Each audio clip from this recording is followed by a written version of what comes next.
realize myself. Things are not different. Ignorance leads to preference.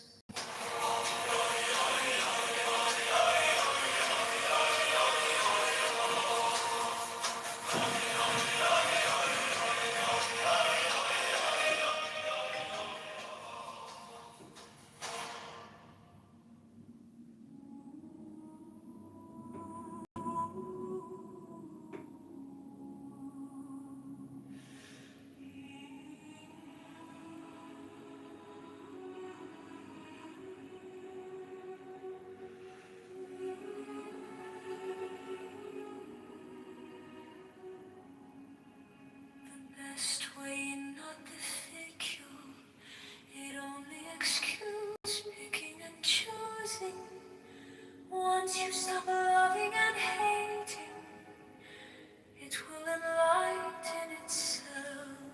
Depart for a hairbreadth, and heaven and earth are set apart. If you want it to appear, do not be for or against. To set longing against loathing makes the mind sick, not knowing the deep meaning of the way. It is useless to quiet thoughts.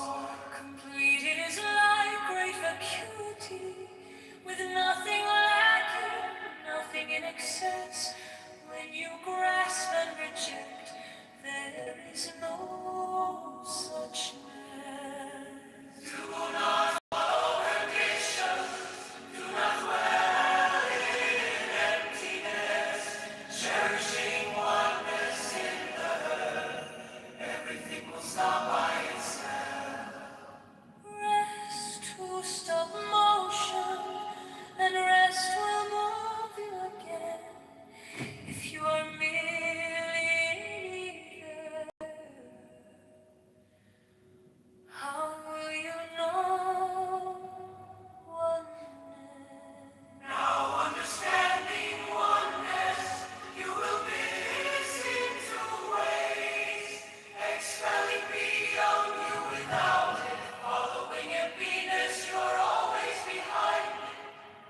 The more words and thoughts, the more you will go astray. Stop speaking, stop thinking, and there is nothing you cannot understand. Return to the roof and obtain the purport. Following the outcome, you lose the source for a moment. Turn inward and surpass the emptiness of things. Changes that go on in emptiness all have their cause in ignorance. Do not seek the truth, only abstain from views. Do not dwell in true views. Be careful not to pursue them. The slightest trace of right and wrong, and mind is lost in confusion. One being is the source of the two. However, do not even maintain the one. With one mind there is no rising, then everything is without blame.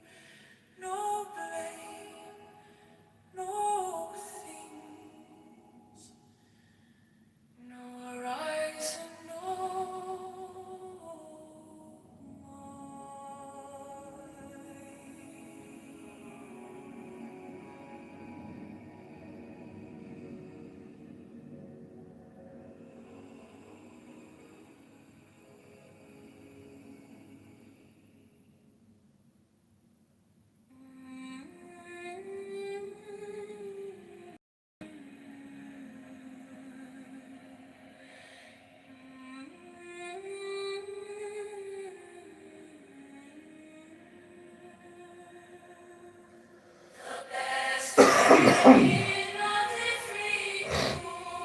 It only excludes picking and choosing.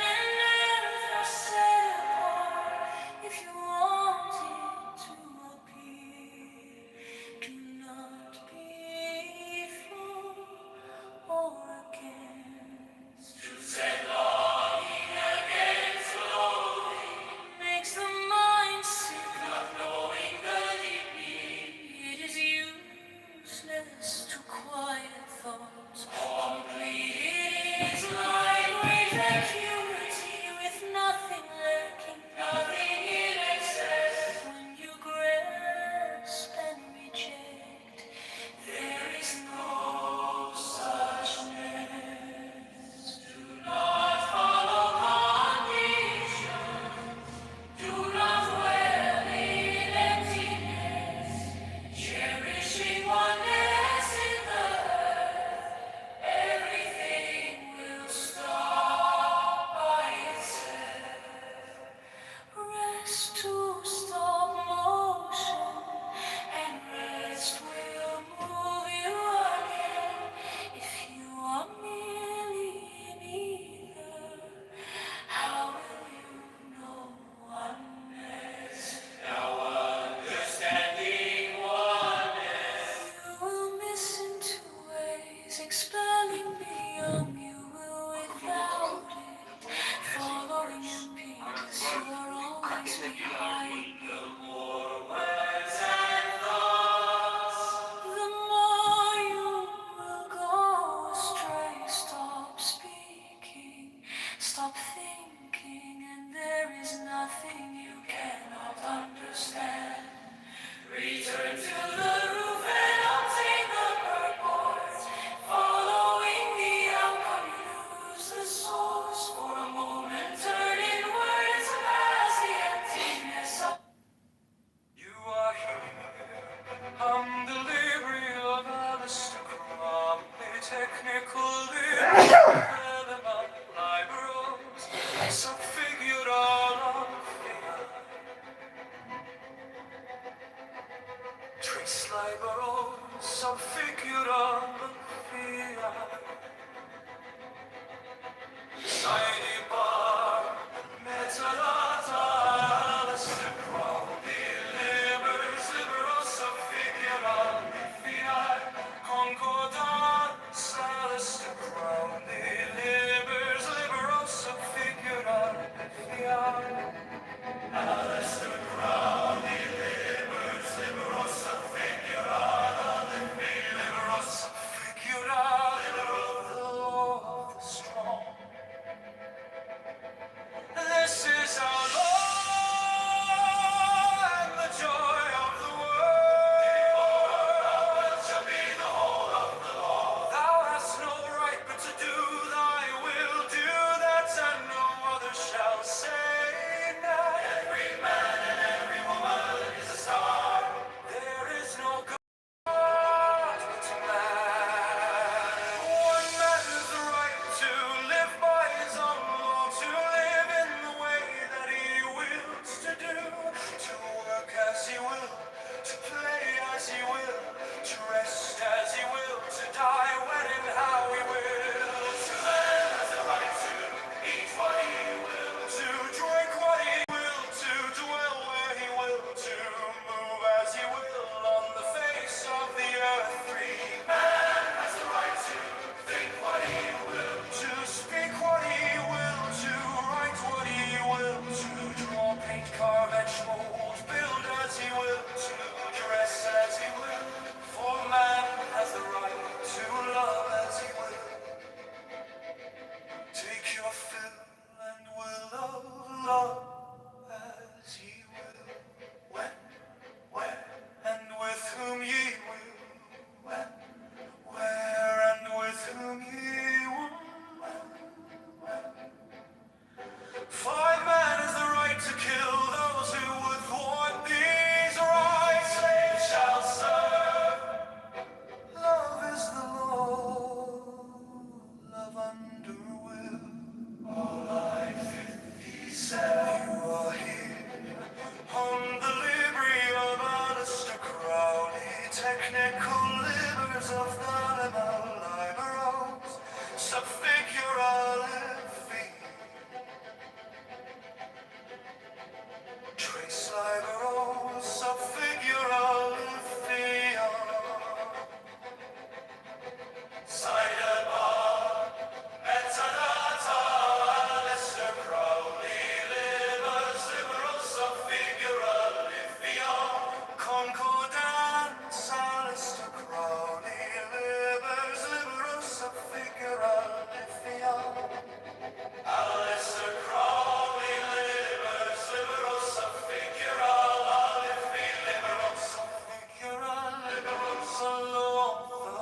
the leprechaun and never restarted it.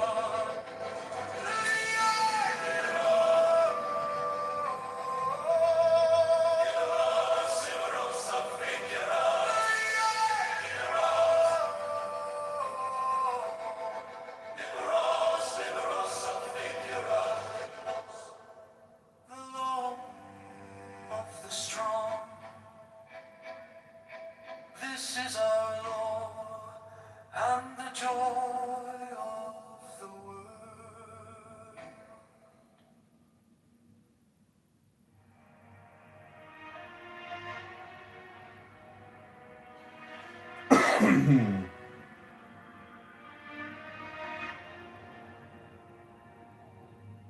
You were mine, oh my saint, a whisper,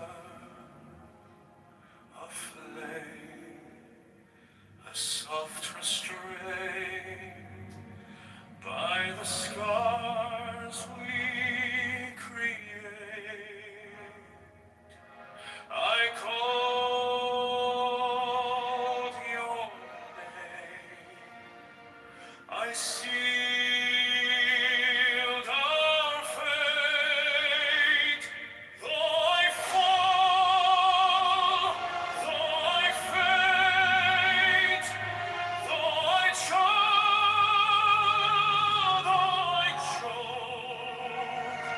by the fire of desire I invoke, I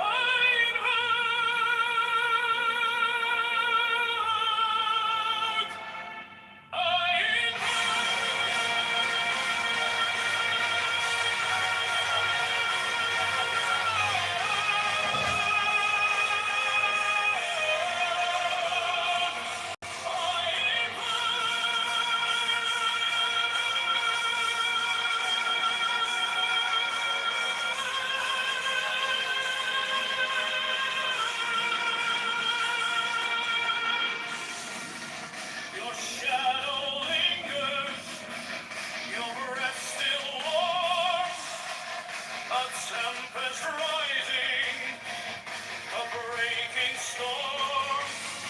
By the light, by the night, by the vow we swore, I reach, I beseech for you once more.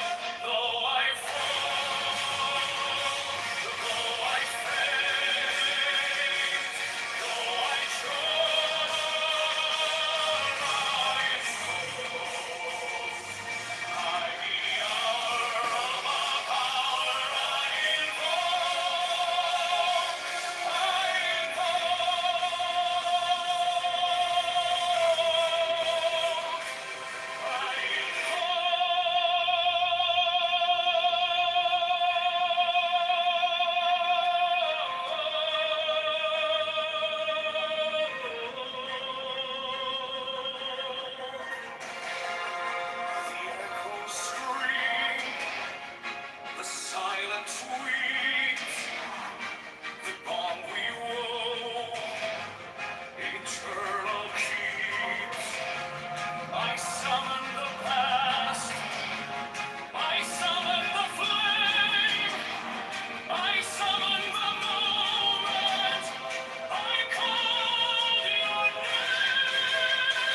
rosa figura l'alvia, trace a labor, rosa figura l'alvia. Sidebar, metadata, Alistair Crowley, livers, libera rosa figura l'alvia. Concordance, Alistair Crowley, livers, libera rosa figura l'alvia. Alistair Crowley, livers, libera rosa figura l'alvia. Libera rosa figura l'alvia. Libera rosa figura l'alvia. The law of the strong, this is our law, and the joy of the world. Do what thou wilt shall be the whole of the law. Thou hast no right but to do thy will, do that and no other shall say nay. Every man and every woman is a star. There is no God but man. One man has the right to live by his own law, to live in the way that he wills to do, to work as he will, to play as he will, to rest as he will, to die when and how he will. Man has the right to eat what he will, to drink what he will, to dwell where he will, to move as he will on the face of the earth. Man has the right to think what he will, to speak what he will, to write what he will, to draw, paint, carve, etch, mold, build as he will, to dress as he will. For man has the right to love as he will, take your fill and will of love as he will, when, where, and with whom he will. All I-51. Man has the right to kill those who would thwart these rights. The slave shall serve. Love is the law, love under will. I-57. You are here on the livery of Alistair Crowley, technical livers of Velma Liber, Osa figura l'alvia. Trace a liber, Osa figura l'alvia. Sidebar, metadata, Alistair Crowley, livers, liver, Osa figura l'alvia. Concordance, Alistair Crowley, livers, liver, Osa figura l'alvia. Alistair Crowley, livers, liver, Osa figura l'alvia. Liver, Osa figura l'alvia. Liver, Osa figura l'alvia. The law of the strong, this is our law, and the joy of the world. Do what thou wilt shall be the whole of the law. Thou hast no right but to do thy will, do that and no other shall say nay. Every man and every woman is a star. There is no God but man. One man has the right to live by his own law, to live in the way that he wills to do, to work as he will, to play as he will, to rest as he will, to die when and how he will. Man has the right to eat what he will, to drink what he will, to dwell where he will, to move as he will on the face of the earth. Man has the right to think what he will, to speak what he will, to write what he will, to draw, paint, carve, etch, mold, build as he will, to dress as he will. For man has the right to love as he will, take your fill and will of love as you will, when, where, and with whom you will. I-51. Man has the right to kill those who would thwart these rights. The slave shall serve. Love is the law, love under will. I-57.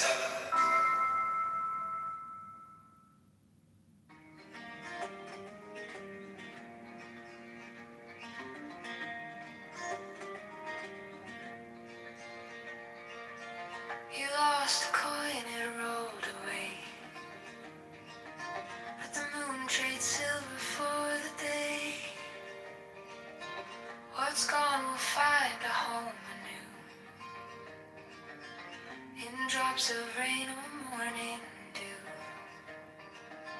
From hand to hand it slips so free. God's joy, a quiet mystery. Now it's a flower, now it's a flame. Now it's a bird that has no name. It hides in shadows, it fills the air.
You are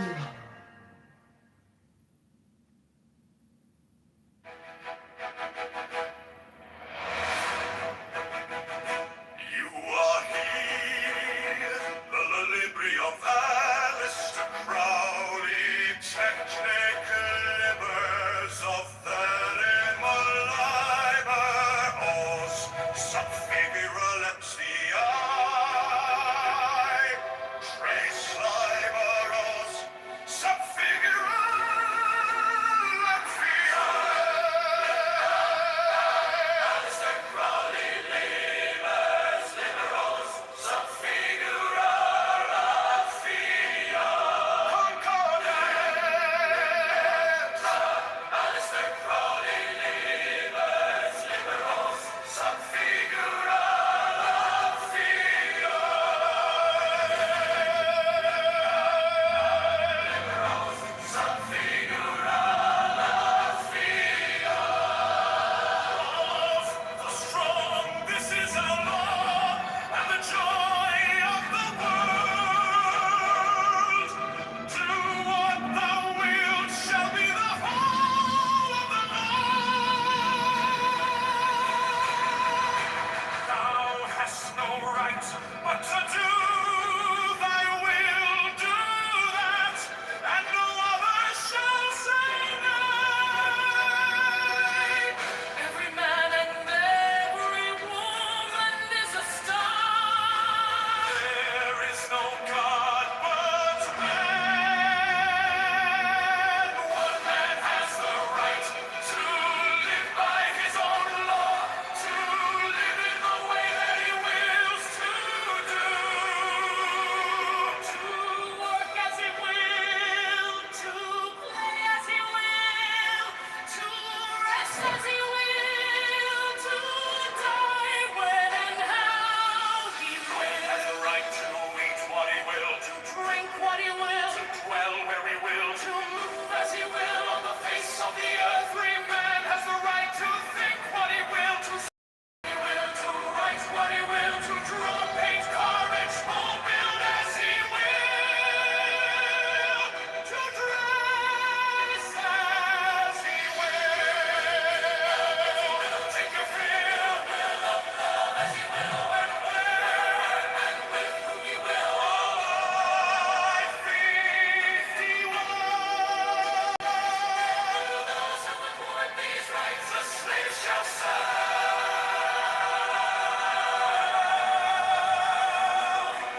Alistair Crowley, technical livers of Velamalaber, sub figura lefiat, Trace liber, sub figura sidebar, method, Alistair Crowley, labor, liberal subfiguralia, Concord dance, Alistair Crowley, liberal subfiguralia, Alistair Crowley, labor, liberal subfiguralia, liberal sub figura lefiat, liberal. the law of the strong, this is our law and the joy of the world. Do what thou wilt shall be the whole of the law. All I for thee, thou hast no right but to do thy will. Do that, and no other shall say nay. Every man and every woman is a star. There is no God but man. One man has the right to live by his own law, to live in the way that he wills to do, to work as he will, to play as he will, to rest as he will, to die when and how he will. No man has the right to eat what he will, to Drink what he will. to dwell where he will, to move as he will on the face of the earth. Every man has the right to think what he will, to speak what he will, to write what he will, to draw, paint, carve, etch, mold, build as he will, to dress as he will. For a man has the right to love as he will, take your fill and will love as he will, when, where, and with whom he will. Law 51. For a man has a right to kill those who would thwart these rights. A slave shall serve. Oh, is the divine Love is the law. love of the All world. our friends to fetter. You are here. By the liberty of Alistair Crowley. Technical livers of Velma liber, subfigurata levia, trace liber, Oh, sub figure I live levia, sidebar, metadata, Alistair Crowley, Libers, liberal subfiguralia, Concordance, Alistair Crowley, liberal subfiguralia, Alistair Crowley, Libers, liberal subfiguralia, liberal sub figure I live liberal subfigurata levia, liberal subfigurata levia. liberal sub figure I live The law of the strong, this is our law and the joy of the world. Do what thou wilt shall be the whole of a man. Thou hast no right but to do thy will, do that, and no other shall say nay. To die when and how we will, To man has a right to eat what he will, to drink what he will, to dwell where he will, to move as he will on the face of the earth. Free man has the right to think what he will, to speak what he will, to write what he will, to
tree and the fig, where mortal cares may not intrude.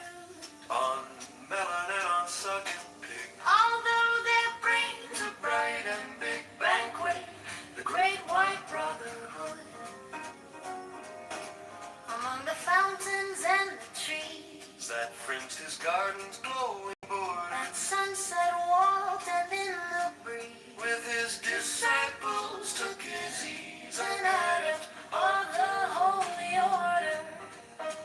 My children, said the holy man, Once more I'm willing to unmask me. this is my birthday and my plan Is to bestow on you I can whatever favor you may ask me, nor curiosity nor greed, brought these disciples to disaster. for being very wise indeed, The adolescents all agreed to ask his secret of the master with the aplomb and savoir-faire. peculiar to Eastern races, He took the secret then and there what is not lawful to and declare. thrust it rudely in their faces.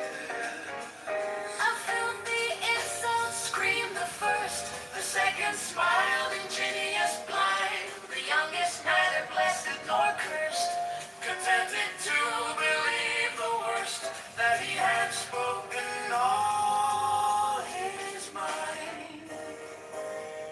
the second earned the name of prig, The first, the epithet of cruel, the third as merry as a grig, on melon and on sucking pig, feasts with the great white brotherhood, beneath the vine tree and the fig, where mortal cares may not intrude. on melon and on sucking pig, Although their brains are bright and big, banquet the great white brotherhood.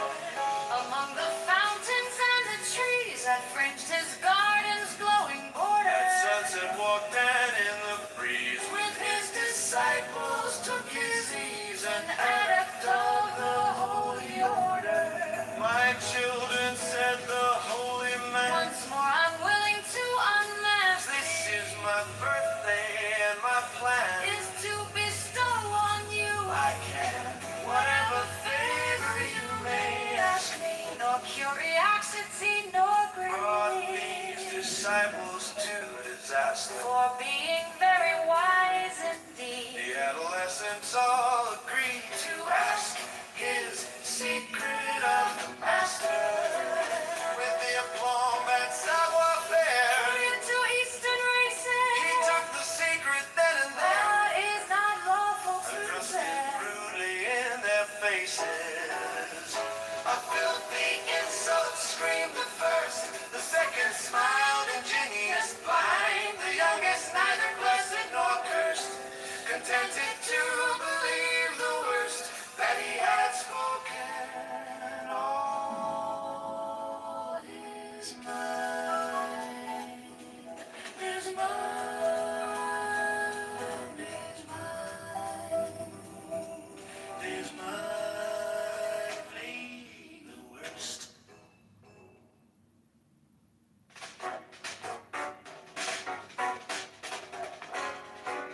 You are here, home of every Augusta Crowley. Technical members of the library. Oh, so figurally fine. Cited by the Benedict Alistair Crowley, liberals have figured out their fiat. Concordance. Alistair Crowley, Alistair Crowley, liberosa figurante. Liberosa figurante.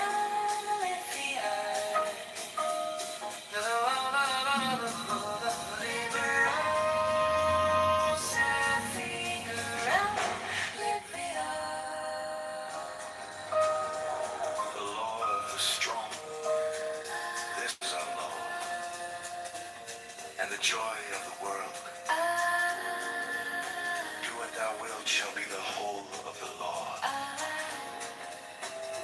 has no right but to do thy will, do that.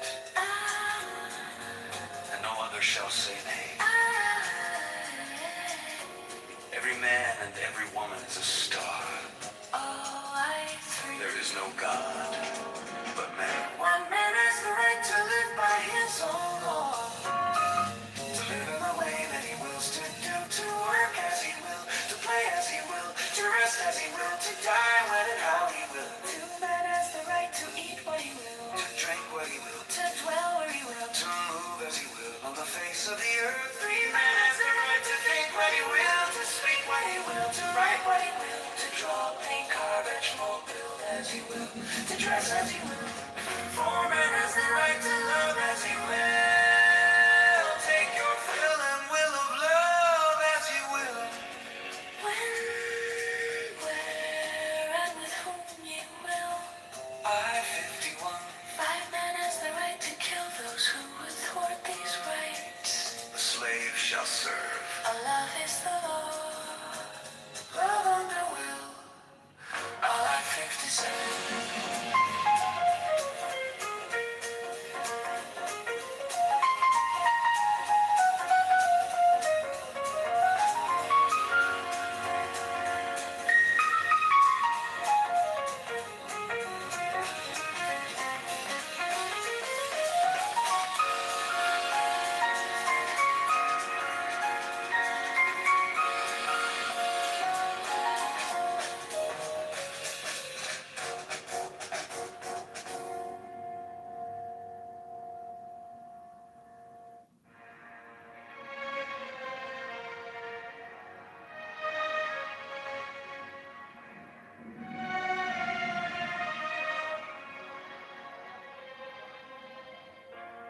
I, the mystic union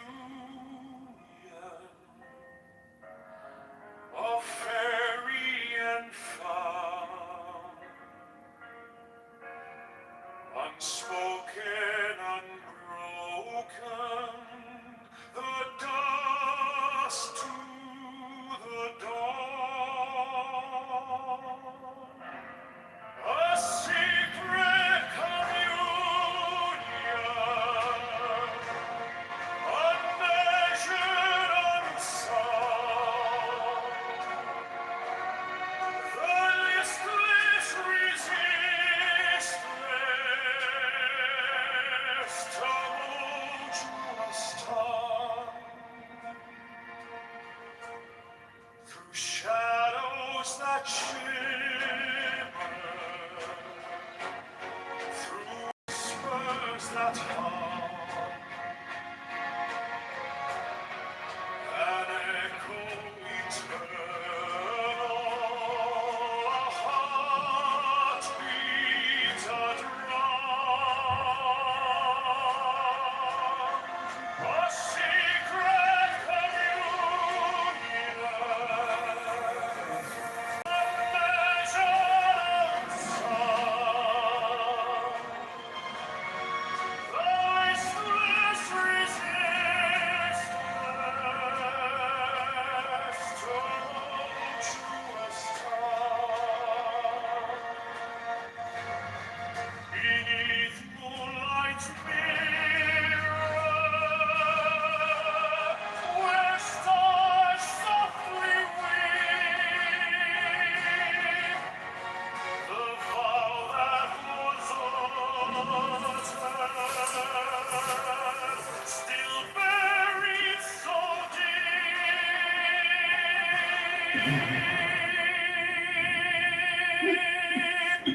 a secret communion, unmeasured, unsound, the listless resistance,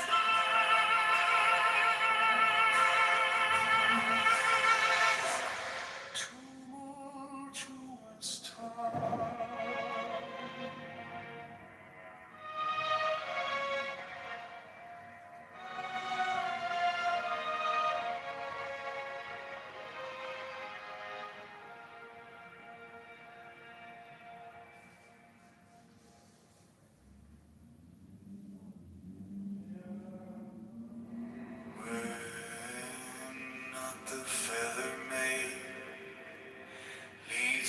softly by the hand,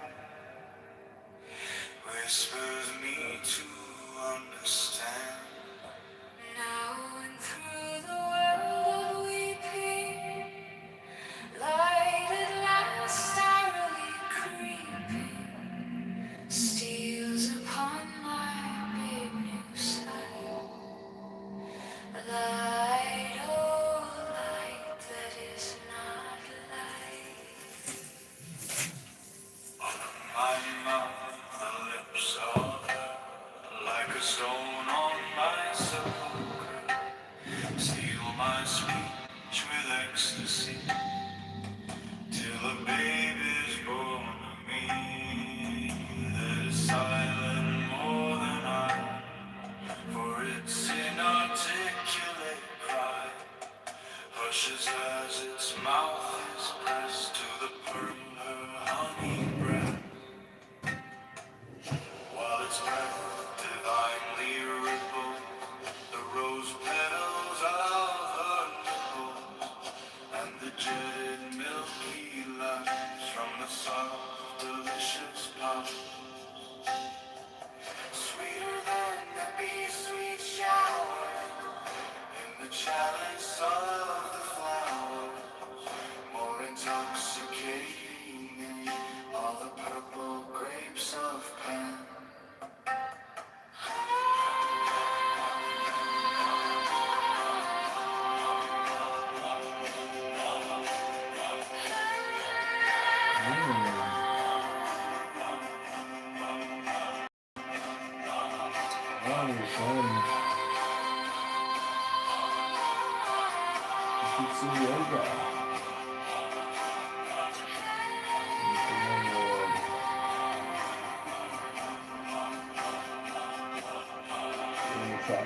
My purple lips are stilled, only all the world is filled with the echo that drips over.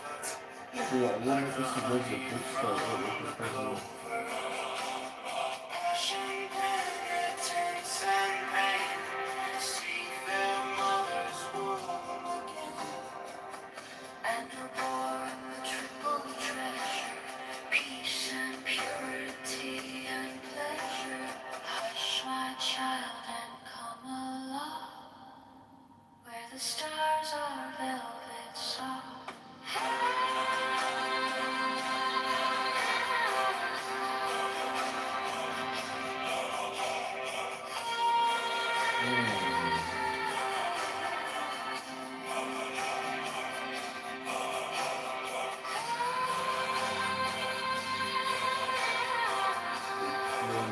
Confirmed.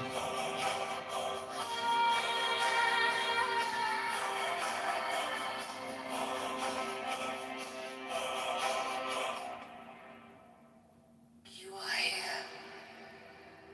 I'm the Libri of Alistair Crawley, technical libers of Velamalaika, oaths of figure Liffey, trace alive, men Alistair Crawley, libers, liberos, of figure Liffey, concordance, men Alistair Crawley, libers, liberos, of figure Liffey.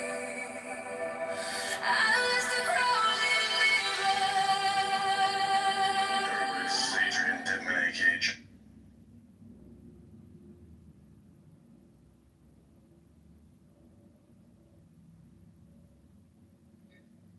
Mr. President,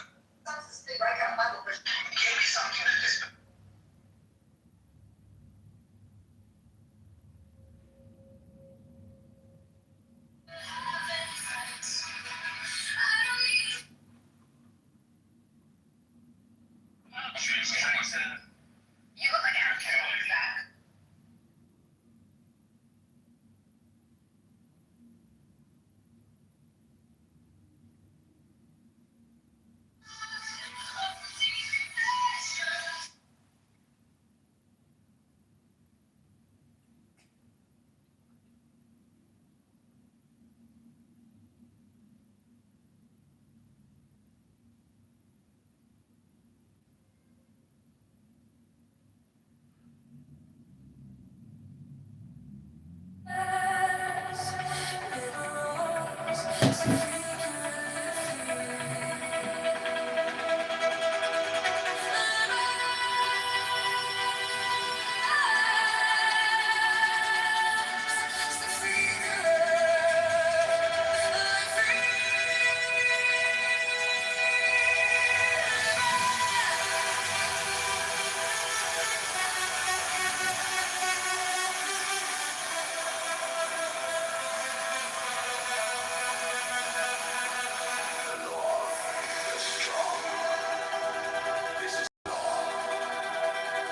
the joy of the world. Do what thou wilt shall be the whole of the law.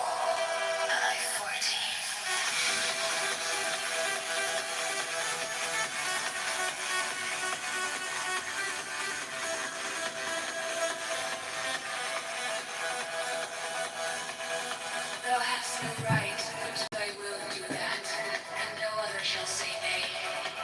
Every man and every woman is a star.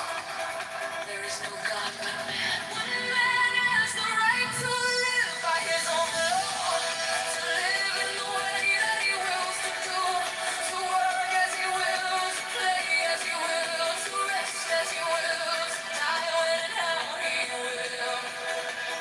One man has the right to eat what he will.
thwart these rights. Slave shall serve. Love is the law.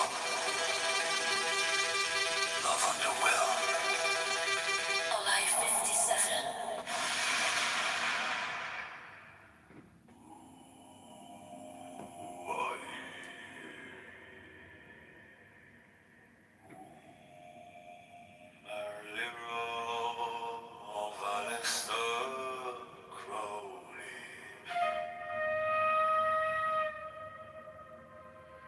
Technical labors of the Lemolaiba.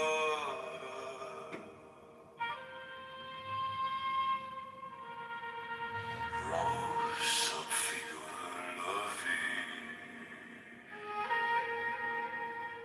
Tres liberos of figure Sidebar.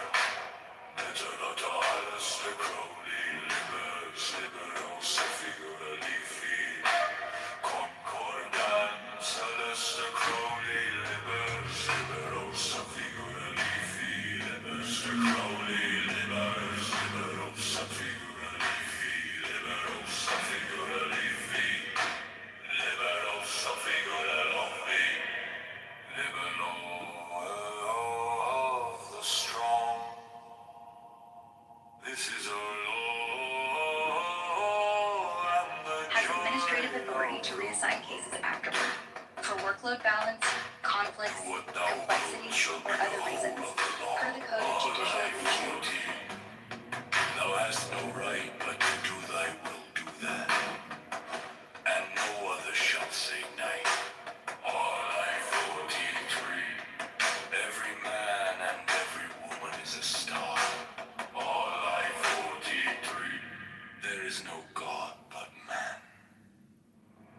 One man has the right to live by his own law, to live in the way that he wills to do, to work as he will, to play as he will, to rest as he will, to die when and how he will. Man has the right to eat what he will, to drink what he will, to dwell where he will, to move as he will on the face of the earth. Man has the right to speak what he will, to write what he will, to draw, paint, carve, etch, and mold, build as he will, to dress as he will. For man has the right to love as he will. Take your fill and will of love as ye will. When, where, and with whom ye will. July 51. 5 man has the right to kill those who would thwart these rights.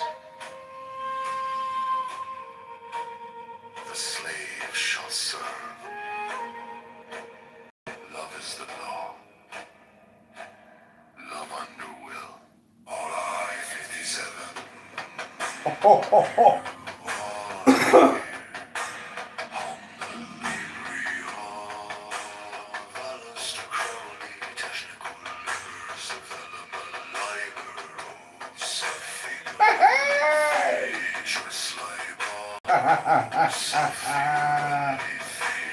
Big diva, bitch.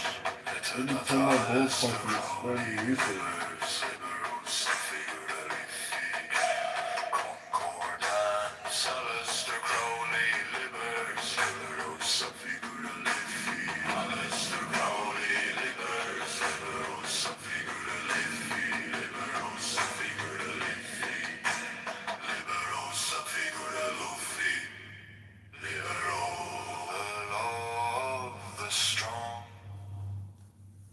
This is our law and the joy of the world.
shall serve.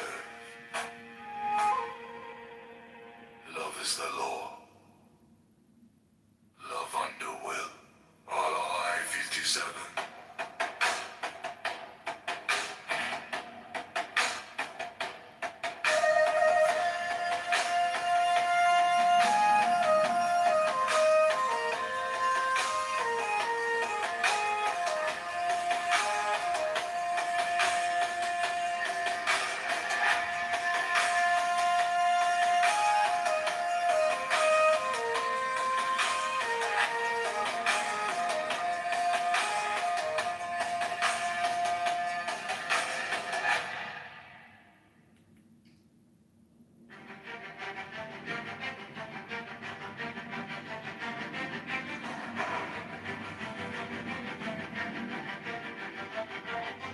By the force of the faction of love, when I broke through the shroud, through the Remove. cloud, through the storm, through the smoke, to the mountain of passion volcanic that woke, I rise, I choke. By the rage of the mage I invoke, Diligent!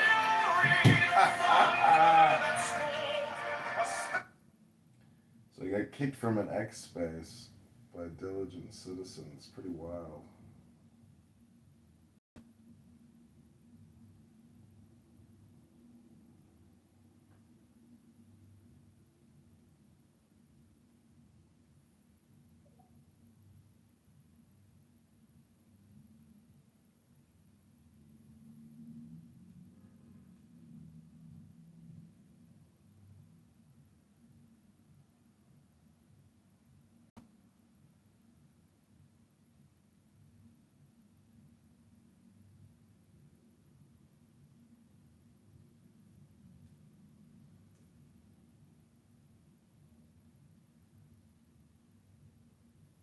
I mean, really, I don't think so. I think that's wild to even say that shit. All right, well, I'm gonna continue reading a little bit. I'm gonna continue reading a little bit. Your mountain. You know what I said to that? What's up? So what? So what? Well, I just think that he's comparing us to the communist Chinese government, Mao Zedong and his government compared to American government. I think that's crazy. You might have the slavery thing, obviously, you know, but what else do you have on us there? I'm gonna read a little bit more here. Thank you there, John, for helping me with that, buddy. You start with a But base. yeah, If it's normal I stuff, think, man, that we really if it's wild, we extraordinary, need to stop acting or like smells China like and 13, America are the 20 same. to 30. You guys think you want Then to you add cozy up to evidence. fucking Raw the primary. communist Like a China? You're timestamp crazy, clip. man. Body cam, lab sheet, 35 up front, Really, I think 15 you are. more for each extra copy from a different source. Why? Official You're findings, crazy for thinking charging China down, is fucking trying to like hack you guys 20 for the TikTok or first, something. 10 each Your after. country is No banning witness social all left. media apps 12. because they compete too Secondary much with links that point Instagram straight and to the Facebook. Everywhere we What the go, fuck they're is trying wrong to. with you? Numbers. Everywhere we 6. go, Jarl, they're trying to Subtract the challenge gaps. us. No primaries Okay, I where mean, primaries it's- should be. Man, it's just so fucking Chain true. of custody looks fishy. Why are they fucking building islands in the South China Sea? Why are they trying to build bases in Venezuela? Why were they offering to build airports and bases in Greenland? Appeals to Greenland was authority going to go about for it, but Denmark and American pressure made them, you know, made their contracts basically be void. But China's trying to move in on us, man. It's so fucking Partial clear. contradiction, half. I don't understand why, like, what is it that I'm wrong about with that, man? Say what dragged it. No All right, fluff. hold on here now. What's really sad, guys, is that Henry Kissinger, our government really helped open up China. You understand? That's what's scary about it. So, Henry Kissinger, which is fucked up. I guess I'll just start from here. Comes from dissuades one from taking into account the historic accuracy or inaccuracy of those sources. Furthermore, by putting additional credence on primary source documents, we neglect to recognize the inherent nature of human errors. So, for example, you could have notes from a detective with the detective detective misspells something, and then if we interpret that as if it was intentional, it could lead us to some wild conclusions. Tell them why we don't appeal to institutional or historic authority. Because I'm not saying institutions have. appealing to their authority. I'm saying that you should be able to take account of if someone has a more credible track record than another. Like, for example, I would trust you telling me something more diligent than a guy I meet at a bus station sleeping on a sleeping bag. Right. If the guy on the but if the guy was telling you on the bus station, if the guy at the bus station was telling you something that he observed in front of the bus stop, I would listen to him before I would me. No, Right. I wouldn't, and because the guy living at the bus stop probably has a different understanding of what reality actually is. So therefore, his firsthand account. That's why So I do agree that human testimony in that particular aspect is the most unreliable form of evidence, regardless of, right? But it's corroborated through raw data, right? Like Grok treats every person with the same amount of skepticism or scrutiny. It needs to be corroborated by raw data, and she doesn't discount it, right? It used to be the way I had it set up, where it would discount anything that wasn't corroborated by primary raw evidence. Instead, it weighs it based on how much raw data, like videos of the person there, or a time-stamped image, that's corroborated by things in the image, things of that nature. If there's corroborating evidence, I'm not trying to be oppositional. I'm just trying to learn more about how you. no, I'm just explaining it to you. So if there's corroborating evidence, so what it does is just assigns a confidence score in whatever it's reading to you, and it tells you why it thinks that. And then if you want to independently verify what it says, it reads it out loud. All right, we're back on business. Here we go. 911 audio, timestamped metadata, another eyewitness who's sober. Decision on how we move forward today. Our defense is arguing. The defense relying upon evidence. In Robert's cases, if there is a showing of conflict of interest under Rule 1.7, the court should exercise its discretion and require the Utah Attorney General's office to stand in for the Utah County Attorney's office. Mr. Novak conceded that there has to be a very big possibility of a conflict or showing of a conflict. No authority was given to the standard of proof necessary to satisfy that showing. This court wishes to address the issues. The issue of showing of conflict of interest under Rule 1.7. With regards to the first question, whether the prosecutor has a conflict of interest under Rule 1.7, the defendant asserts the following facts, and I'm drawing from the motion itself and reading from it.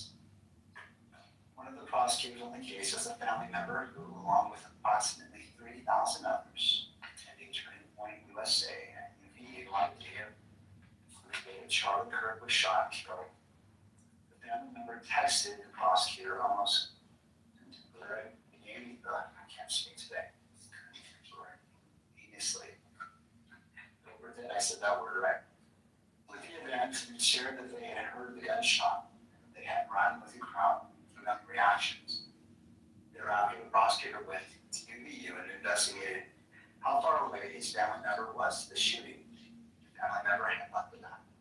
But the prosecutor determined that the family member was approximately 85 feet away from Charlie Kirk when he was shot.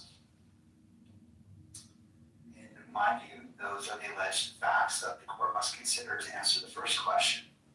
The prosecutor, by virtue of his relationship with a family member who witnessed the shooting, have a conflict of interest. Rule 1.7. Turning to that, just looking at my notes, I appreciate your patience. So turning to defense, I accept the facts as you have alleged in your motion as true. Is there any reason to call witnesses to answer the first question before answer that. I understand that there are other relevant facts that pertain to the effect of the alleged conflict. Those facts can include whether the prosecutor was properly screened for the case, what conversations he had with other prosecutors, and whether the family member's experience impacted the state's decision to seek the death penalty. It is the defense position, as I understand it, those facts may need to be explored through witness testimony. But we're just talking about the first question, whether the prosecutor has a conflict of interest under Rule 1.7, is there a need for witnesses?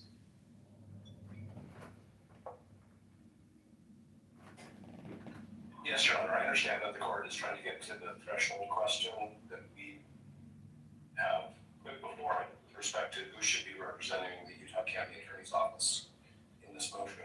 But the answer to the court's question is yes, because it's not just the mere transactional event that this, that the offspring witnessed the shooting. It is the evidentiary development will get at, and again, we were only provided with an affidavit, which was very, if I may, narrowly drawn, at communications that happened after that between that offspring and their parent, between that offspring and other family members that may have been communicated to the parent, communications between the parent and other people in the office, impact. Okay, so now I'm going to just say, if I had found out that my child was at an incident where somebody was shot and killed, I would have an incredibly strong emotional reaction, even if they were safe. Okay, so give me a second, okay? There was a horrible shooting incident at Brown University a few weeks ago. And I had a child who lives within 20 miles of there who was in Providence that day. And everybody in our family was really freaked out until we knew that they were safe. And then even when we knew they were safe, the question was, what did you see? Did it affect you? Turned out everybody's fine. But it's not just, oh, I was there, right? And my family member didn't witness the shooting. He wasn't in a crowd with 3,000 people who all had to run and take cover in case there were more shots fired. In case there was some other harm that occurred. Okay, so it's not just the fact that this person was 85 feet away from Mr. Kirk. That begins to that scratches the surface, if I may, of the totality of the circumstances which we think created a conflict of interest. So the answer is yes, and that's why both the parent and the offspring are here and are under subpoena and agreed to be here and agreed to testify. Obviously, it's the court's proceeding, but nobody's moved to quash, and I think it's obvious that that's because we need further factual development. And our reply brief did anything, it communicated to the court the case law, which shows that this is a fact-intensive inquiry and that affidavits are required. And here we don't have affidavits from the parent or from Mr. Gray. We have argument in a brief. But we also believe that testimony from the offspring is necessary, and they're here, and they agreed to be here, and they agreed that Ms. Visser sign an acknowledgement of service of the subpoena. So the very, very long answer to the first question is yes, definitely. We need to have an evidentiary here. But isn't defense regard to make the threshold showing from the facts that you're asserting? Isn't that where we begin? Not necessarily the state's response, but don't you have a responsibility to show that you've made a threshold showing of what you're asserting would rise to what you're asserting in your motion? So the state, so the Utah County attorneys informed us that this offspring was present was caught up in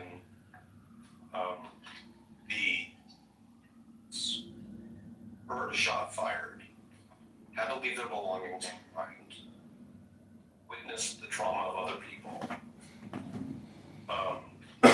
We can't really get beyond that without back up. I mean, if what the court is saying, hypothetically, is I need to go sit down and interview people, that's one thing. If the court's saying that we somehow should have more information than the county has given us, we can't do that without evidentiary development. Okay? We have questions about whether there were more non-recorded communications that we haven't been told about. I think we have a good faith that the court could imagine that a family would talk about such an incident, and it wouldn't just be the text messages that the court has in the exhibit.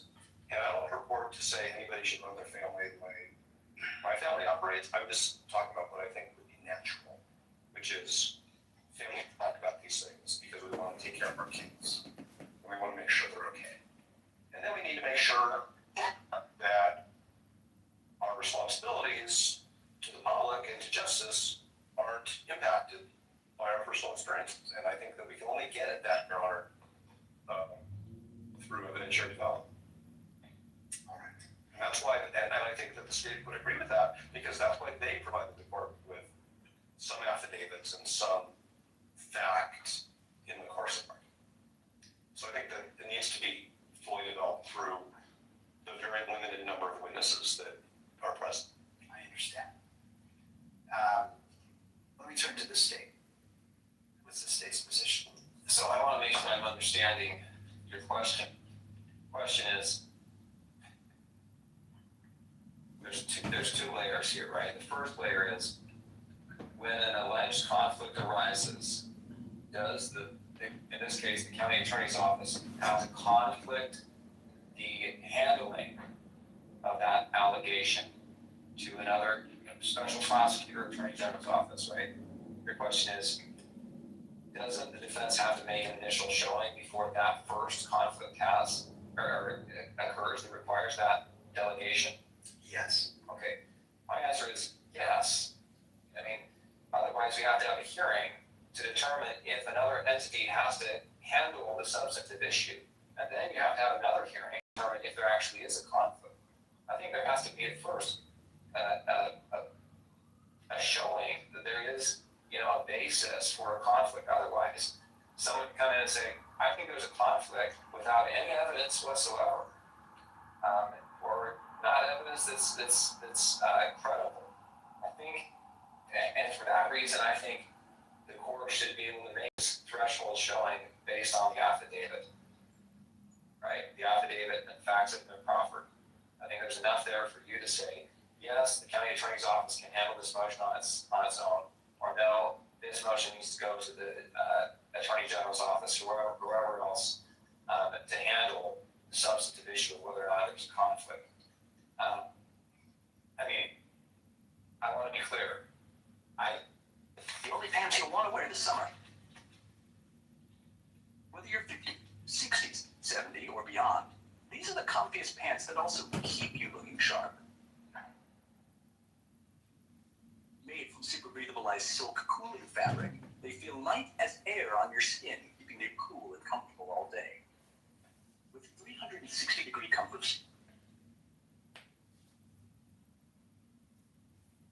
Stretch. Without restriction. The straight leg design offers a stylish, sleek look, available in 7 timeless colors. guys, sorry about that. Plus, they are designed to last with no wrinkles, no fading, and an anti-scratch fabric that stays in top shape for over 1,000 washes. Responsibility for the question. In regards to the threshold showing about the conflicts,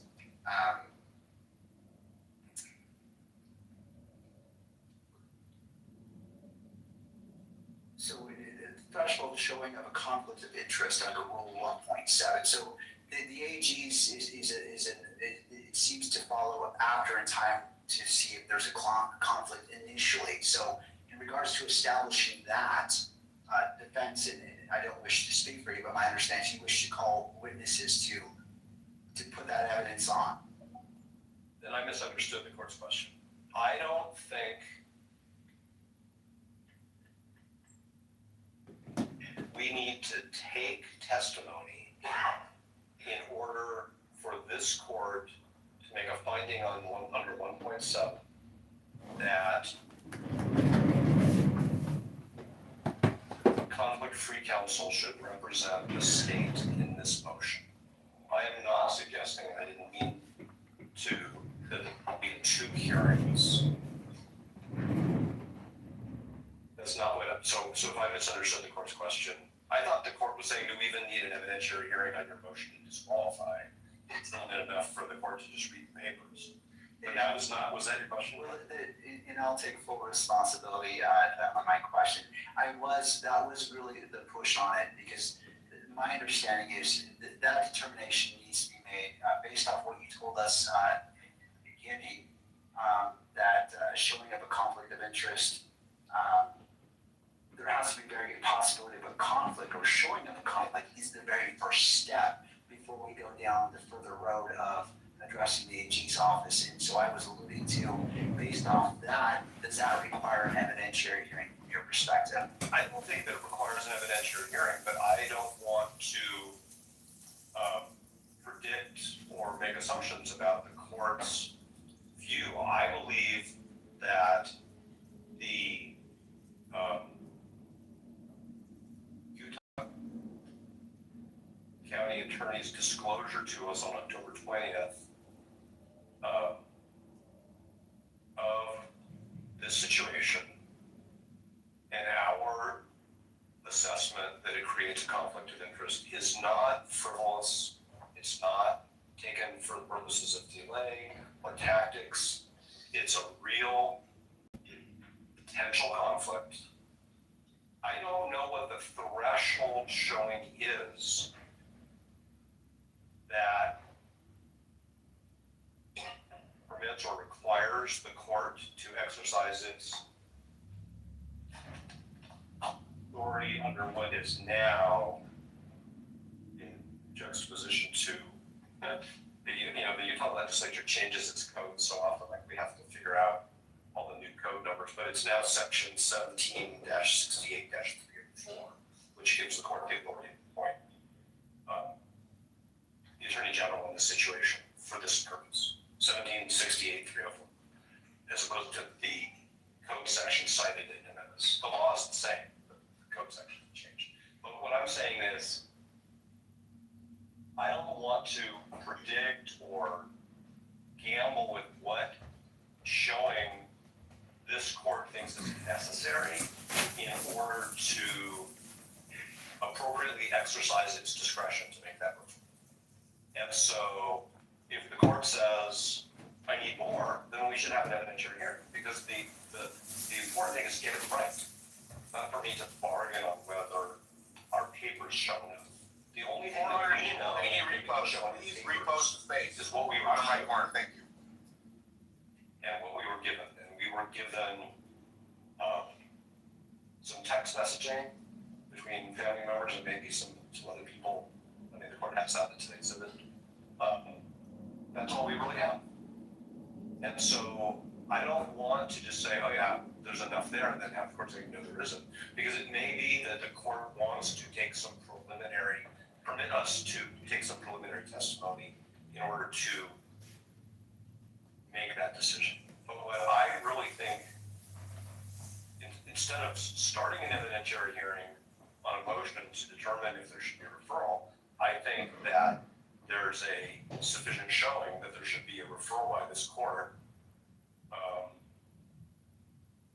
because of 1.7, under the court's authority under Utah Code Section 17 and 68-304, before we even begin to take testimony.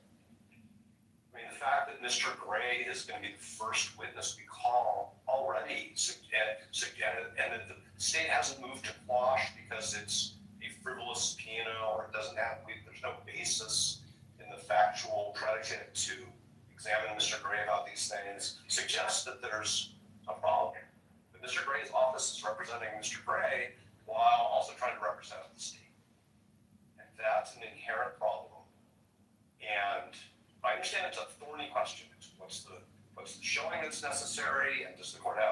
discretion, or is the court compelled to? Is the court going to commit error if it doesn't?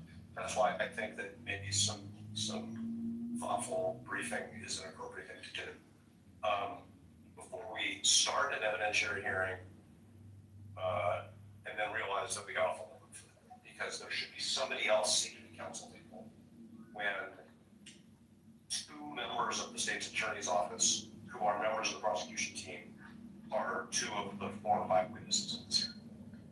So I'm not trying to dance around the court's question. What I'm really saying is, I don't know that we can be stuck with only being able to give a court a showing based on the evidence we've been given, when all we've been given is a memo that says, this person was there, we don't think it's a problem. We were 85 feet away when Mr. Burke was killed. So, and I appreciate what you're saying, counsel, but what I'm trying to determine is, in your regard, in your understanding, and I want to address this, the sufficiency of showing. Is it your request for an evidentiary hearing for you to present to the court enough evidence for the court to make that determination, or something else? If the court doesn't believe that the papers themselves sufficiently demonstrate that for purposes of the motion to disqualify, the state should be represented by somebody else, then the answer is yes, we want to have an evidentiary hearing up until the point where the court reaches that conclusion. Because that would be the only way for us to satisfy whatever showing the court deems necessary. So I'm not going to waive an evidentiary hearing if the court's saying, well, I don't think we have enough evidence here. Obviously, the answer is yes. What I'm really just saying is, I think that based on the papers, the court can say, yeah, this is a significant problem in a serious case that has really, really serious consequences for Mr. Robinson, for the people of the state of Utah, the victim's family, and we should do this carefully and correctly.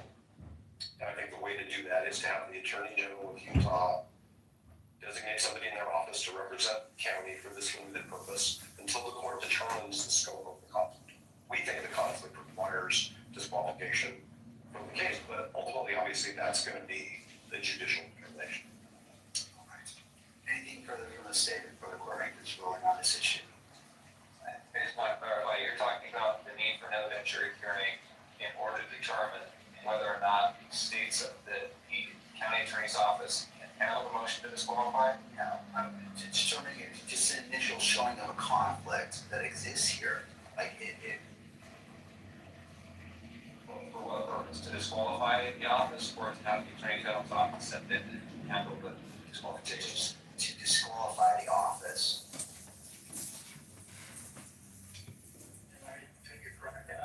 If you wouldn't mind, Mr. Gray, just stepping to the lectern, just so the record picks you up. Sometimes these microphones are a little more. If I could take a crack at it. Basically, I think what you're saying is kind of like a Frank hearing where you have to allege sufficient facts. So that based on those facts, if the court takes that as true, then you would need whether or not there would be a legal basis to conflict it out or find a conflict, right?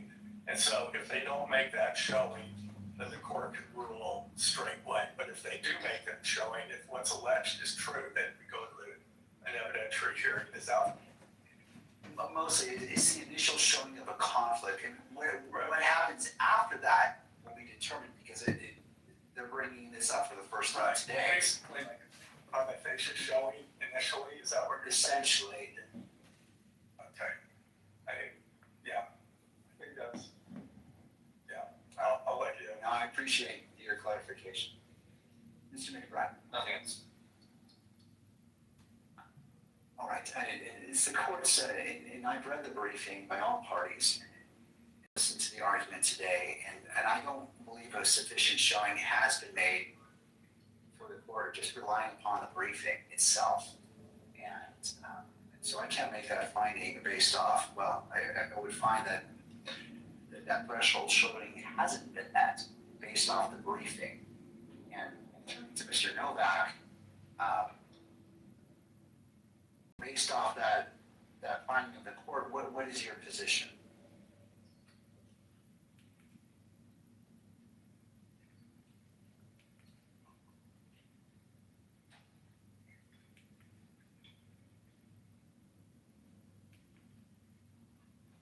Our view is that if the court has concluded that the briefing does not yet rise to the level of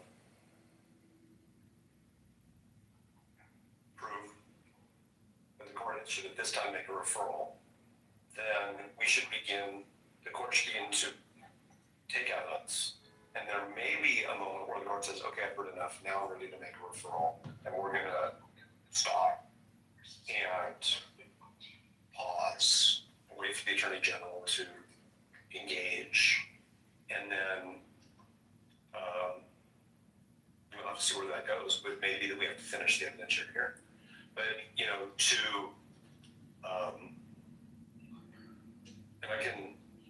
I think all of us can attempt to prioritize the portions of our examination so that the court can make that finding as early as possible. I'm just trying to avoid doing the hearing twice. Because right now, it's our view, the state is not being represented by the attorneys who should be represented. And so if the state's gonna come in later and say, well, we want to redo the evidentiary hearing because the state wasn't represented by the right parties, I mean, it just, by the right lawyers, that's something that we would want to avoid. We want to do this once out of the courtesy to the court and to a couple of witnesses. No, I appreciate that. And can this be accomplished by proffer? I don't know what the witnesses are gonna say because they've only given us very limited information. The state elected to give us information in their briefing, some of which is, like I said a few times now, it's not sworn by affidavit or declaration, it's in the nature of argument. I mean, there are portions of Mr. Gray's brief, he signed it, where he makes many, many assertions of fact in the course of arguing legal issues. And none of that is sworn. And I'm sure that, and I think, so I don't think there can be a proffer because I don't know what the proffer is. I know that I have a lot of questions about things that that the court was not told about in the briefing and the affidavits. So the answer, respectfully, is no, it can't be done by proffer. All right. And which witnesses are you intending to call today? And I understand you're saying you wish to just put on enough and focus on the key issues, but just if I were to grant, I'm just trying to understand the scope. I think Mr. Gray is the first witness. Second witness, may approach. Yes, parties to the bench, please. Okay.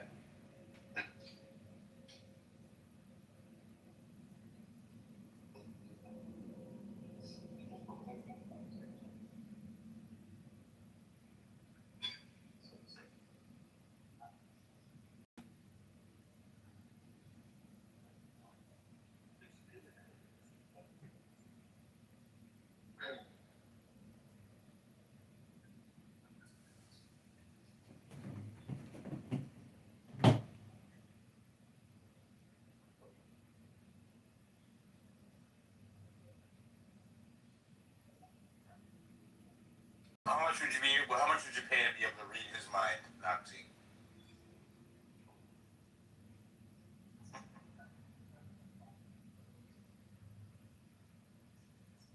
It might surprise you, Lewis, that I do consider the fact that he could be involved in this. Just to be objective. I'll be honest, Jay, I was just stepping away for like 30 minutes getting ready for the Sabbath. Shabbat Shalom. I apologize.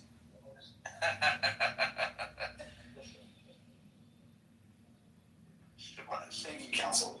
In regards to the question, what witnesses do you anticipate calling? Mr. Gray, I'm going to get his title wrong, but Mr. Christensen is an investigator with the county attorney's office. The prosecutor, who we believe is conflicted off,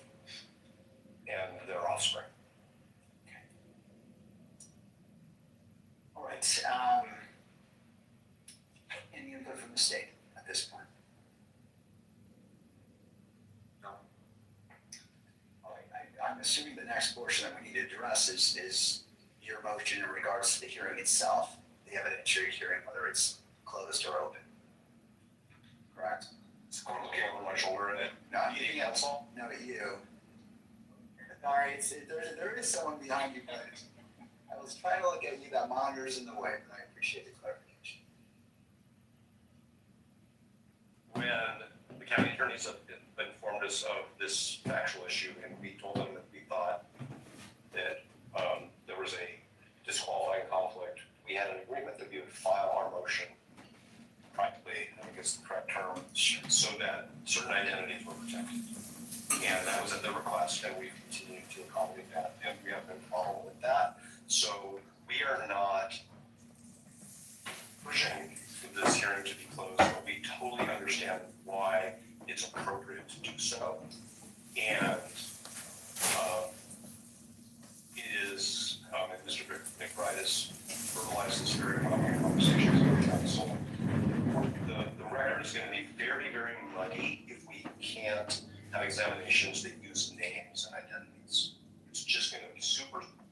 I can't believe it. These viral drape pants for senior women is on massive sale right now. Wow. 70% off with buy one, get last chance to grab these senior approved pants at the best price ever. I love them. No problem with that. So we are not pushing for this hearing to be closed, but we totally understand why it's appropriate to do so. And it is, and Mr. McBride has verbalized this very well in conversations among council. The record is going to be very, very muddy if we can't have examinations that use names and identities. It's just going to be super. 5 things people love about Look Optic progressive readers.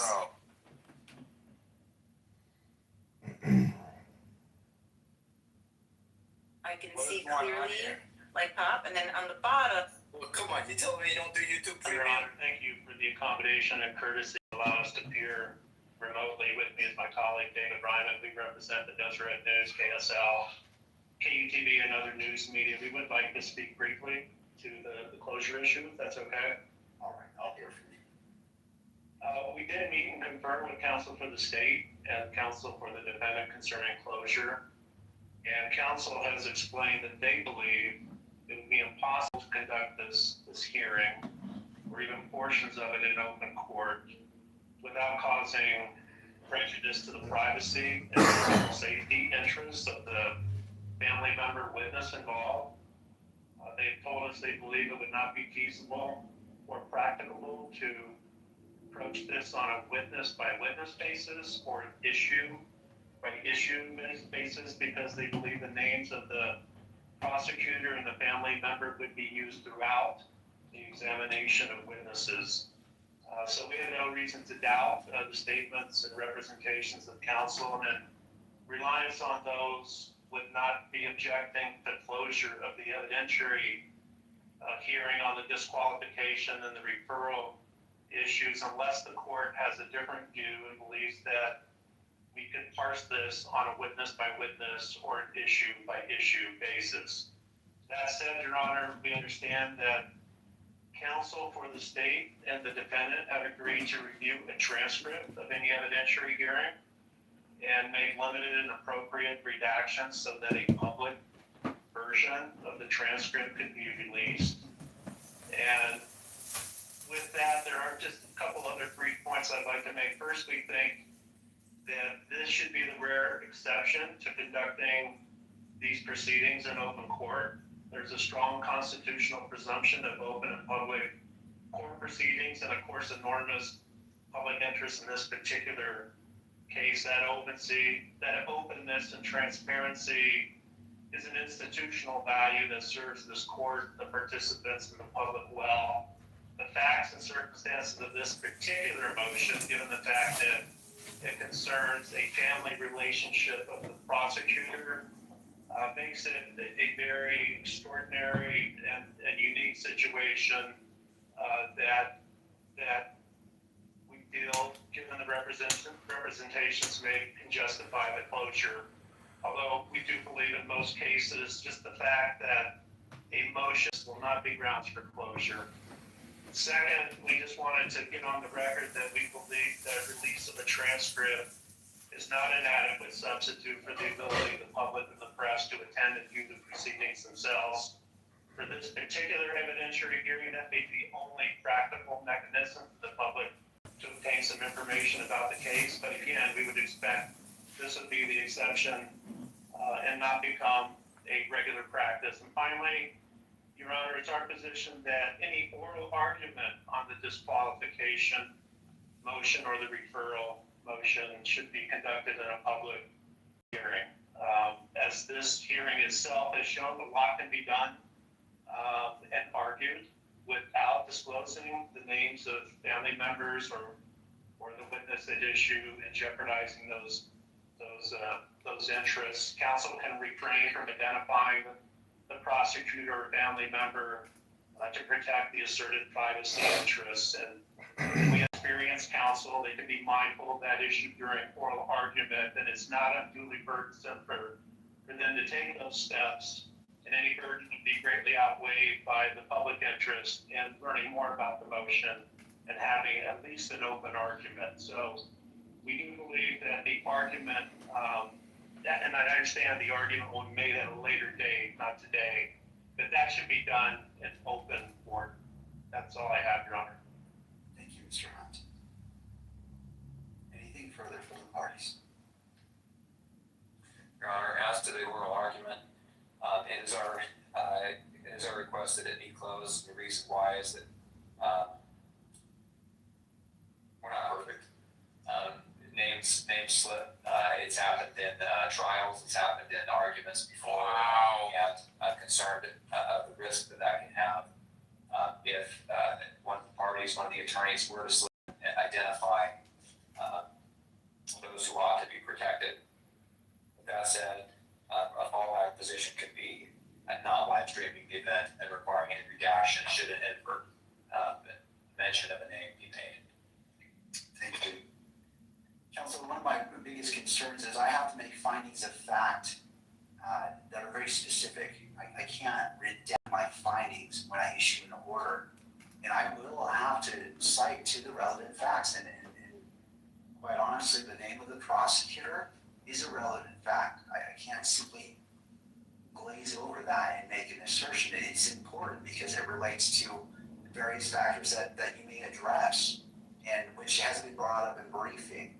And so this court is going to deny the request to close the hearing as it relates to, and I will take this motion witness by witness. I understand that there may be a witness that this is applicable to, and the court will entertain that, but because this court has to make findings and has to cite to the facts, I need to be able to do that. And since I'm going to do that anyway, which I will, I'd rather address it in an open court. And again, I will entertain any motions, witness by witness, that are going to be called and be respectful of that.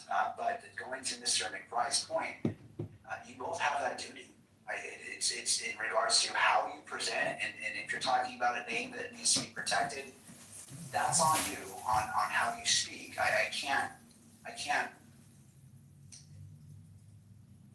It seems inappropriate to create a safeguard to prevent you from making a mistake on accidentally saying a name. I don't believe that would be a proper reason to close the hearing just for that. And I understand the pressure, counsel. I know it's difficult, but I cannot accept that as reason to close the entire proceedings for the evidentiary hearing portion. But again, as the witnesses are called, I will entertain the motion whether to close the hearing per witness, and we will address it as we go. New posts up in the Jumbotron. Go check them out. Share them. I'll be beat to suppression. Yes, Your Honor. With that, how would we like to proceed? Well, first, is there any clarification needed on this court's ruling as we're proceeding into the evidentiary hearing? I just want to clarify. Are you going to entertain motions to close at the outset of every witness? Is that what I understand? If the motion is made, yes. Okay, thank you. May we have a moment? Yes.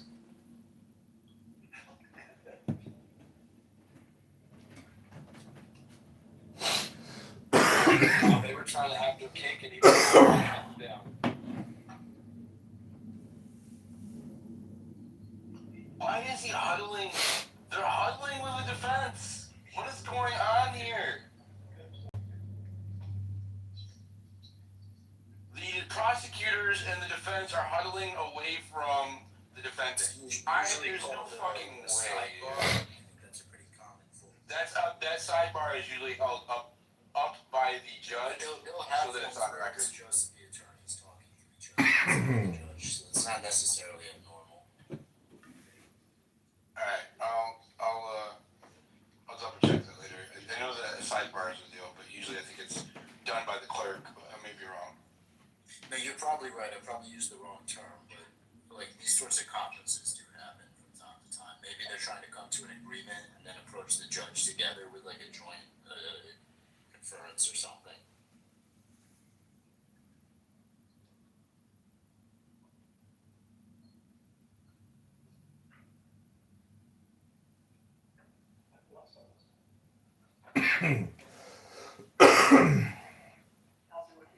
Well, looks like I'm off.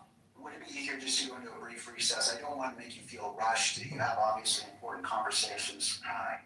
So it's the court's intent to enter a brief recess to allow the parties sufficient time to discuss whatever you need to discuss. Your Honor, I think I'm comfortable moving forward, making an offer right now, and asking you to reconsider that motion. And the reason is because the Supreme Court of Utah, appellate courts refer to witnesses by their initials all the time. In our pleadings, we often refer to witnesses by their initials. In Supreme Court of the United States opinions, witnesses are referred to by their initials, and that's because there's a privacy interest. In this case, I don't think a privacy interest could Both be the clear. defense and the prosecutor This want case to has close this polarized hearing. the nation in many ways. And there have been death threats made against other witnesses. There have been death threats made. My understanding there's been threats against counsel. Our office has received threats. Doxing is a real thing. Finding people online, harassing them online with the technology that we have now. It's not that hard to find out just about every detail about a person through internet searches, and paid subscriptions to programs that do background checks.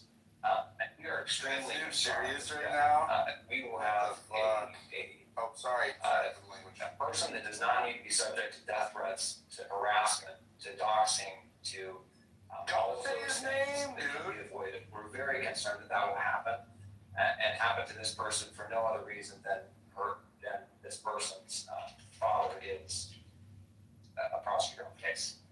Your Honor, I think that there's a way around this that we can avoid Did he just those threats to her, those risks to her.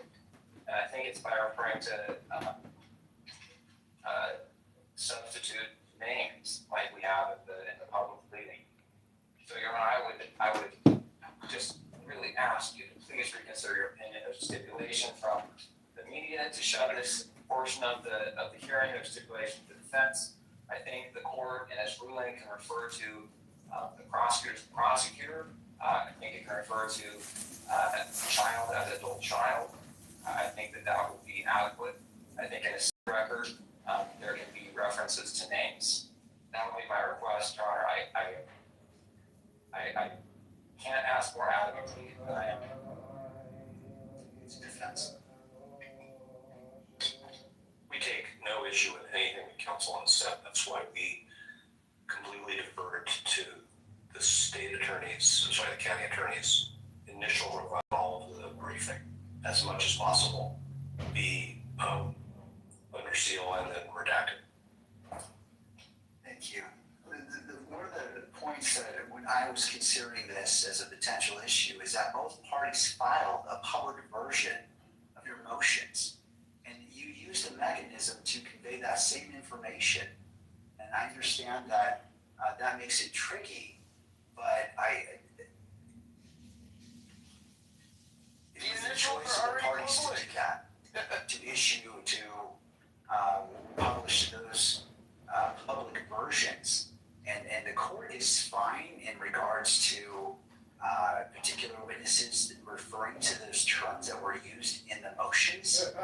this court does not agree that the entirety of the evidentiary hearing needs to be closed.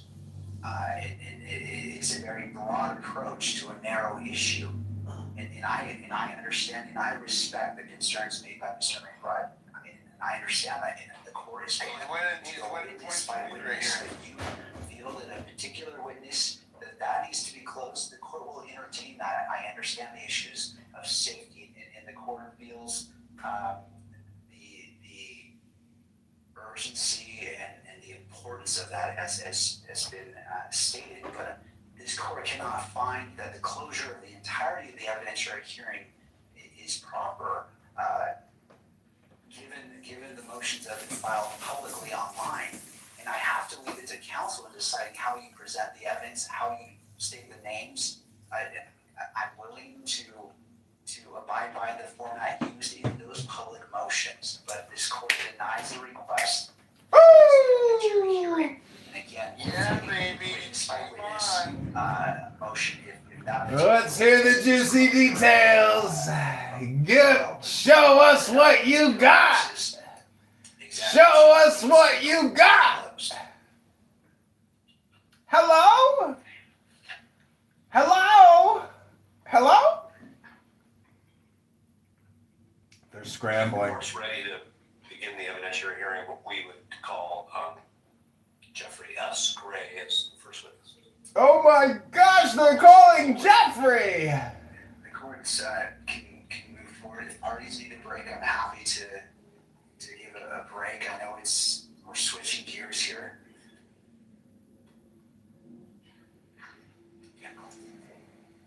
In fact, let's go ahead and take a brief break. We need to relocate our court reporter, so this is a natural spot to take a break. We have one welcome to sidebar.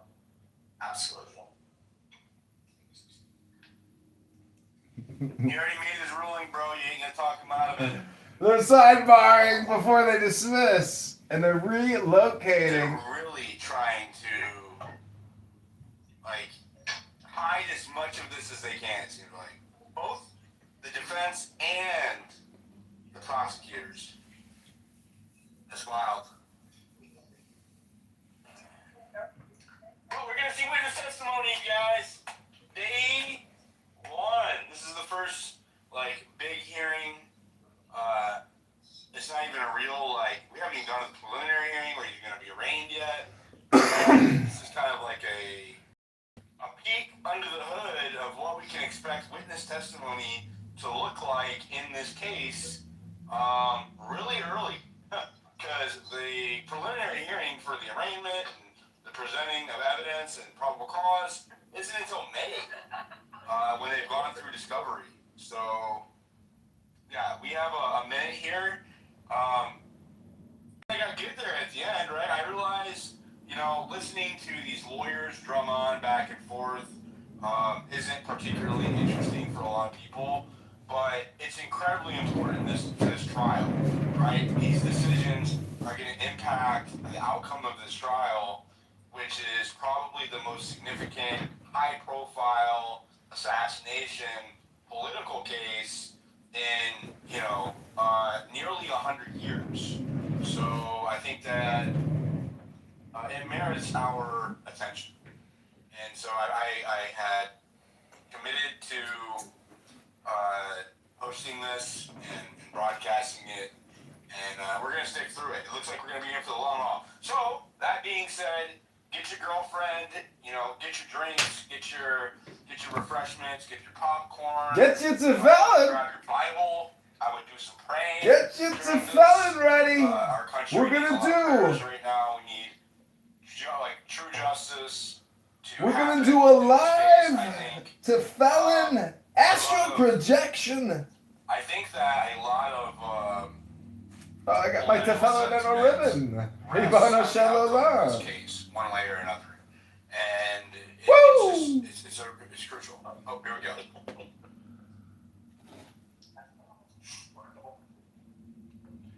Ribbono shel olam. Ribbono shel olam. Ribbono shel olam. What's his face? Bottom right corner. Thank you so much. Ribono shel olam.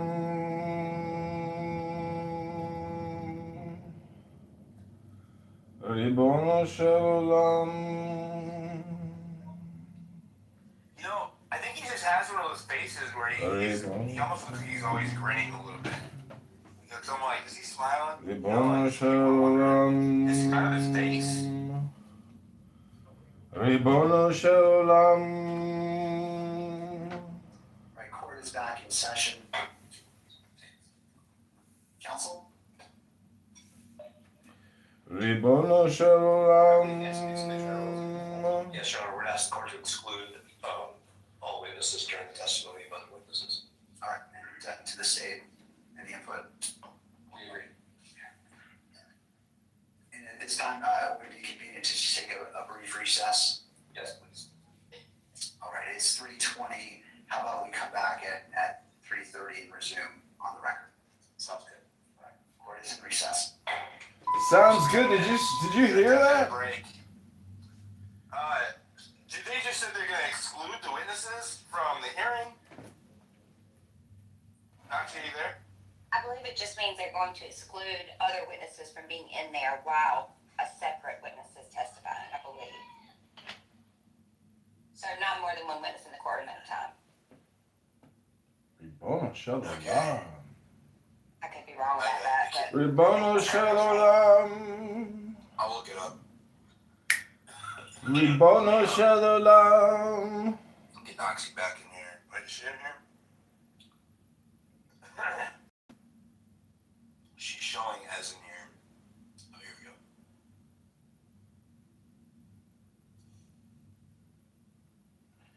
A little rachamna. Ribono shel olam. Yeah, I didn't get a chance to watch the space and what's going on in the space, but I know what's going on. You know what I mean? I wanted to reach out, just come in, Mike, say hello, keep up the good work, and knowing that you're probably seeing some things when you met me way back when, saying, "Oh, I get it now," because I think I saw a couple of your tweets where they look like. I was like, so that's the good news, okay? It's always good news, because what we want to do is we want to get to the truth. I don't care who's telling the truth, okay? I just want it to come out, and I want it to happen. And we are undeserving. She's taking a complaint to the wrong department. Diligent can't file that complaint. Only the JCD can. The Jewish Complaint Department. Founded by Kabbalist, cannabis, candidate, John Kitover. The 16th District write-in candidate to defeat Darren Mahod Rabbeinu Shalom. And they don't, because you know. The followers of the Rebbe say it's very useful to say Rabbeinu She's Shalom. going to have a 1,000 times a day, Rabbeinu Shalom. Scotty! Okay, so when I listen to both sides. People who are skeptical of the narrative. Yeah. Go ahead. But it's my feeling, this is my general consensus, and which just lines up a lot. I actually heard Tucker say it, and it really summed it up better for me. Wait, I think can you hear? Okay, summed it up better for me than I Tucker! did myself. Is that Mother Tucker! I like to believe that they've got it all figured out, but they're not giving me a very compelling case. And the thing with me is that I'm old enough for the JFK thing. Okay, so, and I dug into that for years when I was younger. It was like perpetrated on me the whole 9 years. I'm just not buying the Oswald narrative. And moreover, I remember and I see the damage that was caused because we let it. Harry Balzac! And there's really Rabbeinu Shalom! Get and welcome to my show. Harry, you've been a big part of my production here. We're listening to people with Jewish derangement syndrome accuse Erica Kurt and Mossad CIA of killing Charlie. Rabbeinu Shalom. Oh, also I have another room open called Mocking People. But this is the Jewish Complaint Department. You haven't heard the Jewish complaint yet. But anyways, this is live on X. They kicked me out of the room. Diligent citizen. He's like this dumb fucking schmuck fake news reporter. This whole entire Got all these thing. followers, he's fucking brain dead, hypnotizing people never read a fucking book in his life. Yeah, I haven't seen compelling evidence to. I haven't seen compelling evidence to suggest otherwise. Trial, but thus far, what I've Pronunciate, seen Diligent. people Pronunciate. with certainty that Certainty. media, all repeating the same unsupported narrative, unsupported by primary evidence, that is, right? Right. In unison. Yet, Harry, you always know you're listening to a stupid person when they finish their sentence with right. Dissenting faction within the right and even in some on the left, not buying it, right? This is what he does every time it goes back. He goes, "Who's not about the right or the left?" Gaslighting. You are a traitor. Traitor. Yeah. Slop up the Fed narrative. Slop up the Fed narrative. Expose a traitor for exposing. Traitors. Traitor. Trader Joe's. I gotta go grocery shopping, ladies and gentlemen. The Shabbos is nearly here. That's fine. The Shekhinah is surely here. Evidence with that too. Ribono Shel Olam, the fowls and the rabbit. I think. Say that saying, Ribono Shel Olam, is extremely useful. I just kind of like, I was sick when this happened, and I just Ribono Shel kind of, Olam. was busy doing some other things, mostly getting healthy, and I'm really glad that I sat there. If you've got tefillin, Harry, now's the time to put it on before Shabbos starts, because once Shabbos starts, you won't have to put it on anymore. If I could contribute in a meaningful Oh my goodness. and I don't even My have to be tefillin. on the inside doing anything. I don't need the light. The leather on my tefillin is cracking. It's all over my arm. But if I can be helpful. Fake tefillin. People on the back end. Oh, Ribono Shel Olam. Hold it close to your heart, Ribono Shel Stuff Olam. like that.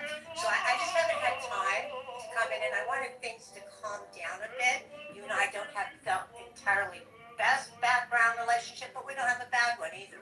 So that's a good news. Who are you, Grandma? Get back to the show. I'm willing to hear anybody that's bringing evidence to talk about whether I agree with them, whether they like me or not. It doesn't matter. I talk to people who hate me all the time. I'm okay with that. I don't hate you either. Yeah, no, I don't hate you either. But I'm just saying, I saw, like I know where People don't hate you. But when you kick people from your room and you exclude people, that's when people hate you. You know what I mean? There's a reason for that, Diligent. There's a reason. We're gonna follow with the JCD, lady. You're already getting your submission in. Before, guess what? What? You know what I mean? How much more runway? How much more is my family willing to? How much more am I willing to put my family through? I don't know. Stop using social media, bitch. Go to the gym. It's like, how much more runway do we have to?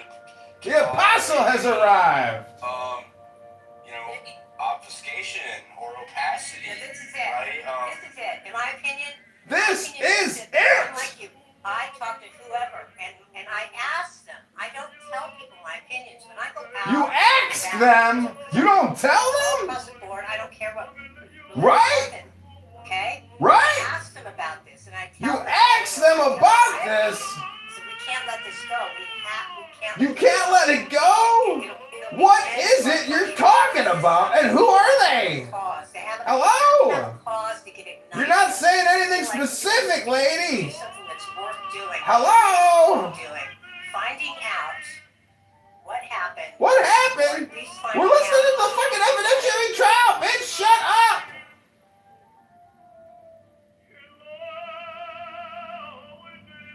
Did they kick me? Oh, my phone crashed! That's generally a sign you've been kicked. I got kicked. Ha ha! He found my profile, he kicked me. We did it again, ladies and gentlemen. The internet is undefeated! Oh, what a life. We're doing it, Balzac. We're doing it. We're calling out everybody who needs to get called out because they're stupid. We're going back in. Deep state operation, Yellow Canary JDS recorder. Candidate John fighting on behalf of the 16th District of Illinois against brain rot. I didn't catch that. Can you restate that? And something's wrong with your mic. It's a little hard to hear. Is it a little better? Sorry, I'm right by the oven. Yeah, that's better. Okay. Yeah, so the Deseret News, they FaceTimed in, or they video called in. The judge was a little hesitant at first. He accepted the video conference. And they spoke about how it's constitutionally important for the case to be open, as is the precedent, but that this case should be the rare exception for some reason. And ultimately that they were in favor of a closed hearing. Found that very strange. Yeah, that's a weird position for a news organization to take, to restrict access to information or to have a closed hearing. That's antithetical to their business model. Like, what? That's crazy. Go ahead, Louis. Is the space glitching out? Louis, you there? Can anybody hear me? Hello? Did I just lose you I guys? can hear you just fine. Hi, Aaron. What are your thoughts? Okay, cool. I'm glad I didn't lose it. I think I lost Noxie. I'm trying to fix it now. Let me see. Noxie Toxie. Aaron, did you already go? Didn't. I didn't have my hand raised, but I'm kind of excited to see these attorneys enter. Yeah, Aaron's talking. I have right to log after, off in 60 seconds for this. Rebono Shalom, it's the Shabbos! Okay, God bless all of you guys. On the one hand, maybe you guys are about to pull off the biggest journalistic long shot in American history, and you guys alone have the secret. On the other hand, perhaps this was just an exercise in learning how to do investigative journalism as citizens. And with that, I say, God bless all of you. Shabbat Shalom. Rebono Shalom. God bless you as well. Shabbat shalom. Have a good night. Shabbat Shalom! Okay. And Jesus be with you. Oh, Rebono Shalom. James Guru. Go ahead. James Gruber. Amos! Yes, sir. I just had a question about Mitch Snow. Is that okay? Yeah, I guess. Go ahead. I was listening to your interview with him, and he said in the interview that he was vetted by Joe Kent. Do you find that weird?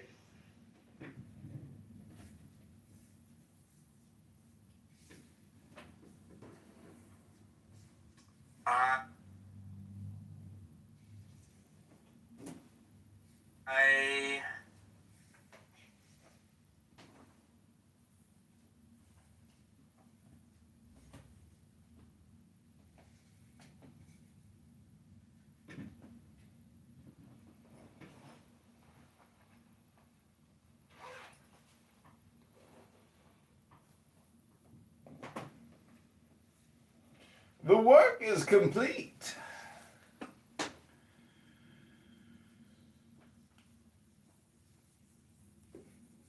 How much time do you need, Doctor? This bar is armed. One of you anonymous clubhouse users is the trigger man. Any attempt to flee will trigger the bomb. Okay, his room has crashed, I believe. But we got it going on. Ribono Shalom all the time. Some more Yosele Rosenblatt before we reconnect. Maybe they kick. We're going to try to go to another room. See if we can get back in. Here we go.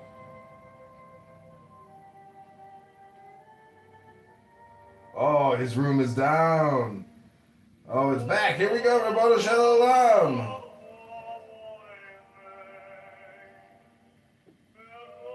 Oh, looks like I'm blocked from this room too, or the room has crashed. Let's see if we can find it another way. Oh, here we go again. One more time. Let's see it. Third time's the charm, ladies and gentlemen. Ah! The room has crashed, Ribono Shalom. Dunsky. Nothing's working. That's the way it is. That's the way the cookie crumbles. A little Ano Abdo for you. Ribono Shalom.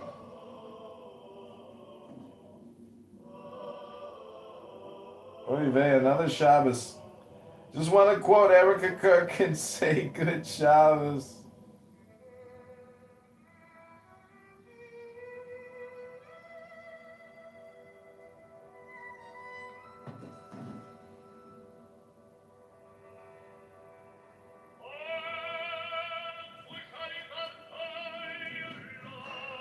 Ribono Shalom.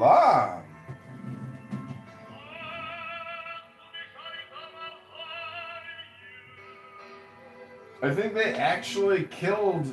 That might be the end of it because they know they're being live streamed. The actual court, is being live streamed by Diligent, and that audio will go global versus like just having it on local TV. So, anyways, interesting times. Ribono Shalom. The Shabbos has started. Isn't it amazing? As soon as the Shabbos starts, the live feed gets cut. Ribono Shalom. Another Shabbos miracle. Oh, Ribono Shalom. Ribono Shalom.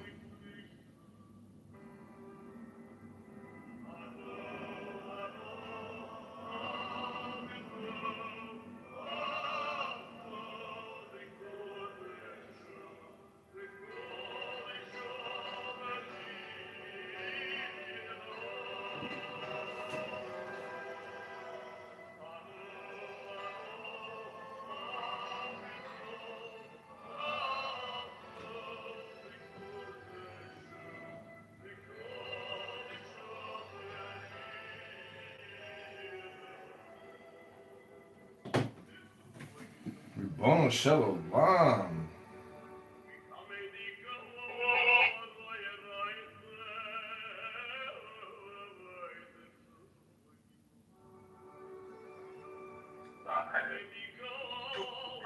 Yes, it does. No.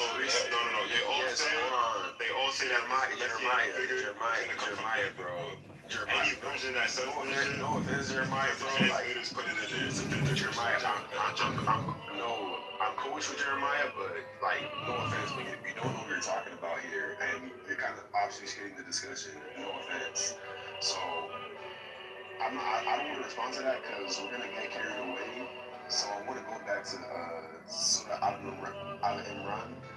So what it's saying in that passage is that it's saying that Jesus is not the son of Allah because he's a creation of Allah. Okay, sure. Let me read.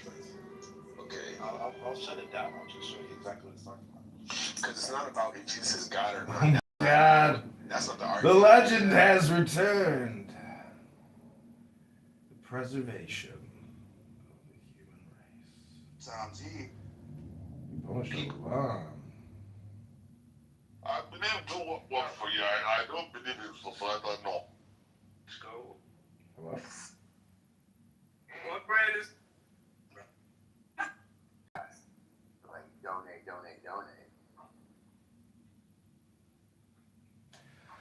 Yeah. Yeah, it's fucked up. They used his death to raise more money.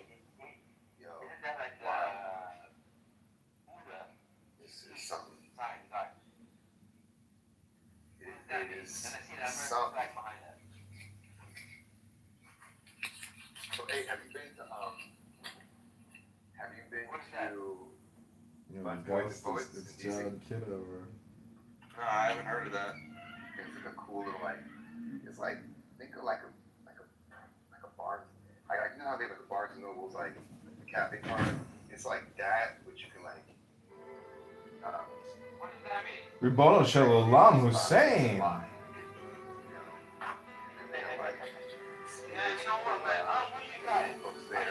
It's a cool little spot. I haven't been there in years, but it was one of my favorite places to go.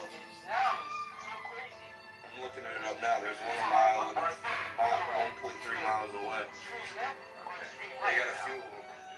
Introducing the cutest, softest matching set you will ever own. These are the new Cloud Tee and Cloud Short sets by It's a cool spot. I've been working on a lot of poetry. A word? Yeah. You wanna hear it? Yeah, man. Let's hear it. It's like a few minutes long. Go ahead. Yo, what's up, Dane? Before I go on, I just wanted to say what's up. Let the games begin. Hello? Hello?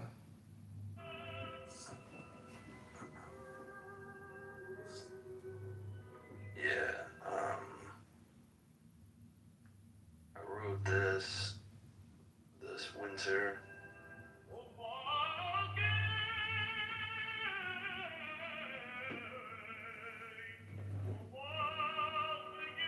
First they were the angels, and you better believe that angels are real. Demons are angels, cast out of heaven, and bound down to the earth. And the evils of this realm are real. They will deceive you to believe that they aren't here. But they are here. And they are after your spirit, your soul, your louche. Many consider them alien. They mingled and meddled and slept with man's women and gave birth to Nephilim. The giants amongst man, and giants are real. Goliath was real. And David killing Goliath with a sling and ordained king by God was real. God is real. The orb of light that levitated and shot off into the sky, then disappeared, was real. I saw it. I was there. I saw it. My eyes. I saw it. Man bore witness to the supernatural creator of all timelines, all dimensions, all parallel realities, synthesized and crystallized into one thing, into the entire universe. And it was a man, Jesus Christ. God is man who stood up to the Jewish intelligence community, who stood up to the Roman and military-industrial complex, who stood up to the authorities and spiritual wickednesses, sacrificing his for the kingdom of eternal life, conquering death to walk amongst us yet again. It is all real. We are at war. It's an ideological war, a civility war. The spiritual war is real. The strong will survive. The preservation of the human race is dependent on its capacity for resistance. Resistance to the stripping and mining of your identity. Resistance to the comforts of technology designed to control you. Now is the time to free your mind. The artificial wombs that are being built in fields are really there to harvest every ounce of your energy, for the human body generates more bioelectricity than a 120-volt battery and over 25,000 BTUs of body heat, combined with an advanced form of fusion. The elites who worship machines, possessed by demons, have found all of the energy they need for their technological revolution. They will be sold, some for families, some for organs, some for science, some for slaves, some for soldiers, but the most valuable will be kept in the basement, for they will be keeping the lights on. They will be sold as batteries. Their technocracy is enslavement. Their transhumanism is really an illusion. This illusion is a psychological matrix designed to keep the war effort appearing to be paralyzed, pulling the wool over our eyes, putting in a tremendous amount of effort into poisoning the water, poisoning the air, putting chemicals in our food, vaccinating liquid metal mercury into our bloodstreams at birth. But this paradigm will shift. This war will be won, not by bullets, bombs, or enslavement, but by using the technology of war written by Sun Tzu, using real ideas, real voices, real talents. Really, the war will be won by the side of mankind, by the side of God, without firing a single bullet. In the beginning, there was only hope, a glimmer of light, peeking through a cracked pyramid, filled with the chaos of this realm. It's Pandora's box. No, it's Pandora's pyramid. I was there. I opened it and looked inside, and what I saw was me. Broadcasting live from the world ran by AGI, opioid epidemics and biological weapons. God speaks to us through many vectors. We are only as sick as our secrets, and time, it takes time, so let's get honest. We the people are tired. We wake up just to work a job that we hate, just to get by, just to make someone else rich, while we're sitting in our cars, stuck in traffic, contemplating suicide, knowing that there are things worse than death, and living like a slave is one of them. There has to be a way out. There has to be another way. Now is the time to stand up. Stand up for yourself. Stand up for your family. Stand up for your freedom. Become a leader in your life. Speak the truth. The truth will set you free. It is time to get off of the tightrope. It's time to be the tip of the spear. The worst thing that you could do is not say anything because they manufacture silence, mass manipulate compliance, all under the mantra, trust the science, standing on the brink of hope before voices addicted to drugs and debt, break free into a parallel dimension of eternal life, the voice of God technology, voice to skull, insanity style mental. God, grant me the gift of desperation. I've seen miracles happen. The orb of light that shone itself to me disappeared in front of my eyes after morphing into itself. Where did it go? No. When did it go? I opened my mouth, and it's going into me. My eyes are open now. The elites have it down to a formula to enslave us and starve out the rest. It's an 8-step process as follows. Step 1, defund the police. Step 2, ramp up homelessness and crime. Step 3, price gouge whole neighborhoods. Step 4, elite ran corporate entities come in and buy the property. Step 5, gentrification with apartment buildings. Step 6, allocate 3% of residential properties to Section 8. Step 7, hike up. Kitover running for the 16th district against Darren LaHood. I have landed my plane, and I am complete. Thank you very little. God bless. Health, wealth, love. Now go get your fucking shine box, Keegan.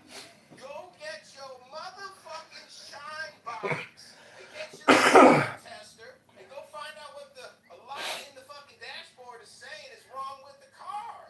Keegan, don't you know I got the volume down and nobody can even hear you over here on my YouTube recordings? Now go get your fucking shine box. Go get your fucking shine box, Keegan. He's giving me from Shemayim. Ribono Shalom. The followers of the Rebbe say that it is extremely useful to say Ribono Shalom over and over and over again. Ribono Shalom. That's what I told DMX at McDonald's. He said, fuck you, motherfucker. I said, whoa, whoa, whoa, I'm sorry. Ribono Shalom. He said, what did that mean? I said, it means master. Master. Master of the universe. And he said, motherfucker, let's take that selfie and eat these chicken nuggets.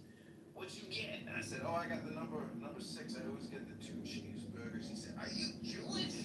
I said, Ribono Shalom. If I was Jewish, could I eat cheeseburgers? He said, I guess not. N-word. And I said, did you just use the hard R with me? He said, that's what's up, N-word. Because he's giving me from Shemayim. Ribono Shalom. The followers of the Rebbe say that it is extremely useful to say. You articulate what this first clip shows. I think the clip shows that the camera is zooming in the first clip on Mr. Robinson's lips as he is trying to communicate with me sitting next to him.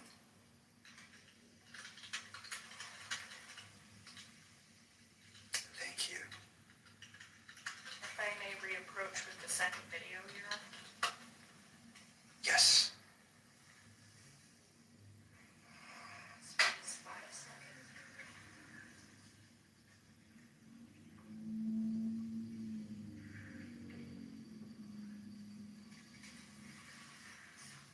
And it's like,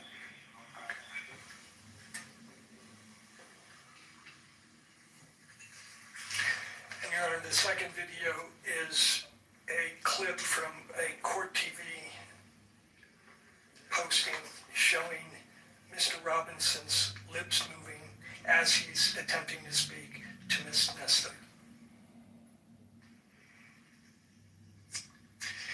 And Your Honor, one last thing I'd like to add, if I could, which is I think the court very correctly and very cautiously admonished the cameraman about your December 23rd order before this hearing began. And he said he understood the order, and I think the order is very clear as to this lip reader provision. And I can elaborate further why it's damaging, but I think it's obvious to the court if the media is allowed to interpret the conversations between counsel and his lawyer, it creates all sorts of problems in terms of Mr. Robinson's right to a fair trial.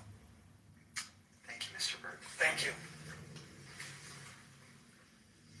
And just one more question, I apologize. Just for the record, from your position, citing to the standing decorum order, the violation itself, so we can connect it all from your arguments. Yes, Your Honor, I forget the paragraph, but there is a paragraph in the court's latest December 23rd decorum order. It's paragraph 48. 48. And it's been a feature of every decorum order. I think we're on the third one. But from the start, the court has prohibited Zoom-ins to allow lip readers to interpret what's being said between counsel and the defendant. And finally, I think you led with this in regards to the sanctions being requested. You cited to the court sanctions, and then there was a second one referring to, and I want to make sure I wrote it down right, because it's something along the lines of not showing Mr. Robinson at all. I want to make sure I understood that request. Sure, the request was either to exclude the cameras for purposes of this hearing in its entirety because of the violation and because we can't be assured that the cameraman's going to comply with the court's order. The second request is if the court is not going to exclude the cameras, then it should, at the very least, order the cameraman not to shoot any footage of Mr. Robinson, that the camera should be focused on the court and the witnesses if the court permits that, but it should not be zooming in on Mr. Robinson. His demeanor, his conversations with his lawyers have nothing to do with the newsworthiness of this case. And what it's allowing is very prejudicial information to be leaked to the public through these lip readers and body language interpreters, and it's creating massive prejudicial publicity for us. So that's the request. Thank you, Mr. Burns. Thank you. I'll hear from other parties if they wish to be heard. Yes, Your Honor. Michael Judd on behalf of the media entities. I want to take the court back to that specific paragraph of the decorum order because I do want to make sure we're on the same page about this. It's the second sentence of paragraph 48 of the decorum order that I understand is at issue here. It does say no visual recording is permitted of a person's lips so as to be decipherable by a lip reader during conferences involving counsel, at counsel tables, or bench conferences with the judge. The zoom-in language that you have heard referred to previously doesn't fall in that sentence. The zoom-in language comes in the next sentence, which says no one may zoom in on anything on counsel's table or the bench to identify any writing. So those are two separate things. The first that we learned about this was during the break. I briefly reviewed the two videos that the court has reviewed. I understand that those were 9 seconds and 5 seconds long. I identified the provision of the decorum order that I believe applied here, spoke to the pool cameraman about that, ensured that the rule about capturing conversations involving counsel at counsel's table or at the bench so that they may be decipherable by lip readers was an important provision in the court's decorum order that it should be followed. I understand that the cameraman understands that rule, that any capture of those conversations was inadvertent. I understand the concerns raised by defense in this case about potential prejudicial effect of something that is intended to capture conversations. I don't believe that that's what occurred in this case. I believe that the court's order should be understood and applied as written and done so strictly. But I believe that there's been a violation here. We've been now on the record for 3 hours. I believe that the total length of the two videos that were shown to the court were 14 seconds long. Whether or not either of those conversations rises to the level of capturing the movement of somebody's lips so that it can be decipherable from a lip reader, I'm not in a position to judge. But I can assure the court that the media is aware of that of defense's concern about the potential violation of that order, and that they will take that seriously. That's already been raised, already been discussed. As far as the remedy sought here, I think that excluding all cameras from the courtroom for this important part of this important proceeding would be broader than any sort of remedy would be necessary here. as would the direction that the cameras not show Mr. Robinson in any way.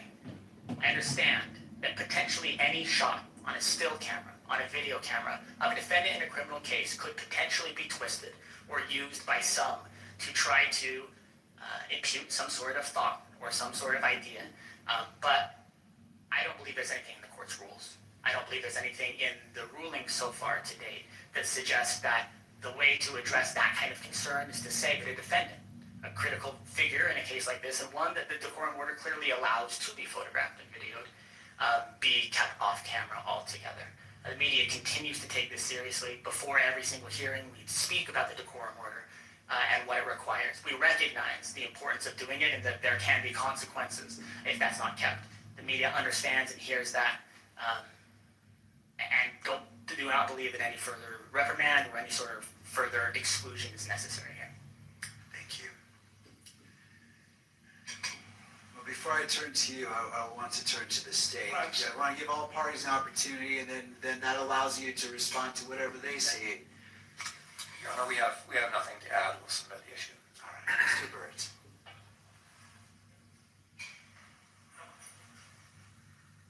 The problem with that explanation, that's the same thing they said last time, on December 11th.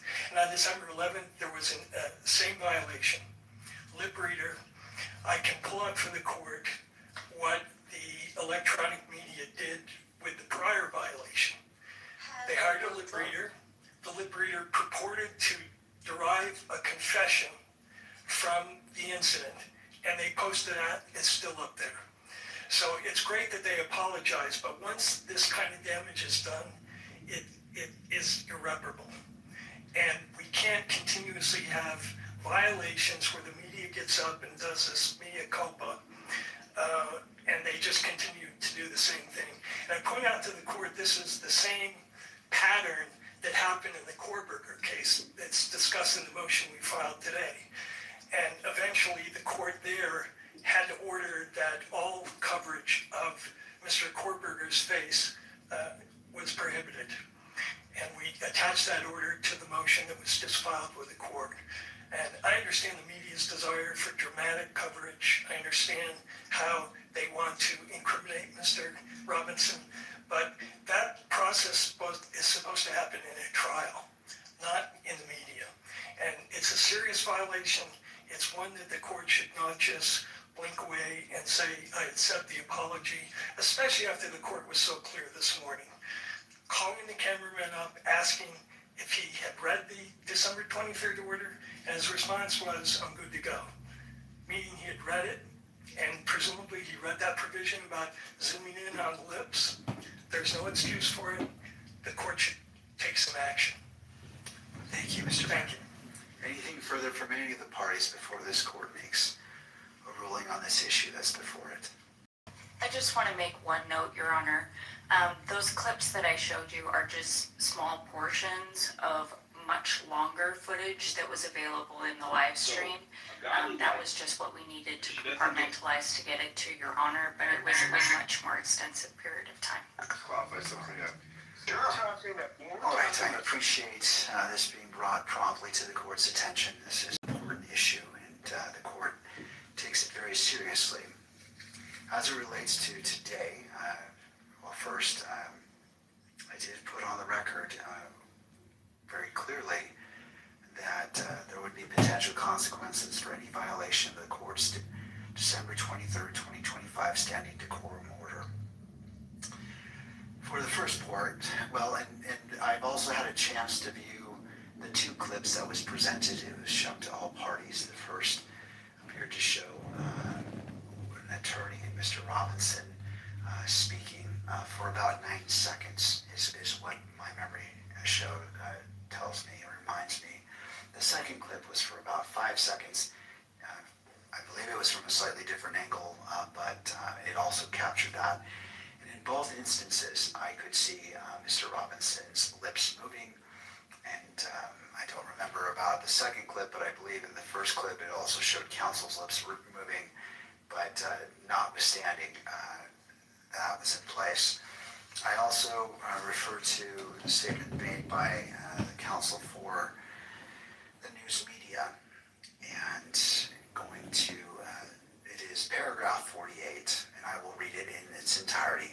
No audio recording is permitted of the conference involving counsel at counsel's tables or during bench conferences with the judge. No visual recording is permitted of a person's lips so as to be decipherable by a lip reader during conferences involving counsel at counsel's table or bench conferences with the judge.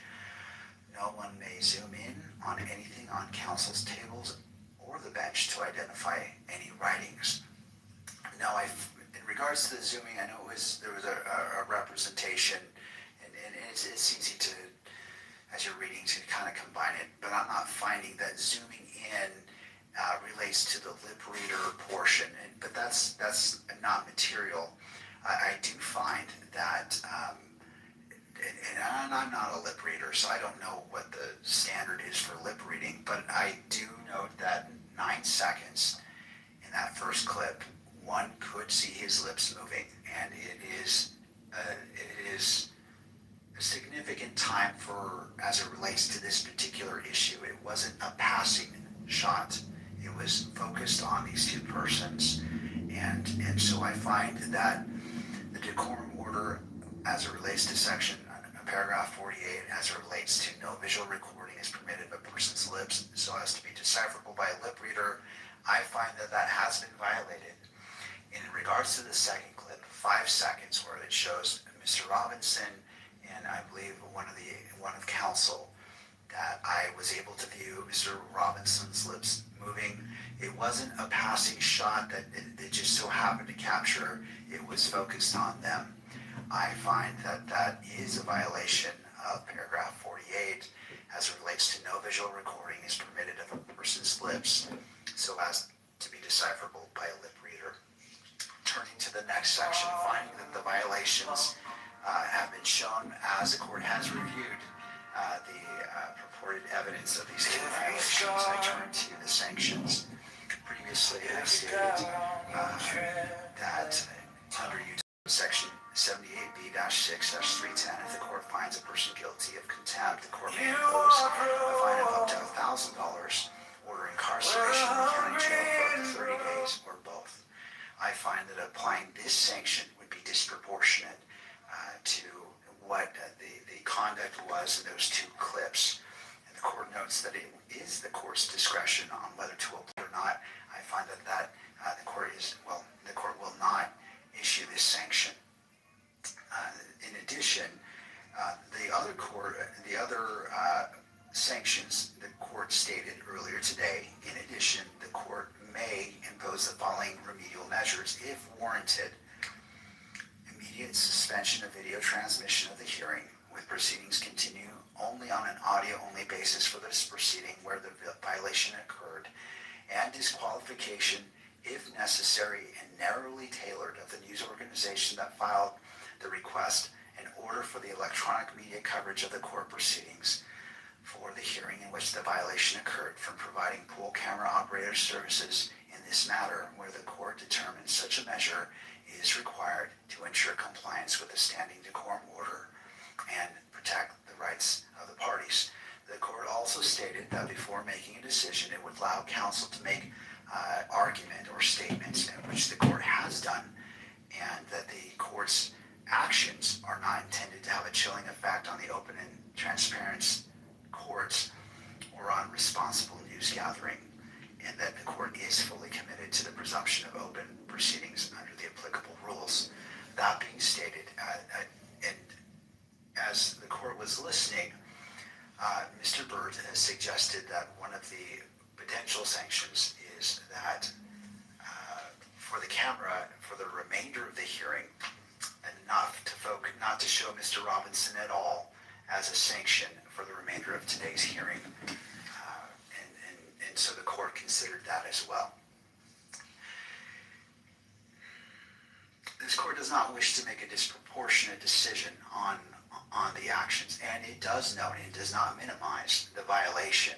Therefore, this court will take up the suggestion by Mr. Byrd that during the remainder of this hearing, that the camera shall not photograph Mr. Robinson at all, and that will be the sanction of this court.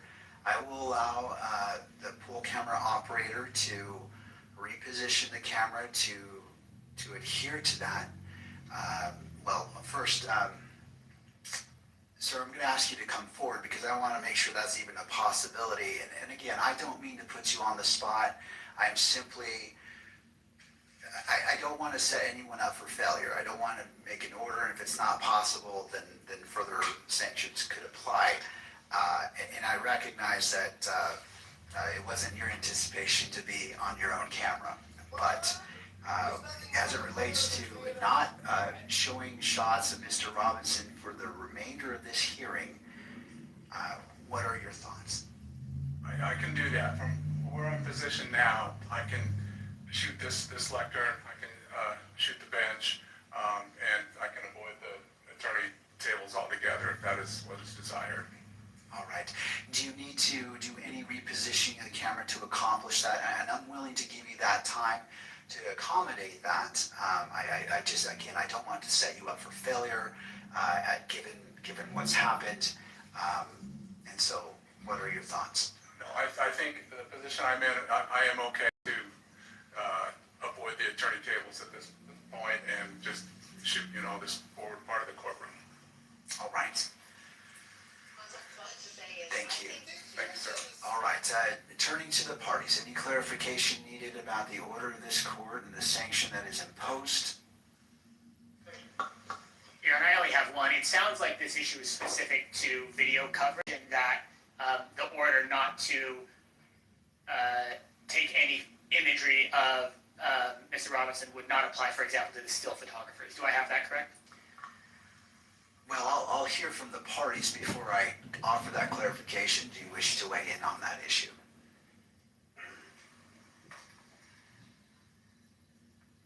Just to indicate to the court that one of the problems is not just with the audio, with the video coverage, but most of the coverage is not covering the proceedings so much as close-ups of Mr. Robinson and comments about his demeanor.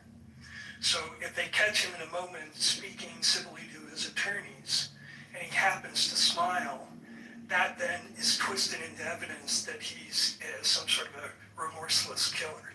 So that applies to the still photography as much as what's going on with the video. So we'd ask the court not to permit still photography, at least for purposes of today. And I think after the court sees the motion, we'd be in a position to talk about the future. But I think for now, that's our request. Thank you, Mr. Byrd. Thank you. To the state. Nothing further, Your Honor. And any other inputs? All right. This court narrowly tailors its decision as to the violation, and the violation comes from the camera, the pool camera providing live feed. It doesn't come from the photographer. The photographer is the still, I don't know what the exact term is in this moment, it is eluding me, but the person who's operating the camera to take still shots is under the same requirements for this decorum order. I am not going to sanction them because what was before me with the 9-second clip and the 5-second clip doesn't apply to them. So I'm going to limit the sanction as it relates to the pool camera photographer, again recognizing that the standing decorum order applies equally to the still camera photographer. Thank you, counsel. I appreciate you bringing this to the court's attention and the seriousness and professionalism that you presented this to the court. So thank you to all parties. And again, to the camera operator, do you need time to test out to ensure that there is any inadvertent capturing? I'm willing to do that. I just want to make it clear as day that Mr. Robinson is not to be captured in a sweeping shot in any form for the remainder of this hearing. All right. All right, counsel. With that in mind, how would you like to proceed?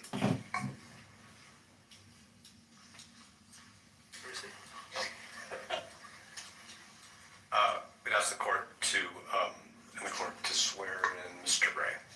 Mr. Gray, if you would approach and stand before the court clerk to be sworn in. You do solemnly swear that the testimony you're about to give now before the court will be the truth, the whole truth, and nothing but the truth, so help you God. Thank you. You can sit over there. Mr. Gray, if you'd like, have a seat. Usually we have water bottles. If not, there's one right here. All right. And Mr. Gray, I'm sure you've heard this before, but if you could position the microphones close to you, just to ensure that the record picks up your testimony today. Thank you. Mr. Novak. May I proceed? Yes. Thank you.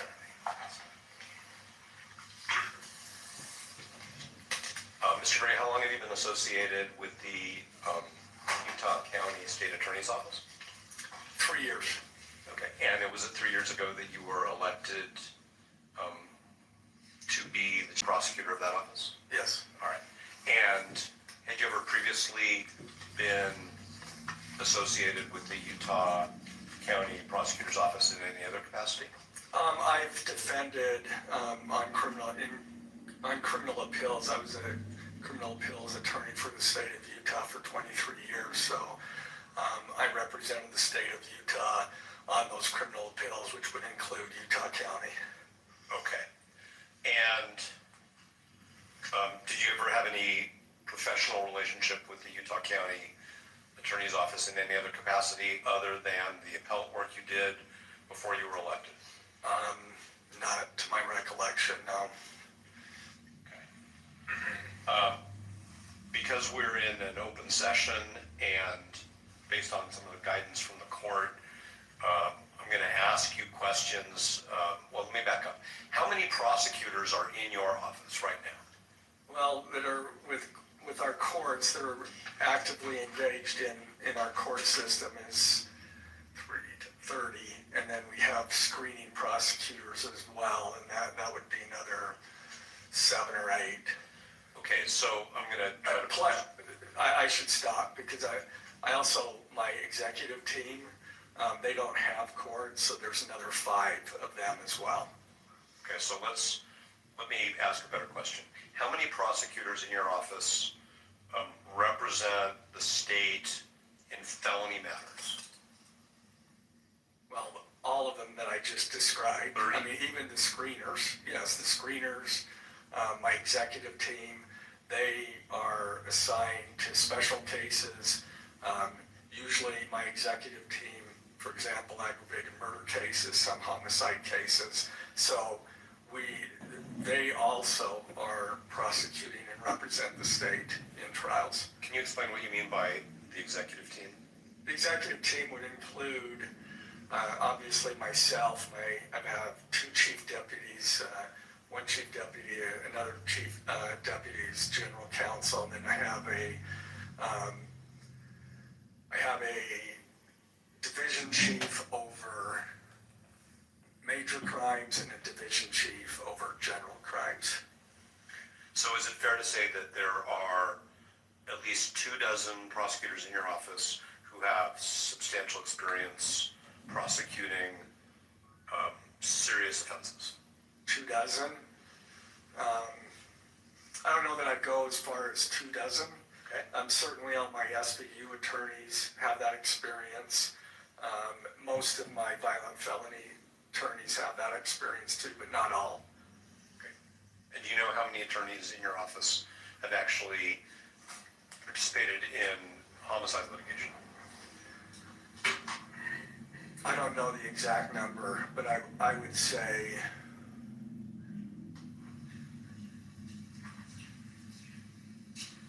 maybe 15. Okay.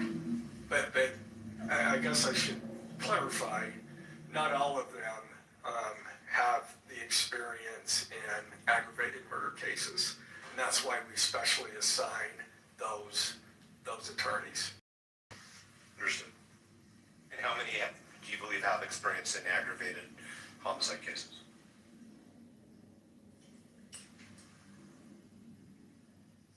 Probably 7 or 8. And are all 7 or 8 assigned to this case? No.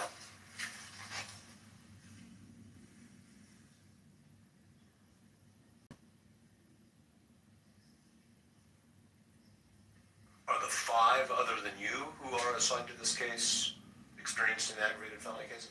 4, well, I'd either 3 or 4. Of the 5? Yeah. Okay. All right, now I'm going to ask you some questions about a specific member of your office. And because the court may or may not ultimately order that that attorney's identity remain sealed, you know what I mean by the word sealed, right? Yes. I'm going to refer to that person as Prosecutor A, okay? You all right with that? Sure. Okay. So how long have you known Prosecutor A? About 3 years. In your work as appellate counsel for the state, did you have any contact with Prosecutor A? I may have. I don't recall. We generally send something out to, when we get an appeal, we generally send, the AG's office, we send something out to the prosecutor, ask them to fill out anything that we should know. More often than not, they never send us anything. And because it's an appeal, I mean, we're bound by the record. So there's not usually an occasion, but sometimes there is. But I couldn't say for sure that I've never talked. I certainly don't remember ever talking to him, though I could have. Okay. Is Prosecutor A a member of your executive team? Yes. Okay. And did you select Prosecutor A to be a member of your executive team? Yes. And that was at the beginning of your Yes. tenure as the Utah County Attorney? Yes. All right. And so you've had close working contact with Prosecutor A, who's a member of your executive team for the past 3 years? Yes. All right. And that, unless you're out of the office traveling or on vacation, that's basically every work day of the month, correct? Yes. All right. And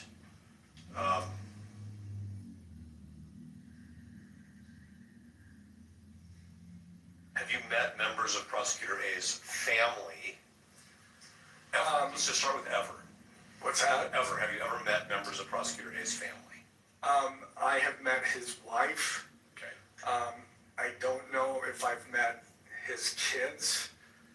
I may have in passing, but I don't really, if I did, it was like at a function, they say, this is my family, and introduce me, but I don't remember. Have you socialized with Prosecutor A? Defeats the incumbent. I think we went out to dinner once after a conference in St. George with some other prosecutors and their wives. Okay. Have you ever been to Prosecutor A's home? No. Has Prosecutor A ever been to your home? No.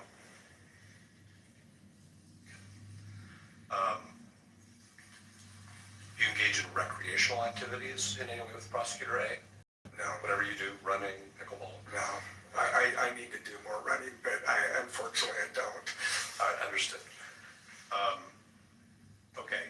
Now, Prosecutor A has an adult child who was at the September 10th rally at Utah Valley University, correct? That is, I mean, I don't have personal knowledge of that other than what they have told me. So like, I never saw that adult child, but I'm assuming, yes, that's true.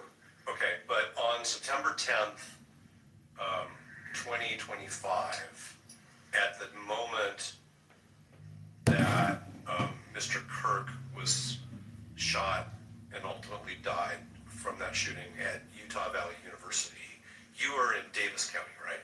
Yes, I indicated in the motion that it was Ogden, but it was actually Layton. So it was Layton. Layton. Yes. Okay. And I think that's Davis County. All right. That's what I thought. And Prosecutor A was with you? Yes. Okay. And isn't it true that while you and Prosecutor A were in Davis County, you learned from Prosecutor A that one of his adult children was at the rally and was texting him about their experience? Yes. I mean, we had just broken for lunch, and he showed me the text, Charlie Kirk got shot. And that was a text that he showed you was from one of his children, right? Yes, And you knew at the time that it was a text from one of his children, right? yes. What did he say to you? So I'm talking about Prosecutor A. He said, look at my daughter, look at what my child just showed me. And that's about it. And then he said, you know, I should be getting down to UVU. Okay. And then he left. Yes. And he, as far as you understand, he drove down to UVU. Well, he drove towards UVU, yeah. He drove in the area.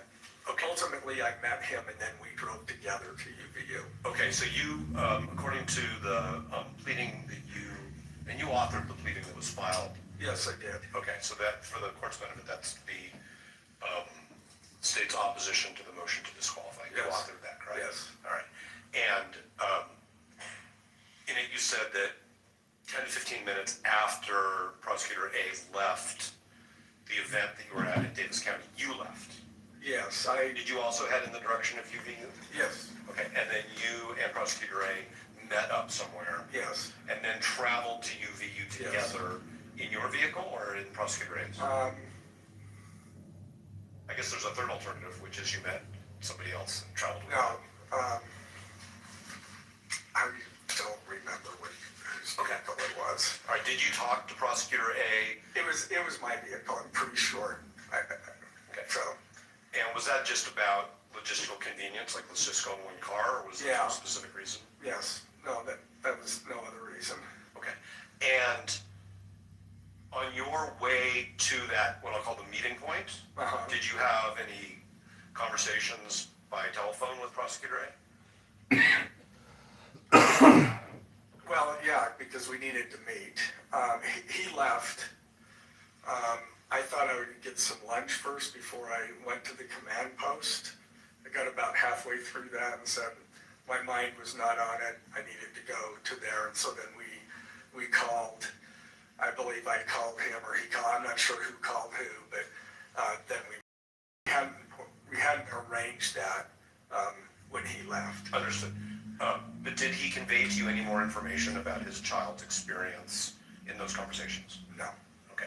And did you inquire, like, how's your kid or anything like that? I did not. Okay. And so you met up and then you went to the post, which was established near the university, correct? It was at the university. Okay. Was it inside one of the buildings? What's that? It was inside one of the academic buildings. Yes. All right. And did you see Prosecutor A's child there when you were there? No. Were you introduced to that person? No. Okay. Did you have any conversations with Prosecutor A about whether they should stick around and wait? No. Did you? My understanding, based on, my understanding was that everybody had left. We were told that most of the students had left. They had not, or attendees. So.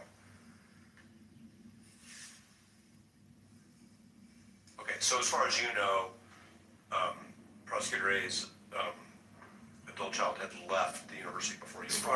As far as I know, my understanding was that, most of the students had fled. At first they went into buildings or whatever, and then they made their way out.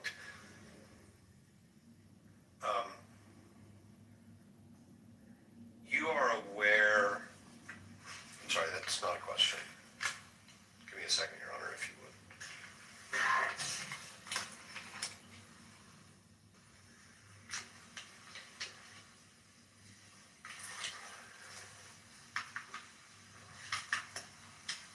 Okay, so did you spend time with Prosecutor A at the command post on September 10th at UVU? Yes, we were going different places, but there would be times that we would meet up. But off and on is all I can say. Okay. And did there come a time, either on the 10th or shortly thereafter, where he provide you with some information about how his adult child was doing, having been at the You know, I don't remember him ever saying anything about that, and I never asked. I probably should have, but I don't remember any conversation regarding his child.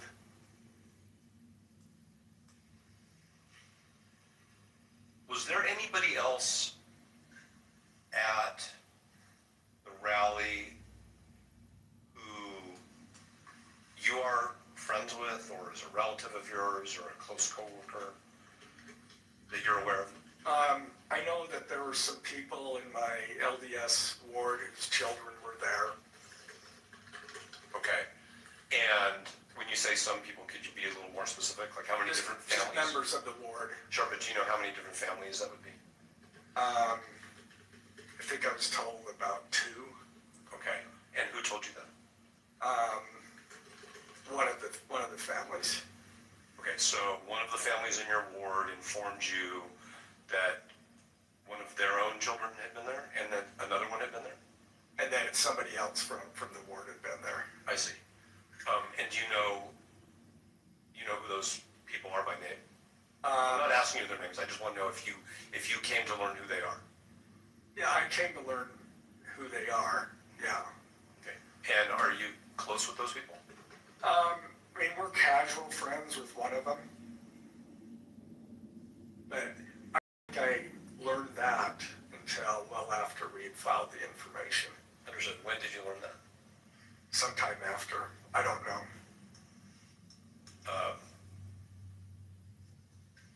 So the information was filed obviously in mid-September. Just in 6 days, so. Right. Okay. And do you know, like, if you saw the children of the families in your ward who you understood were there, if you saw them on the street, would you recognize them? I would recognize at least one of them. Did you ever have any conversations with them or their parents about their experience? I tried to stay away from that, other than they told me that the one was doing just fine and the other one was shook up. Okay. And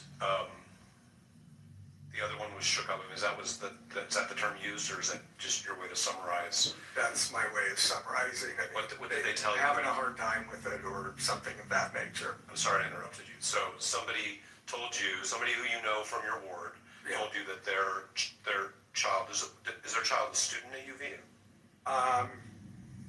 Probably. I mean, they're young adults, so I'm assuming that. I really don't know for sure. Yeah. I think what you said is that they told you that their child was having a hard time with it. What? This is the Charlie Kirk murder trial. Families. Other than the child. Yeah. Okay, so it was like a second-hand thing. Yeah. Okay. And do you know if either of those young people who were at the rally, well, I'll put it this way, do you know where they were in terms of in what I'm going to refer to as the amphitheater area? I have no clue. Really interesting. The one who was There's some fuck shit going on in the Mormon, share that information with the prosecution team? I may have. I don't remember. I may have in passing. Did you ever suggest to any of the law enforcement officers that that person be interviewed because they were impacted by what they experienced? No. We don't interfere with the investigation. We try to assist. But law enforcement, they identify who they want to locate and who they need to interview, and I leave that to them. Did the person giving you this information, so this is another adult in your ward, tell you more specifically about what their child and the other child actually saw and experienced? No. Okay, so you don't really know much more about where they were, what they saw. All you really know is one of them was having a hard time. Yeah. With the experience that they had. Yeah. Okay. I understand you said that you don't interfere with law enforcement, but if you learn, even if it's somebody you know through your community, that somebody has suffered some emotional harm as a result of a fact that you are responsible for prosecuting. That's not information you would give to an investigator so that they could determine whether or not, so that they could go interview that person. I didn't consider that as really relevant to the investigation, so no.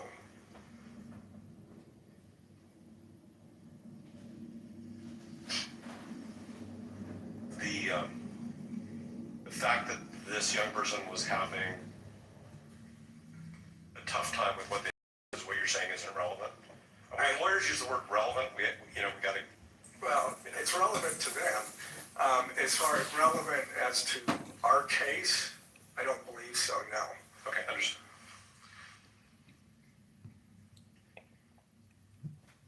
Now, there was a point in time in October, I think it was October 20th, where Prosecutor A sent Mr. Robinson's counsel an email disclosing that his adult child had been at the rally, providing us with some information.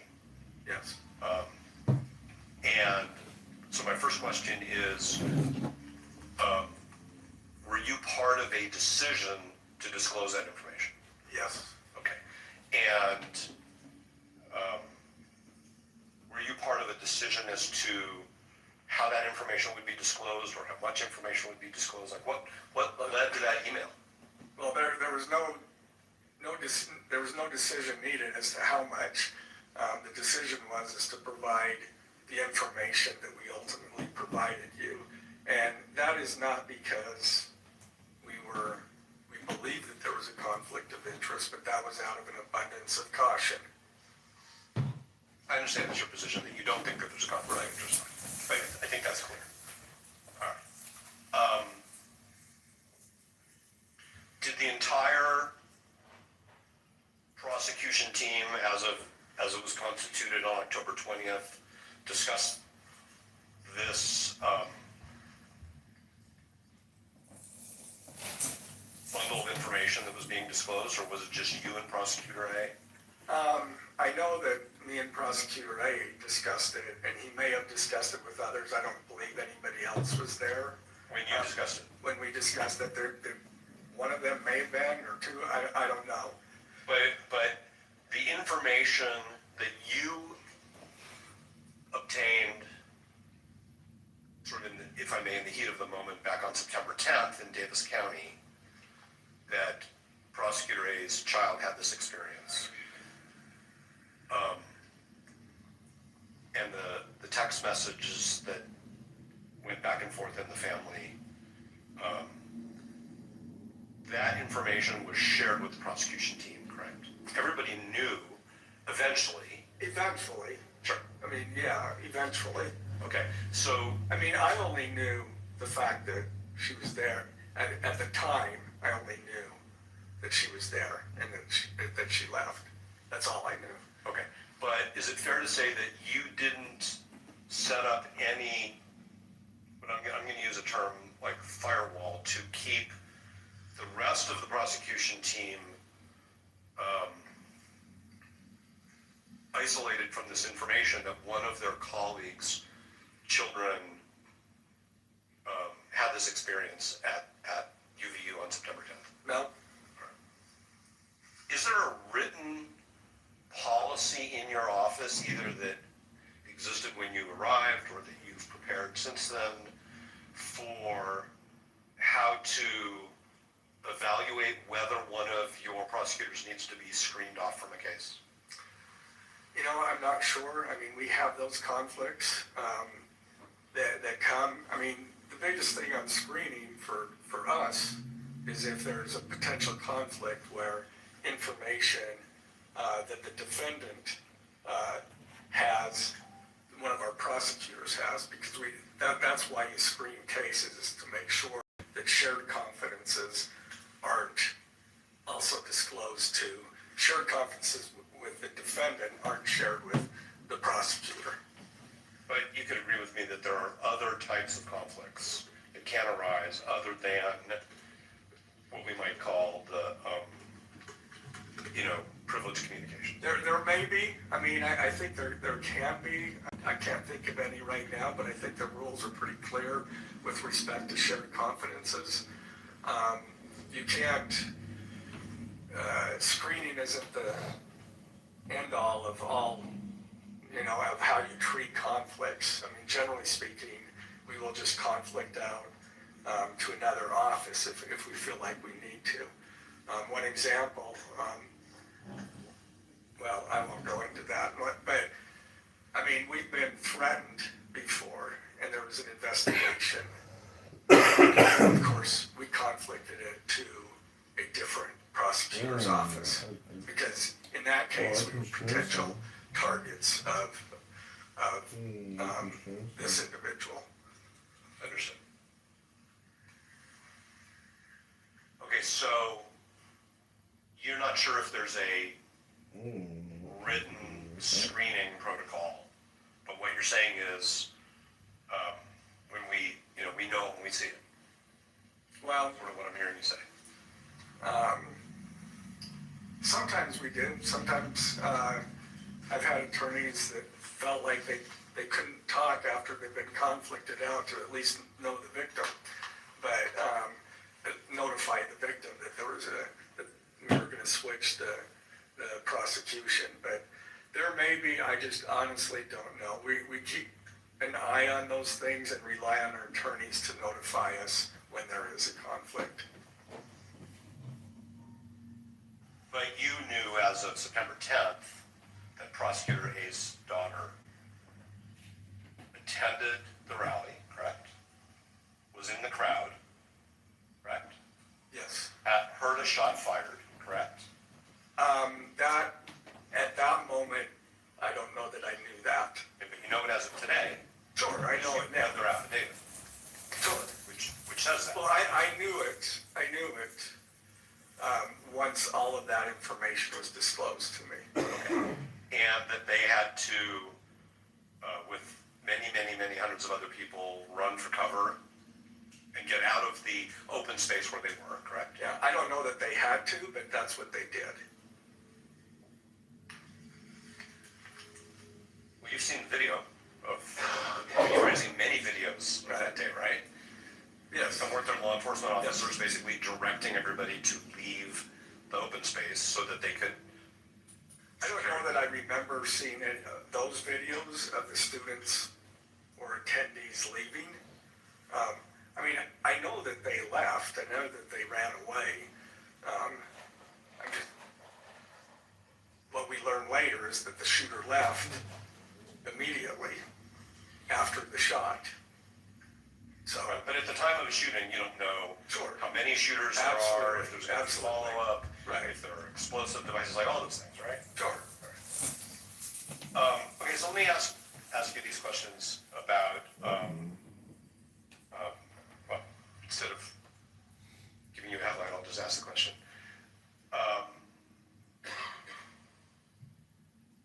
Once you had all the information about Prosecutor A's child's experience, okay? What they saw, what they heard, what happened to them, the fact that they were separated from their personal property, all those things, okay? What I'm hearing you say is you never really discussed that with Prosecutor A and his family. No. I mean, I did discuss, I don't know if it was day 2 or day 3.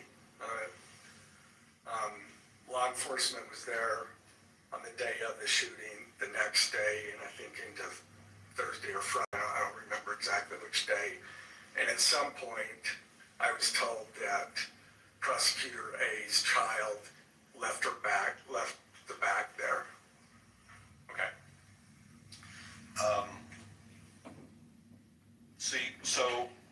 But if you never really talked about it with Prosecutor A, about the impact on his child and the family. I didn't say that. Not on the day of, or, I mean, in the intervening time, he reported a couple of times that he talked to his child and said that she was doing fine. She reported to him that she was not having any issues.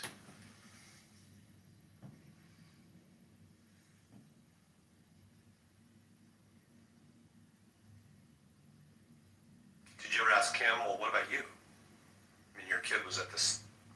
I didn't. Not that I recall. Did you ever consult with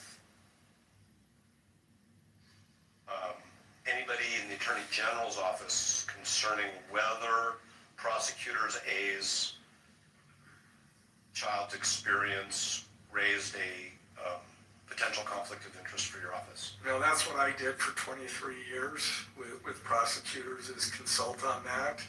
And so I didn't feel the need to go to those folks. I mean, I know how to try to figure that out. So when one of your responsibilities in the Attorney General's office was to consult about ethical issues? Different matters.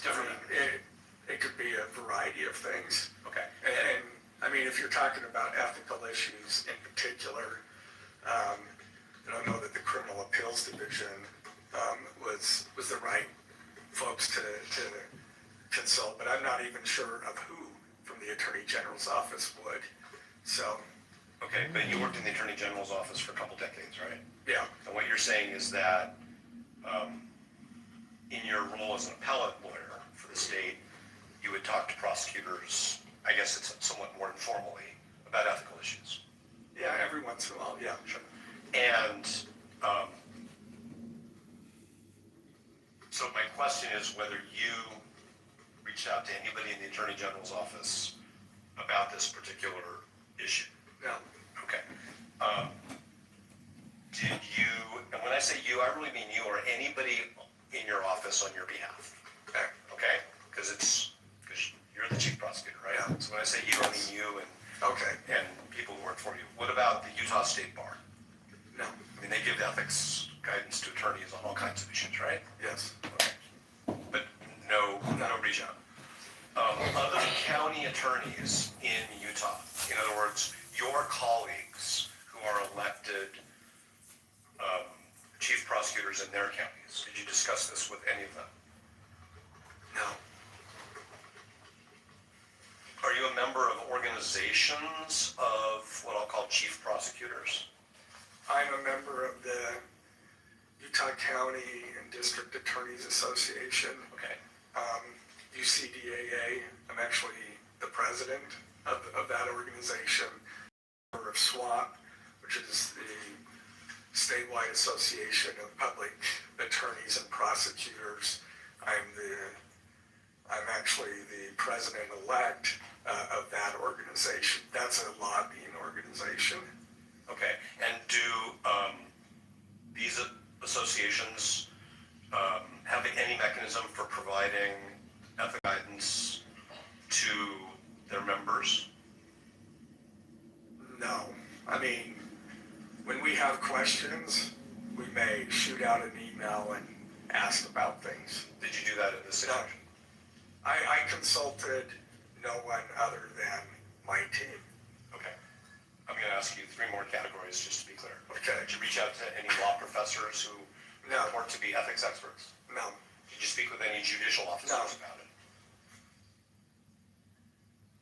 Reporter get the question and the answer. Oh, there you go. Well, I just said that I have talked to no one other than my team, so. Okay.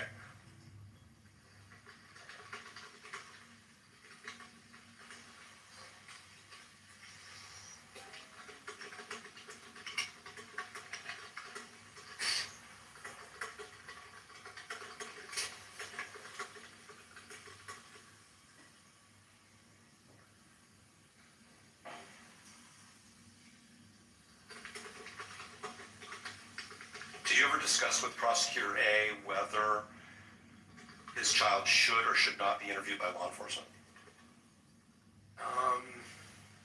No. Are you aware of any? Maybe, I don't remember. Okay, so that may be important. Do you want to take a minute to think about that? What's that? That may be important. Would you like to take a moment to think about it? I don't remember. I don't think so, but I do not remember.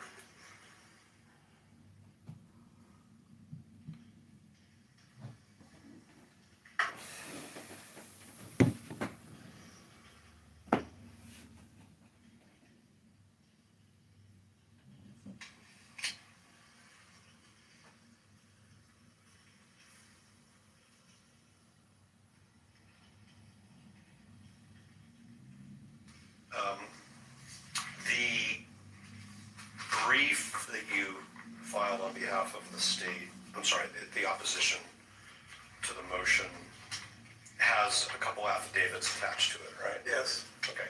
And one of those is the affidavit of Cole Christensen. Yes. And which for the court's benefit in the record is addendum C to the opposition.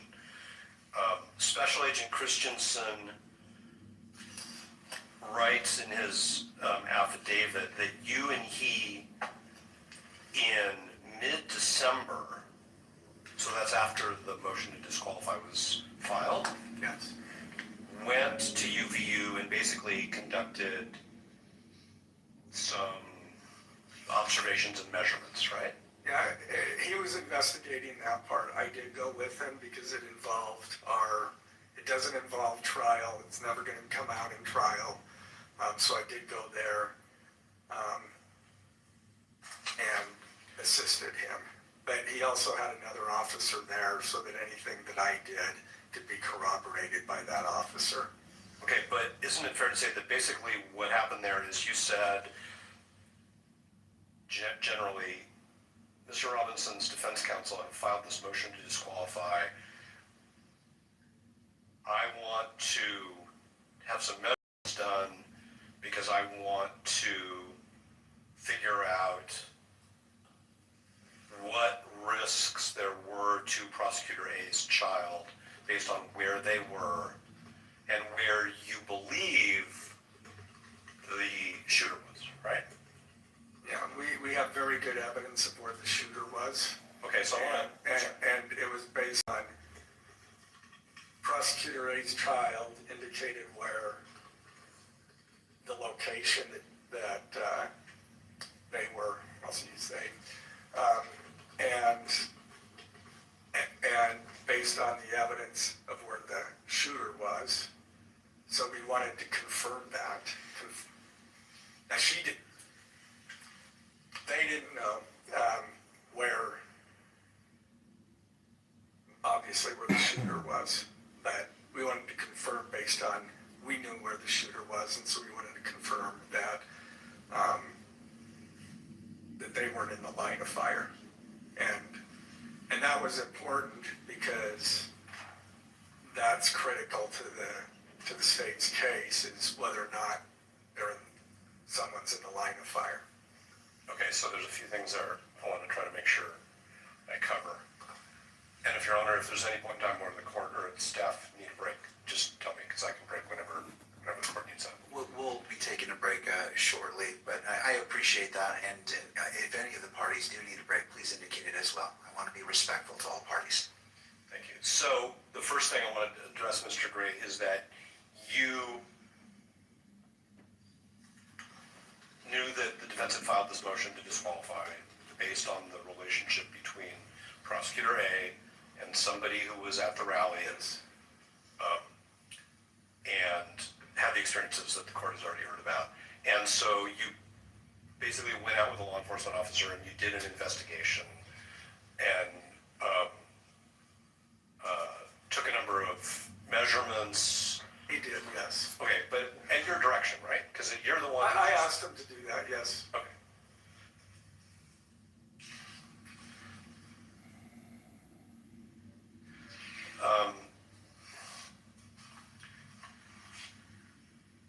You say in connection with that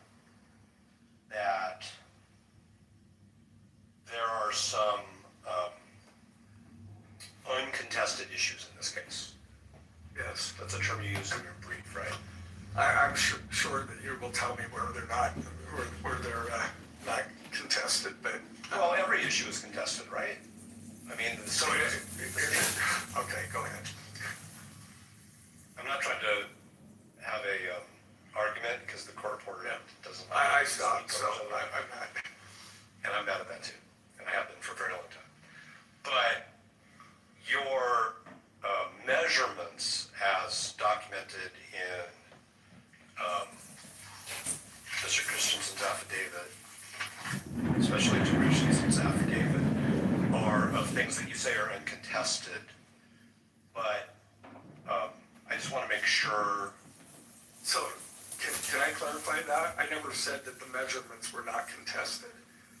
I said what was not contested is the fact of the things that Child A could testify to. That's what I was referring to is what's not contested. Child A, as demonstrated in the affidavit, can testify that Child A was there, that her Child A's location, and what the crowd did, what she did, and then what she ran in. That's what's uncontested. But aren't these also uncontested things which you contested issues which you seem to suggest to the court are uncontested, and that is that the shooter was on the roof? No, I didn't say that was uncontested. I said what she could testify to is uncontested. And if there was something different than that, that's certainly what I meant. I understand that all those other things could be contested.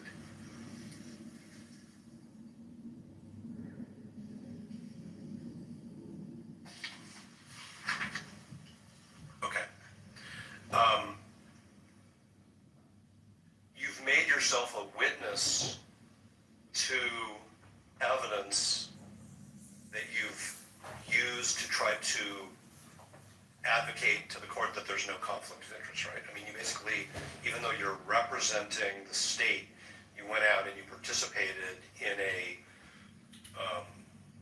what you hope is a systematic way to measure whether Prosecutor A's daughter was in a line of sight from the place where the state alleges the shooter was, right? Sure. Okay. But as far as making myself a witness, I was careful to make sure that there was Cole Christensen and then an officer from UVU. If you look at the case law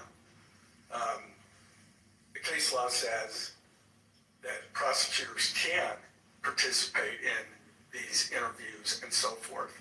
What we do is make sure that someone else is there so that we don't have to testify. And the defense can't force the prosecutor to testify under those circumstances. That's the case law. It won't surprise you that competent defense counsel have the same practice. We don't interview witnesses without investigators present. Right.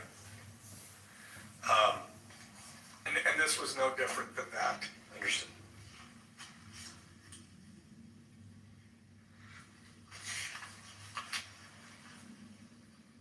Okay, I do want to address another aspect of this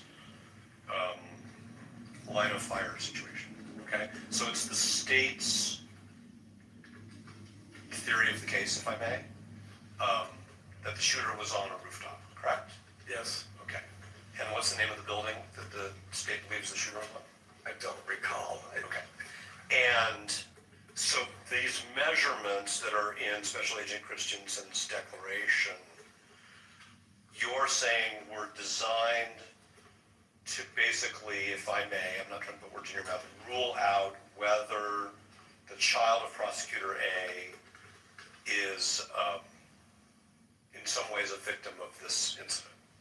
Not as far as a victim. We already understood that based on where the buildings were, that the child was not in that line of fire, but we wanted to provide the measurements for this motion. So what is the significance of the measurement? What is the significance of whether the child of Prosecutor A was or was not in a physical position where they could have been shot? What is the significance? The aggravator, as you know, is that we're alleging that when the shooter killed Charlie Kirk, placed others in grave risk of death. And you so anybody within that zone, if you will, was placed in grave risk of death. Okay, and so you've now gone out and you've done these measurements from the place where you believe the shooter was, anybody who's positioning at the rally, there's no line of sight. You're basically excluding all of those people from being among those referenced by that aggravator. That's our understanding. We'd have a very difficult time proving that others beyond that point were also in that line of danger. I mean, we could, I guess we could make the argument, but that would be difficult to prove. And so is it your position that because this adult child would not fall within the category of people to whom the aggravator applies, there's no other connection between those people and the prosecution? Not the crime. I mean, again, depending on whether, again, I rely on law enforcement to provide us with whether they have something helpful or not. We were able to determine based on what the prosecutor's child, there was nothing useful. There was no need to provide anything. I mean, we make those determinations when they provide it to us all the time. Did you work with Special Agent Christensen on his declaration? On what? No. On his declaration? I didn't. Did somebody else? Yes. Another one of the members of your prosecution team? Yes. That's generally the practice. Okay. Was it Prosecutor A? No. I should say, you also filed with the court addendum B to your opposition, which is the affidavit of the child of Prosecutor A, right? And this person is a young adult who is a student at the university, right, at UVU? Yes. That's what I'm told. Okay. Did you speak with this adult child in connection with the preparation of their affidavit? I did not. Do you know who did? I do. Who was that? It was Mr. McBride. Okay. And do you know whether Mr. McBride consulted at all with Prosecutor A about that? I couldn't answer that. I don't know. Okay. Did you read the affidavit? Of course, I wrote the opposition. I better read the affidavit. Did you play any role in the shaping of the affidavit in any way? No. It was just given to you, here's the affidavit. Well, I mean, we were aware of what the student, I'm going to call it student now. Fine. We were aware of what the student had said as far as what the student was aware of. And so we obviously, I started writing based on what my understanding of that was, and I'm sure that Mr. McBride covered those areas to make sure that we were accurate. Are you saying that the affidavit followed from your briefing, and your briefing was based on your... No, that's not it. My briefing was based on what the information that the student provided. And so to that extent, I'm sure when Mr. McBride talked to the student, that he would cover those things. Okay, so what I'm missing is, where did you get the information about what the student experienced if you have not seen the affidavit? That was from the prosecutor that is the parent of that. Okay, so Prosecutor A told you, this is what happened with my kid. Right, I think that's pretty established. All right, Mr. Novak, this might be a good time to take a brief break. Whatever works for you. And just, not meaning to pressure you, I'm just trying to anticipate how much more time for questions you have for Mr. Gray, just for housekeeping purposes. It's 4:06 according to this monitor. Oh, that's not right, it's 5 o'clock. The monitor says it's 4:06, that must be some time zone that somebody else lives in.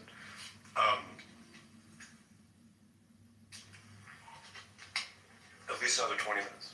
All right. So we'll take a 10 to 15-minute break, and perhaps council can confer in regards to housekeeping, how we wish to address the remainder of the witnesses, whether in a setting today or a different setting. I'm not saying which way, but if you wouldn't mind consulting, and we can discuss that briefly when the recess is over.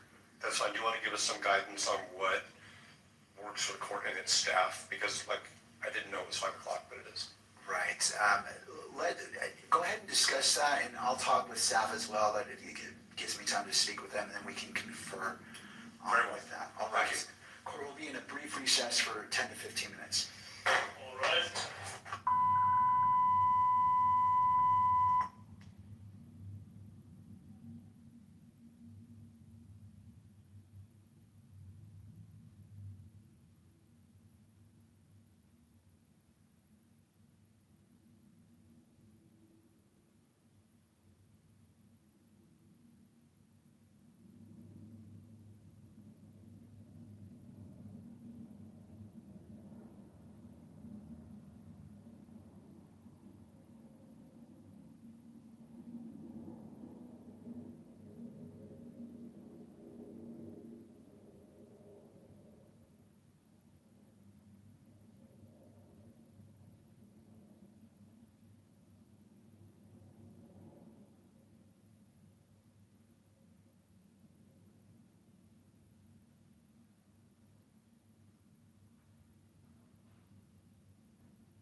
Music makes you lose control.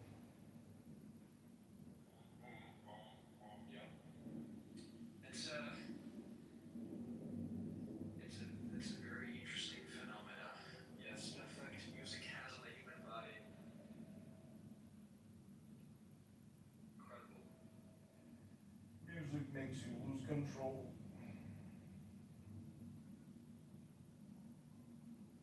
The power of art. The Dionysian artifice. What? The Dionysian artifice. You geeking out on me, man?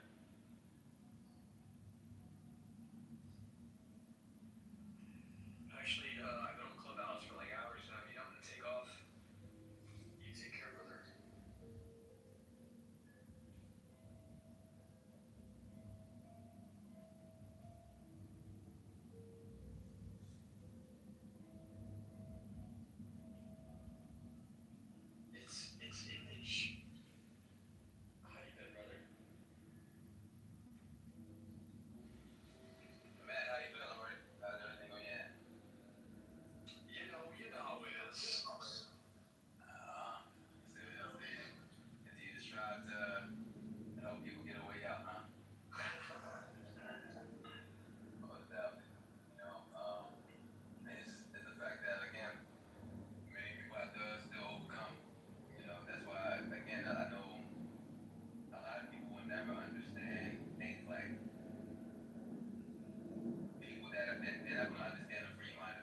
consistency? No, I'm saying what I was describing that people do is like this like mental gymnastics at band to do to kind of make things that obviously are stupid, try to make them make sense, you know. That's what I mean. That sounds stupid. And then like to like why? Like what's like what do they get from pretending something that is obviously false is true? Dopamine. Strange. That's the dopamine feedback theory.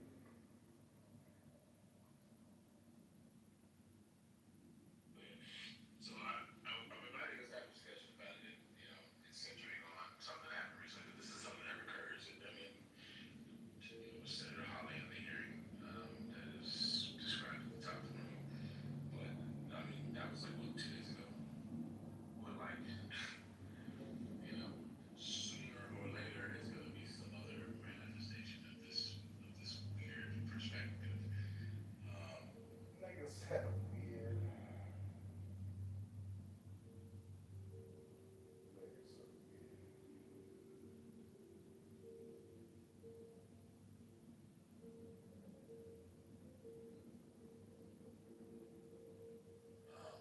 There was news that a lot of leftist types ignored that I couldn't ignore because it was fascinating. Where biological males who at some point identified as women for whatever reason, but were incarcerated, they were put in women's prisons. Apparently had their full male anatomy. And they ended up raping and impregnating female inmates. Now, who would have guessed that would happen?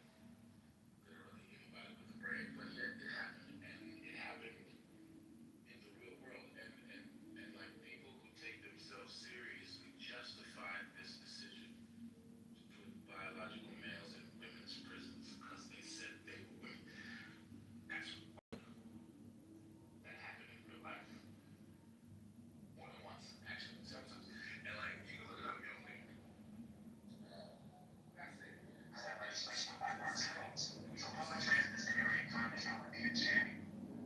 like, what are we, like, bro, like, people keep, and I think it's always like, this, I don't know, this like compassionate impulse maybe, people feel like they're being virtuous, like defending, protecting something, I'm not fully sure what, but it's like, wow, like we really, are we expected to take this seriously for real, like, and then why exactly?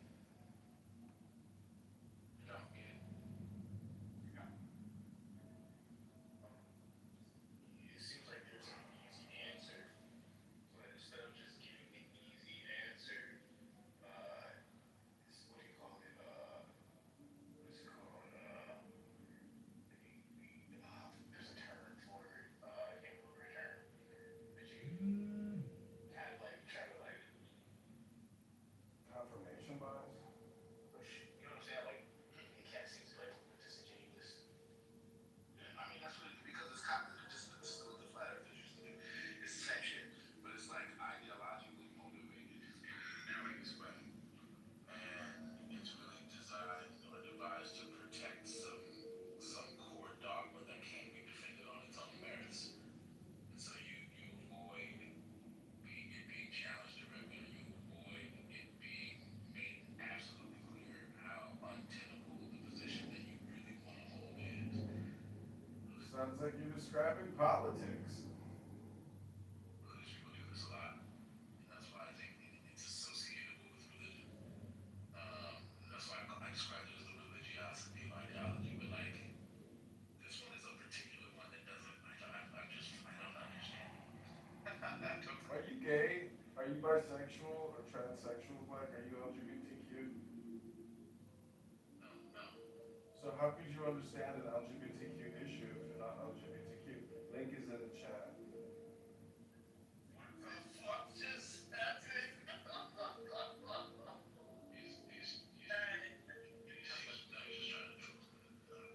No, it's not a troll. Link is in the chat. Look at the YouTube video. That is a radical Democrat LGBTQ Black man saying that you should vote for him because he's a gay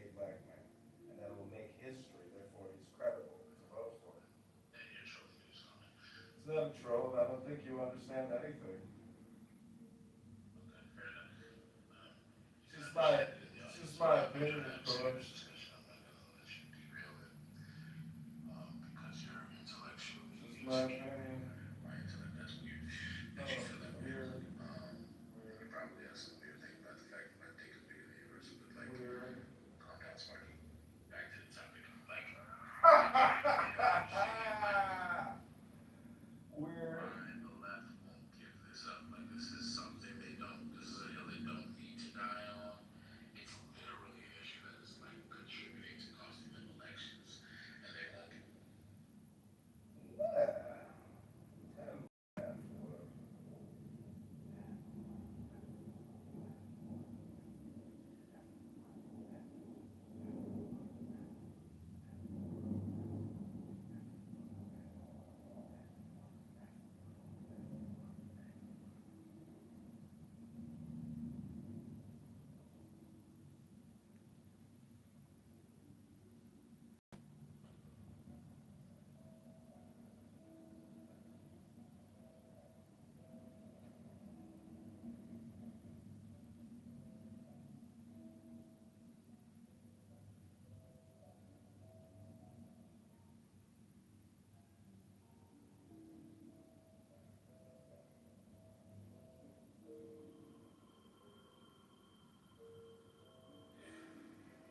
often you should take oil of oregano. And if you don't believe me, I'm a pancreatic cancer researcher, so biology is my thing.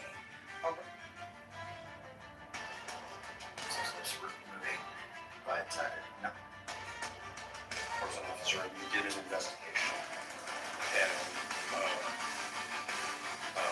took a number of measurements. We did, yes. Okay, but in your direction, right? Because you're the one. I asked him to do that, yes.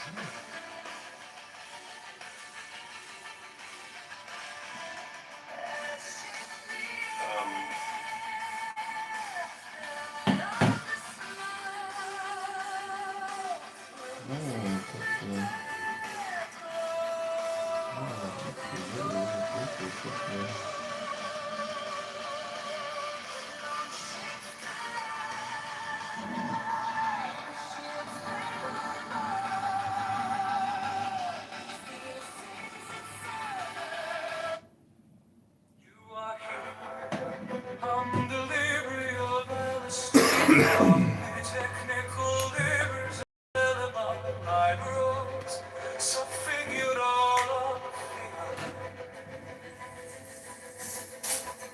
Trace my bros, so figured all of Side bar, metadata, Alistair Crowley, livers, liberals, so figured all Concordat,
is our Lord Hi, bro. and the joy of the world.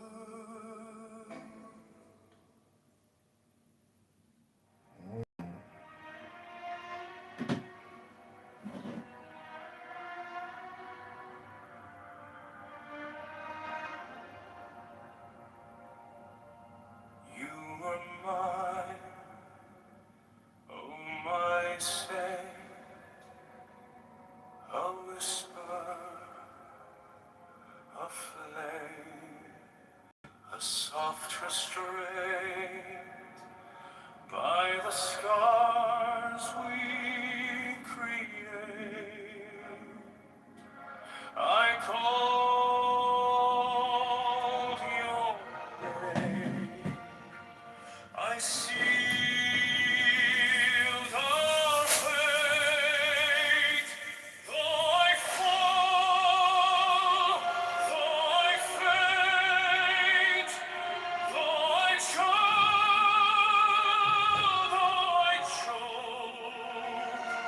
by the fire of desire I invoke,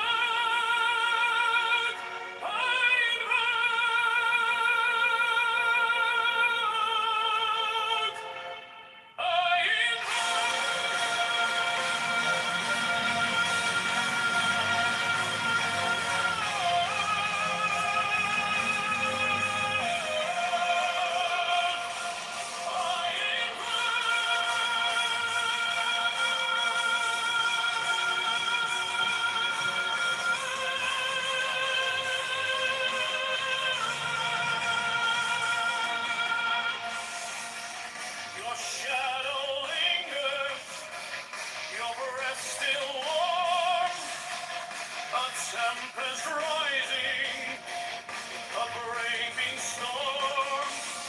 By the light, by the light, by the valley swore, I reach, I beseech for you once more.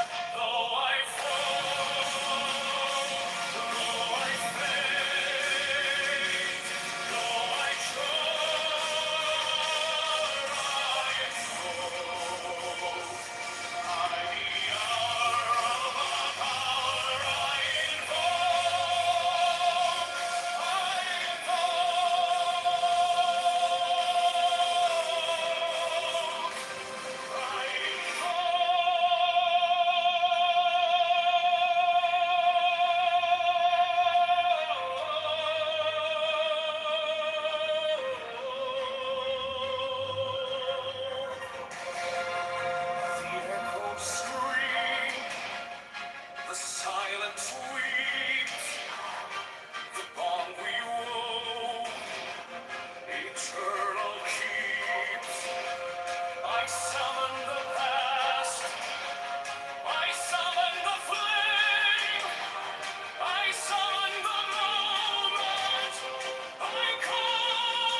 Alistair Crowley, Liberosa Figura Liviae, Liberosa Figura Liviae, Liberosa Figura Liviae. The law of the strong, this is our law, and the joy of the world. Do what thou wilt shall be the whole of the law. I for thee. Thou hast no right but to do thy will, do that and no other shall say nay. Every man and every woman is a star. I three. There is no God but man. One man has the right to live by his own law, to live in the way that he wills to do, to work as he will, to play as he will, to rest as he will, to die when and how he will. Man has the right to eat what he will, to drink what he will, to dwell where he will, to move as he will on the face of the earth. 3, man has the right to think what he will, to speak what he will, to write what he will, to draw, paint, carve, etch, mold, build as he will, to dress as he will. 4, man has the right to love as he will, take your fill and will of love as he will, when, where, and with whom he will. All I 51. 5, man has the right to kill those who would thwart these rights. The slave shall serve. Law is the law, love under will. I 57. You are here on the Libri of Alistair Crowley, technical libers of Elma, Liberosa Figura Liviae. Trace a Liberosa Figura Liviae. Sidebar, metadata, Alistair Crowley, Libers, Liberosa Figura Liviae. Concordance, Alistair Crowley, Libers, Liberosa Figura Liviae. Alistair Crowley, Libers, Liberosa Figura Liviae. Liberosa Figura Liviae. Liberosa Figura Liviae. The law of the strong, this is our law, and the joy of the world. Do what thou wilt shall be the whole of the law. I 40. Thou hast no right but to do thy will, do that and no other shall say nay. Every man and every woman is a star. I 3. There is no God but man. One man has the right to live by his own law, to live in the way that he wills to do, to work as he will, to play as he will, to rest as he will, to die when and how he will. 2, man has the right to eat what he will, to drink what he will, to dwell where he will, to move as he will on the face of the earth. 3, man has the right to think what he will, to speak what he will, to write what he will, to draw, paint, carve, etch, mold, build as he will, to dress as he will. 4, man has the right to love as he will, take your fill and will of love as you will, when, where, and with whom you will. I 51. 5, man has the right to kill those who would thwart these rights. The slave shall serve. Love is the law, love under will. I 57.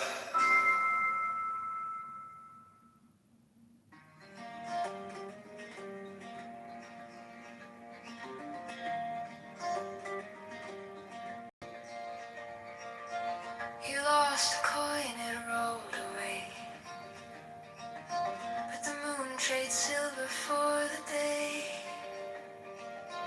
What's gone will find a home anew, in drops of rain or morning dew.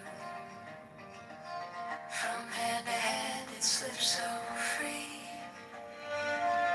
God's joy, quiet mystery. Now it's a flower, now it's a flame. Now it's a bird that has no name. It hides in shadows, it fills the air. Cracks you open when you're unaware.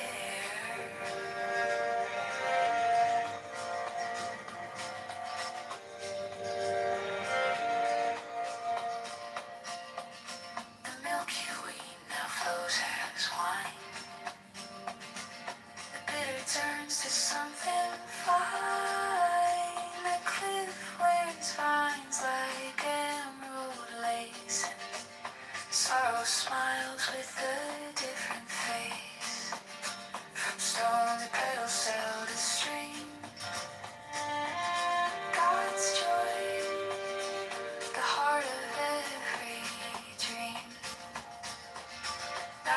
once a river, now it's a spark. Now it's a horse that breaks the dark. It hides and whispers, it fills the air. Cracks you open when you're unaware.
and the liberty of Alistair Crowley, technical liberties of Velma Labro, sub figura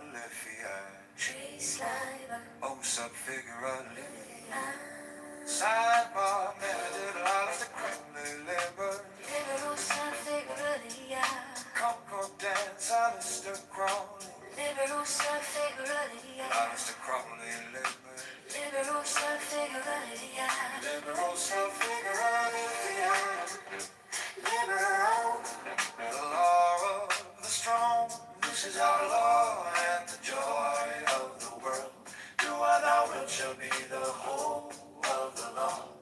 All I 40, thou hast no right but to do thy will, do that, and no other shall say nay. Every man and every woman is a star. There is no God but man. One man has the right to live by his own law, to live in the way that he wills to do, to work as he will, to play as he will, to rest as he will, to die when and how he will. Two man has the right to eat what he will, to drink what he will, to dwell where he will, to move as he will on the face of the earth. Three man has the right to think what he will, eat what he will, to write what he will, to draw, paint, carve, etch, mold, build as he will, to dress as he will. For a man has the right to love as he will, take your fill and will to love as he will, when, where, and with whom he will. Ah, 51. For man has a right to kill those who would work these rights. A slave shall serve. Oh, is it a right? Love is the law. Love on the will. All our friends to settle. You are here.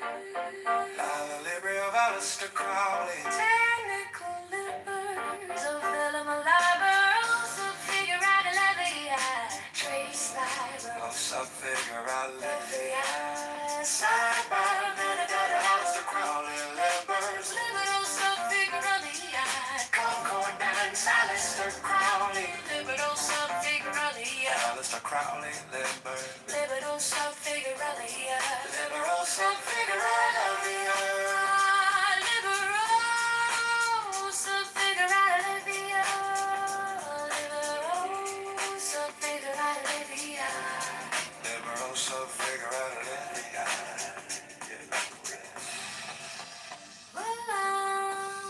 The law of the strong, this is our law, and the joy of the world.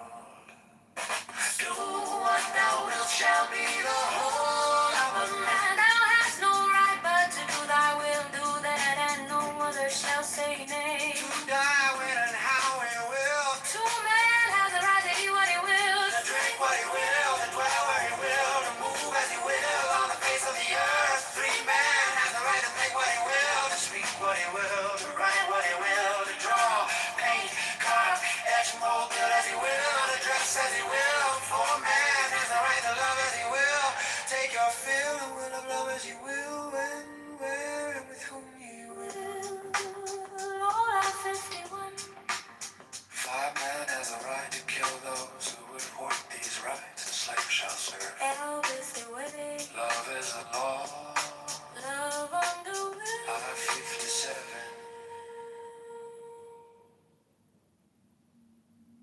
You are here.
shall say no.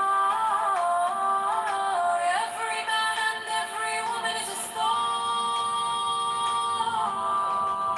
There is no God but one man has the right to live by his own law, to live in the way that he wills to work as he will, to play as he will, to rest as he will, to die when and how he will. Two man has the right to eat what he will, to dwell where he will, to move as he will on the face of the earth. Three man has the right to think what he will, to speak what he will, to write what he will, to draw, paint, carve, etch, mold, build as he will, to dress as he will, take your fill and will of love as he will, when, where, and with whom he will. Others the right to kill those who would thwart these rights. Love is the law of underwill. Concordance, as the crowing, libero, sub figuraris. Concordance, as the crowing, libero, sub figuraris. Libero, sub figuraris. Libero, sub figuraris. Libero, sub figuraris. Libero, sub figuraris. Libero, sub figuraris. Concordance, Alistair Crowley. Libero, sub figuraris. Libero, sub figuraris. Libero, sub figuraris. Do what thou wilt, show me the whole of the law. Thou hast no right but to do thy will, do that, and no other shall say no. Every man and every woman is a star. There is no God but one. One man has the right to live by his own law, to live in the way that he wills to do, to work as he will, to play as he will, to rest as he will, to die when and how he will. Two man has the right to eat what he will, to dwell where he will, to move as he will on the face of the earth. Three man has the right to think what he will, to speak what he will, to write what he will, to draw, paint, carve, etch, mold, build as he will, to dress as he will, take your fill and will of love as he will, when, where, and with whom he will. Love is the right to kill those who would thwart these rights. Love is the law, love underwill. Concordance, as the crowing, libero, sub figuraris. Concordance, as the crowing, libero, sub figuraris. Libero, sub figuraris. Libero, sub figuraris. Libero, sub figuraris. Libero, sub figuraris. Libero, sub figuraris. Beneath the vine tree and the fig, Where mortal cares may not intrude, on melon and on suck and pig, although their brains are bright and big, banquet the great white brotherhood. Among the fountains and the trees, that fringed his garden's glowing border, at sunset walked and in the breeze, with his disciples took his ease, an adept of the holy order. My children, said the holy man, Once more I my birthday and my plan is to bestow on you I can whatever favor you may ask me, nor curiosity nor greed, brought these disciples to disaster. for being very wise indeed, The adolescents all agreed to ask his secret of the master with the aplomb and savoir-faire. peculiar to Eastern races, He took the secret then and there what is not lawful to and declare. thrust it rudely in their faces. A filthy insult screamed the first, the second smiled ingenuous blind, the youngest neither blessed nor cursed, Contented to believe the worst, that he had spoken all his mind. the second earned the name of prig, The first, the epithet of cruel. the third as merry as a grig, on melon and on sucking pig feasts with the great white brotherhood, beneath the vine tree and the fig, Where mortal cares may not intrude, on melon and on sucking pig, although their brains are bright and big, banquet the great white brotherhood. among the fountains and the trees that fringed his garden's glowing At borders, sunset walked and in the breeze, with his disciples took his ease, an adept adept of the holy order. my children, said the holy man, Once more I'm willing to unmask this is my birthday and my plan. is to bestow on you I can, whatever favor you may ask me, no curiosity nor brought greed, these disciples to disaster. for being very wise indeed, The adolescents all agreed to to ask his secret of the master.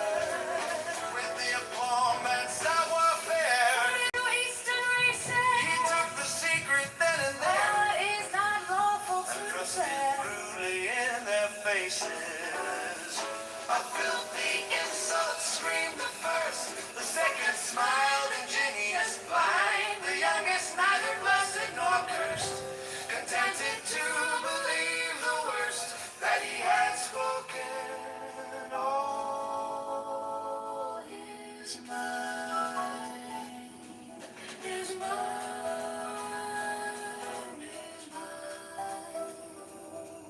His mind, believe the worst.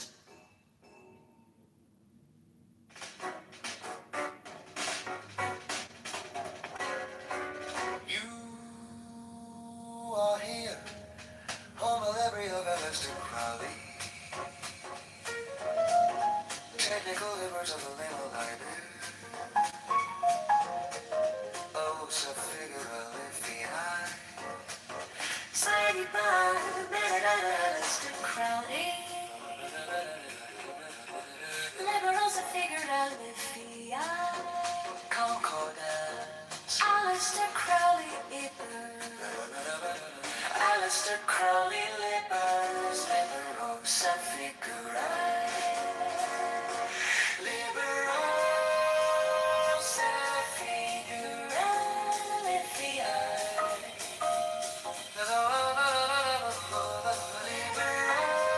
Liberosa figurae.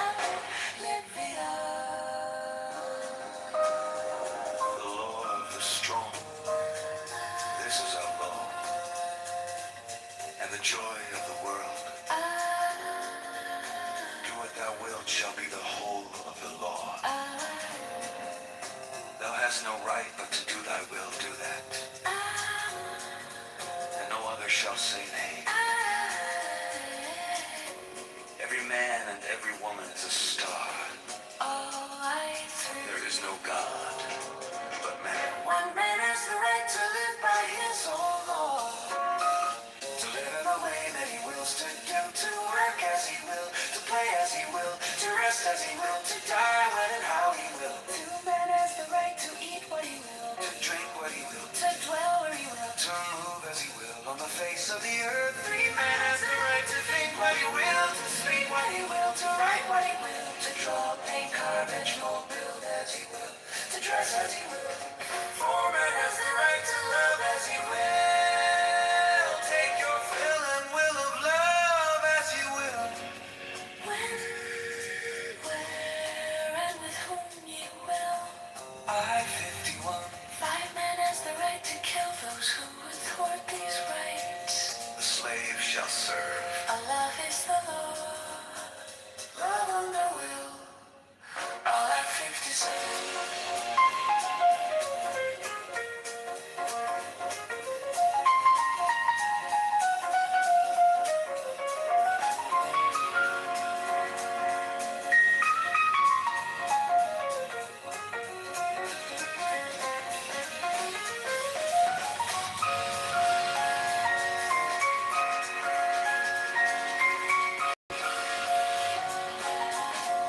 the feather maid leads me softly by the hand, whispers me to understand. Now and through the world of weeping, light at last hourly creeping, steals upon my brave new sight. Light, oh light, that is not light. On my mouth the lips of her, like a stone on my sepulchre, seal my speech with ecstasy, till a babe is born of me, that is silent more than I, for its inarticulate cry hushes as its mouth is pressed to the pearl her honey breath, while its breath divinely ripples the rose petals of her nipples, and the jetted milky laps from the soft delicious pouch, sweeter than the bee-sweet shower in the chalice of the flowers, more intoxicating than all the purple grapes of Pan.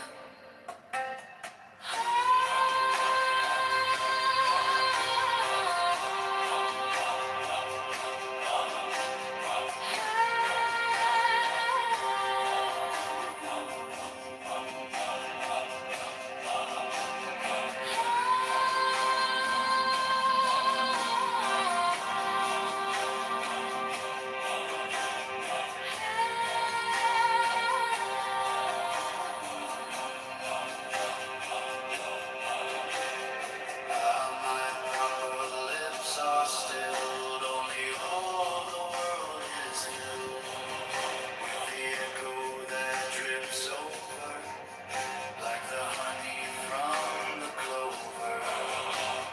Passion, penitence, and pain seek their mother's womb again, and are born the triple treasure, peace and purity and pleasure. Hush, my child, and come along, where the stars are velvet soft.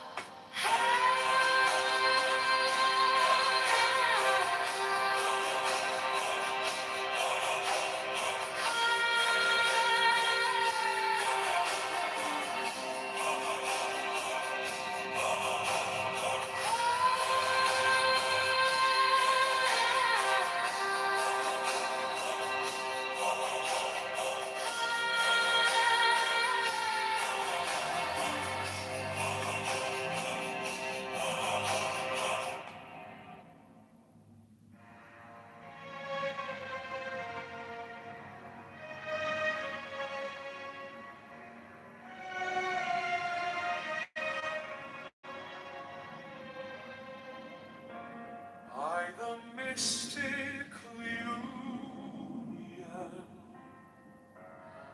of fairy and far, unspoken, unbroken, the dust to the dawn, a secret communion, unmeasured, unsound, the listless, resistless, tumultuous tongue, through shadows that shimmer, through whispers that hum, an echo eternal, a heartbeat, a drum, a secret communion.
livery of Alistair Crowley, technical libers of Thelema hosts of figure Liffey, trace saliva, method out of Alistair Crowley, livers, liberals, so figure Liffey, concordance, method out of Alistair Crowley, livers, liberals, so figure Liffey. Alistair Crowley,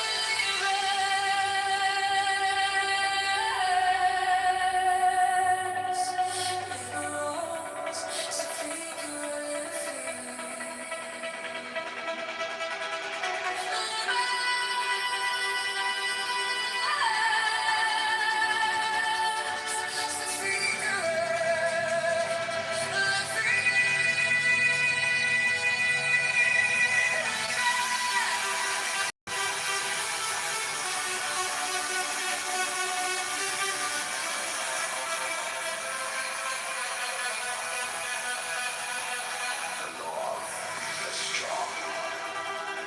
This is our law, and the joy of the world.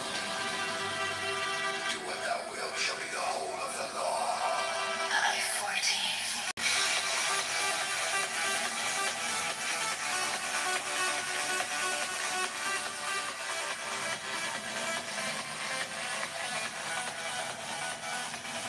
Thou hast no right to do thy will and do that, and no other shall say nay.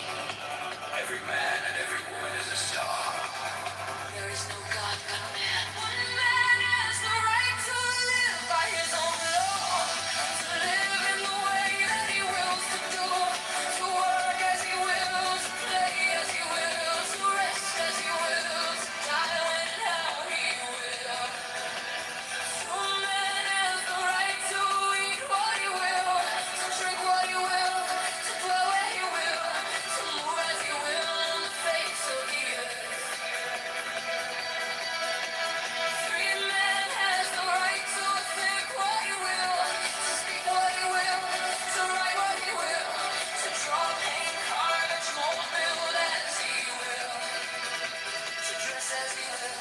For man has the right to love as he will. Take your fill and will of love as you will. When, where, and with whom you will. I-51. Man has the right to kill those who would thwart these rights. The slave shall serve. Love is the law. Love under will. I-57. You are here. On the livery of Alistair Crowley, technical libers of the Limeliber, oaths of figure Liffey, trace the liber, met out of Alistair Crowley, livers, liberals, so figure Liffey, concordance, met out of Alistair Crowley, livers, liberals, so figure Liffey.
these rights.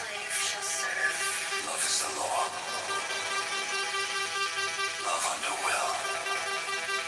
Life 57.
This is our law and the joy of the world.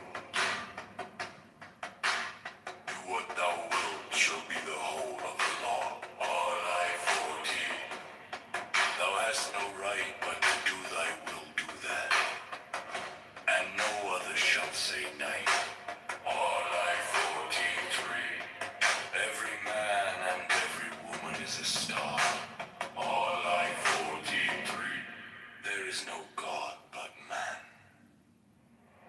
One man has the right to live by his own law, to live in the way that he wills to do, to work as he will, to play as he will, to rest as he will, to die when and how he will. Man has the right to eat what he will, to drink what he will, to dwell where he will, to move as he will on the face of the earth. Free man has the right to think what he will, to speak what he will, to write what he will, to draw, paint, carve, etch, and mold, build as he will, to dress as he will. For man has the right to love as he will. Take your fill and will of love as you will. When, where, and with whom ye will. Allah 51. 5 man has the right to kill those who want these rights. The slave shall serve. Love is the law. Love under will. R.I. 57. You are here. Home delivery of Lust Crowley, technical labors of the library.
Take your fill and will of love as you will.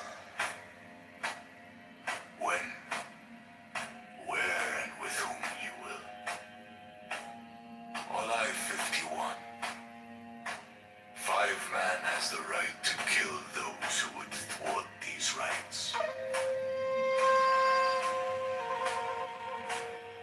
The slave shall serve.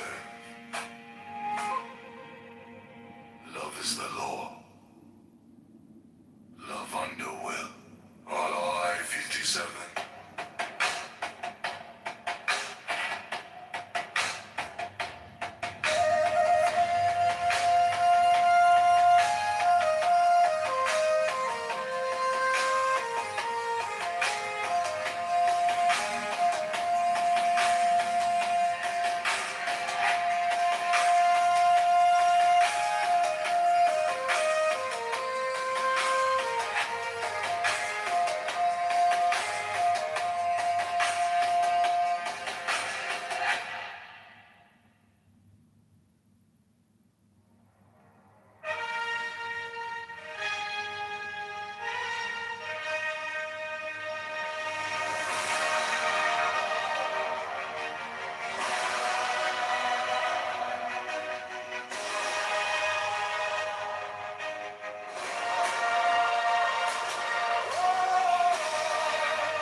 By the force of the fashion of love, when I broke through the shroud, through the cloud, through the storm, through the smoke, to the mountain of passion volcanic that woke. I rise, I choke. By the rage of the maze I invoke, the fire, the fury, the thunder that spoke. A spell that ignites and consumes as it closes. I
You are here.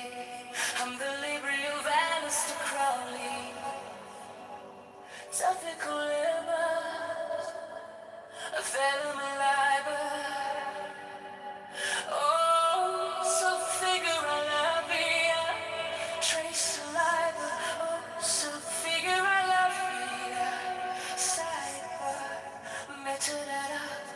Alistair Crowley, liver, oh, so figure I love me. Congo dance, Alistair Crowley, liver, oh, so figure I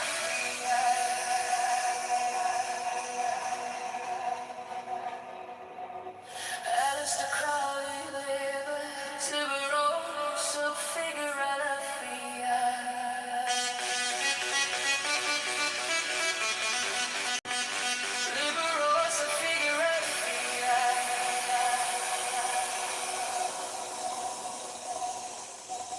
The law, the strong.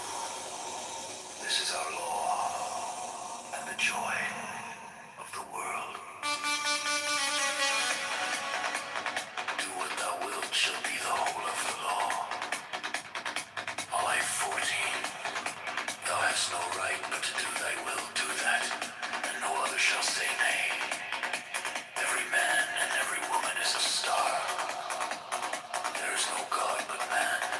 One man has the right to live by his own law, to live in the way that he wills to do, to work as he will, to play as he will, to rest as he will, to die when and how he will. True man has the right to eat what he will, to drink what he will, to dwell where he will, to move as he will on the face of the earth. True man has the right to think what he will, to speak what he will, to write what he will, to draw a pink card that you mold, build as he will, to dress as he will. For man has the right to love as he will. Take your fill and will of love as he will. When, where, and with whom he will. All I 51. Five man has the right to kill those who would thwart these rights. The slave shall serve. Love is the law. Love under will. I-57, you are here. I'm the library of Alistair Crowley. Technical libers, of vellum and liber. Oh, so figure I'll trace the liber. Oh, so figure I'll sidebar, metadata. Alistair Crowley, liver, oh, so figure I'll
love to do thy will, do that, and no other shall say nay. Every man and every woman is a star. There is no God but man. Man has the right to live by his own law, to live in the way that he wills to work as he will, to play as he will, to rest as he will, to die when and how he will. Man has the right to eat what he will, to drink what he will, to dwell where he will, to move as he will on the face of the earth. Free man has the right to think what he will, to speak what he will, to write what he will, to draw, paint, carve, to mold, build as he will, to dress as he will. So what are you doing tomorrow?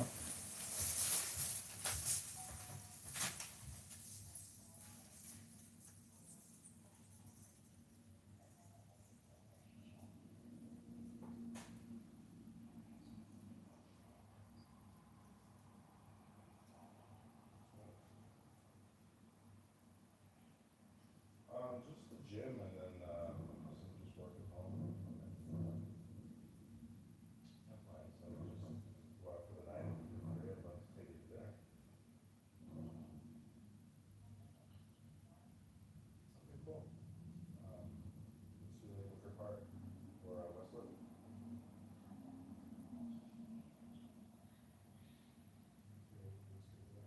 All right, we'll have those questions and I will text you soon. Okay, perfect.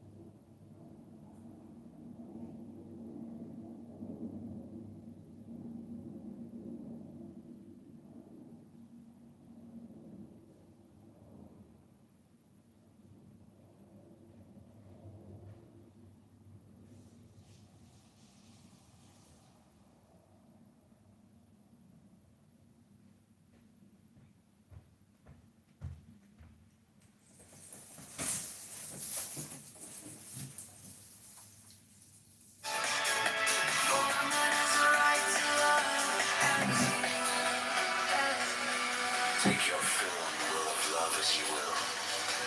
When, where, and with whom you will.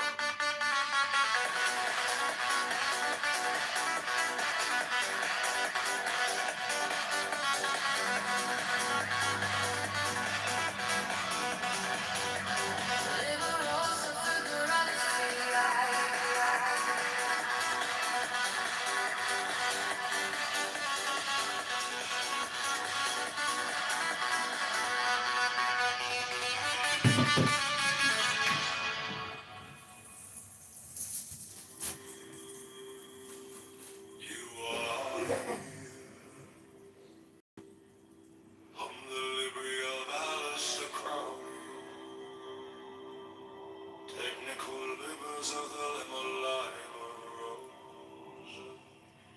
Sulfigura levi. Trace libero. Sulfigura lavia. Saiba. Medadaro alice crowded labors. Libero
right, but to do thy will, do that, and no other shall say.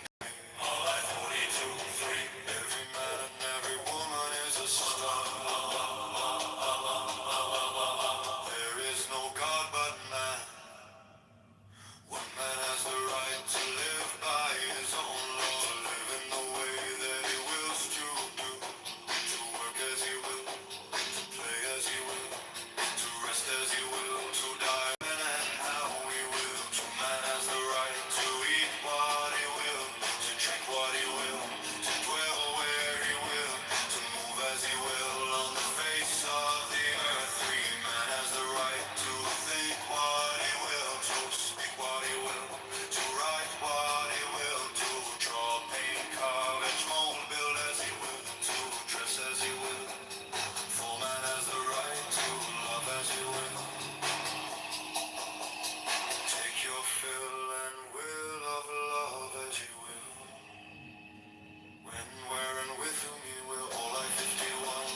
Five man has the right to kill those who would thwart these rights. The slave shall serve. Love is the law. Love under will. Our life is to 7.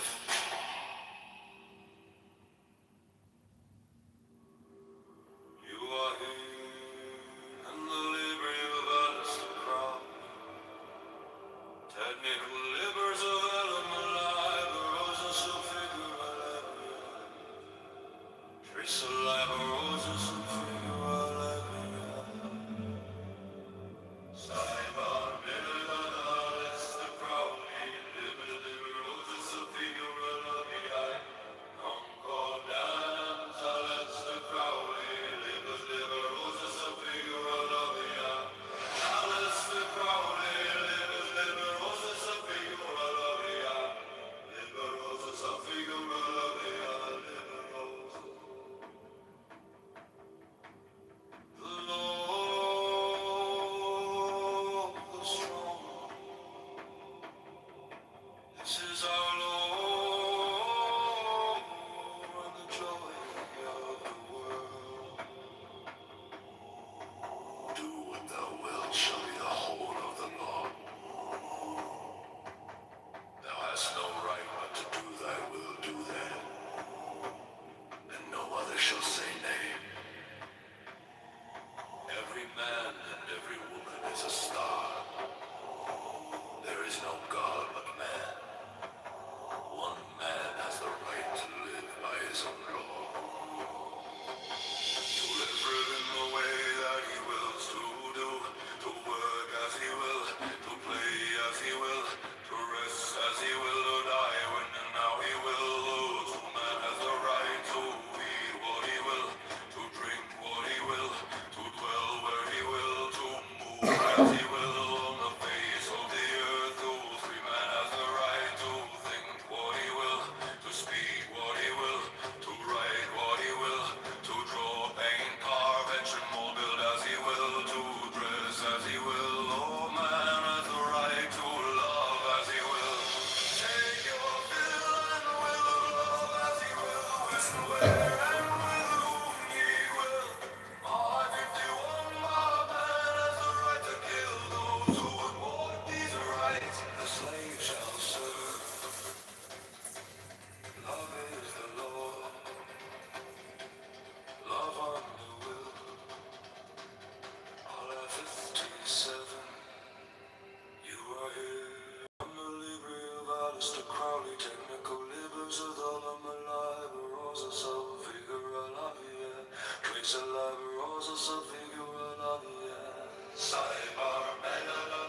57.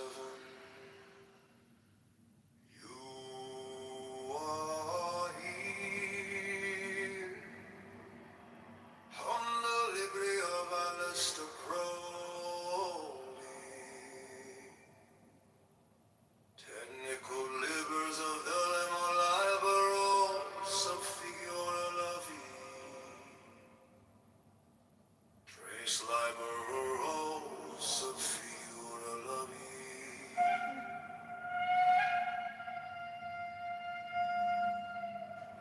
Cyber. Medalla da Aleister Crowley. Liberos of Figura la Vie. Concordance. Aleister Crowley. Liberos of Figura la Vie. Aleister Crowley. Liberos of Figura la Vie.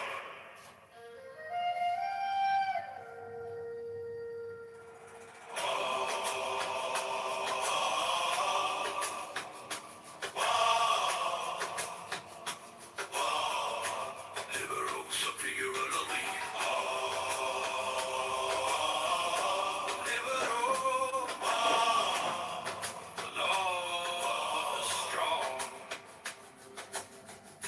This is our love and the joy of the world.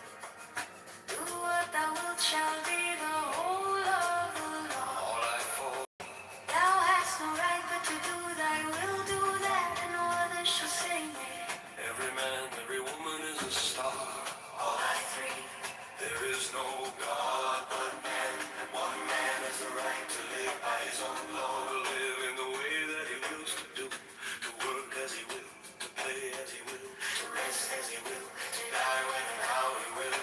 To man has a right to eat what he will, to drink what he will, to dwell where he will, to move as he will on the face of the earth. Every man has a right to think what he will. To speak what he will, to write what he will, to draw, paint, carve, etch, mold, build as he will, to dress as he will. For man has a right to love as he will.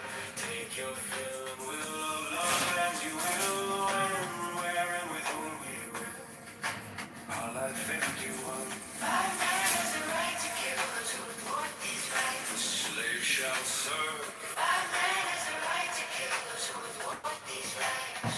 Slave shall Five man serve. has a right to kill those who thwart these rights. Love is the law, love under will. All I 51. You are here on the library of Aleister Crowley. Technical libers of the Lemolibros of Figura la Vie. Trace liberos of Figura la Vie. Cyber. Medalla da Aleister Crowley. Liberos of Figura la Vie. Concordance. Aleister Crowley. Liberos of Figura la Vie. Or don't really understand, just like in the natural realm, as above, so below. But see, the thing is, right?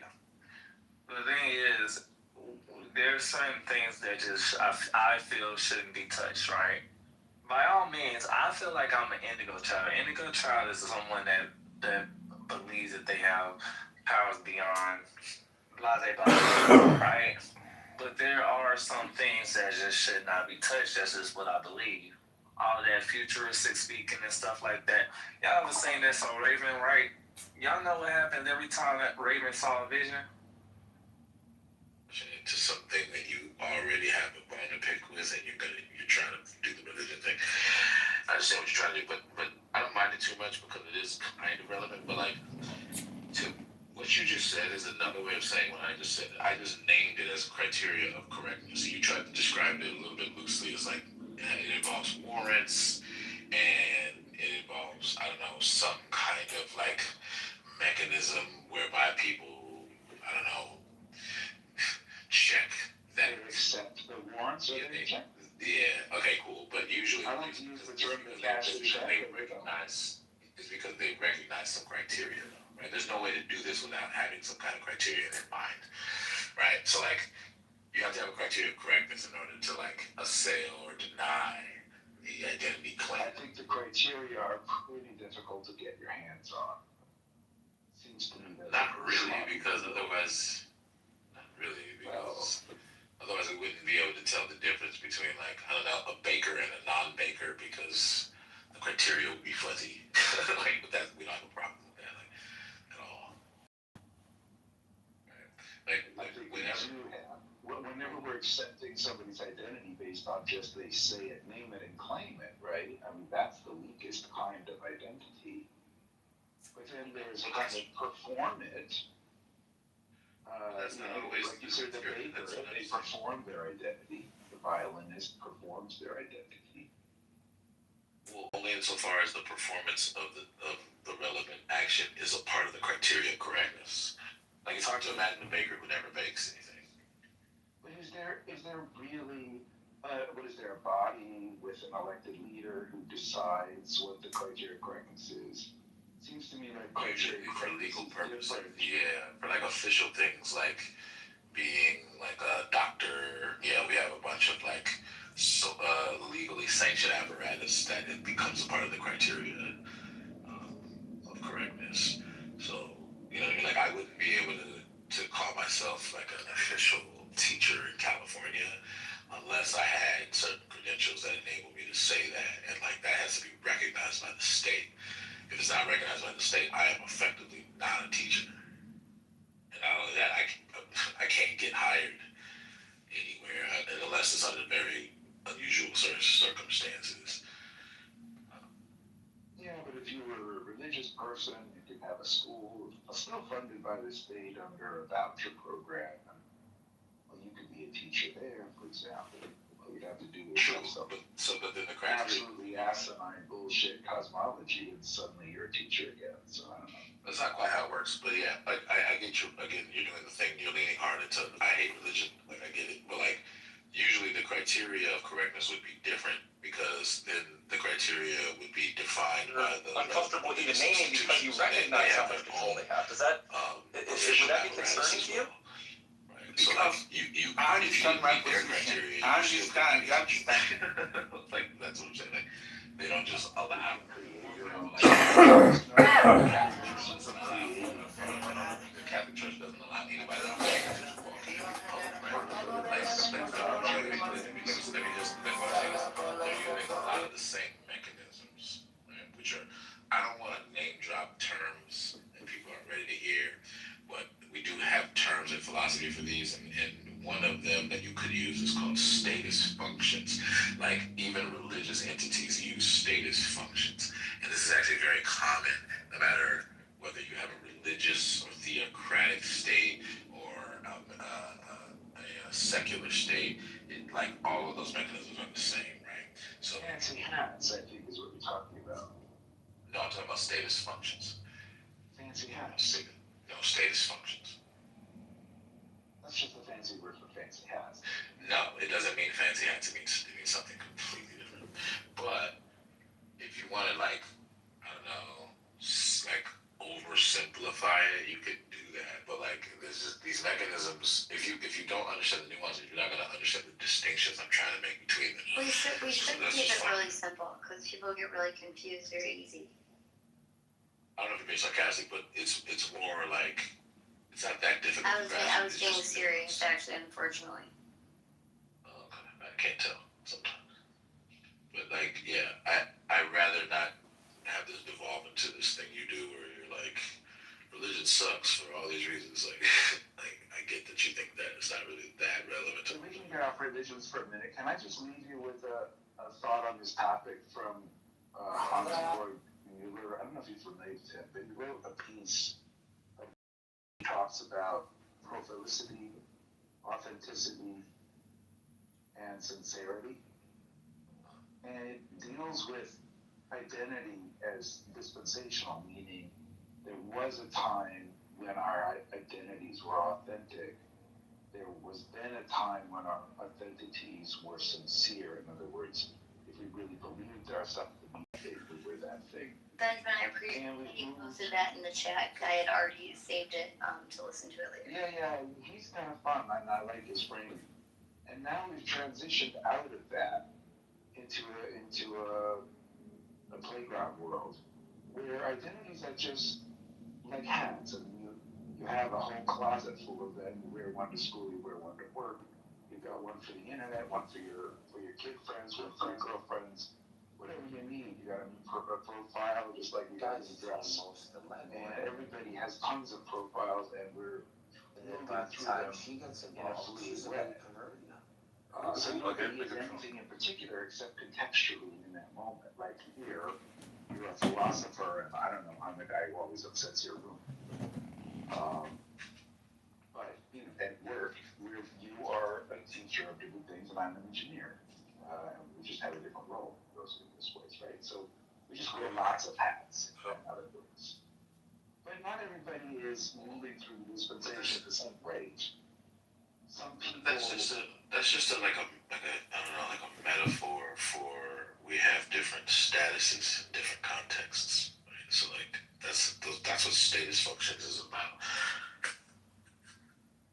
Yeah, if I mean that virtue of I even message you remember I told you to sleep and live your status as the elder tribes member of your clan.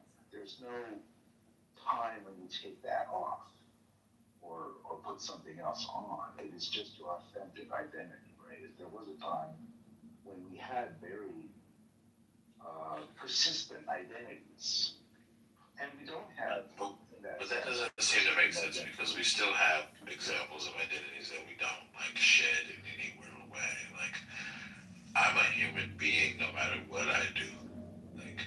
I agree. You want to count that? Okay, so to say that there's no such thing as persistent identities, it seems false. What do you mean? Well, I'm trying to understand it as well. Like the elder tribesman was someone's son, and they may be someone's father.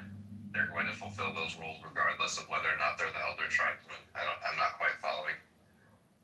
Yeah, I agree with that. Check out Hans-Gerd Mueller. It's his argument. It's kind of interesting. I recommend it. I mean, it just really you want to parlay the discussion into that, which is what I anticipated you would try. It's a helpful Primer. Genius site. That site's making bank.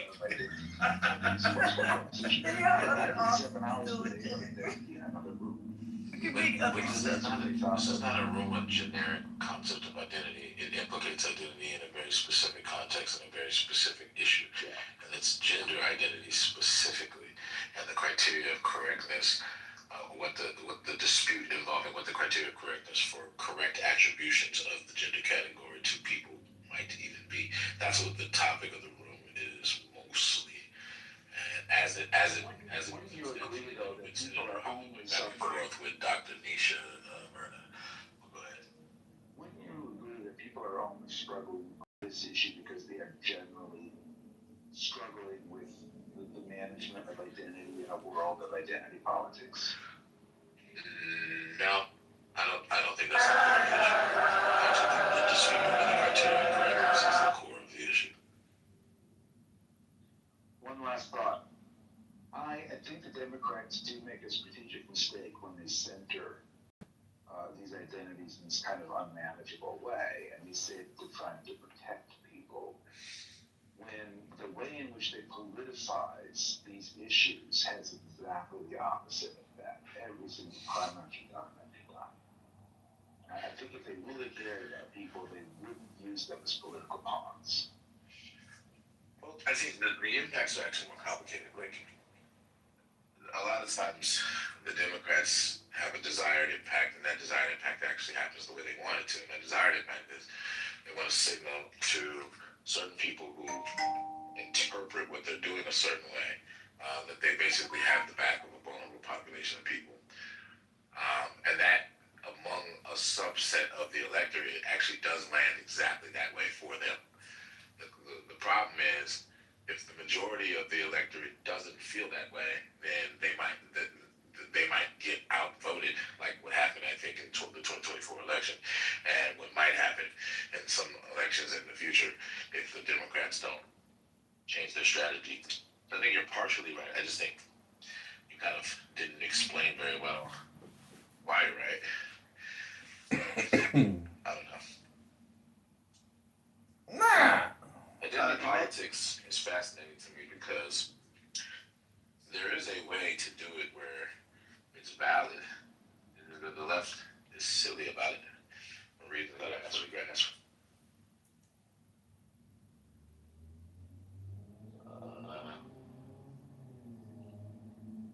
And they're not always silly about it, to be fair, but they're silly about it often enough where they're eroding public trust in the vision of how identity politics is supposed to be done. I'll at least give Gavin the credit that he again went to before a lot of people on stage, but at least Gavin seems to be taking a somewhat pragmatic approach to the entire thing. So, and again, I hate giving Gavin Newsom credit, but he is trying really, really hard to distance himself from this particular issue. He knows this is not a winning issue. I'm a little confused. Can men get pregnant? Or it's because... No, of course not. I'm not sure. But that's where the political winds are blowing. So at least he's aware of that. You know what I mean? Like, there's a huge subset of the Democratic Party. Wait, does Gavin think that men can get pregnant? Point of order. Does Gavin think that men can get pregnant? No trolling tonight. Yeah, no trolling. I gotta log off here in a second anyways. I want to go to bed. But it's, I don't think it has anything to do with what he actually believes. I don't know what he actually believes, to be honest. I think that I don't know. I don't know whether or not Gavin Newsom is old enough where he is of the belief that, like, this was not the position of the Democratic Party up until, the last 10 years? Yeah, I agree with that. Right, so, I don't know what... But it's been the view of progressives for a while. Sure. But the progressives have kind of infiltrated the party, and so... Right, but if you're asking, what does Gavin Newsom actually believe? I don't know. I don't know what he actually believes on anything, to be honest with you. I think he's kind of a chameleon, and that's one of the reasons I don't like him.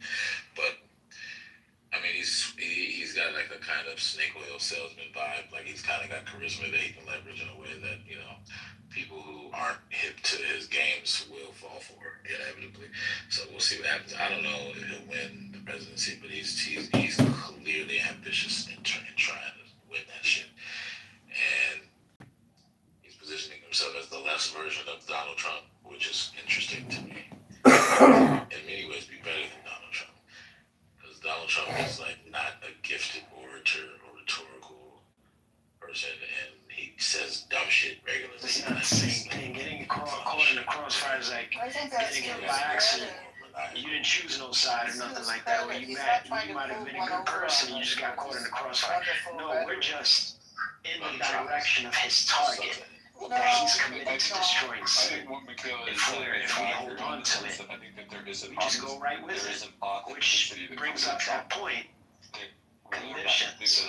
Or not. I think that it's always I think God holds the most, pardon the pun, God-awful grudge there is. It's known as hell.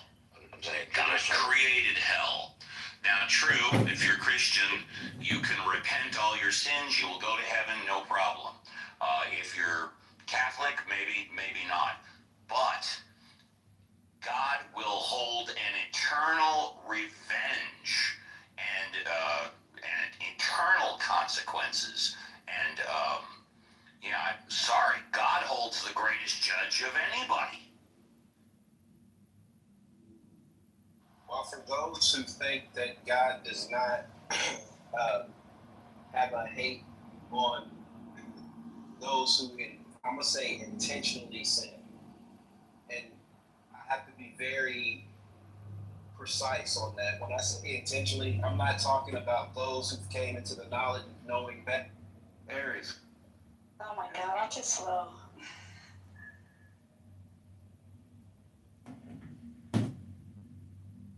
What organ filters blood in the human body? Liver. I thought it's kidney too. Kidneys. Yeah, that's what I thought. What is the name of the closest star to the Earth besides the Sun? Alpha Centauri. This is saying Proxima Centauri. Yeah, close enough. Proximus. Is that odd? Proximus. Yeah. You better holler your lips now. Pause. What is the chemical symbol for silver? AG. Yeah. I'm so bad at periodic tables and chemical symbol shit. I'm gonna study up on that soon. Oh my God, he's a chemistry major. That's why. Apparently there is multiple countries, but what is the main country that is both in Europe and in Asia? Russia.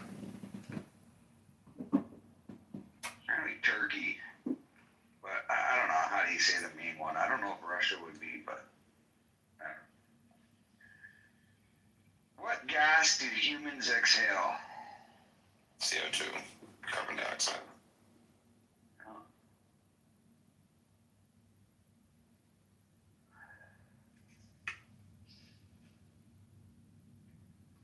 What is the main ingredient in hummus?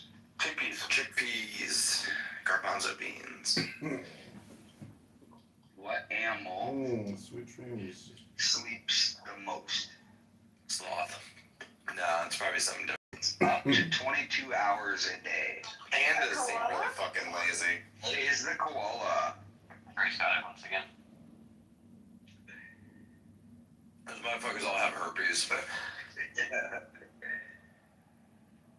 My daughter's telling me that the eucalyptus, that the leaves they eat is what makes them sleepy.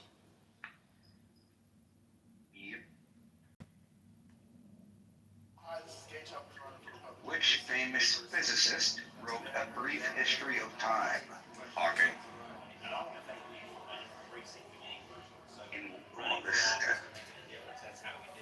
What is the capital of Egypt? Cairo.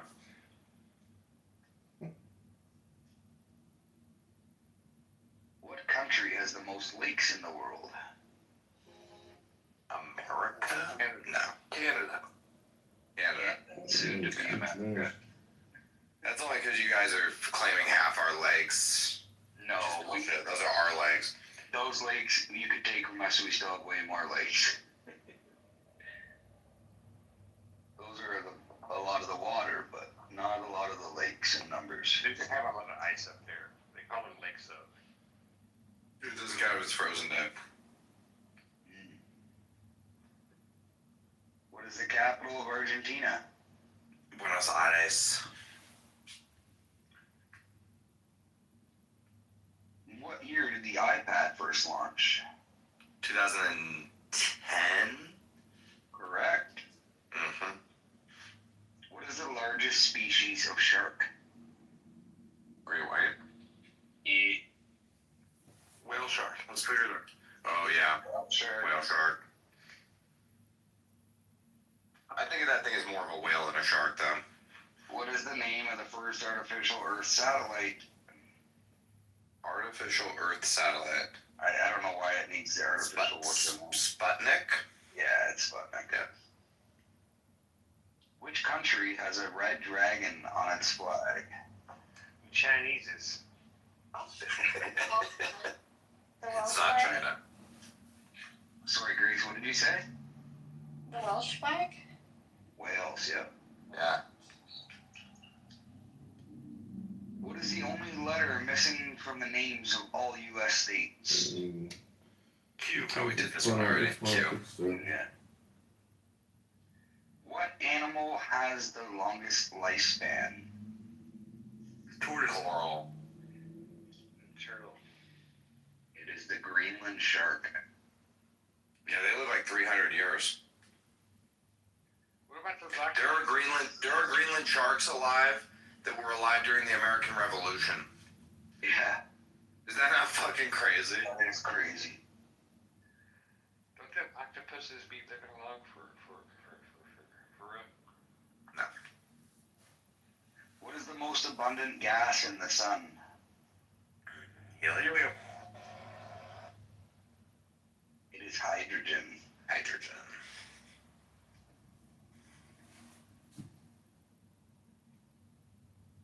What element on the periodic table has the highest point? Cadmium. That's From the second place. What's that, the heavy one that you bought? This little square tube that you bought? Tungsten. Tungsten. It is tungsten. Yeah, that one. Must be hard to make those cubes. What is the only English word that ends with the letters MT? MT. MT. That's actually good.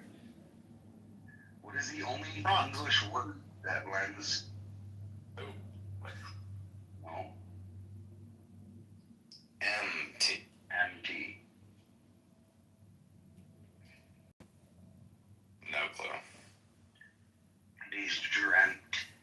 Dreamt. Dreamt.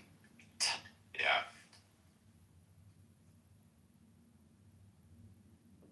What is the only mammal capable of true sustained flight? Who should have a set? Gender, non-binary, etc. We should be. I know that it's a bat. Yep. All people that were making rules and law. Bats are mammals. They don't seem like they are, but they are. What is the chemical formula for laughing gas? If the federal government. It's nitrous oxide. N2O, nitrous oxide.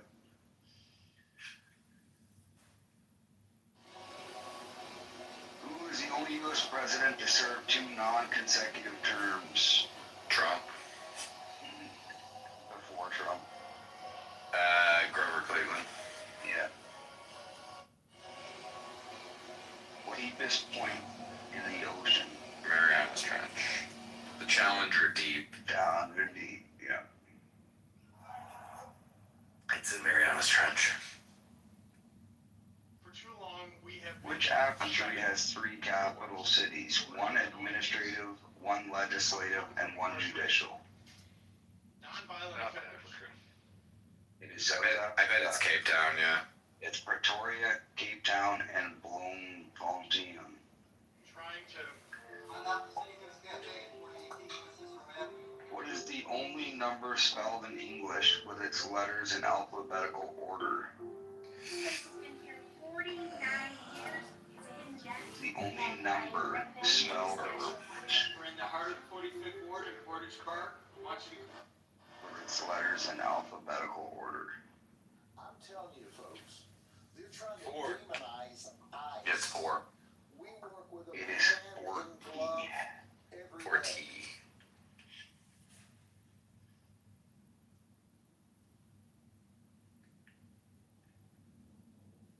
What mammal has no vocal cords? No vocal cords? Yes. Mollusk. I don't know if this is true. There's a lot of animals that have no vocal. You said mammal. No, you said mammal. Yeah. What mammal has no vocal cords? Hi, I'm Charlie. Today we'll be making blue It is a watermelon. giraffe. First, we want to bring our They don't ever make any noise. They just go They like this. didn't make like a. They go like this with their tongue. They go. That's how they. I guess you don't need vocal cords to do that. In Greek mythology, who was condemned to roll a boulder uphill for eternity? Yep.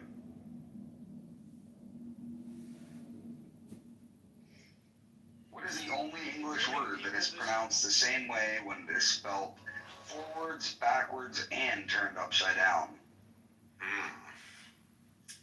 Gotta be something with an M or a W.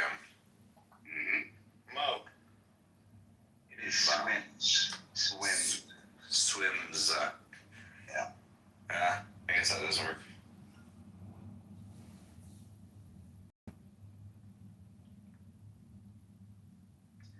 What is the only country that starts and ends with the same letter and contains no other repeated letters? starts and ends with the same letter. It contains no other repeated letters.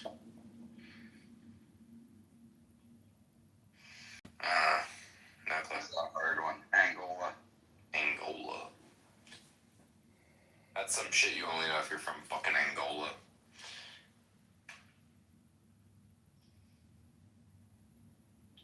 What is the only bird that can fly backwards?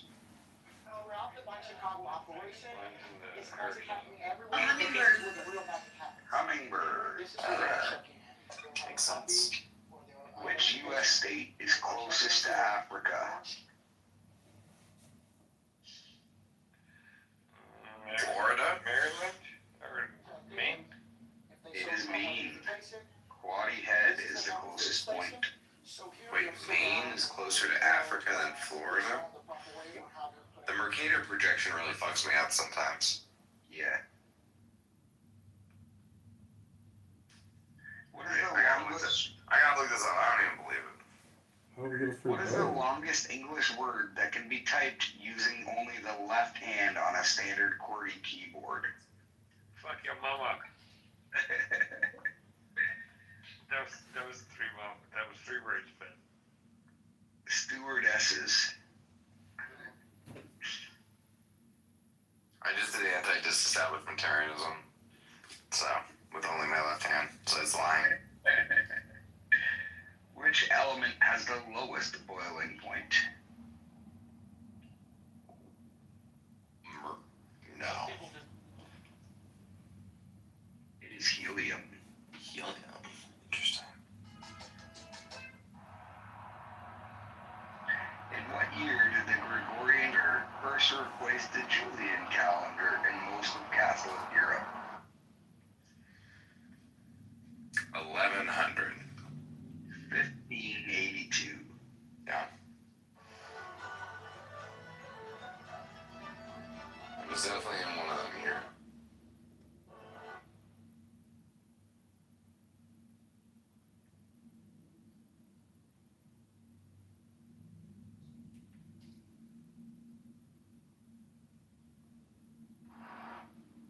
I knew it was 15 something.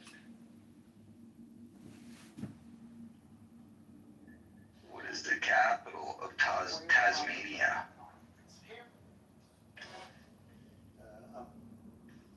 No clue. Tasmania. Hobart. Oh.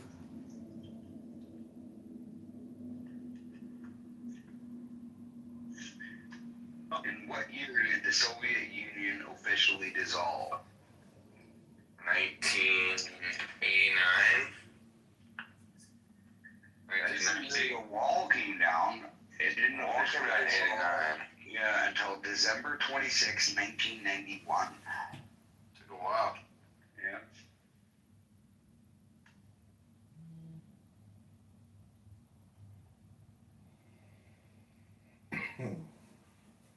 What is the only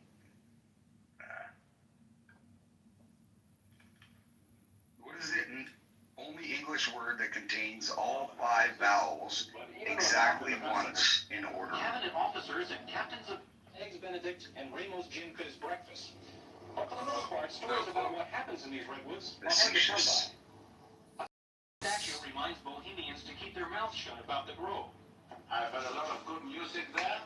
I've met a lot of interesting people. I think it's a nice one. Facetious or facetious. F-A-C-E-T-I-O-U-S. Yeah, that's facetious. Facetious. They bombed, the entire time that they're there. I mean, they stagger into breakfast and staggered out from dinner. But at the same time, they're talking business. And sometimes those business talks send ripples far beyond the Grove. Sociology professor William Baumhoff. Reagan and Nixon. Which gas was used as the first anesthetic in surgery in 1846? While decision makers are cementing friendships, protesters outside the theater keeping a vigil.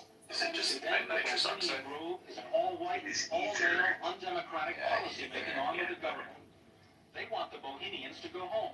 What is the only country named after a woman? Dennis Murphy, NBC News, Monterey. Alexandria. I have no idea. Lucia. St. Lucia. Never heard of it. Doesn't matter. What element was formerly known as brimstone?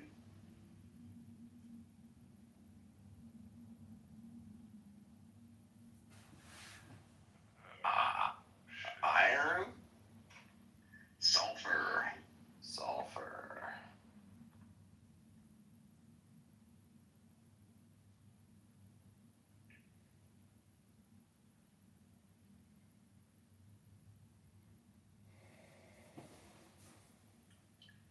What country has the most official languages? Around 11.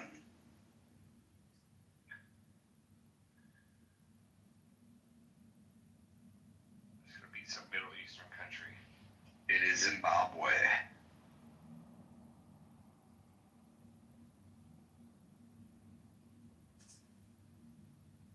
Which Roman emperor was killed by a wrestler named Narcissus? Commodus.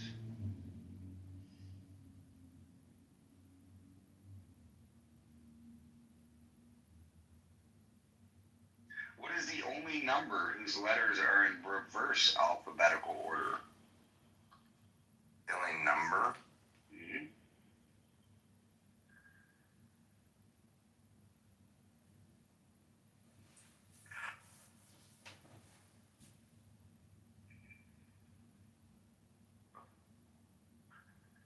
The square root of infinity. It is 1. Tricky.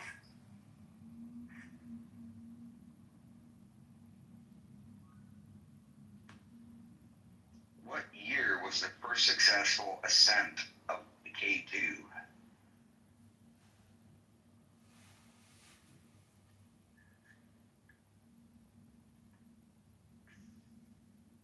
(1954).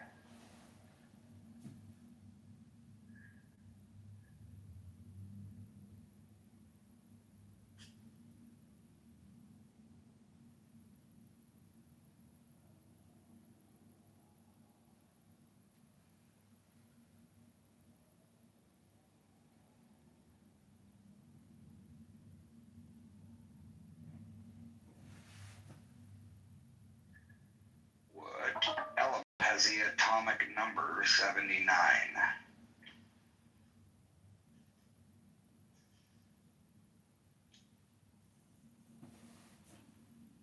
It is gold. You gotta dumb these down for me, Dave. I can't do this.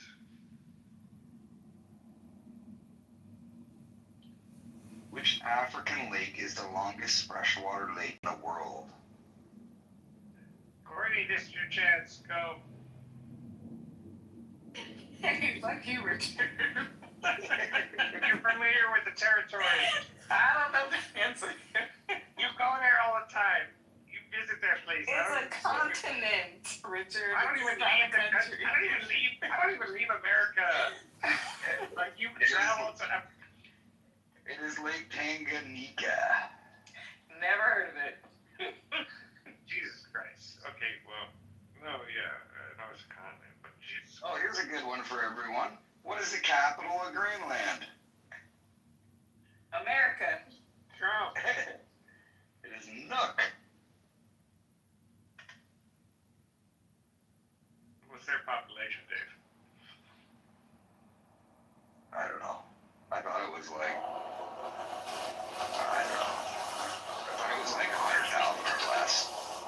Pretty small country. Which U.S. president appears on the $2 bill? Thomas Jefferson. Oh.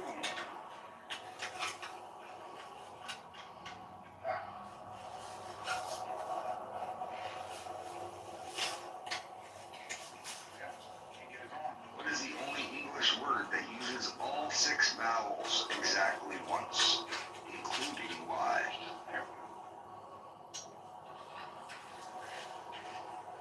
Uncopyrightable.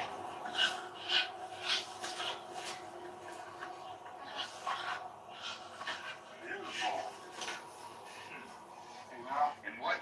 was the first email sent? 1970. Oh, Richard, nailed it. Just like Jay. Which country has a unicorn on its official coat of arms?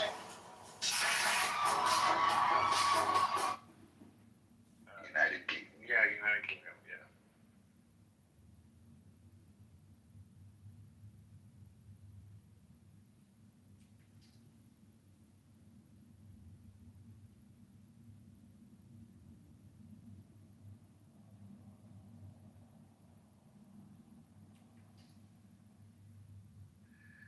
In what year did the Concorde make its first commercial flight? 76.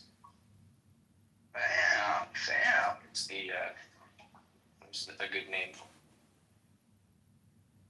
Queen of the Sky. No, the Queen of the Sky is the 747. Isn't it? I think the Concorde was named Queen of the Sky also. I don't know. You're gonna have to double check yourself on that one. You have a power. Stop. There's a movie called Concorde, Queen of the Sky. Okay.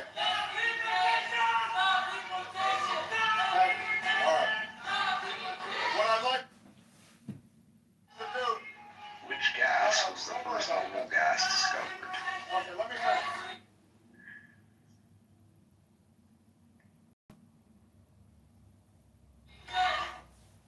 It is argon.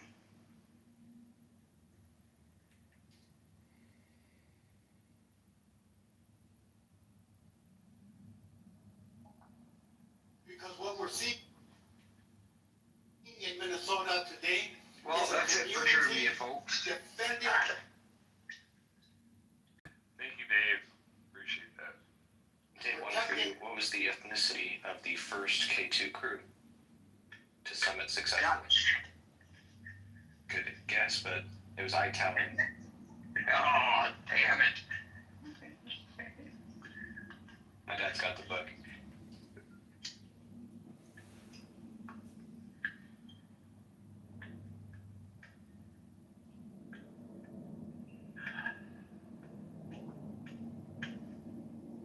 What is the highest mountain in North America? Denali or Mount McKinley formerly. I was gonna get you on a technicality. I think it's back to McKinley, no? That's actually a great question. I thought I heard recently these. On this vote, the switched it nays are back, 50, but- the nays are 50, the Senate being equally divided. The Vice President votes. Yeah, they did switch it back. That's so funny. And Trump in January did that. One of his executive orders, I think. Affirmative, and the point of order is sustained. Gotta make sure. My truck dropped $5 grand in budget price instantly.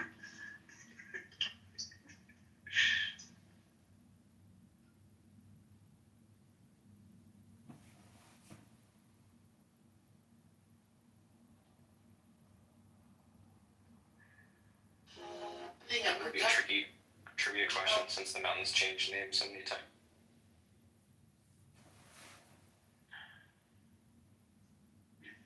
Come on. We got a trivia question for you. Okay, what's up? What's the tallest mountain in North America? You get one guess. Ooh. I know the coldest mountain in the world is in New Hampshire, but I don't know where the tallest mountain is. Oh, it's in Alaska. Well, then I have no idea.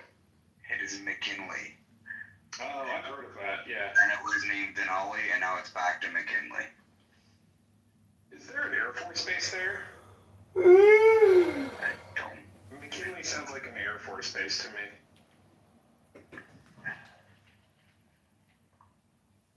Well, wasn't he a president? I think you're right, Rohan. McKinley sounds like an Air Force base to me. Wasn't he a president or something? I don't know, was he? I don't know if I can know. The Air Force space next to McKinley is called Elmendorf Richardson. Okay. What is, this one's for Mohan because he wasn't here. What is the only English word that this is why I know that McKinley is an Air Force base in Florida. Yeah. What were you saying? What is the only English word that ends in MT? I don't know. Dreamt. It's got to be more words, but okay. No, apparently it's the only one. Kempt. Unkempt. Your hair is unkempt. I'm fucking my girlfriend. Black people for if their hair is unkempt. I don't fuck, and my girlfriend is not black. Right, because you have actually proven the opposite of that several times over. You're not saying anything. So I need, in order to continue, right, in order to let you speak next, here's what I need. I need you to press the microphone so that way I know that you're not going to make any more sound. And then I'll continue, and then I'll stop. And then when I stop, guess what? I'll press the microphone, right? And then you'll see that there's a little microphone with a thing through it on my avatar face picture. And then you'll know that's the time to add whatever sounds you have. Are we clear? You get it? Doing anything right now? That's fascinating. Do you get it? It doesn't seem as though you get it, my friend. Do you get it? That I get it, Like you but get it, my friend. I said, do you get it? Oh, well, you get it, my friend. I said, do you get it? It doesn't seem like you get it, my friend. Okay. I agree. Black Muse, you are allowed to. You're allowed to go on. I talk about it in another room because this is y'all broke out in song. Y'all were like arguing like regular clubhouse people, and then you guys went all fucking pitch perfect. That shit was weird, bro. I've never seen that shit before. Listen, I don't take people seriously enough to be affected by what they have to say. So if they're gonna be foolish, I'm happy to entertain that. So Caleb, please, by all means, continue being an imbecile. Imbecile. Please continue. Why are you pronouncing it like that? I'm pronouncing it. I'll tell you why, Black Muse. I have the curse of speaking 6 languages, and I learned that term in a different language than English, and that's how I pronounce it. So I'm sorry about that.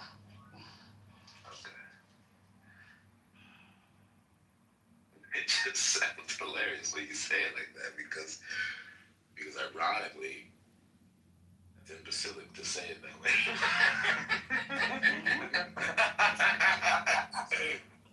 Okay, and you pronounced it the American way. Congratulations. Again, I speak 6 languages and have a Harvard degree, so I can't help it. I'm sorry. You have a Harvard degree? You don't understand the word imbecile? I can say it in 6 different languages. I choose to say it in the way that I'm I speak another language too, but I still know how to pronounce words. Like I know how to pronounce it in 6 different languages. I just choose not to say it except in English. Is English one of those languages that you know how to pronounce? It is one of those languages, actually. You got it, bro. I wouldn't have graduated from Harvard if I didn't master that language. And but for that. But thank you. I mean, if you guys want to continue to be stupid, I'm happy to entertain this. This is entertaining for me. You harmonize. You literally not saying You enter the conversation, and then the moment you enter the conversation, it's also not my fault, Caleb, that I also the sing center of the conversation this entire time. in addition to having having attempted to remove you from the center of the conversation, like I'm attempting to do right now, it doesn't really work because you're incapable of turning off your microphone to be able to receive input into your brain such that you can process it. And essentially, actually, output anything else that would be of benefit to any other people. So we're now just doing this. Like, You're this just is not talking. super helpful. This is like literally the best, most productive thing we could possibly be doing as And Americans. you're What's choosing happening right to here, have right this now? go on. You're the one who's creating this. No, my friend. You are. You are. Don't call me I literally said, here's what I need in order to do what I need done. It's you with a muted mic. That's what I need, all right? So until you give me that, I can't do what I I need, so that way I won't be done. And then as long as I'm not done, you won't be able to do what you're trying to do, which I presume is probably to be done, whatever it is you're trying to say. Speak at any point and you're choosing not to. That's not my Jesus problem. fucking Christ, you were asinine. God And damn. stop insulting the prophet, please. Thank you. I will insult Carry whatever on. fucking prophet I want. Jesus fucking Christ fucking your brother backwards, alright? Jesus fucking Gandhi. What's the different God's names and all the different traditions? All of them in an enormous clusterfuck of just like constant orgies. They're fucking each other's ears, man. They're doing it in ways that doesn't even make sense. Someone who has nothing to say, and that's why you're wasting everybody's time. So, because you've literally spent the last 20 minutes saying absolutely nothing, and you've been given plenty of chances. I mean, but it was entertaining, and he does have a good point. We were all laughing. We were all laughing. So, alright. So, Mama, do yourself a favor. Like, join in with the laughter, or the jokes I need. Dude, I have laughed a lot. I've also sang. I've also broken into different languages. Like, trust me, I'm enjoying myself. It's not my fault that my IQ is too high for this conversation. Oh, Hey, my I God graduated. damn, son. God damn, son. Christ, who the fuck do you think you are? He said your IQ's ain't dead. God damn. Who the fuck do you think you are? I don't need to answer that question. I've modeled who I am in this You're somebody. You think you're some hot shit. Who the fuck do you think you are? He went to the same school that Mark Zuckerberg dropped out of. That's lit. That's so funny. Oh, but there's a lot of famous people who are billionaires now who dropped out of that school too. I know. Like And a lot of presidents of countries that also graduated from there, as other billionaires like Bill Ackman. So I don't know what point you're trying to make, but it's not a very good one. Possibly. My IQ got as high during the panic. I thought I didn't get in. I don't know about that, but sure. No, I literally applied to Harvard. I didn't get in. Oh, you didn't get in? No. I don't think my IQ was high enough. Maybe. Maybe I should have pronounced the word imbecile differently. Possibly. I mean, speaking 6 languages doesn't hurt either. That's true. Let's see. 2.5.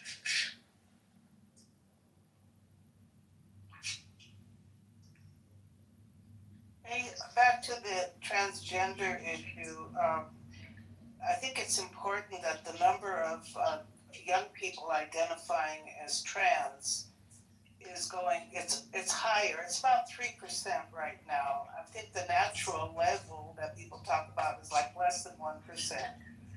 So it's indicative of a social contagion, and it's affecting our kids. If you have kids, they're going to public schools.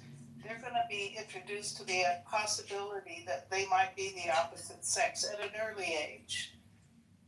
They're going to be introduced to that possibility. And that fuels the social contagion. And, you know, as to kids, do you think that minors can consent to, like, surgery that would be life-altering and permanent and could destroy their fertility? No, that's usually why their parents do the consenting. Right. Do you think parents have a right to consent to something like that? They literally do according to the law. But do you mean anything else? Yeah, well, it's about to be made illegal. You know that HHS had a press conference in the last month, and they're accepting comments for a period of time, but they are going to make it illegal. And if you know, it's not just a women's issue. It's a parent's issue. It's a parents not wanting their kids exposed to that kind of confusing ideology, and promoting. And also, those kids, the young people who do transition, if they were left alone, they'd probably become gay or something like that, or maybe. But a lot of them have other conditions like autism. A very high percentage of them have autism. So it's Because they're vaccinated. no.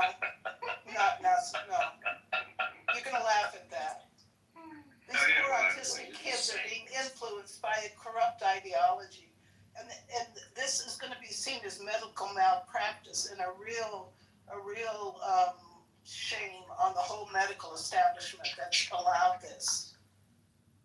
Yeah, you regurgitated a lot of arguments.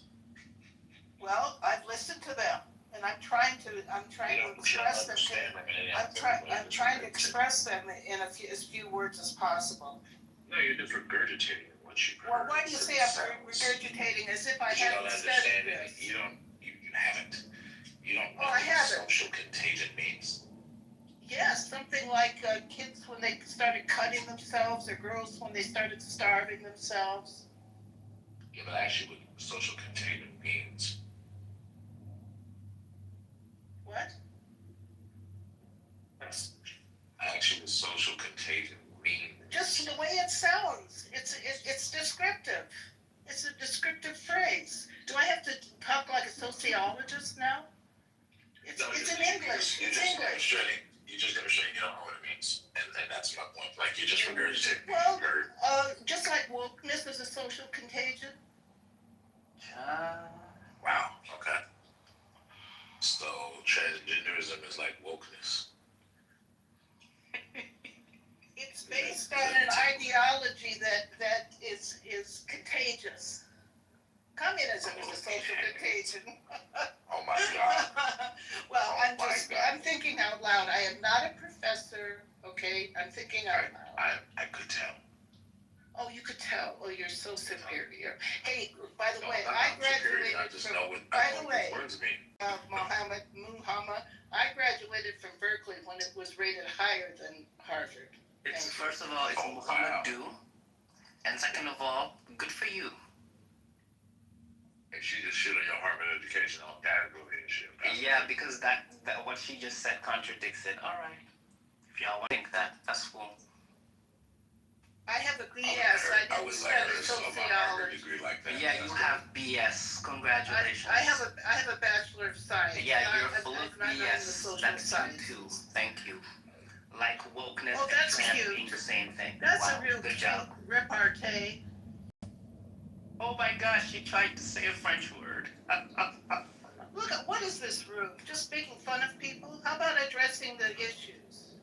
Oh, so you can't take it. When I'm being made fun of, it's fine. But when you get made fun of, you can't take it. That's too bad. That's very conservative of you. I was trying to address the issue of you not knowing what you're talking about, but regurgitating talking points you heard on like fucking, I don't know, Burger You or some shit. Oh, I listened to Jen Speck, which is the opposite of W Path. W Path are the guys who promoted all these gender protocols for gender affirming care, and they're being pushed back against by scientists. Okay? It's a phony ideology. What does WPATH stand for? Oh, I can't remember. What is it? Yep. I don't remember. I know. And what is GenSpec? I don't know what it stands for. I know what the groups stand for. You also don't know what social contagion means. What do you think it means? That's what I know it means. What does it mean, Professor? This will be the way you Googled it, right? No. Oh, you don't want to Google it? No. You tell me what you think it means. Well, where's the fun in that? What do you mean? You told me I don't have the right definition. What is the right definition? You didn't even give a definition. You literally said it was like communism. Well, I'm exaggerating. I'm exaggerating. It isn't a way like that. It's an ideology. That's not what social contagion means. Social contagion does not mean ideology. What does it mean? Again, this will be the part where you Google. Hey, you don't want to have a conversation. You just want to put down the other person. Tell me what you think it means. No, I want to demonstrate that you don't know what you're talking about. Oh, that's all you want to do. You don't want to go back and tell me why I don't want to know what I... Tell me what I got wrong. I also want to demonstrate what you're supposed to do when you don't know what you're talking about, which is look it up. No, I'm not going to sit here and look up everything on Google. No, let's have a conversation. What do you think it means? I'll have a conversation with with you when you look it up. No, you know what? Clubhouse is becoming an AI debate. People, let's use what we know. Let's just use what's in our minds. Well, in order to use what you know, you have to know it first, right? I know the English language, and that is a very descriptive term, social contagion. That's a descriptive term. Especially, I think it especially applies to young people. That's where it mainly, where it happens the most. It is descriptive, but you don't know what it means. Well, so what? What's the difference between meaning and being descriptive and having some dictionary? Well, sometimes the descriptive terms mislead you. Like yellow cake uranium sounds like something I have at a birthday party, but that's not something you want to bring to a birthday party. Right? Well, if uranium is in the description, no, you wouldn't want to bring any kind of uranium to a birthday party. Okay. What is yellow cake uranium? It's what it looks like, part of the process. What happened? I don't know. Lightning. You don't know yellow cake uranium. Hey, look, you're just picking at me. Get real. I'm demonstrating something very specific. Yeah, you're trying to show how stupid I am. No, I don't think you're stupid. I just think you don't know what these words mean. Do you know what I'm referring to? The thing that goes around with young people, how they get influenced by each other like a fad. Things become a fad. I know what you're talking about. I know what you're... It's a fad. You don't even know what you're talking about, but I think I know what you're talking about. I think the whole gender thing is a big fad, and I've witnessed it among young people, personally. That's not even what is claimed by the people that you're tacitly referring to or citing right now. I'm not citing anybody. I'm speaking English. Well, the people who actually advance the social contagion thesis that you're regurgitating right now, Hey, I'm not regurgitating it. You literally are, though. No, because when I'm saying other people say, you're going to identify me with those other people. Right. That's like a child's understanding of the research, but like you don't even understand the body of research, the methodologies behind it, who wrote about it, who published it. You don't know any of that. No, I don't. I'm not a sociologist. Okay. So I was asking you to do the simple thing, which is to look it up, because then you can start to learn those things you don't know. No, I don't know. I want to learn from you what you think. This is a discussion. This is the way I teach. I assign readings. My students read, and then we discuss well, based that's on the what reading. we're doing here. We're in one of your classes. I mean, I'm literally licensed to teach. Online here. Is this part of your license to teach us here on Clubhouse?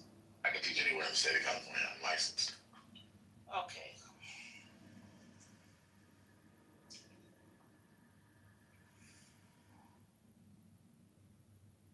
You don't want to talk to me anymore? No, I don't. I thought that I thought we were having a conversation here. You want to be the teacher. Have you ever heard of Have Abigail you ever Schreier? heard of a contrarian?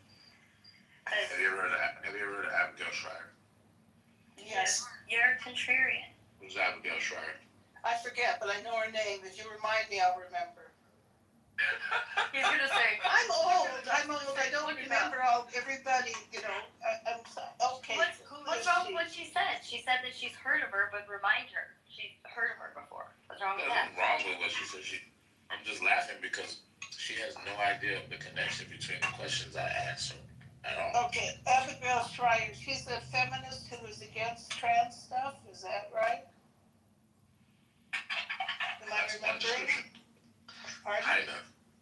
Yeah, I think I remember her. There's several feminists who are balking at this ideology. What does she have to do with what you were talking about? I don't remember. I'm not quoting her. I've read a lot of different things, and that phrase seems to be descriptive. You literally are. You just don't know you are. Oh, and what are you quoting? quoting? What, when you, do I? Quoting, I have to be on That trial, comes out right? of your mouth is coming from somebody else that you're just regurgitating? I think you regurgitate a lot of things. But I actually read the things I regurgitate. You know.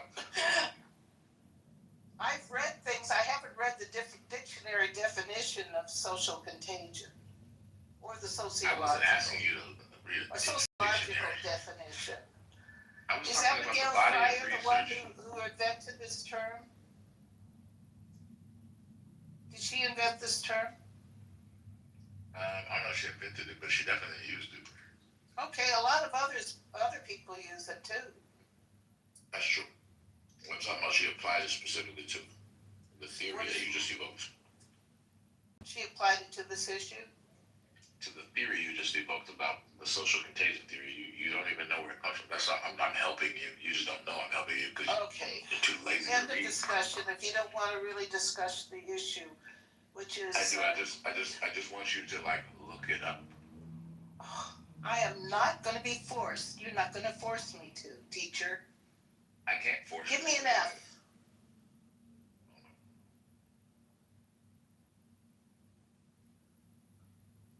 Well, I'm not going to engage you until you do minimal work. Okay, move on then. By the way, anybody else can look this up. It'd be super easy.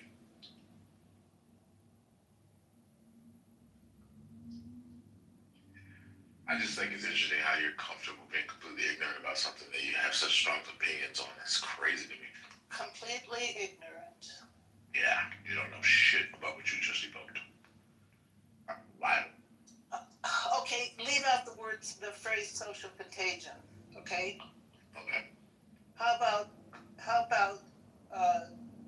Fan, you said fan. consenting?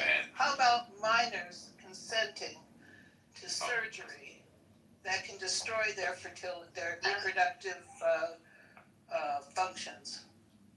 I looked it up, by the way. What does it say? A social contagion means an idea, behavior, emotion, or trend that spreads from person to person the same way a virus does, but socially instead of biologically. If one person in a group starts laughing, others often start laughing too. That's emotional contagion. Trends like certain dances, slang, or viral challenges spreading on social media are forms of social contagion. Panic buying, like everyone rushing to buy toilet paper, can also spread as a social contagion.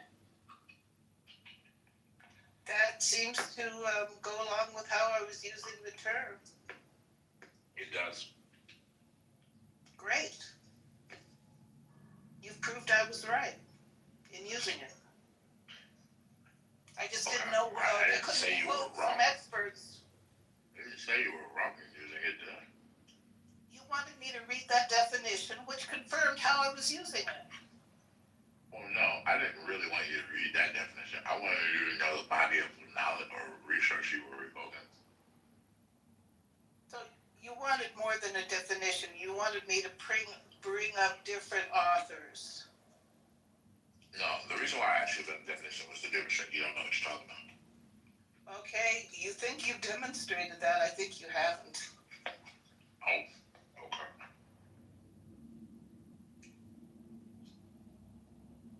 Well, I guess you win.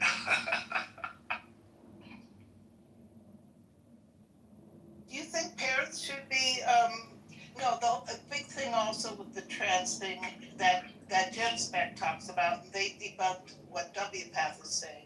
You know, the kids say they're gonna kill themselves. Okay, that's what bullies parents into consenting to these procedures, okay? And research, Jen Speck has research showing that that's, I think from Northern Europe, one of those Northern European countries. That's not true. Actually, the kids who identify as trans have the same level of suicidality as the general.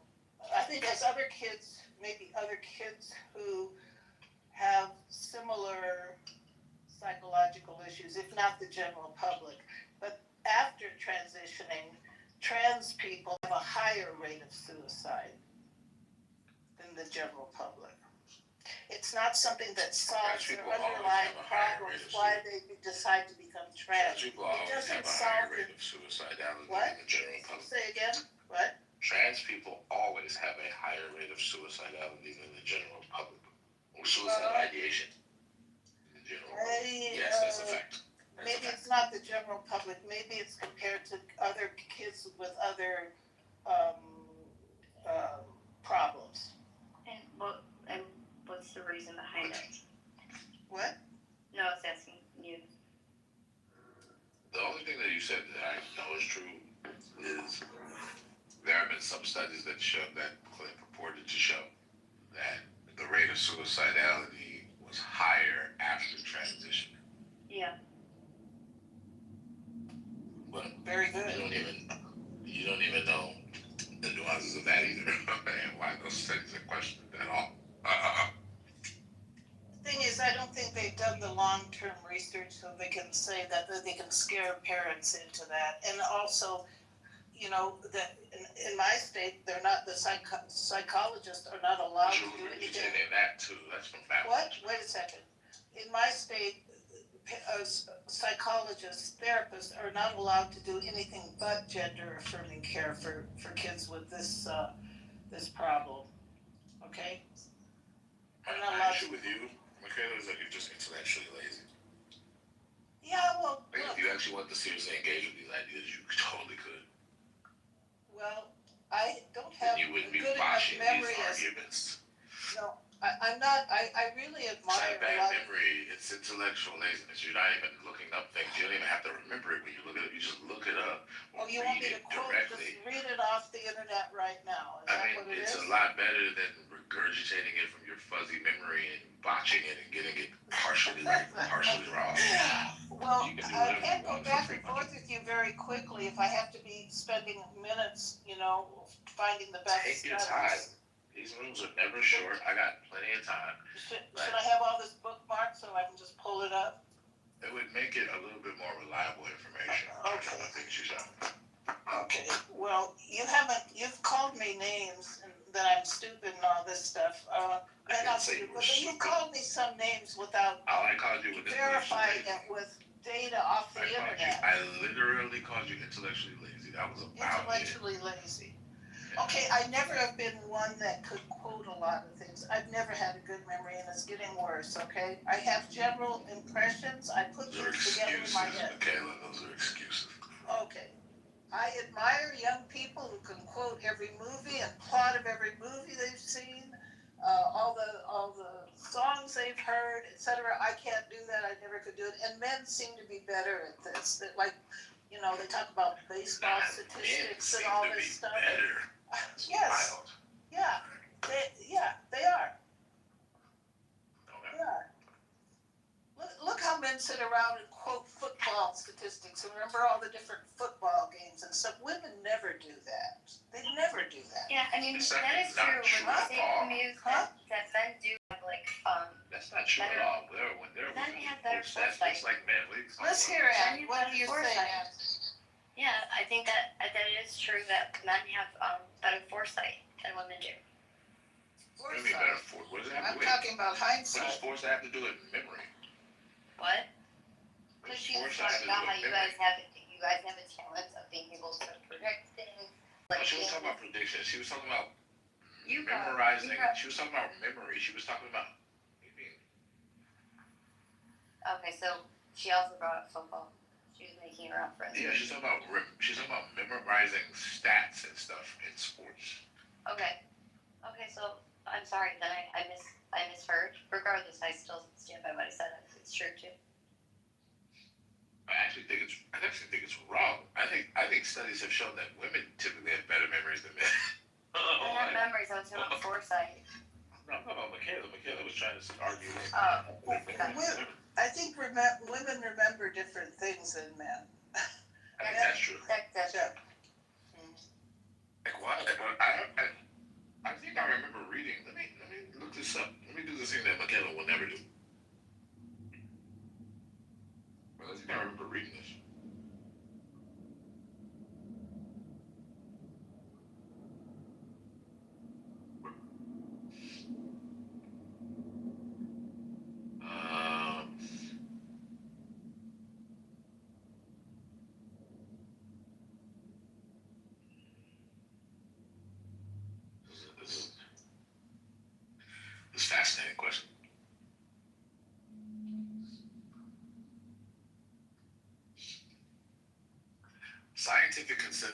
by the way, this is Google Gemini, because this is like an AI thing.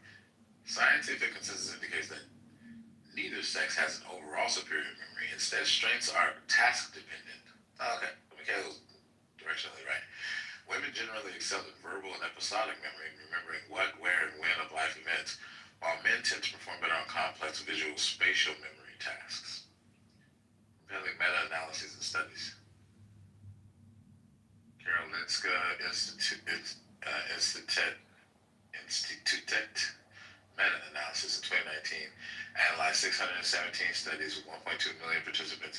It found a consistent female advantage of episodic memory, particularly for verbal information, word sentences, facts, and faces, which is precisely the domain that Michaela was talking about. So, you were accidentally wrong again. Yeah, about Abigail Schreier. I've seen a lot of videos of her. I've listened to her talk.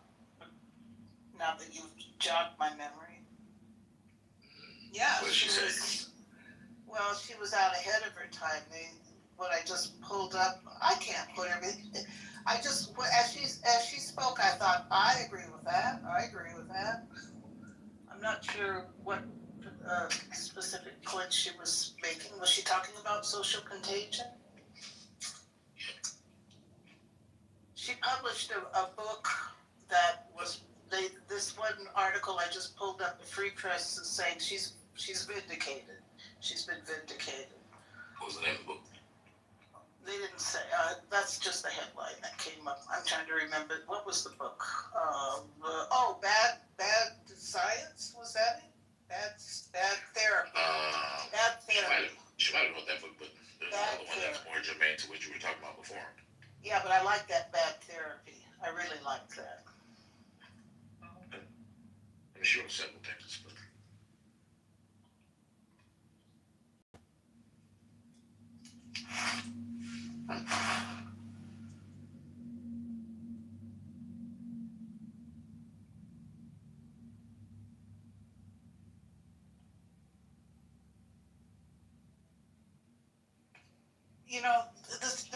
I agree with you. I think that you said this. The trans thing has pushed this woke stuff to the limit, and probably what Newsom recognizes that it is discrediting the Democratic Party. It is making the party look foolish, just crazy. So I think that him backing off of that for whatever reason is good for the party. Maybe insert a little sanity in there.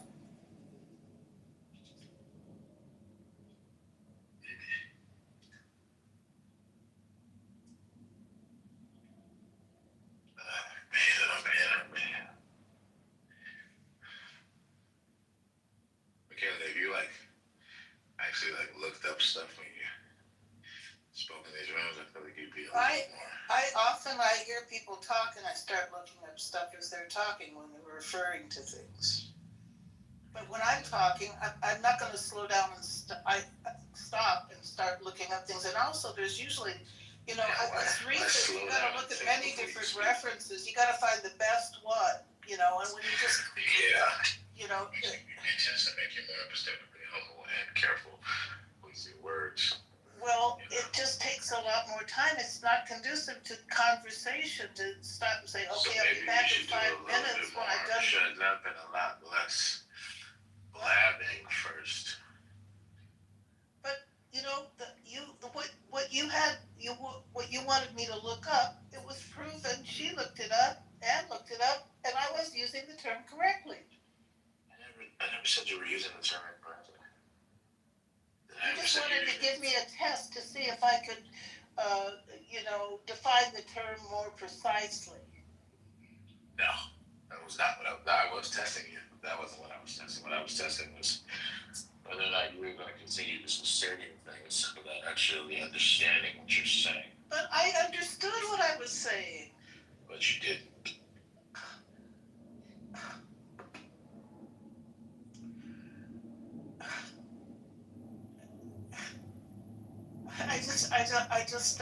respond to that. If the definition that you would have had me looked up confirmed how I was using it, then I understood what I was saying. Okay. You said something.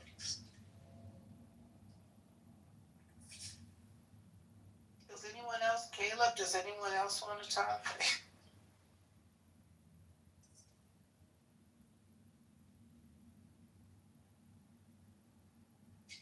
Yeah, Caleb. Yeah, I actually feel quite terrible for really losing my shit earlier. I'm like, man, that happened. So, sorry about that, everybody. I hope it was funny. I hope somebody got at least a smile. That was hilarious. It was the funny. I can't wait to listen to that. That was funny as hell.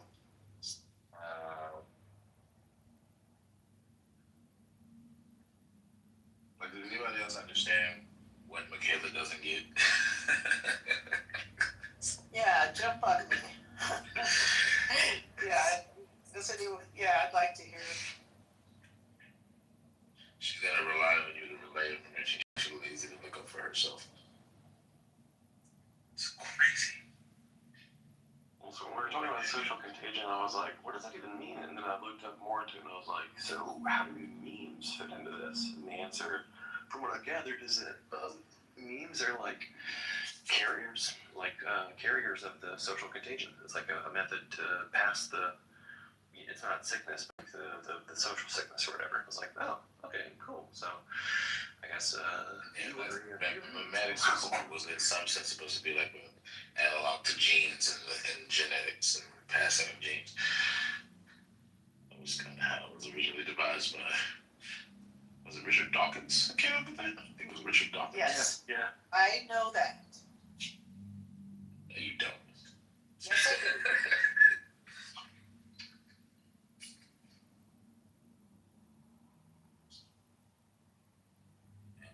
But yeah, I'm just a little perturbed by displays of unapologetic ignorance in clubhouse rooms. No, genuinely. I'm not even trying to talk shit, like genuinely. Like that literally perturbs me. Because particularly when it's a person who has really, really strong opinions. But they don't have enough I don't know, the wherewithal to actually check the facts and learn the details before they just evoke technical shit in rooms. I'm like, wow, can we just stop doing that? Can we try to learn some shit about it?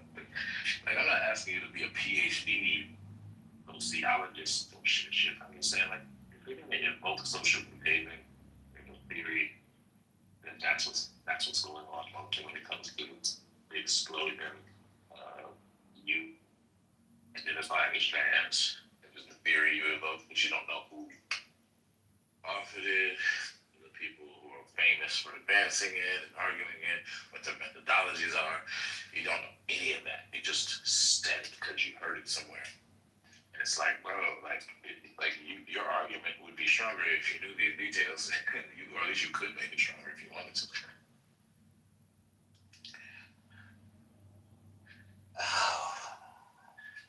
Do you ever talk about things that you have picked up just from general Yep, all the time. life and research, and that you can't quote exactly who also supports your opinion? Yep, all the time. Okay, that's what I was doing. I mean, I've looked into this a lot. Yeah. Why do you say that? Because I can't regurgitate. Look, this is why I don't go and speak in front of the school board, because I can't do what you're asking. I can't throw at them all these statistics and stuff. I could only speak in general terms. Yes, I would have to have a prepared speech that I would read off. That's right. That's right.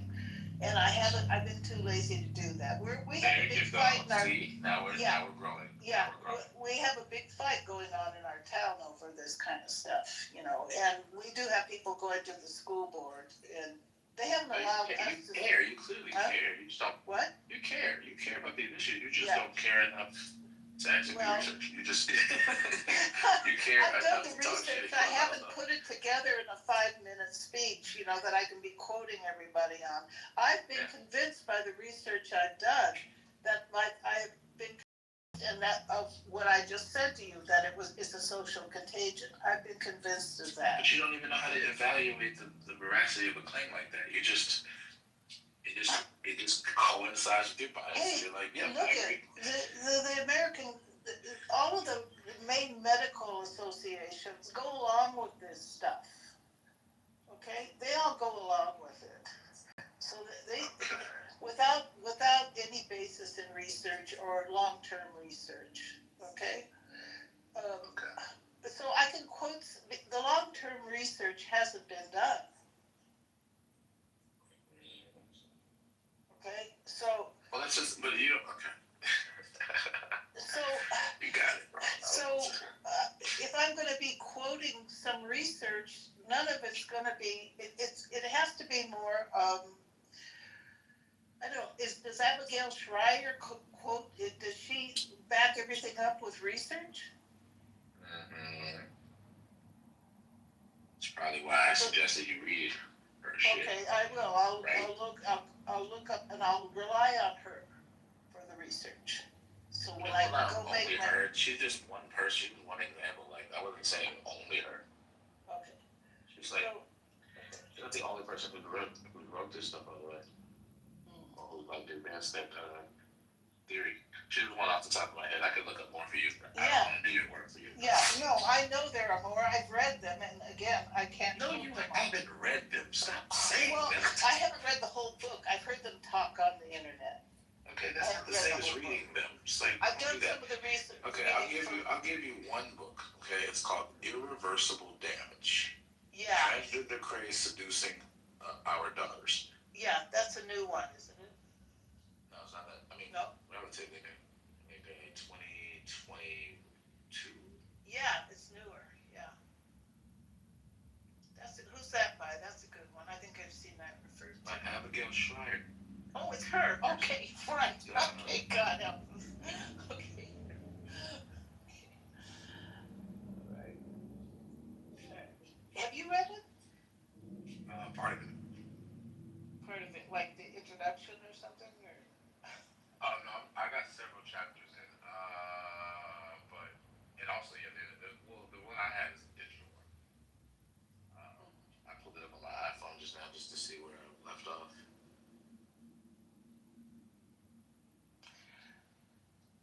So you think she makes a really good case for it being a social contagion? Do you think so?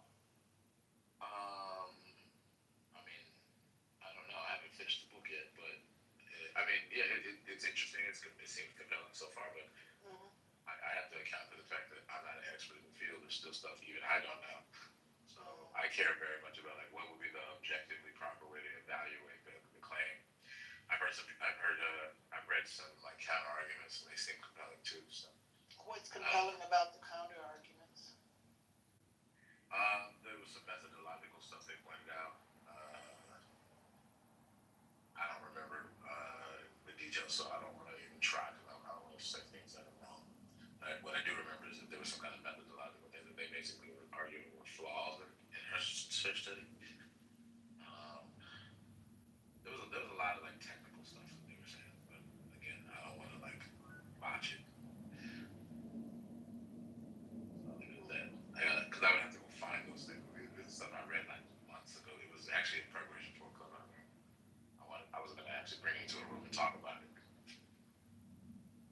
Reading and preparing for that room.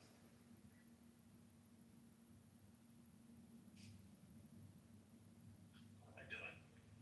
I just did something really silly because I got distracted by you guys. So I seasoned my salmon element food. I turned my oven on. I'm staring at my oven.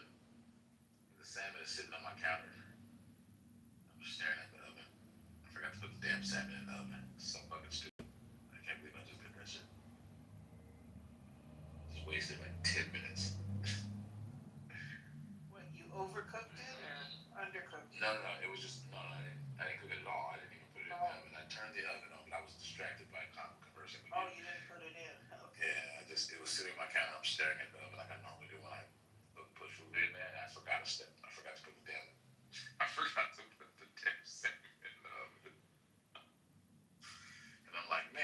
can't smell it yet.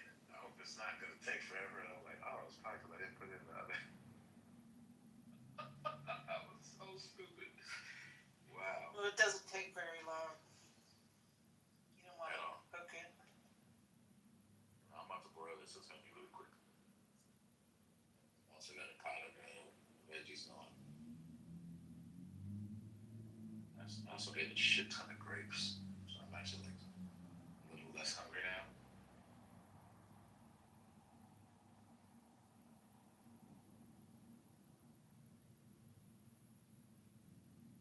Oh shit, leftists are turning on Gavin Newsom because of that Ben Shapiro interview. Oh shit, I might be doing over on that tomorrow.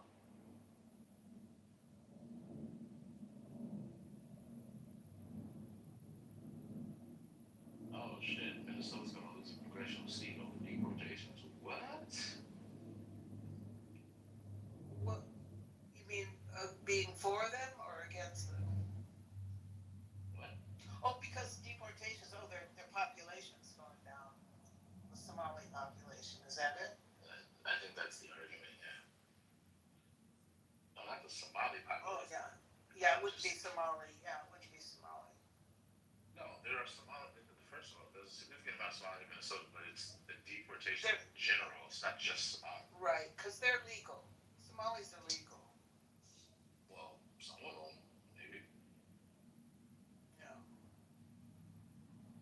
Well, the majority of them that live there are apparently natural-born citizens, but American-born citizens. Like 80-something% or something like that is what I read.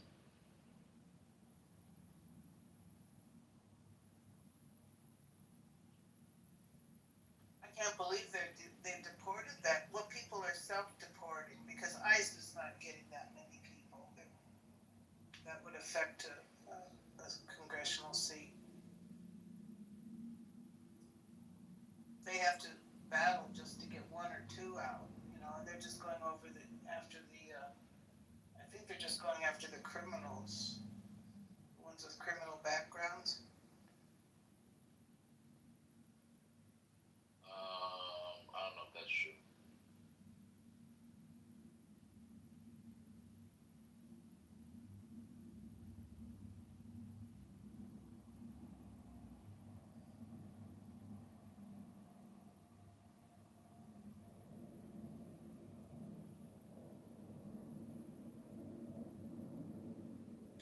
Well, I better go. I gotta get up really early tomorrow, so, okay.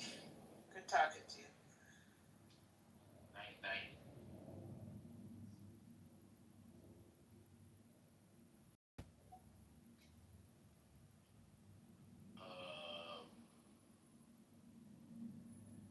Just you and me, and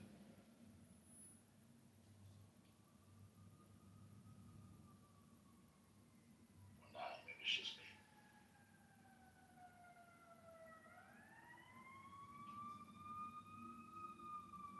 What? Oh my gosh, this app is like, I could not come off of mute. What did you say to me? This is just me and you on the stage now, so I just Oh, it is? left. Why? Why? I don't know. People left. They were done talking about it? I suppose that's usually why people leave. You taught enough today? Apparently not if you still don't understand that biological males can breastfeed. Shut up. No, is that honest, that is like a topic that I am really passionate about, that really, really, really bothers me. For so many reasons. Not just because I'm a woman, but because I have a kid. All the things, so like it hits really home, and it's like it's a line that if it's crossed, like I'm the person that will call it out. I just can't. It's a boundary, a healthy one, right? I guess. I'm not sure what you mean, but. Well, some people reject that, but like obviously this didn't just happen like under like you want to say Joe Biden's fault, his administration, but like obviously this was like happening throughout like many years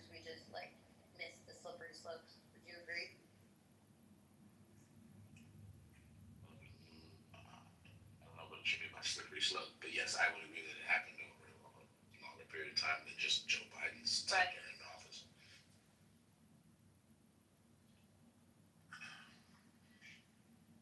It's kind of sad. And like, and even for that woman that is an OBGYN, for her to even feel whether that be fear, or like that actually is like even sad. You know what I'm saying? Like she shouldn't have to like feel like in fear, like, oh, people are gonna be hurt or people are gonna be mad, and people like she shouldn't even have had to feel that way. You know, about telling like her. Well, we don't know that she felt that way. Right. No, I'm just saying like she felt uncomfortable. That uncomfortable would be a good word. That was like undeniable. It was very uncomfortable for her.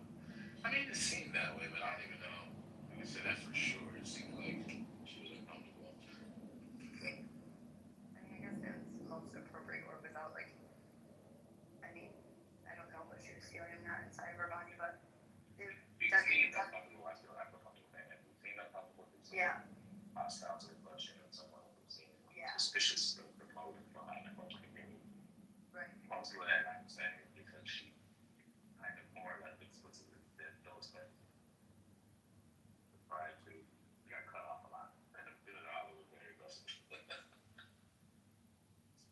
Yeah. Well, does you just wonder if the answer to the direct question, yes or no? Because it is really like a yes or no question. That's why. Well, I mean, that's kind of part of the dispute, but I mean, people who have a certain position will definitely perceive it that way. People who don't have, people who have her position will perceive it. Gotcha. You know, they'll be like, it's more nuanced. Because she actually tried to say, like, I forgot the exact words. I don't want to misquote it, but she basically said something to the effect of, you're making it seem as if you're conflating, I think it was the term she used, you're conflating female with, I think she was going to say, because you got cut off, you're conflating male and female with man and woman. Highly, like, I'm not conflating anything, I'm just asking a basic question. Something like that. Yeah.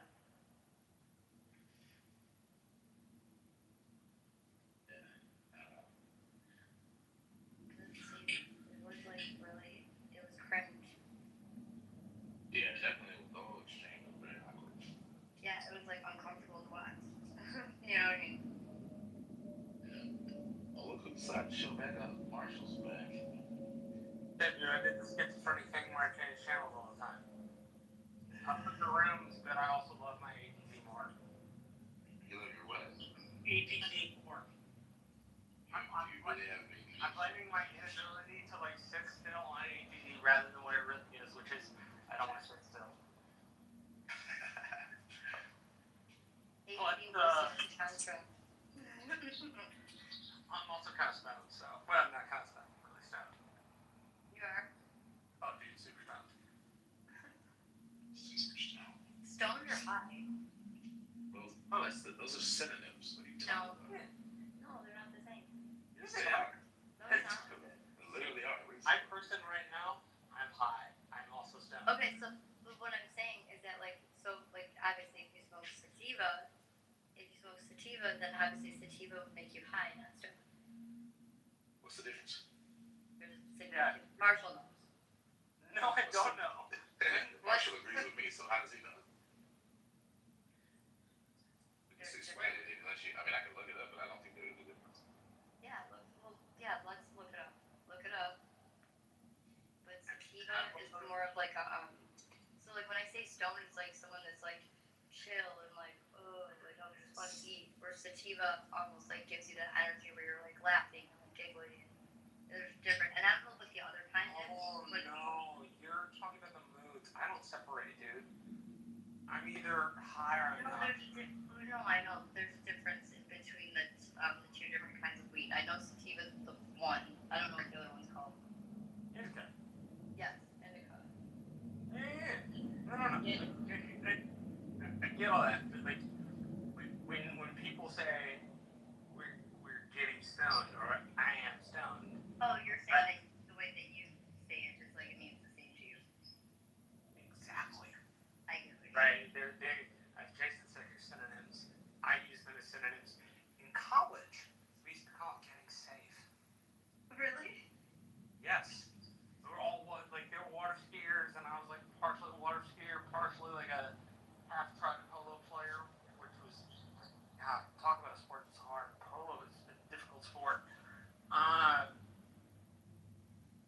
Yeah, we called the safety meeting. Hold up, like water polo?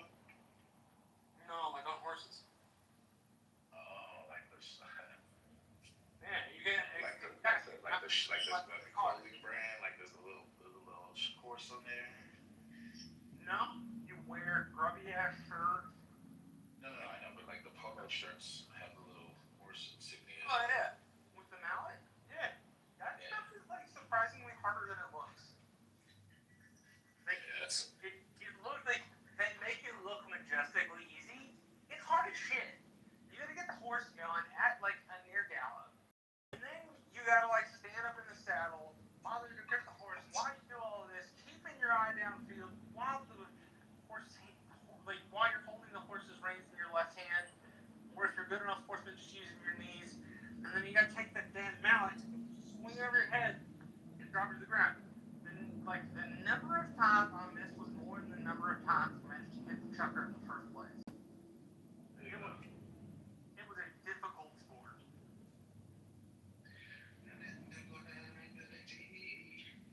Didn't make me hate myself as much as golf though.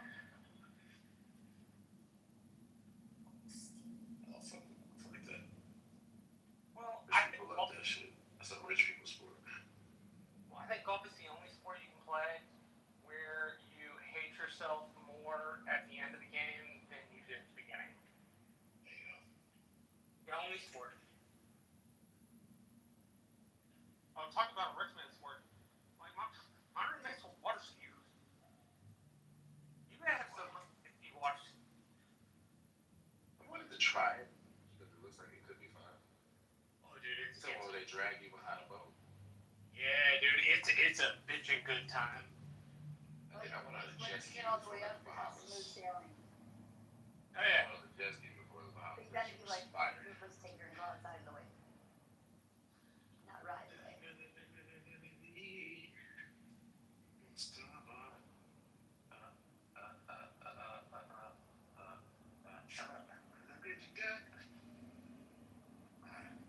Oh, you sound really good. No, that guy that was singing earlier, he actually had a good voice.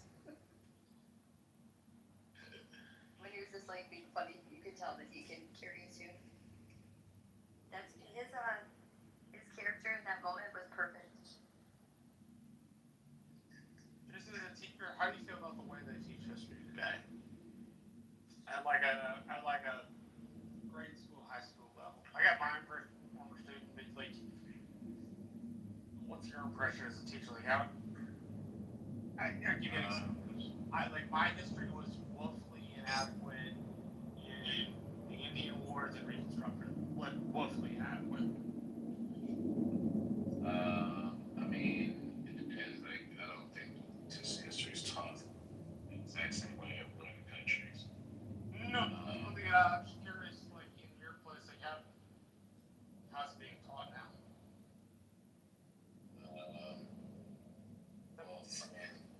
Social studies in general is being de-emphasized because it's not being tested. I would gripe about that. Even teachers like me who really want to teach it, we have to make really tough calls in terms of like our school day. Like I teach elementary. Right now, I only have social studies being taught once a week for an hour.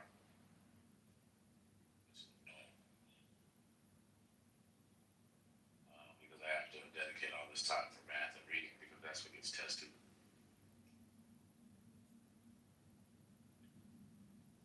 And then other parts of the day are for other subjects. I teach science also once a week for an hour, which is annoying. I think both of those subjects will be taught longer. And then we have what we call specials, which are like roughly the equivalent of electives, but at the elementary school level. So they'll have like PE one day. They'll go to the library for one. They'll have dance. They'll have music, and all of those things happen once a week. So all of the things that are roughly not English, basically, not ELA, not math, they get truncated to like once a week type things. You know, in my daughter's school, it goes up to so that's how it was up until sixth grade, and then in sixth grade, well, in fifth grade they change classes. They have like one main teacher, and then they like will go to another teacher for like science, and which doesn't make sense. So I have like one teacher doing science and reading, and then like another teacher doing math, and then like it's so 3 different teachers throughout the day for fifth and sixth grade. And in sixth grade, they get to pick like their elective. So between like music, art, gym, and there's a fourth one. I forget the fourth one. What's the fourth one? Muse. Elective? Yeah. You know. Music. Like music, gym, art, and one more. Dance. No. Computer science. Yeah, computer science. I forget. Well, so they get to pick, and they get to pick what they want, and then they have to rank it like what they want the most. And so it's like in junior high. It's kind of cool. So then like essentially my daughter is not. She thinks that the art there, but she's really good at art. And art in the elementary, the teacher is just not that good. So like she doesn't have art like all year. She just has music and gym. It's kind of cool. But I agree, they don't test in social studies. And let me just say that the reading, the books that this teacher has chosen, like they are reading novels, and the books. I don't know if you ever heard of K or Ella's Enchanted, but those 2 books is what the novels they've read thus far. And yeah, let me know if you. Enchanted is like a classic, isn't it? Yeah, but there's like a new modern version of it. Oh. So they're almost done reading the new modern version, but then they get to watch the movie, and the movie that they're gonna watch is like the old classic, like from back in the day. But this one is like it's kind of cringe. And you never heard of the K? Okay, no. Yeah, the K. That one was like it's really dark. It's all about like it is race related, and it's like it's pretty horrific actually. Just who picks these books?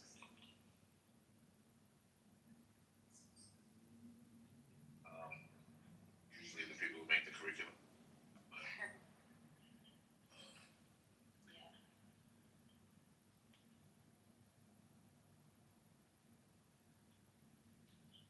Yeah, I had an opportunity to like literally create a curriculum from scratch and then pick my own texts.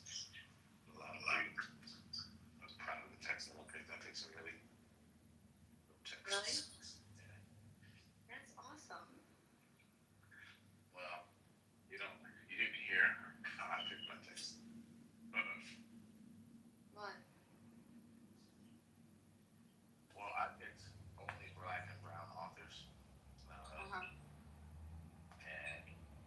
I had like 6 units, and every unit was a different like genre of writing. Okay. I wasn't allowed to do literature because they had a different class that did that, so I had to do mostly nonfiction. Okay. So I did 6 genres of nonfiction. Okay. So I did memoirs, I did biographies, I did one that focused on like debates, like debate topics. So we did like issues, like debating abortion or something. Yeah. As an example. And then I did another one that was about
about history. It's history that may not even have been like in America, but it is part of history. It's not just something that's made up just to like push something, insidiously.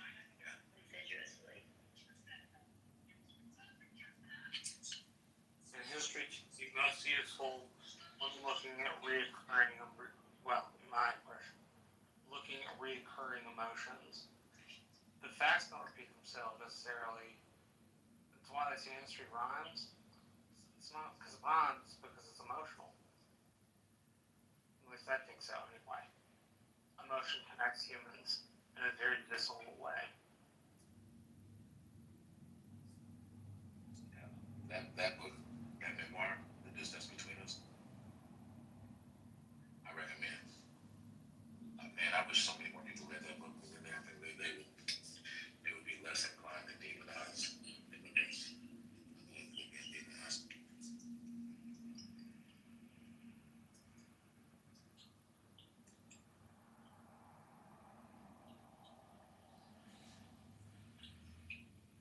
Maybe that's just me.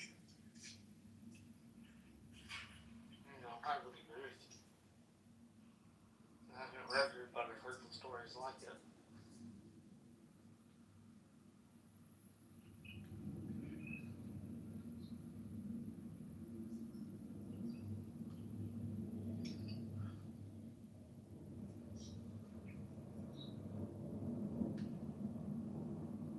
Bought the English version of the book and the Spanish version. Because at one point I had a bunch of students who didn't speak English, but they can read the Spanish. So I would check copies in English for everyone else, and for like the 5 or 6 cents that I'm always supposed to edit, I would print the Spanish copy. But I would give them Spanish versions of the same quizzes.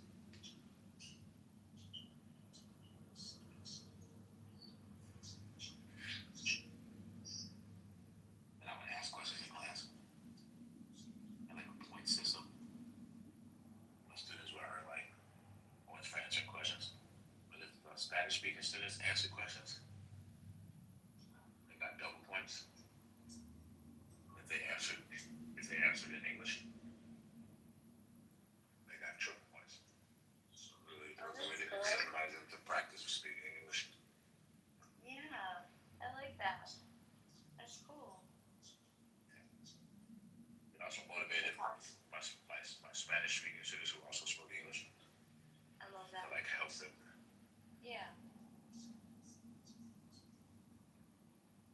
And not just feed them answers, but just like encourage them to speak and like help them translate to English. I spoke Spanish too, so I can understand them regardless. I mean, I still speak Spanish, but I mean, because I did it then, I can basically understand them. You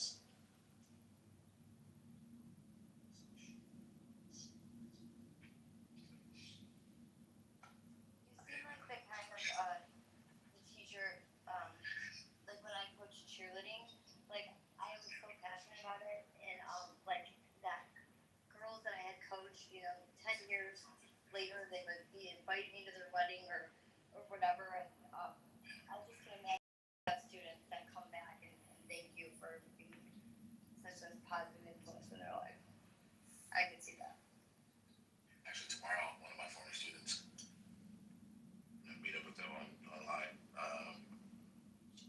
doing YZAT, a little tutoring thing, because they want help writing their personal statement for law school. Actually, glad you brought that up, because I'm about to.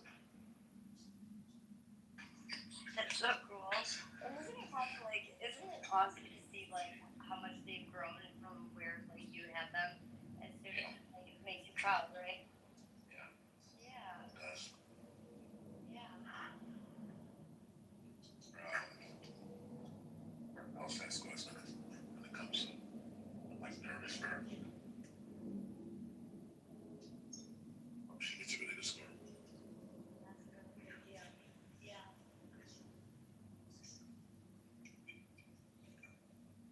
Did you know how like we all have that like one teacher that just like out of all that just stand out more than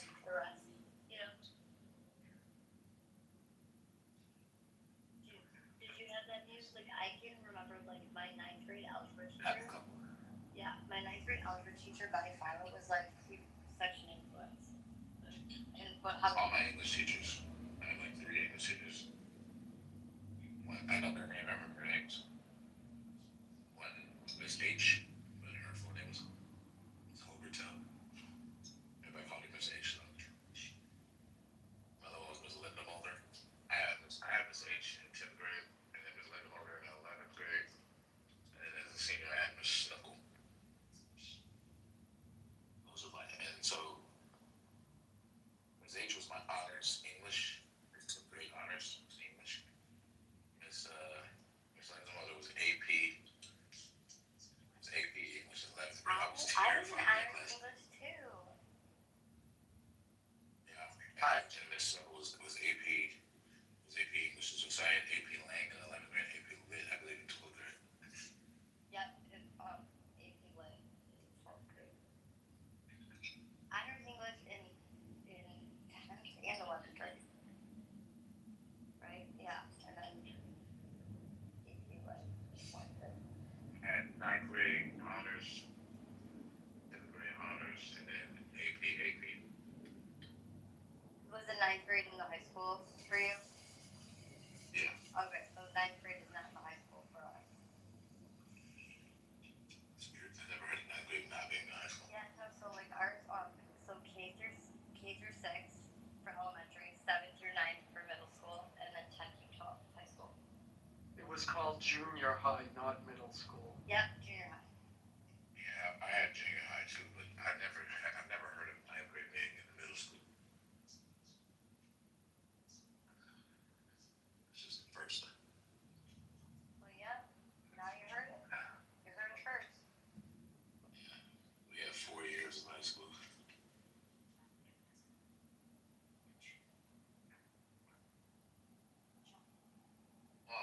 Since Alan's here, Alan, I think I'm gonna go do Toastmasters. Really? Yeah, dead ass.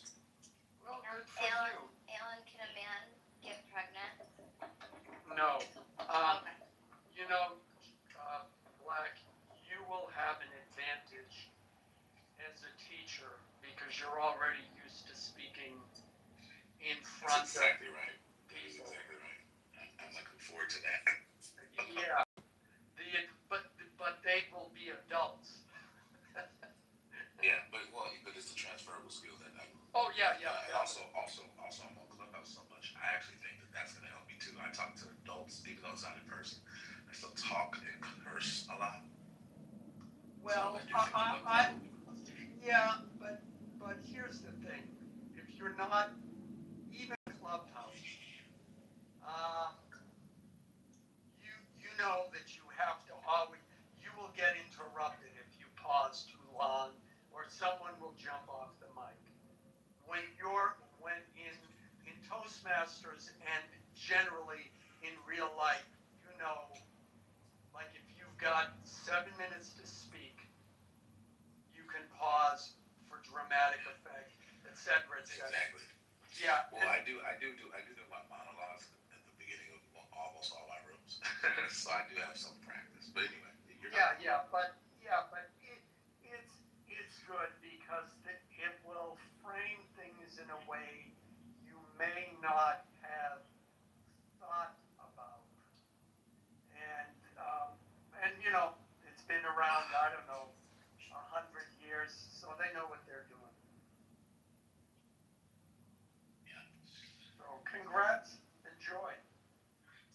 Well, it's not official yet, but I'm pretty much decided. I just have to have a handful of options. I'm trying to decide which ones I want to stick with. Yeah, I mean, you don't want to pick a club that's like Toastmasters for engineers. You know, you want to find one that's more, you know, in the realm that, more related to your profession or your interests, etc. So there might be a literary Toastmasters or something like that. Yeah. I'm actually gonna try to use it to. I want to get into the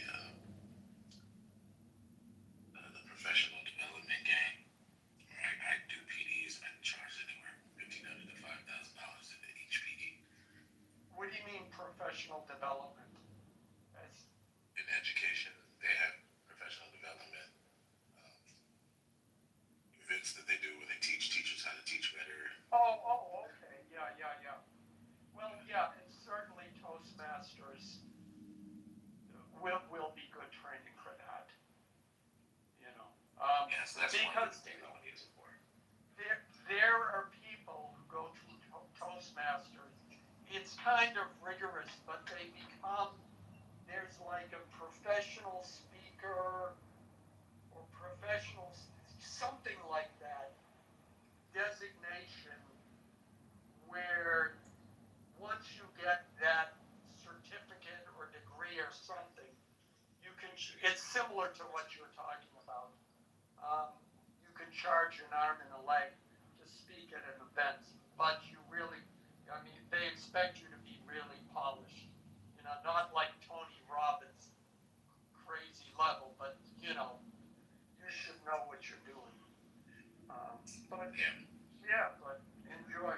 That's literally what I want to do. Is I want to basically increase my earning potential by doing those things. And I can charge a lot of money to do a lot of things. Eventually, I do want to do like art area and like a speaker. I want to do motivational speaking actually at some point too. I think that would be fun. Yeah. Oh yeah. Absolutely. Yeah. Well, it's it's a good way to start. Yeah. Um, yeah. And you know, still pisses me off to this day. I entered. They have speech contests, and so everyone decided I should join. So I joined, and I came in second. And the guy who came in first, when he was giving his speech, I kept thinking, son of a bitch, I've heard this before. And it didn't click until like 6 months later. Have you ever heard the Bill Cosby routine where it was like, yeah, until the age of 5, I thought my name was Dammit. Because every time my father called me, he'd say, get over here, damn it. I have heard it only in the context of Bill Cosby. Yeah. Well, this guy was doing Bill Cosby's routine, and he won. Oh, that's whack. Yeah, I know. And it was like, I was so, and sometimes I think about. Him out on it, would you have won? Say that again? If you would have known or recognized it at that time and you would have called him out on it. Oh, yeah. There's, I mean, they're feeling, they don't allow plagiarism either, you know. I mean, you're supposed to, the speeches you give, are supposed to be written by you and no one else. So.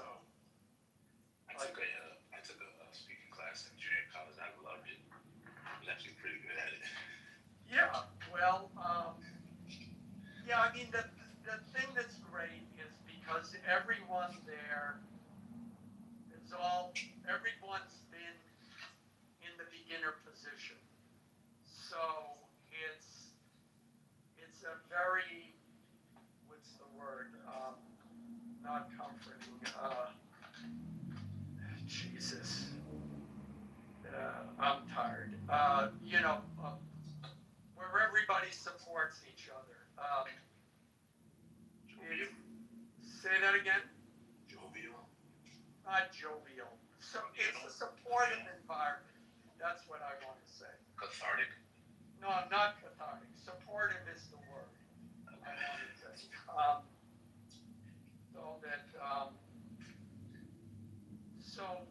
It's not like, oh man, you suck.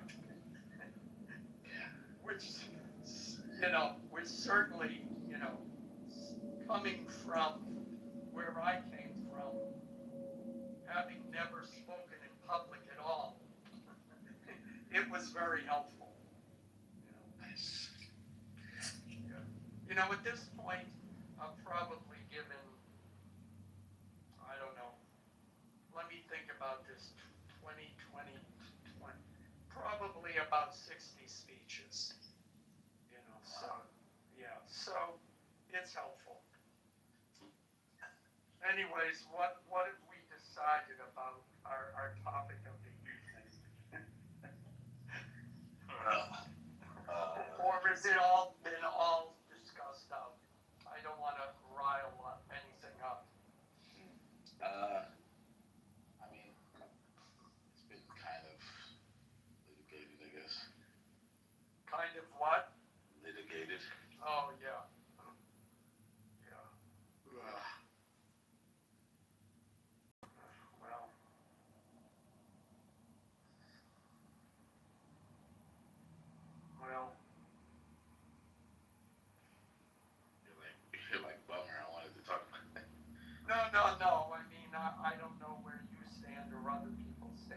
it's, I don't think I have the energy to be confrontational at this point. What? You? Not that I ever am. I am nothing but a pinnacle, an example for us all of understanding and empathy. Yeah. But I assume you're on winter break of some sort, which is why you've been on the app more. No, I'm no longer on winter break. I was on winter break till like the 6th of January, maybe. Oh, okay. Well, there you go. Man.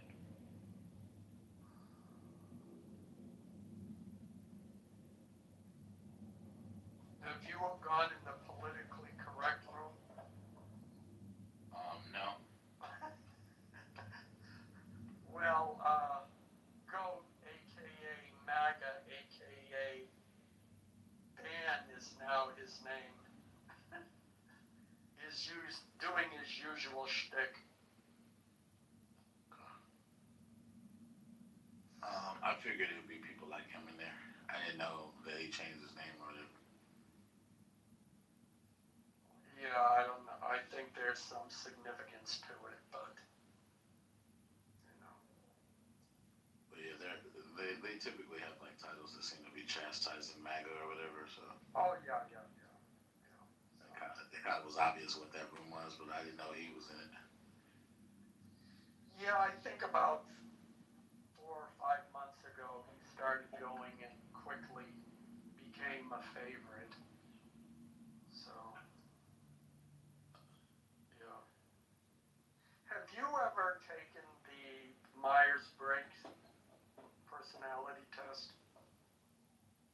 I took a personality test. I don't remember which one it was. They have a whole bunch of different. Like INF? Yeah, they have like letters that identify the unique ones. So maybe I did do that one. Yeah. I don't remember what it was though. If there's like, I don't know, there's only like 16 different ones. Yeah, there's 16. Yeah. If you read them all, I could probably figure out which one I was because it would sound the most familiar. But I forget which one. But I think I had to do it for work one time. Well, were you introverted or extroverted? I mean, if you don't want to talk about this, that's okay. No, I genuinely don't remember. But if I had to guess, I think I was. Isn't there like a middle ground between the two? Well, there is, because it's not an either or. But generally speaking, the what is said is an introverts, it's not that they're antisocial, but they can only be in social situations so long, and then they need to be alone to recharge. Whereas extroverts, they recharge by being around people. So if you're the type like you go to a party and then it's, okay, that's enough of that, and you gotta leave. Like that's me. I'm like, I like going out and going to social events, but then at a certain point, I'm done. Get me out of here. So, but it's introverted, extroverted, either I or E, and then, I forget, feeling versus sensing, sensing, I forgot, but it's I forgot all the designations, but then there's feeling versus sensing, and then judging versus perceiving. So the second category is how you receive information from the world. Whether you're like facts, just the facts man, or whether you're more intuitive, then the the other one is how you make decisions, and then the last one is whether you like things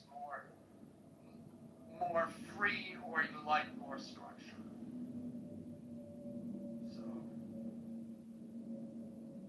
anyways, those are, but I was just curious because there's certain types have certain different approaches to things like discussions like that happen on Clubhouse. So, anyways. What's Yeah, new with you? Me? Well, I am INFJ, which is the rarest personality type there is. It's less than, it's anywhere between 1 or 2% of the population. And the reason why I got into this was because my dearly departed mother sent me a book called Love Types by Alexander Avila, who, long story short, researched all of this and researched which types are most compatible with which, using statistics and other forms of investigation, and then wrote the book. But it not only tells you what you take a test, so you figure out what type you are, but then it tells you what your best match is, and then it tells you where to go, where the most likely place you will meet your best match, which is important because as a musician going to clubs, etc., that whole scene, that was the exact worst place where I could be going. And so it told me, well, you need to be going to art galleries and museums. So the first time I went, a woman walked in. 9 months later, we were married. And that was it. I see. That makes sense. Yeah. So and then I told a female friend about it. She went, and for her it said, oh, well, you should go to political events. She went to a couple. She met her husband there. A year or so later, they got married. So it's not foolproof, but it certainly has its merits. So that's how I got into it. So, which is why you should always listen to your mother.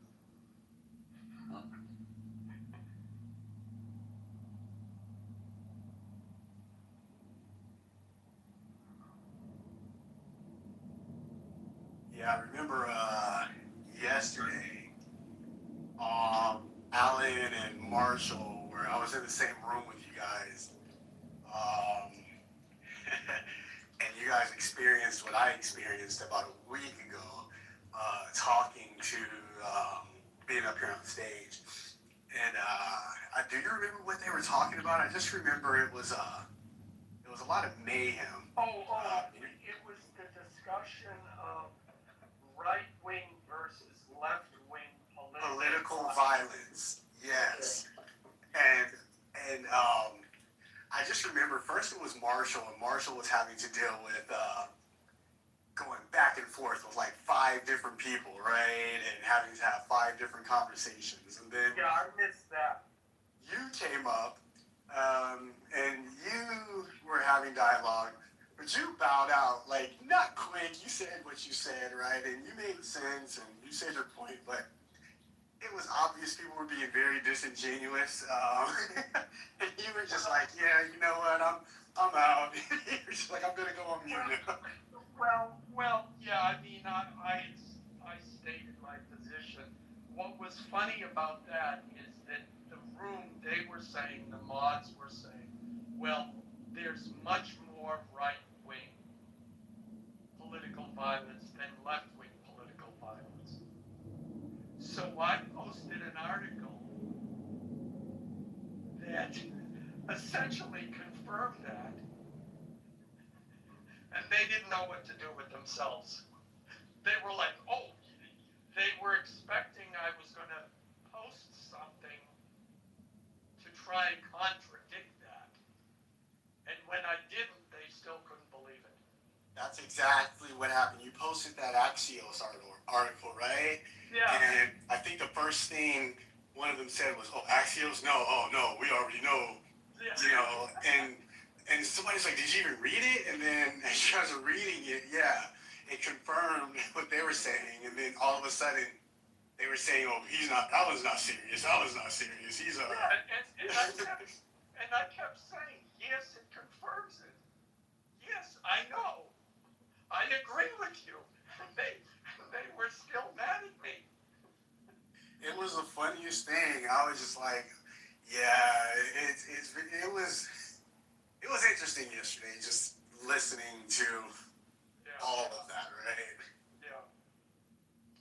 Yeah, I don't know. But yeah, I mean, yeah, I just, you know, and Marshall was like, well, you can't make this political. You know, you shouldn't make it political. All violence is bad. And he does that a lot with me. Because he's like, his whole point is, I don't, as long as we're divided, this fighting is going to continue to go on, et cetera, et cetera. And I've had, you know, and I said to him, yeah, you're right, all violence is, you know, the political violence, no matter who does it, it's bad. Yeah, it is. I was coming from the standpoint of, I think we'd have to cast a broader net on political violence because, yeah, you have acts of political violence that are like straight up, right? Like political. Like Charlie Kirk, right? Not getting into if that was bad or good. I'm just saying, okay, that's straight political. But then it's like, to me, and I could be wrong or misinterpreting or misunderstanding, but what about acts of violence committed by people who do identify strongly with a certain ideology, but it may not come out, right? As far as, what am I trying to say? Possibly like gang violence, right? We know gang violence is, you know, it has to do with gangs, but what about like their ideologies? And would we want to cast those acts of violence under, you know, political violence per se? If that makes sense.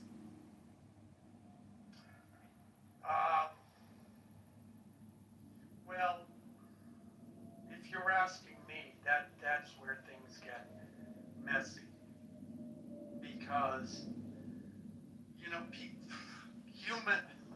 I always say, half joking, humans like killing each other. And they will use any excuse in order to do it. So politics certainly is one of those reasons. You know, I don't know, I think when it comes to political violence, that you see people get frustrated. And they feel, when people get frustrated, and they feel they have no recourse, then that becomes the justification for violence. Now, that's probably very obvious. But the thing is, neither the left or the right is immune from that. You know? I agree. When people feel there is no recourse, right, then yeah, violence does become justified. I also think, I mean, it's obvious as well that violence becomes more of an offense, right? Instead of going on defense, like, hey, we're just going to be violent because we feel that this is a way to accomplish our goals. Yeah, and I think that's kind of where we're at. I don't want to kind of get off topic. I don't even know where this is going, but I think that's where the political climate is at. I'm not saying it's happening right now, but I definitely see it trending strongly in that direction on both sides. So it's just interesting. Well, after the conversation last night, I looked up, I did a search, and I found this research article that just looked at incidences of political violence by right-wing, left-wing, and Middle Eastern terrorists, and who committed the most violence, what motivated, the number of incidences, the percentages, et cetera, et cetera, et cetera. And what I found interesting was that yes, if you only go back so far, yes, right-wing violence is more prevalent than left-wing violence. However, if you go back to the 60s and 70s, it was the left that was committing the majority of political violence. And then if you go, and I forget, it only goes back to like the I forget how far back this study went. But one can conclude these things go in cycles. So I'm being paged. 1 second. Or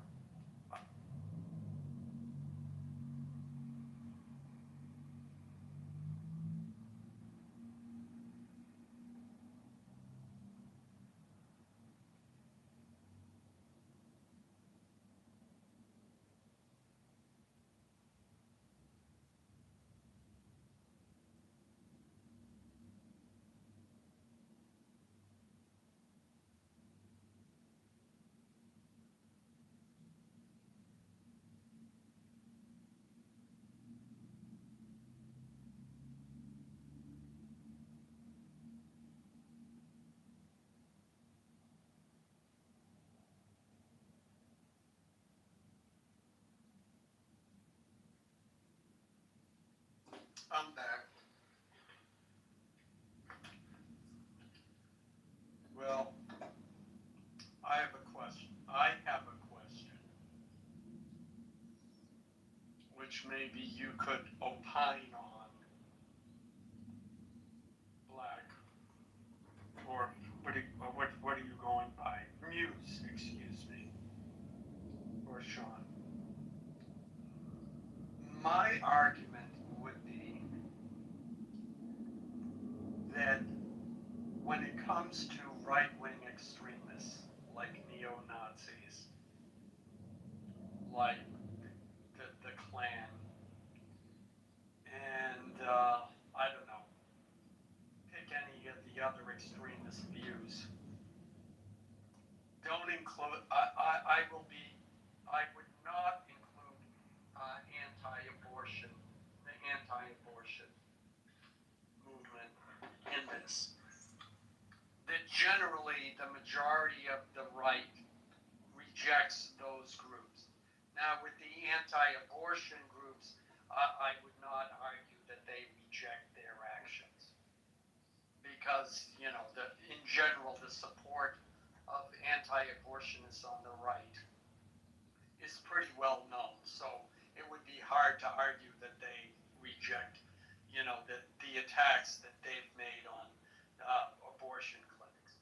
But generally speaking, that the right rejects those extremists, and I would argue that the extreme views of the left are actually part of the mainstream left.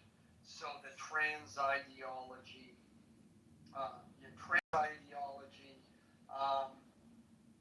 immigration policy, those kinds of things those are mainstream in the left, and the violence committed. I mean, look what's happening with the whole ICE protests. Mainstream and the violence surrounding that, the mainstream left supports those actions and supports those ideologies, and that's the difference between the left and the right. Are you saying so? Well, oh, I'm sorry. I don't know if Black was going to speak or going to ask a question. I just was going to add a bit of clarification. So, are you saying that on the right, like the mainstream right views, are not as extreme as the mainstream left views? No, that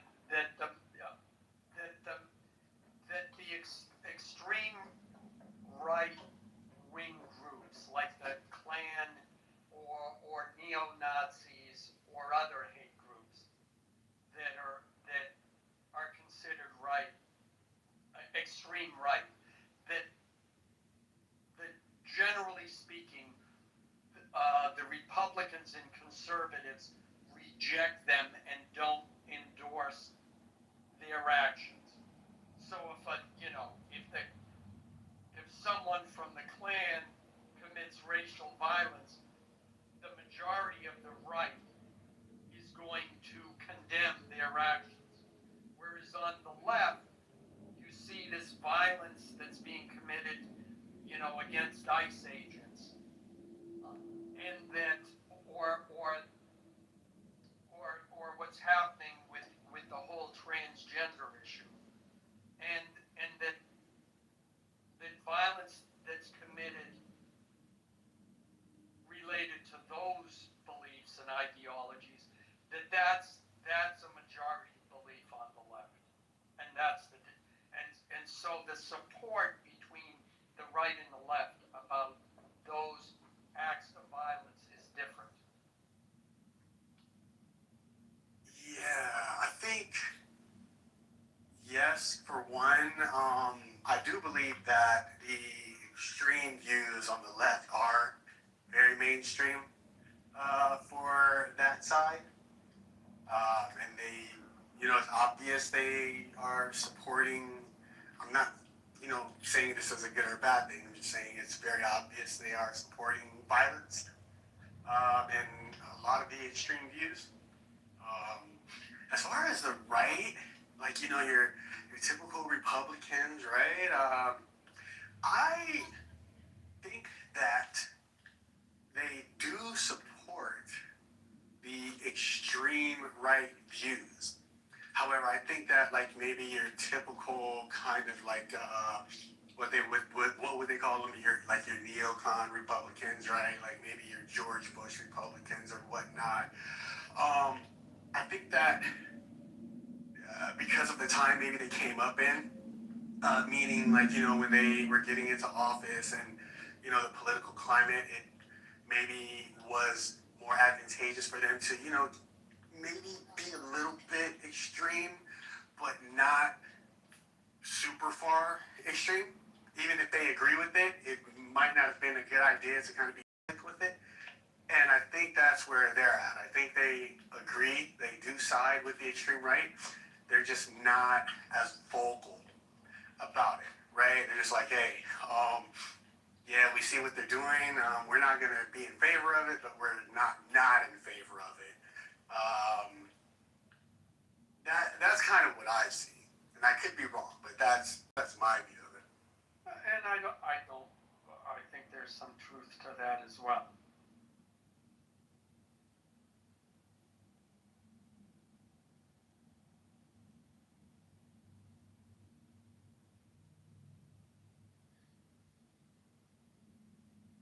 But definitely, it's I don't know if you guys saw. I'm not trying to get into the whole Minnesota thing, but Mayor Frey, right? Jacob Frey, that's his name. Yeah, him and Walls have been brought up on charges by the DOJ. What happened? They got brought up on impeding an officer charged by the DOJ.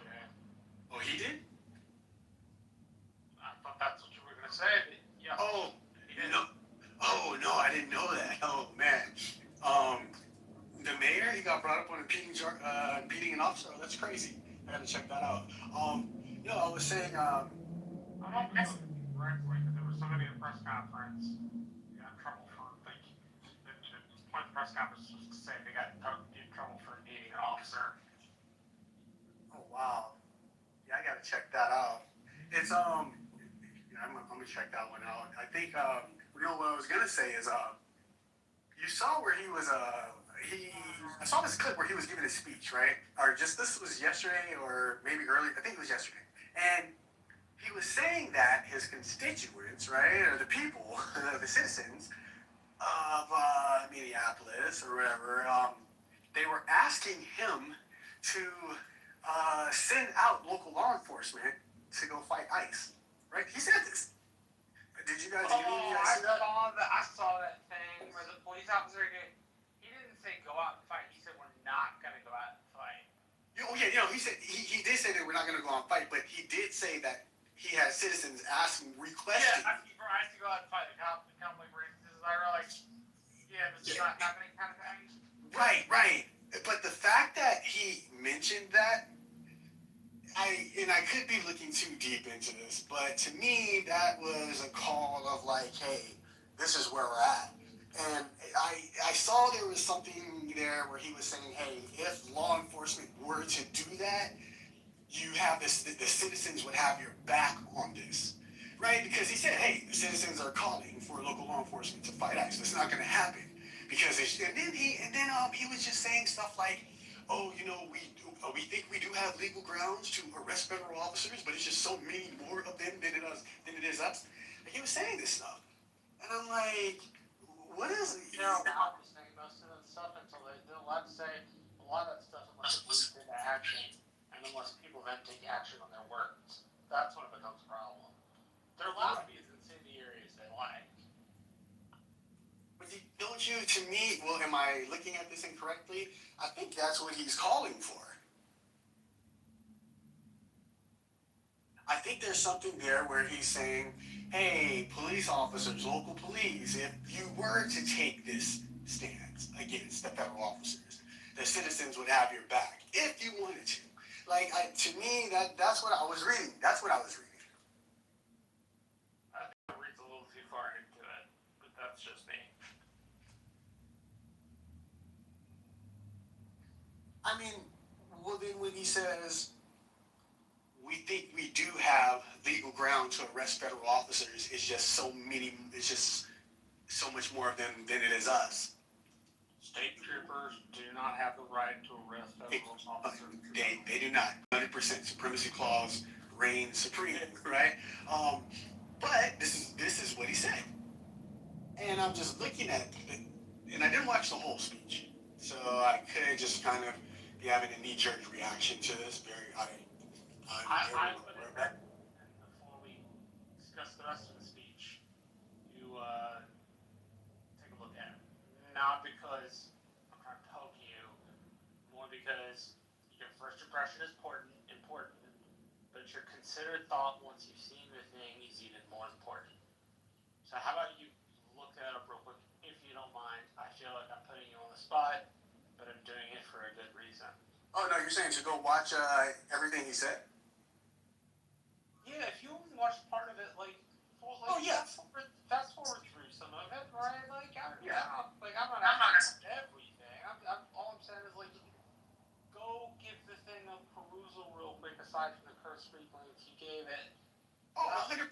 Yeah. So, that way you know if it more supports the thing you're saying. Right. Yeah, I'm not trying to poke at you by doing that. I'm simply saying it's a good place to start to see the whole thing before you render an opinion on the whole thing. Right, and 100%. That's why I said I'm very well aware that this could be a knee-jerk reaction, especially since I haven't been following, what's been going on with speaking of the context of the Minneapolis stuff. So 100%, yeah, you're absolutely right. I should go kind of watch the whole thing and see what he was talking about outside of the clips that I saw. So yeah, absolutely.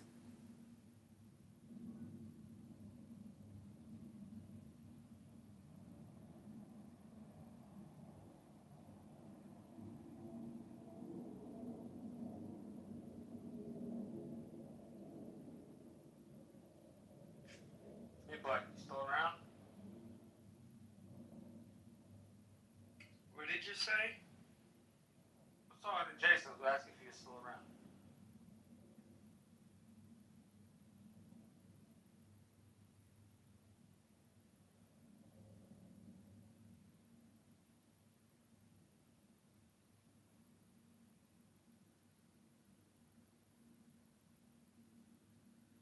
Okay, yeah, this thing's about 15 minutes, so yeah, go.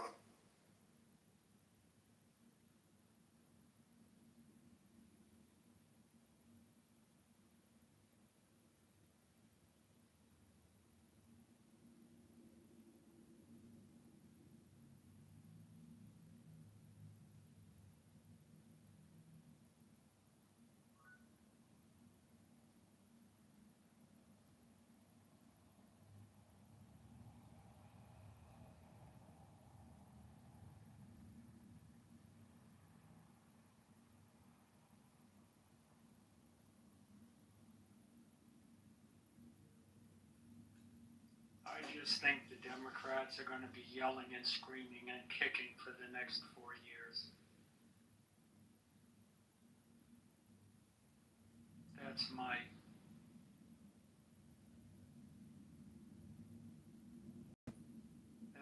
gut feeling.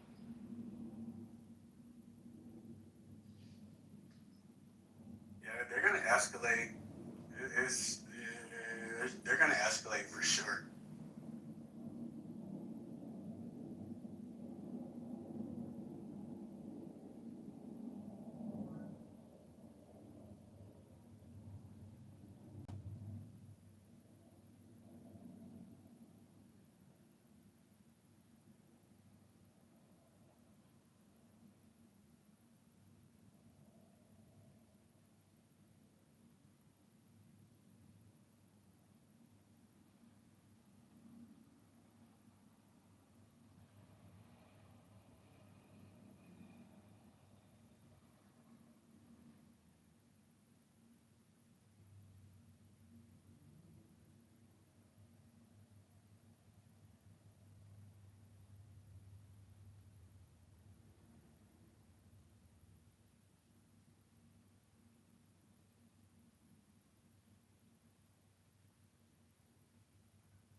Muse, are you with us?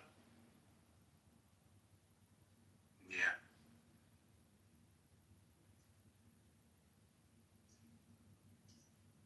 What's up?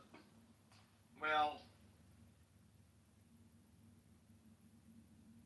the longer there's silence, the more tempting it is to just create evil.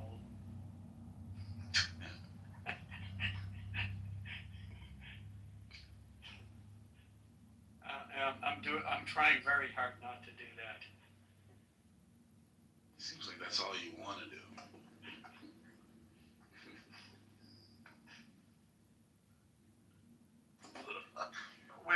Well, that's true. There were times where I do.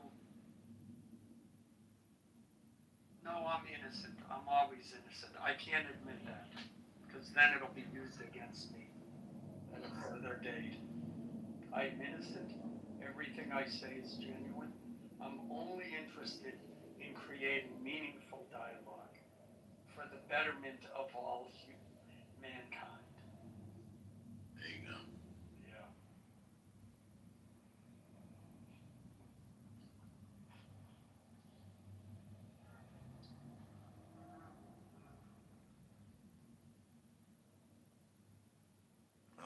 Man. Besides, the only thing I can come up with is Democrats are heathens. And I just think that statement in and of itself is beneath my usual level of trolling, so.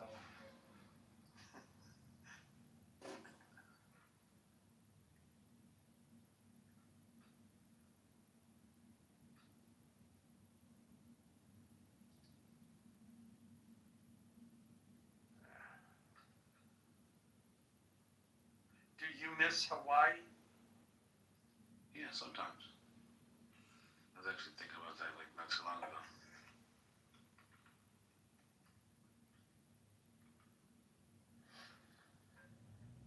I went once. It was nice. The highways reminded me, they're exactly the same as California highways, the way they were paved. The way they were paved. Yeah, not so much anymore, but California, which it was considered at the time an engineering marvel, it's like cement, but then, you know how there were like grooves about 4 or 5 inches apart, cut into the pavement? Do you remember that?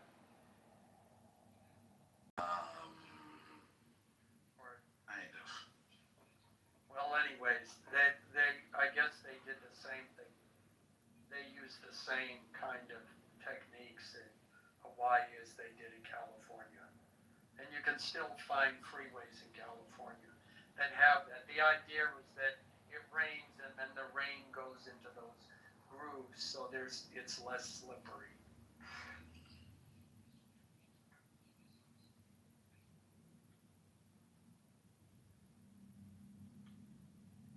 You sounded really low. No, I wasn't saying anything. Oh, all right. I have something playing in the background. Maybe they hear a bit. Okay.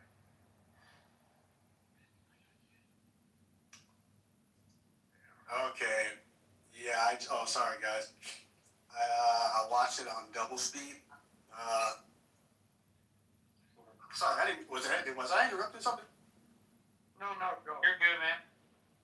Oh yeah. So I watched it on double speed. You still had like a few minutes left, but I saw. Yeah, I definitely have a different view on what I was what I from my initial statement.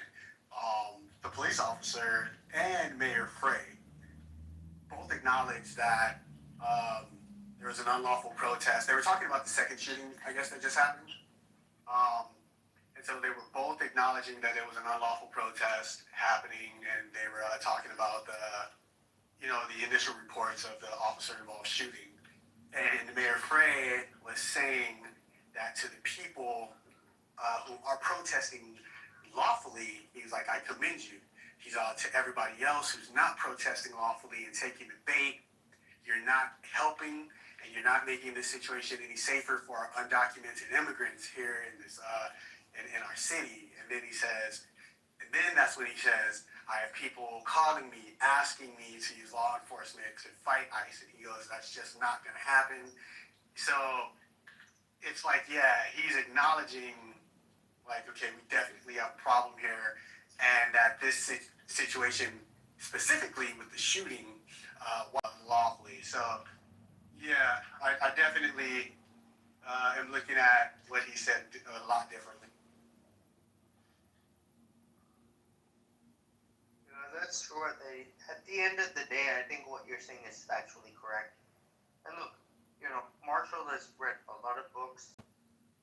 In fact, Marshall has earned the nickname on Clubhouse as Bookman. Bookman. Marshall Bookman. Good God, please don't center me. I don't want to be part of that. Don't center me. I don't want to be part of that. Nobody wants to be part of anything, dude. I don't even fucking know you that much, but dude, Marshall is known as on Clubhouse as Bookman because, like, he reads no real world knowledge, no practical knowledge, nothing how to apply intelligence. Zero. Absolutely zero, Marshall. You don't even know how to do anything. You can't even hammer a nail on a board, right? And that's okay. He's a good guy. Marshall's a good guy. He's a good human being. We respect him. El Normo. God bless you. Shalom. Shabbat shalom. Hey, Marshall. Hey, Marshall. Marshall. Oh, I would love to. Marshall, calm down. Calm down. Everybody calm down. Yeah, so Marshall, he loves his books. He like, this and that book. I'm not even going to get started on the other half, Marshall. I'm just going to focus on your good side. Because because we live in a world that a glass is half full or a glass is half empty. And so I'm gonna focus on Marshall's glass. Marshall's glass is half full. All right. I'm doing that as a favor to you, buddy. I'm doing that as a favor to Marshall. That Marshall's glass is half full. Marshall read like 1 or 2 chapters of some books. You fucking got drunk at the Republican convention. No answer. You fucking got drunk at the Republican convention. And you made a fool of yourself and got kicked out. You shamed your family at the Republican convention. What a shame. What a shame. Fucking drinking at the Republican convention. What a shame. What a fucking I think he left. Oh, my bad, Alan. My bad. Thank you for pointing that out. Hey, my nigga is in the crowd. David Bobadilla. Yeah, I can't. That's annoying. I don't know why Marshall left. But yes. That dude has like a hard on for Marshall. I don't know what his problem with Marshall is, but he did this in my room not so long ago. Very weird. I think Marshall's kind of over it, so that's probably why he dipped. But Sean, I think you should go with your first impression of that video and stick to it no matter what anybody says.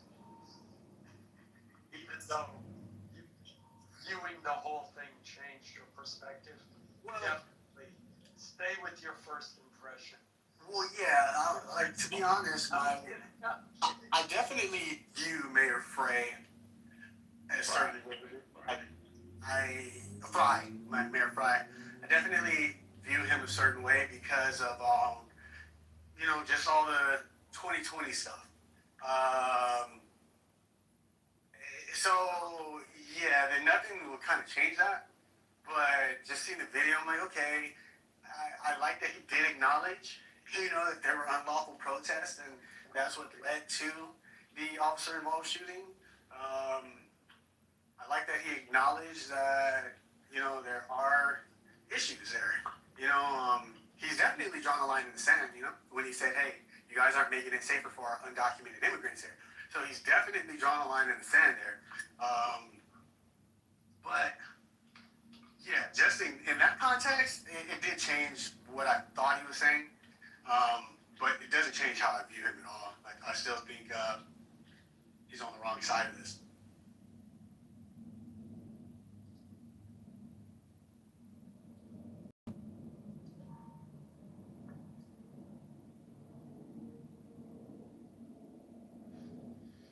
Yeah, I've been watching a lot of the news from Minnesota.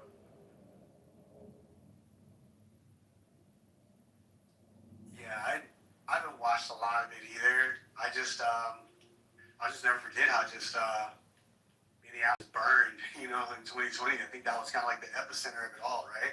Obviously, we're not going to go down that George Floyd path, but I understand it, whatever. But it was just, I just remember him from back then, and I was just like, God, dude, like this guy is just terrible. So, but I haven't watched any of the Minnesota stuff either, so I'm kind of out of touch with it. Are you from that area or near it or? No, I'm in California, Southern California. So we definitely, down here, ICE is a big issue, but with the Mexican and Latino communities, very much so. So it's both sides of the same coin. It's same thing down.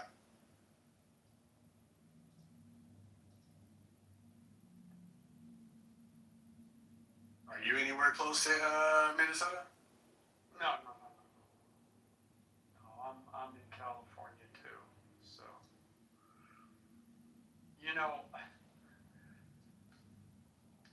There hasn't been a lot about it in the news, but I think they're saying, I hear different reports that the fraud is now totaling like $9 billion is the estimates I've heard. Well, the same kind of fraud has been going on in California, and it's up to like 32 billion. I think that's talking about that. I think that's a quarter of the fraud that's happening out here in California. Yeah, I know. It's so, oh God, right? California though, it's so much, and as you know, it's so much bureaucracy out here. It's so corrupt. I don't think they'll ever figure it out. I think I just read something about they signed something into legislation to investigate what's happened to, you know, the over $100 billion of missing money, and Newsom vetoed it. So, Of course he did. Because that's how. I mean, the whole thing that they uncovered is that, like in Minnesota, is that they create the Lehring centers, which I think is great. I mean, sexual deviants need to learn how to leer sexually at women correctly, and you can only get that at a Lehring center. Anyways, that joke aside,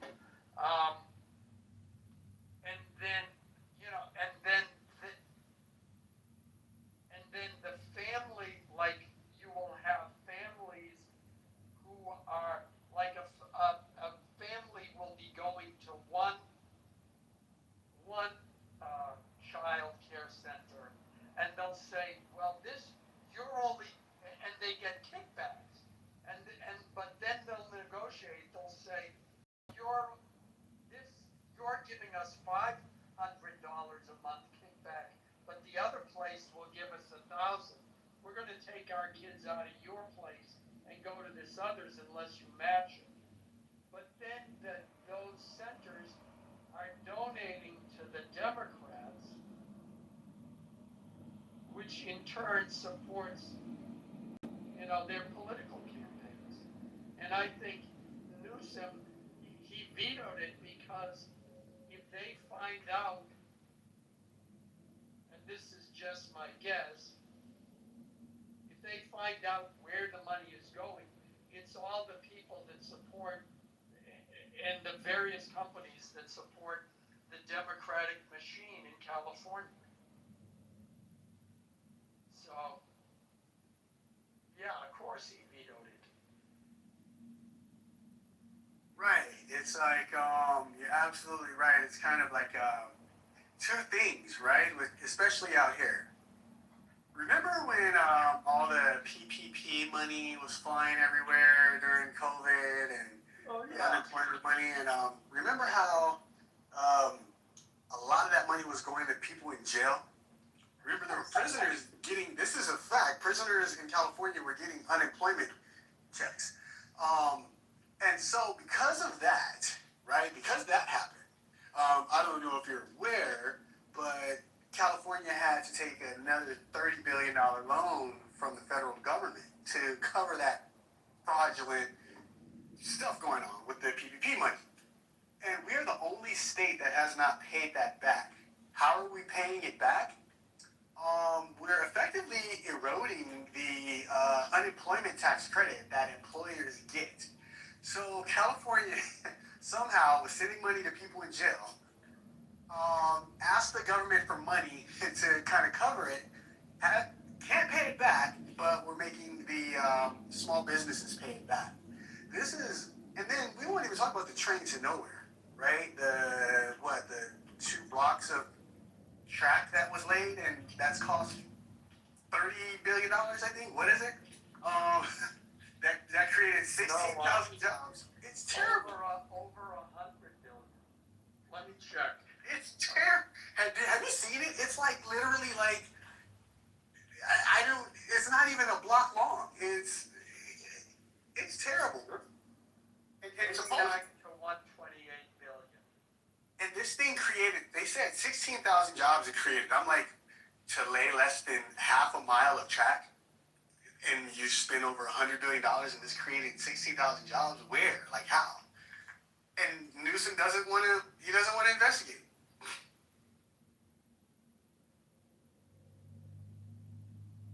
No, well, but they've set up a committee to discuss how they're going to implement the study that will examine the causes that led to the fraud. Right? Ray, that is spot on. We're gonna set up a committee to examine why. A committee to start a committee, right? Yeah. I think I got 3 committees in there, but I'm not sure.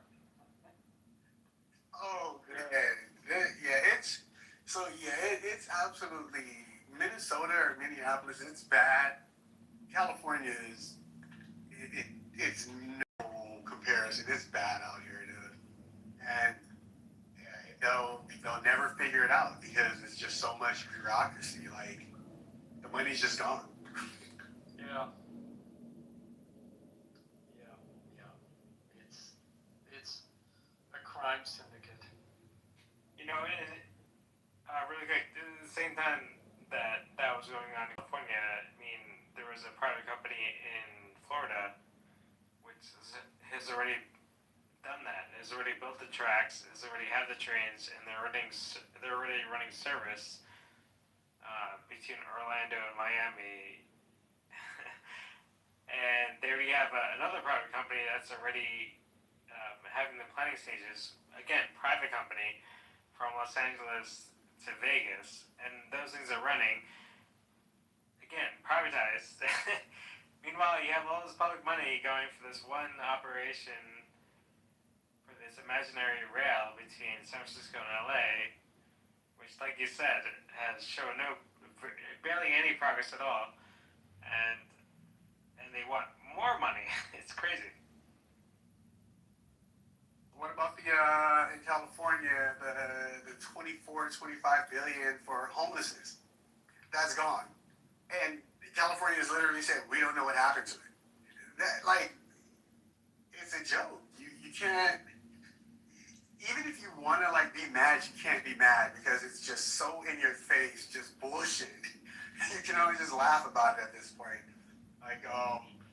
Yeah, you're absolutely right. There is a train going from Los Angeles to Vegas, right? Vegas is setting up a new sports team out there, so they're privatized. They're getting that thing going, and with the public funds, nothing, just gone, dissipating, Yeah, I've never lived in California, so I really can't speak to it. But I can imagine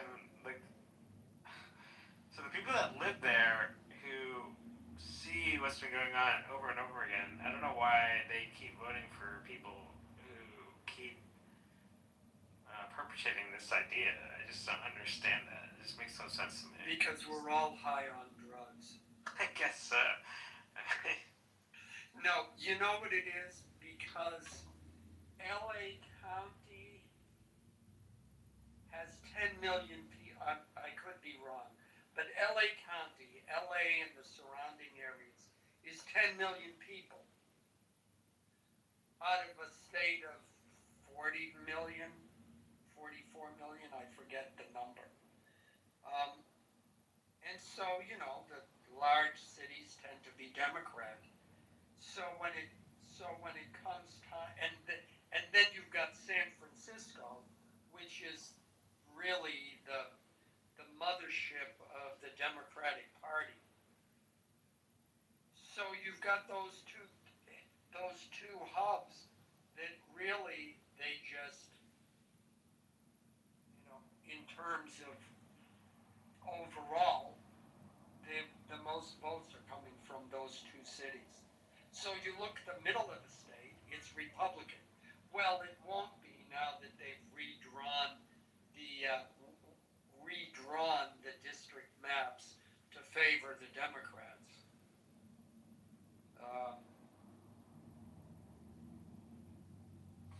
which I just got, the Republicans filed a lawsuit that lost the three-judge panel upheld it. I think legally they can try to go for the what is it, en banc or whatever it's, I forget the term, where you ask for the entire state Supreme Court, all of the judges to review it, not just the three-judge panel.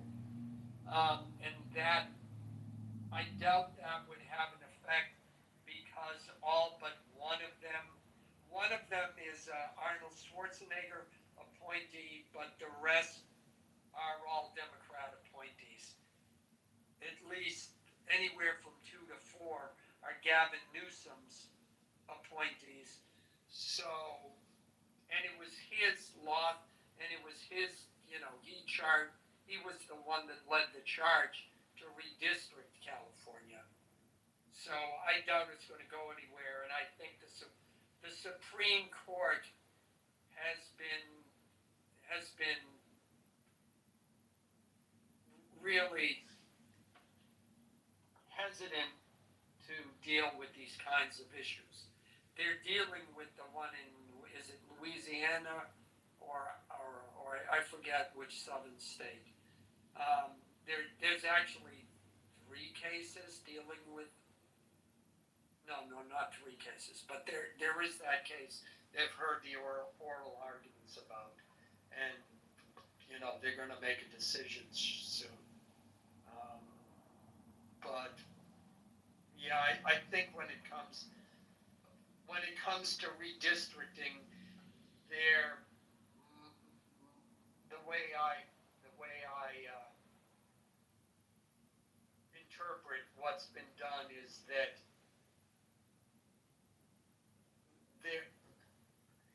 unless it's a constitutional issue, their feeling is redistricting is a political issue, and we're not going to rule on issues of politics.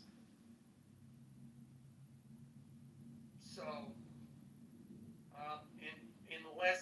unless the Republicans can show that it's a racial issue, and that the redistricting by the Democrats has some sort of racial component, it's not going to fly. And so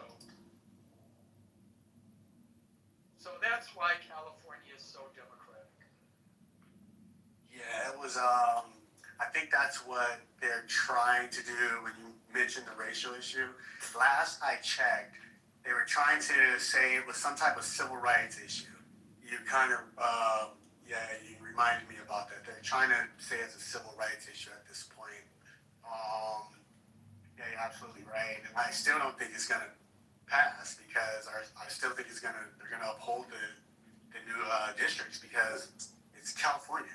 Remember do you remember when the recall went through, right? When it got signed and we had the recall? I don't know if you said what? Wilson? No, not the Newsom, right? For Newsom. Yeah. That's when Larry Elder called. He was the black face of white supremacy. Right. That term was flying around too, right? Multicultural white supremacy and all that crap, whatever, right? And I remember how Gavin Newsom was when he said he wasn't going to be recalled. He basically said, I don't care how many signatures, I don't care if it gets put on, the ballot, it's going to cost taxpayers around $300 million, and I'm not getting recalled. This is like what he said. He said, I don't care what you guys do. This is just going to be more expensive for the taxpayers because I'm not going anywhere. Even though, everybody signed it, and everybody was like, yeah, we want you out of here. He's like, yeah, no, it's going to cost you guys $300 million. I'm not going anywhere. This is how blatant it is. And then they redraw the maps, right? And nobody says anything. It's just terrible. Yeah, I mean, I remember back in end of 2019, 2020, I learned that every year, and if you dive deep into this, which I did at that time, you realize the unions, just in California, donate $100 million to Democratic candidates. $100 million is a hell of a lot of money. So, I'm putting on YouTube or something, and I'll select a video, and I'm getting all of these ads from Democrat representatives or senators or campaign ads, all essentially bashing Trump. And it's like 6, 7, 8, 10 times a day. If I play a video, I'll see an ad like that. It's extremely well funded in this state. Speaking of that, with when you mentioned unions, I'm looking at, well, not looking at, but I remember in one of my college classes, we had to kind of do this makeshift report about the liabilities that are owed, through pensions and stuff like that. And one of the things that came up was California. And generally, what I remember was California is not going to be able to fund these liabilities. They're not going to be able to cover them at all. At some point, it's just going to blow up. Are you familiar with any of that? Or, do you have any... No. What do you mean the liabilities? Who they have to give pension money to? Exactly, yeah. Yeah. Okay, this guy retired. We owe him $2,000 a month. Right. Right. Firefighters, police, teachers, all of the stuff, right? And just going forward, all of these, basically what's owed to people through pensions and stuff like that. It was just basically the consensus was California is not going to be able to fund this after some point in time. It's just going to blow up. And I haven't really looked a lot into that, but I see things, online here and there that hint to that as well. So I wanted to ask about that. You had any ideas? Yeah, I hadn't heard about that. I mean, it doesn't surprise me.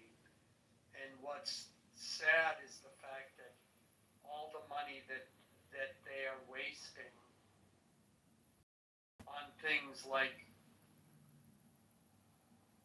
the high-speed rail, solving homelessness, all of that, the housing crisis, could have gone to funding those programs.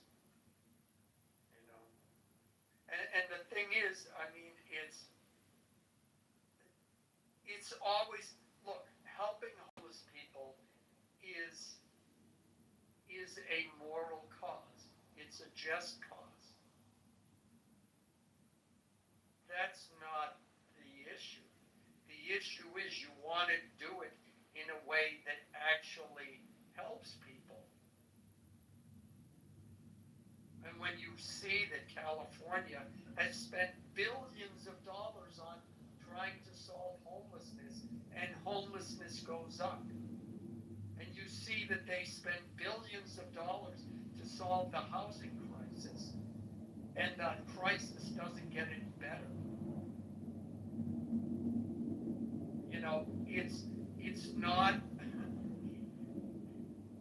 not an unjust question to say, what the hell are you doing?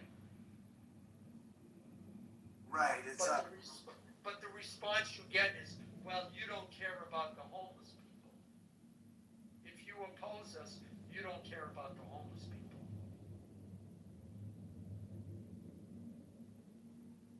And I'm not sure where in California you're at, but if you're familiar with Skid Row, and you said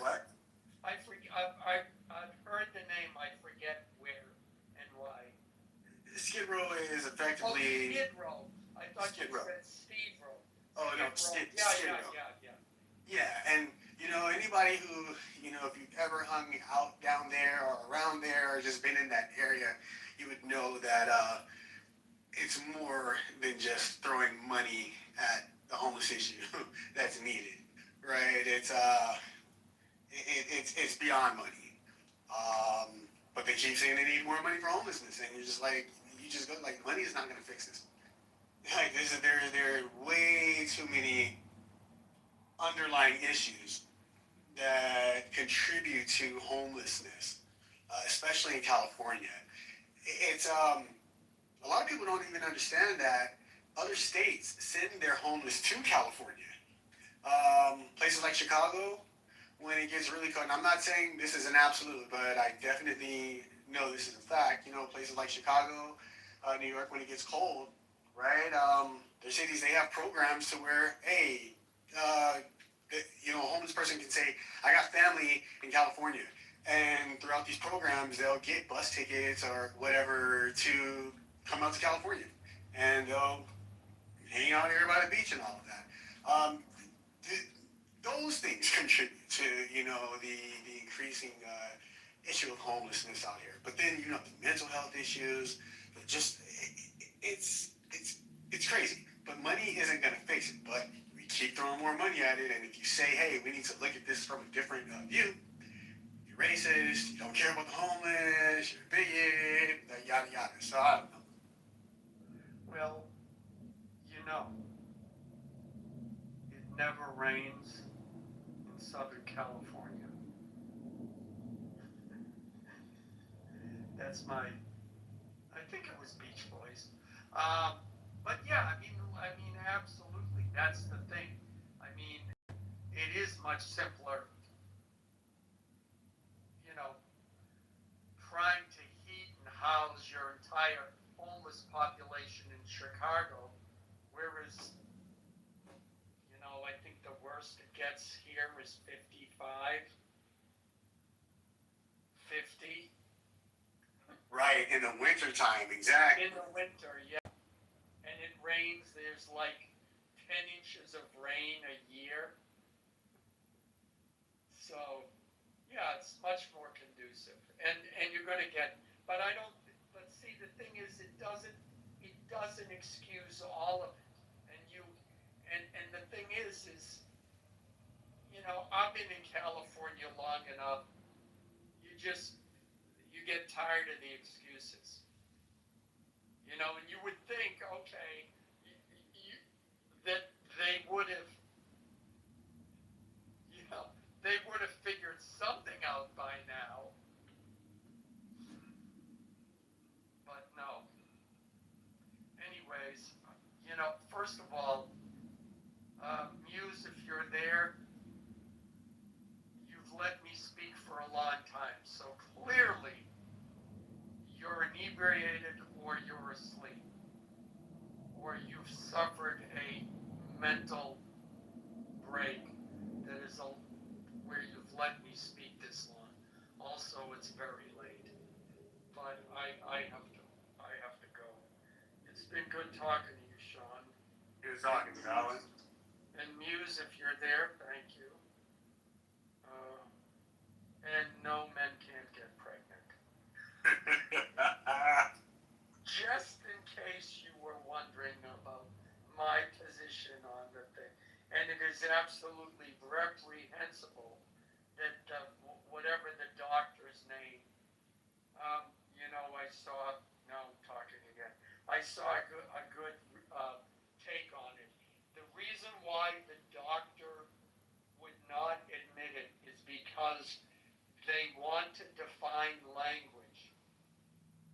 And if they admit it, that if she agreed men can't get pregnant, then she isn't able to redefine the language of what a man and a woman is the way they want.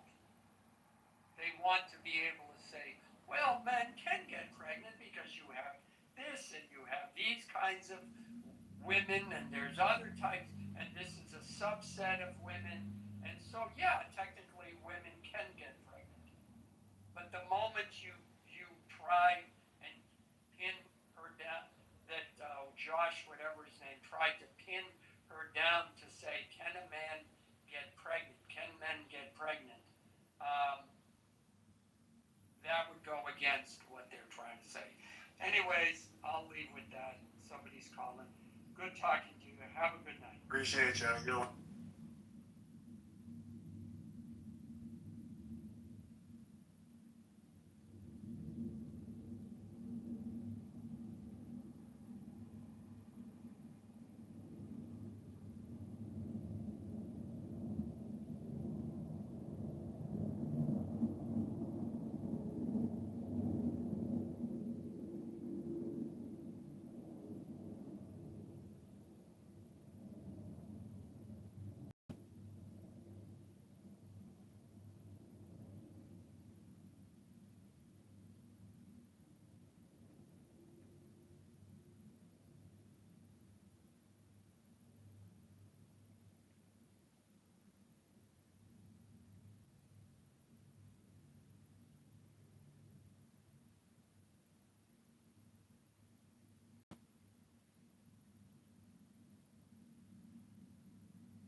Everybody sleep or what?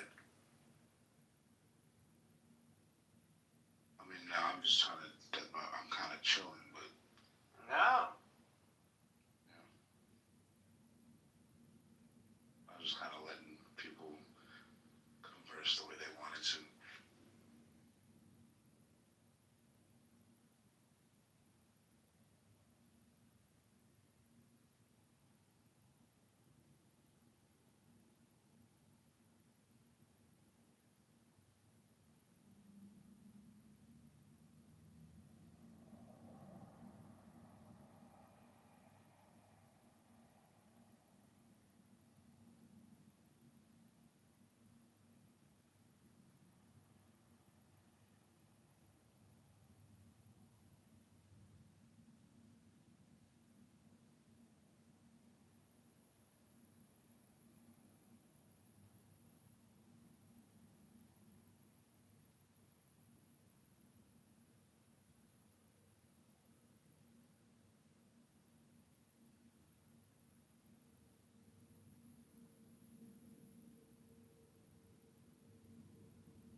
the Ninja Turtle. Don't say.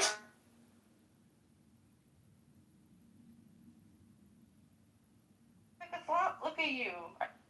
No, right after Adam, he has to butt fuck his husband, and then you have to suck it right after he sticks it in his butt. I'd rather hang myself with piano wire. But that, I don't know why he gets so emotional. I'm like, I talked to Adam before he was gay. He had a different voice. Yeah. I don't understand why they become gay and they change their voice. It's the jizz lubricates the esophagus, and it changes the impact, the inflection of the voice. Is that true? I don't understand because Adam used to sound so different. You know, in 2022, it's so different now. It just sounds like a homo.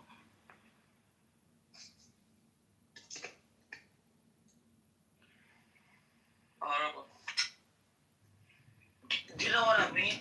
Like, gay guys, they sound normal. And then the second they become gay, they're like, oh, well, yeah, you know, they just sound.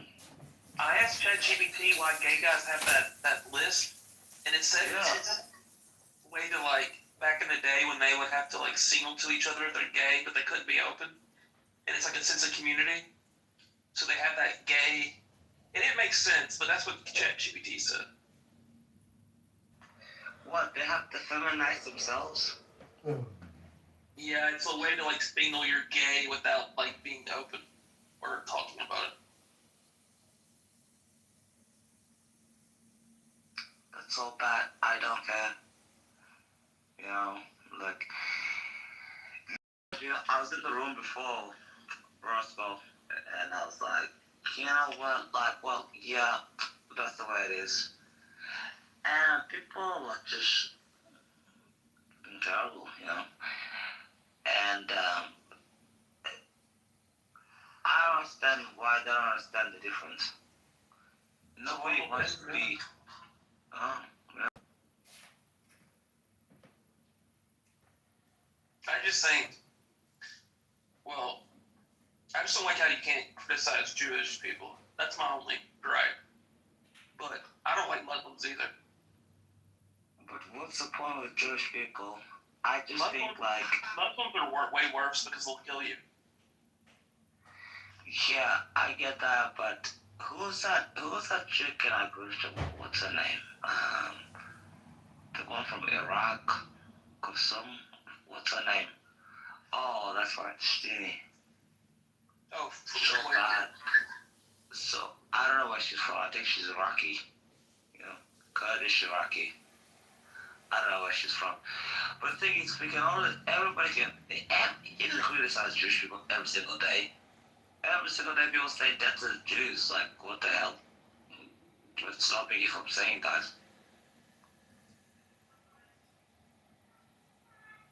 People. Yeah, I think... What's stopping you from saying death to the Jews? Like, what's so bad about that? I don't want to say that. I just... Any type of criticism, they call you anti-Semitic Jew hater. But what's the problem? Like, I'm a proud Islamophobe. I hate Islam, and I want nothing to do with Islam. So, when they're going to be like, oh, well, yeah, a Czech hates Islam. I'm like, yeah, of course I do. That's what they bring. But just like that on the stage, they're like, oh, well, yeah, I'm an ex-Muslim. I don't care. These ex-Muslim people are the worst of the worst. So, what do you want from the Jewish people? What's so important? People, do you talk about all these terrorist people that they don't talk about North Sudan, that we have 1 million Muslims we have to feed every single day, scumbags, and we don't even let them die? So bad, people. It is terrible. You're correct. So you're telling me, what do you want us to do, people? Huh? Not to be Islamophobic, quote unquote, huh? I want you to hand feed the Muslims. I'd rather shoot myself in the neck than do that. Wash feet than kiss their feet. I'd rather shoot myself in the neck. That's Islam is a type of religion. Inhale That's what the they do. water. Breathe them deep into your lungs. You know another thing they do that's so corrupt? It's called love jihad. And what it is they will try to send the most beautiful woman into prominent men or any man in general. Look like, well, yeah. What? Have you ever had any Muslim pussy before? Of course. That's how I know. Was it good? Terrible. It was awful. Did it smell, or just was it too loose, or what? It was not tight. It was so nice. And she was being like, well, yeah, you know, you have to fuck me hard. And I was like, yeah, I don't care. She just didn't know what to do. Lazy scum. You know, so bad. You know, I don't even know how to deal with that people. You know? Did you feel dirty after you fucked a Muslim? Me? Bro, I just was like, you know what? I was like 22 at the time, and I'm like 26, and I was like, you know what? I don't give a damn. Fuck them. But Did you feel guilty? No, fuck no. Because there's gonna be some Muslim guy when she's like, oh yeah, I wanna marry them. And what's up? Wait. Bro, I just called you like 5 minutes ago. You didn't pick up. Wait, love, wait. No, it's quick. Hold on a chick. You just go on and on sometimes. Beaver, what kind of white is... I can't finish a sentence. No. I think he's just regular white. Terrible person. But like, You what really kind? can't- Is he you're like gonna come here. Irish? Is he like You're British? really gonna come here. And you're I gonna don't know. Oh yeah, I wanna speak. You I don't think know. What makes you think I don't know. I can find out. Why? Wait, you think he's what? I would just guess it's Scots Irish. What do you think, AJ? You gotta be kidding me. So she comes here and Oh says, my god, this guy is like such a big fucking... He's a narcissist, you're such you a know? pussy. You're such a narcissist. You're so annoying. You're like, Beaver, pay attention to me, Beaver. Oh my god, a woman's speaking to you, You're Beaver. such a cunt. Oh my You're god, such a something cunt. else is taking the attention away from you, Beaver. I'm gonna die. You're just gonna come Bro, here. you came in the room. Beaver, in a public room. You're gonna come here in a public space and talk to other people. Oh my god. The attention is off me. Oh my god. I'm a grown man with the emotions of a teenage girl. Yeah, that's what you remind me of. Anyways, You're such a I'm cunt. gonna go and I'm gonna see if it's got Irish or not, and I'm gonna text you. I'm like, Alright. Who the fuck is that? She's such a cunt. What the fuck? Is that what you're into? You wanna talk to her? Go ahead and do your thing. But that's No, she called me while we were talking, and I didn't answer, so I figured it must be an emergency for her to come in here, but I don't know. It's terrible. It's like, you know, Riri, the Somali chick. Oh, gross. Maybe you know her, maybe you don't know her. I think I know your no, I'm sorry. I said more like this. Viva, she's a Stop talking. You're such a cunt. Nobody horrible cares. person. She's a cunt. You're such a horrible She's cunt. such a cunt. Stop She's talking. such a horrible custom. You're horrible and disgusting. Yeah, I want. Why don't you say hello? How are you?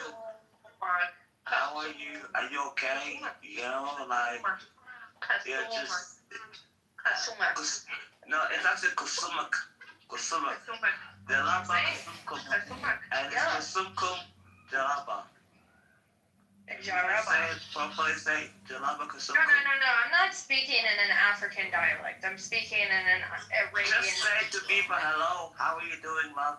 You know? No. I'm telling you. You can't say hello to people. You're so rude. That's not how you say hello in Arabic. You can't say hello to me. Arabic hello is is I very hate close. Arabic. Actually, Arabic my is a language kind is of a language. Fuck Arabic.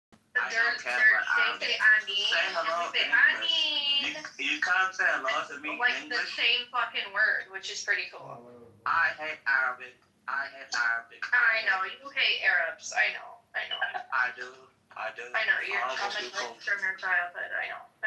I am. So bad. That's right. I think Black White is John Kitover. I don't give a fuck. There's no such thing as black and white. I don't want anything about happening. No, the guy in the audience, and yes, there is things called black and white in the United States of America. I don't know what you're talking about. Why don't you say hello to people? Don't you say hello to me? Hello? Why It is, such a I rude do person? it.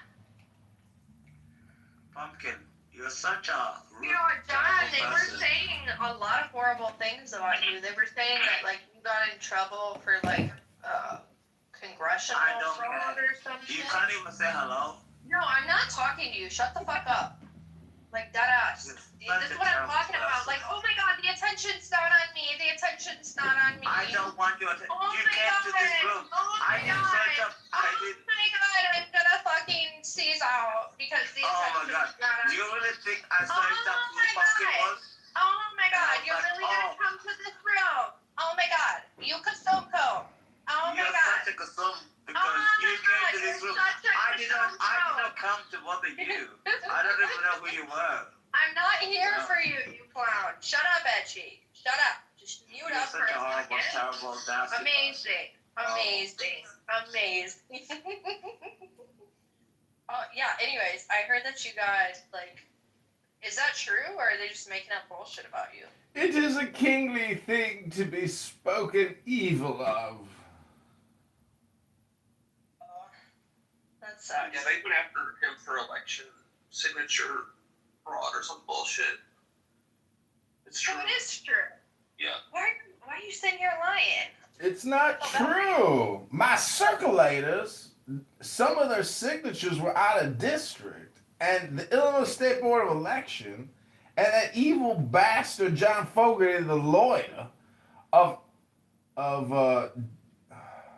fucking Darren LaHood, they're just a bunch of liars, a bunch of fraudsters themselves, calling the kettle black. I didn't commit any fraud. It's ridiculous. It's ridiculous. I tell you. I didn't fake one signature. I paid those motherfuckers. They ripped me off. Fake signatures. I didn't produce any fake signatures. So anybody who goes around this app talking shit about me, they got shit in their underpants.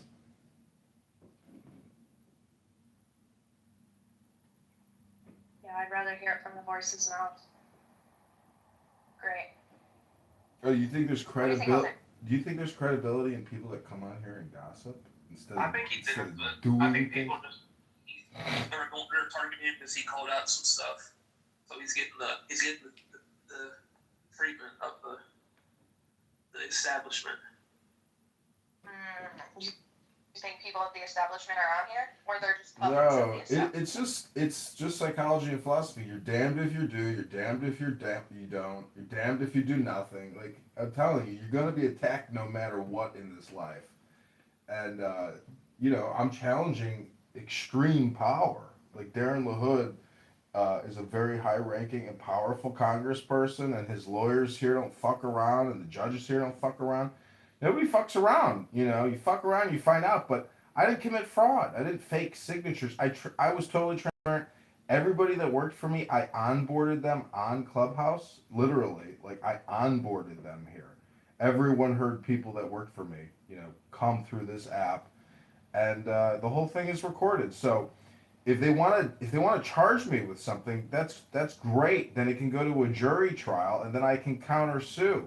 Additionally, it just brings me more publicity. So the whole thing is just, a rug pull, and it's a shit on John Kitover. The guy that wrote that article about me, from what the lawyer said to the Illinois State Board of Election, he himself is a fat, disgusting piece of shit. I'm talking fat. And he's got a huge herpes sore on his upper top lip. I can pull it for you if you want to see his picture, but it is so disgusting that the herpes sore itself on the lip looks like a giant white zit, And it's just one of those things where you're like, can you pop it? Or is it too dangerous to pop it?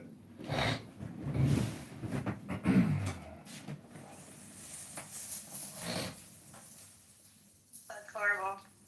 It's a horrible thing they're doing.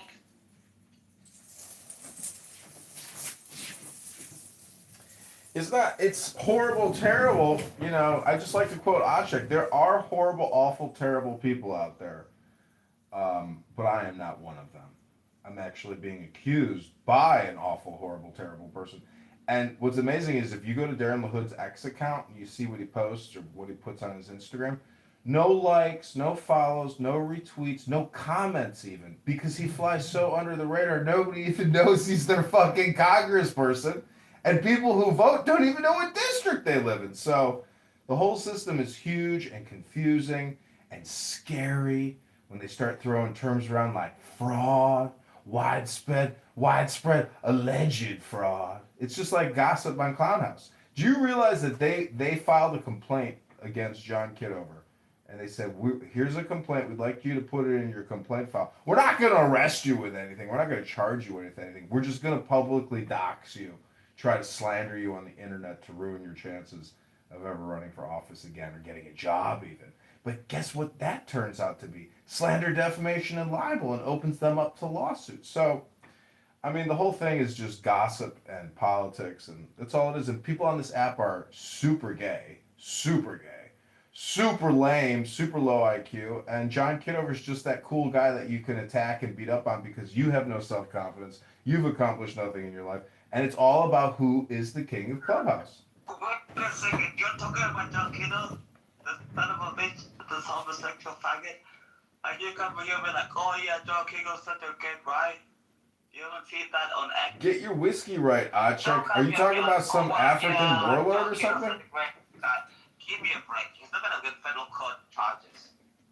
And Pumpkin comes in and be like, oh well, yeah, Jack, you're doing some. Pumpkin, you should be ashamed of yourself. Like, you're a woman. You should be beautiful, handsome.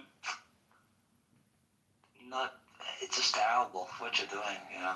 Awful, terrible. You know, I don't understand what you're doing. You're just, you have a fantastic accent, but your mind is slow, you know. It's terrible.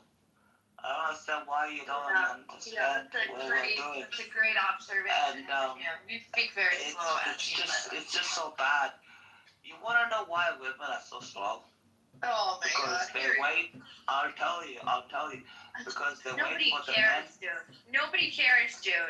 Listen, I'm talking to my longtime friend. I'm talking to my longtime friend, fucking John. I didn't even get to wish him a Happy New Year's, and you're just barking like a dog. All you're doing is barking like a dog. I want to speak to John. I was quiet for like 20 fucking minutes. You're a horrible you didn't even wish him a happy You're fucking a birthday. terrible Don't person. come here and be like, oh well, You're yeah. coming here and doing horrible things. Oh well, That's yeah. all I you just do. want to wish You him a just happy sit birthday. here. You talk shit about everybody, and nobody likes you. Pumpkin? Nobody likes you. No one likes you at Cheek. You know that, right? And you come here and you talk. Oh my God, I'm so hurt. I'm so hurt. Nobody likes me. And you're gonna talk shit about John. Are you kidding me? This is a man who was running for United States Congress. Because you're You doing better some have horrible some things. fucking And you're just like, respect. nobody You likes better you. have some Nobody likes you. fucking Just like I give a respect fuck. for our Congress member John Kitover. You're like, No, nobody shut likes you. up. Kid. Shut up. Nobody likes you. Shut up. You're not even American. You live in Australia. You live in Australia. You're a refugee. You're so retarded. You're just a refugee living in America, like Pepe said, and left fucking Africa. Amazing. We're trying to talk about American politics. You're not American. You're not American. Pumpkin, I'm not gonna recover this. Nobody likes your check. Nobody likes your check. You're such a retarded son of a bitch scumbag. Your mother, that's why she's like the seventh baby mother of your father, right? Yeah. Your mother's a whore. Mute up. Yeah. Mute up. You're a retarded scumbag. Yeah, your mother's a slut.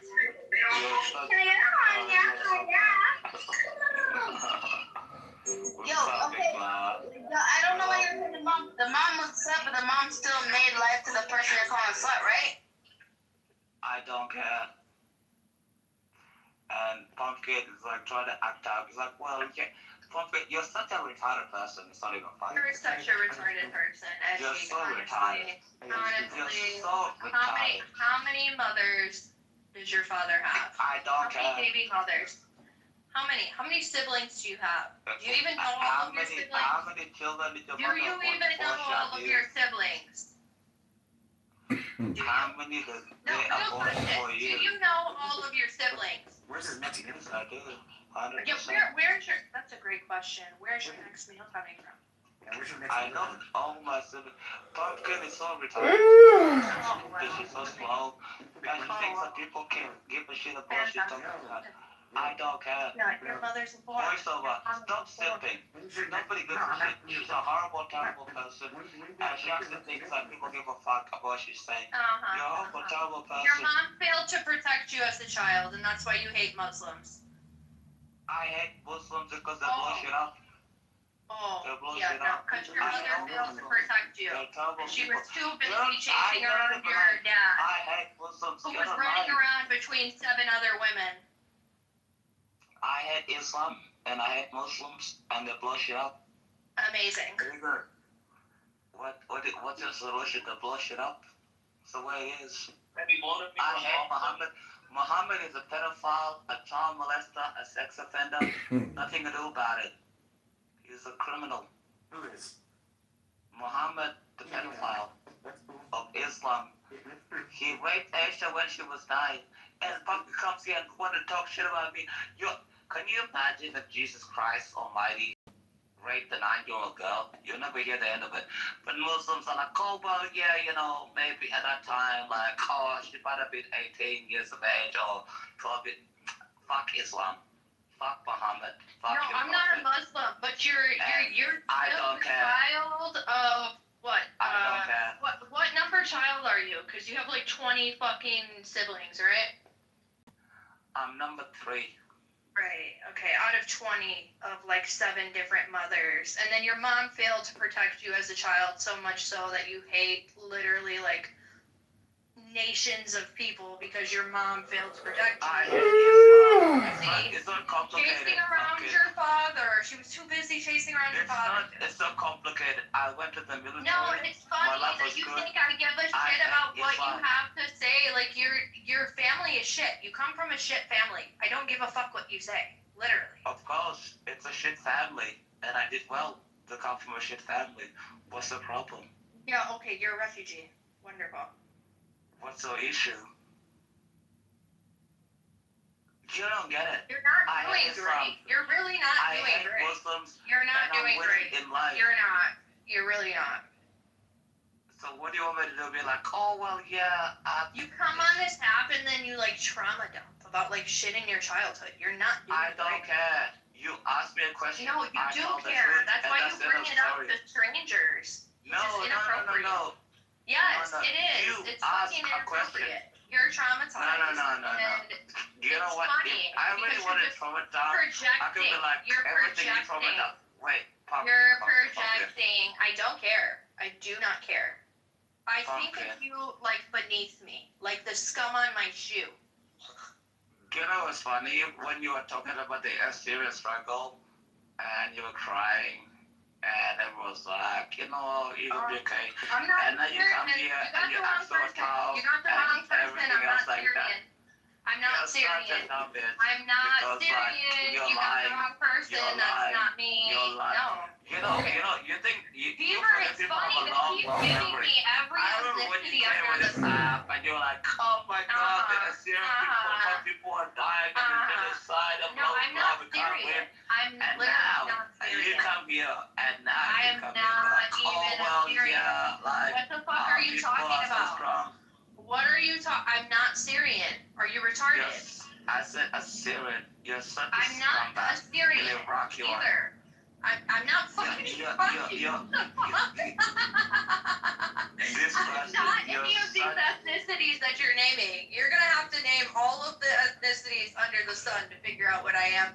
But you're just telling lies, man. Like, I don't even know who the fuck you're talking about. You're talking about somebody else. I just think you're such a liar. Oh, It's like so amazing. funny. I remember who you are, though. And I remember who you are. I've never, you know, Wonderful. I've always had my real name on Clubhouse. I know. You know? I know.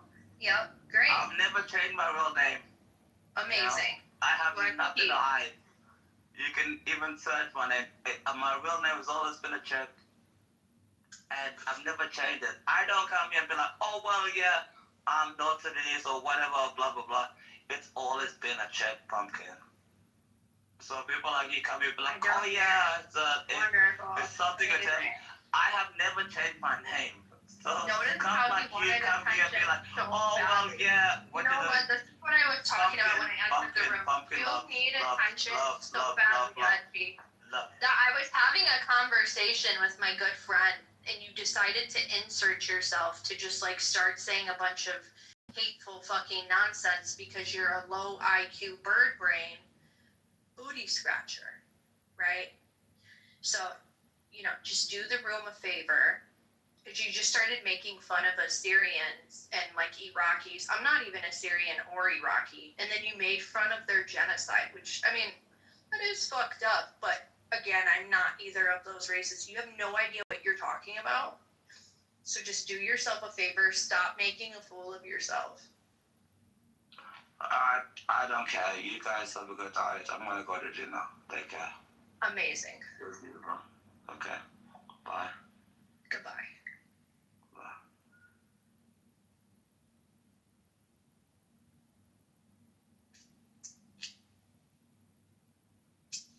Anyways, I'm sure John just got that. I just, you know, knuckle punched Ed Check a couple times and then knocked him out. So that was great. Up my score like 60, I guess. What's going on right here? Right? Is that Riyamia? Is that Riyamia? Oh my god, this fucking faggot, bro. This F and F word. I'm gonna tell you something. What you gonna tell me? Riyamia? You are a fucking. What you gonna tell me? That you're a dirty ass CIA operative. Man, you had too much rum. I'm surprised that your fucking brain hasn't been fried yet. Are you projecting? I don't have 80 phones in my fucking living space. I'm telling you that right now. You got the bus? You got the footage from the bus? Do you got the footage of you being a fucking idiot? I'm asking you, do you have the footage from the bus? Phones like a goddamn Russian bot. Are you gonna be invited? What's wrong with you, man? Yeah, I'm a write-in candidate. I filed with every county clerk according I didn't know you had to to. file for that. You do, and you have to have run. You can't just file. You possibly could as a write-in candidate. See, what's interesting is if you're an actual social media, darling, and everybody knows who you are, you can just supersede the election and be a write-in candidate. There's no state board of election, there's no ballots, there's no petitions. It's just your star power, and people go in and write your fucking name into the Smartmatic machine, and if you get more write-ins, then people, punch the ballot hole. You So win. if I wrote in Pumpkin without even Pumpkin wanting to be written in or filing for it or anything, if I wrote her in and everyone else did, she could be elected? Technically, it's called a write-in candidacy form. It has to be notarized and filed with the clerk of the county, like 31 days before the election or 60 days before the election. So you can't just say, oh, I'm a write-in candidate too. No, there's an actual form you have to fill out, get notarized, and submit to every county that is holding the election. So I had to file with 15 different clerks, and every response was different. Some people were like, oh, great, thanks, John, good luck. Other people are like, I'm rejecting this motherfucker. How's your Mr. Congressman? How's that going for you? It's good. I'm a write-in candidate for Congress. Have you ever been a write-in candidate for Congress? Oh, you're a failure. Are you projecting? You didn't get nowhere. Are you projecting, sir? Because anybody who wears jean jackets in 2025, maybe they're still shopping at the dollar store. No. What's your what Kitover? Well, Riyadh here. Faggot always coming in these rooms running his fucking mouth talking shit all the time. Well, see, Riyadh here one time I was in a room. In essence, every time he does that shit, I'm gonna talk shit back. I was in a private room once. To the ground. I was in a private room once where Riyabia admitted that he attacked 2 underage girls on a bus. And in order to prevent himself from being arrested, he had to get the bus footage back, from the bus. Go ahead, ask him about it. You can ask him about it because it's a true story. I'm not making it up. This man has attacked underage children and had to try to sue to get the footage from the bus. Ask him about it. He talked about it for a whole day once. Go ahead, Riyabia. I'm gonna tell you something, John Kelvin. You keep saying stupid shit like that. You never know. Somebody might come to your doorstep with a lawsuit. Goofy. Somebody gonna sue me for a recording that I made on Clown House about you attacking and maybe possibly molesting 2 underage children, and you're telling me that somebody's gonna show up to my door and file a lawsuit against me for repeating a thing I heard on Clown House back to the person who said it? Is that what you're trying to tell me? Hello? You dumb idiot faggot. You dumb fucking faggot. There was somebody who was being accused of some bullshit, so I told him my story of me being falsely accused of some bullshit. Oh, you mean to tell me that you were falsely accused of committing a crime? You were accused of committing a crime and somebody was gossiping about it on Clown House. Oh, okay. Allegedly. Allegedly. Let me add that in there as a caveat, everybody, in case he files a lawsuit against me. Allegedly. Allegedly. Because it never happened. I don't do the shit that you're accusing me of, or people you might be affiliated of actually do. Allegedly. Thank you very little. So of course, anytime he does that shit, I'm gonna lambaste his bitch ass. You know what I'm saying? So. Well, good one, Riyadh. And you too better be careful. Somebody might show up to your house with a lawsuit at your front door, allegedly. I wish one of these what are you gonna ask me? Motherfuckers would. Because what are they gonna if they come up to my doorstep with a lawsuit and they have nothing viable, then I can countersuit. You understand that? Shooting. What are you gonna ask me? Oh yeah, the title of the room. My bad. I'm going back and forth this morning, but it's a horrible thing you're doing. Are you speaking of I check? Yeah, y'all. I love it when he says it's a horrible thing you're doing. It's terrible. It's horrible. Is it terrible to blow up mosques? Yeah. So what do you think about the shooting in Minneapolis? Do you think that lady got what she deserved? Honestly, I think it's a psyop. Looking at the video, I think that it's a nice Hollywood stage. That's just my personal opinion. If he really did air her out, the way she was laid on the fucking car, laying there, it's not the right angle. And to me, I think that some of the people that were filming it was in on it because their reaction didn't seem authentic or organic to me. So now, as far as do I endorse ICE? No, I don't endorse ICE at all. But as far as her, do you endorse ice cream? No. Well, I wish they would have a show. You remember the show Cops or Live PD Patrol? I wish we could do that for ICE. Just have a camera crew showing them hunting down the illegals and taking a lasso and wrangling them up, and putting them in the cars. That'd be high ratings. In today's time, yeah. But the reason why Cops was so successful is because these are, one of the things that happen all the time on Cops where, they're chasing somebody down or, they're chasing somebody down either on the foot or, through traffic.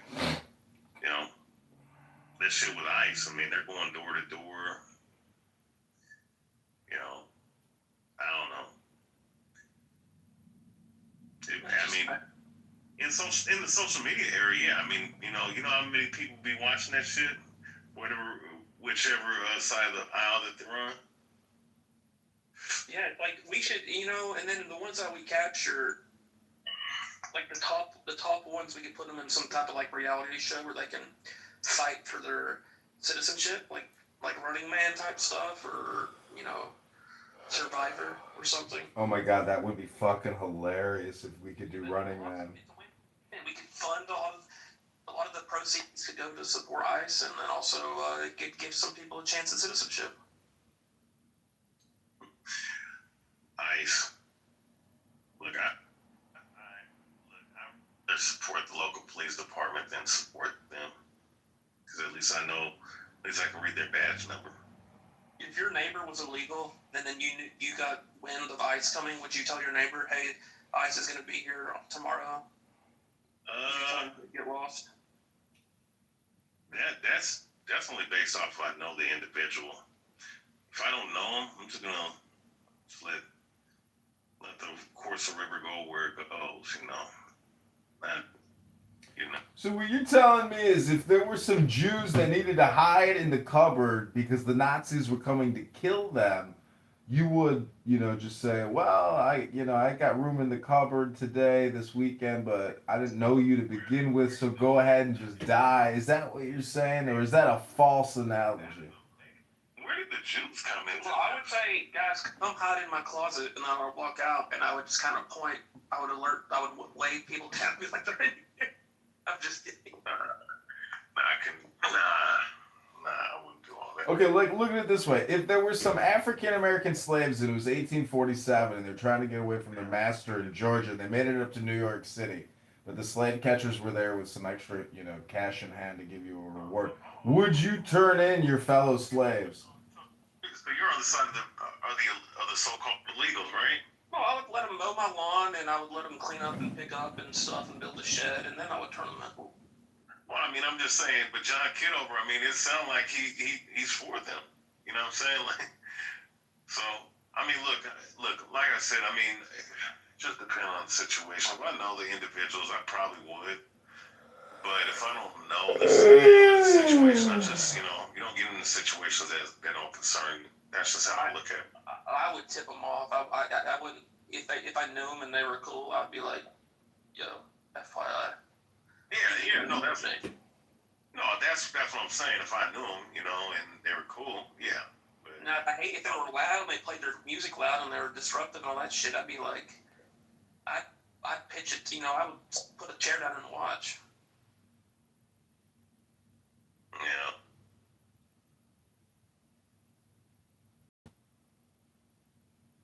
AJ's been extra feisty lately. He's been really in a bad mood. Has he? You know who's been in a pretty bad mood is I don't know if you know this the individual Sailor. No, I don't know that. But yeah, he checked blowing the mosh. I mean, that's all I remember him saying. That's his favorite pastime. Blowing the mosh. Like him and Pepe were going at it like about an hour ago. And Pepe was trying to make a point about something, and then AJ would just get flustered and go, "Shut up! I don't care. Listen, I hate Muslims. I hate Muslims. I hate them. I don't care. I hate. They're not even talking about the Muslims." Deport these illegals who've been Well, Pepe is a natural contrarian, so anything to fucking piss somebody the fuck off or have a talking point. That's what you voted on, though, right? Up the bills. Look, Did y'all see how Pumpkin just handled AJ? I've never seen anything. Never seen anyone handle him like that. She just shut him down. He like quit. Because What was that? Oh yeah, what was that about? Pumpkin, what did he say that pissed you off? Just include that issue. There were other things in the bill, and so I cannot take a veto where I can strike out one portion of So it. you would So I'm here, sorry. But otherwise, what was the big I provision was like that was writing, that, I was filling people in about what I keep trying to raise awareness about what happened with the tribal members that are being held by ICE agents right now. Somebody was talking about it on Facebook and I'm just giving them more information. I'm sorry, what was the question? Oh yeah, I read about that. Oh, Actually, this what was it? There was a couple Sioux Indians that are yeah, detained by ICE, yes. which is crazy. But no, It's a threat to our sovereignty. That's what all of this shit is. They want to just erase us. That's what this shit is. yeah. So, yeah, A-Check, he just basically, I don't know, he just kept calling me out of my name for no fucking reason. And then, like, I was trying to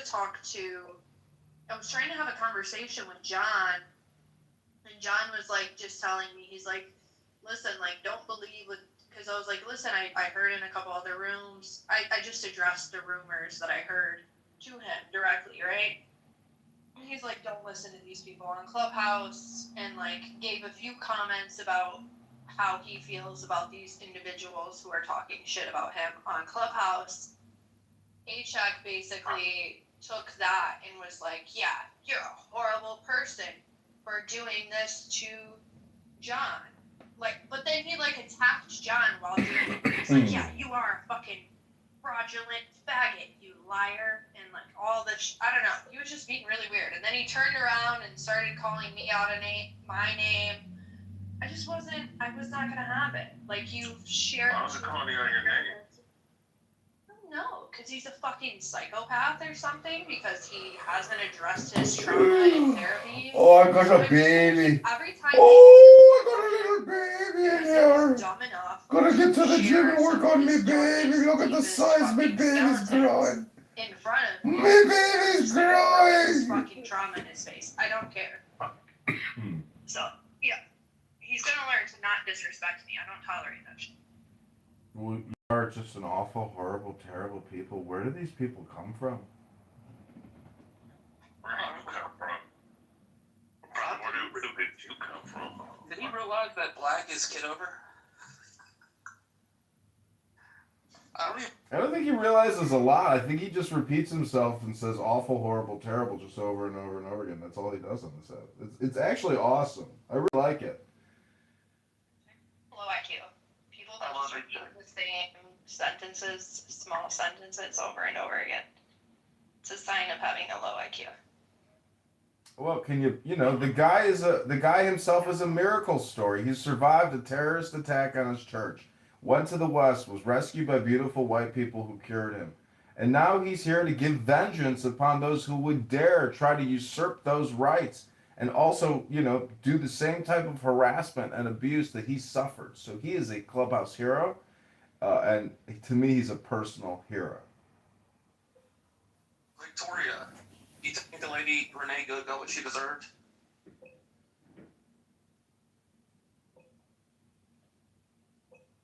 She's in the ready room. She's with JD Vance. She's busy. Is this a serious question? Well, I mean, no, I know she didn't. I'm not saying she deserved it. I was kind of, that was being like hyperbolic, but what are your thoughts on the situation? That it was incredibly unfortunate that the person that shot probably wasn't well trained.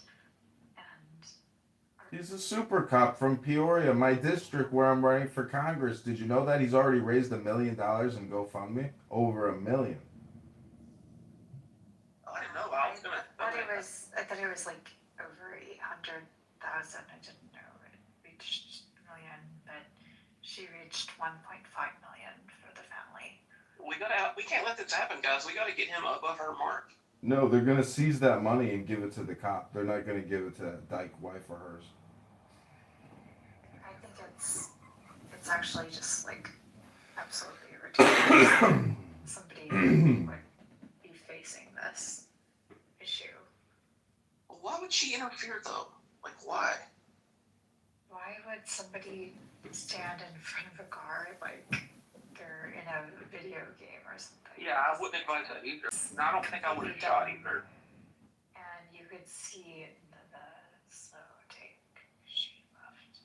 Victoria, do you suffer from some type of like disorder that prevents you from making clear and coherent sentences on the regular? Sorry, Brett. I was asking because in many rooms, sometimes like when they come to you as the speaker, you're very disorganized. I was just wondering if you have like some kind of psychological or mental impairment. No. Oh, that's great news. I'm so happy to hear that for you. Victoria's very, very intelligent. She's just on the wrong side. But there's a lot of people like that are intelligent, but on the wrong side. Yeah, right. Wait, Just a reluctant speaker because I'm not dead. Oh, you suffer from reluctance. I understand that. From which room? She used to work at the White House in the skiff. She was regularly being, giving briefings to the president and the administration from the skiff at the White House. Oh, okay. With Patty and Oh, they give her a hard time. They call her a robot, and like Go's always like, and yeah. she needs a software update. They just don't know she suffers from reluctance. They ain't anybody that white though. That's just I try to tell Victoria this. Like they're never gonna accept you. You can never gain their favor. Even Moose tries to gain their favor. Yeah. Wait, they like that one Ukrainian chick. What's her name? Katrina, they hate her. No, they didn't. They don't. And They hate. Oh, then why does she keep going up in there? Because she's like a stupid lost puppy, dumb dog. It's just the only one that they're nice like Marshall is because they probably think there's something wrong with Marshall, like he's retarded, so they accept him. Yeah. I mean, Marshall's intelligent though.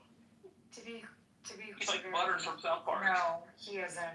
I think he has like an issue. It's called alcoholism. Yeah. Nah, I mean Marshall's cool. Cool. The guy's like a federal mafia.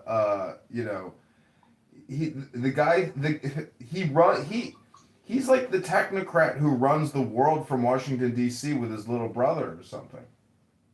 No, he's quite literally a guy in Texas that works on a farm and probably gets drunk every single day. At a time where he's been. I wish I could get drunk every day. Shit. How do you get drunk every day when the medication specifically tells you this cannot be mixed with? Oh, I get it. That explains everything. He literally does that for critical thinking for him. And I just unfollowed him because I was kind of like, okay, can't continue this. Let me say this. Lisa's cool. So was what's her name? First Lady. Patty, Lisa, and First Lady. First Lady, Lisa. Especially First Lady, I'm cool with. But Patty, huh? You know, almost got Patty fired. Yeah, I almost got Patty taken out by the lieutenant colonel she works for because she kept calling Donald Trump a motherfucking war criminal. That motherfucking war criminal!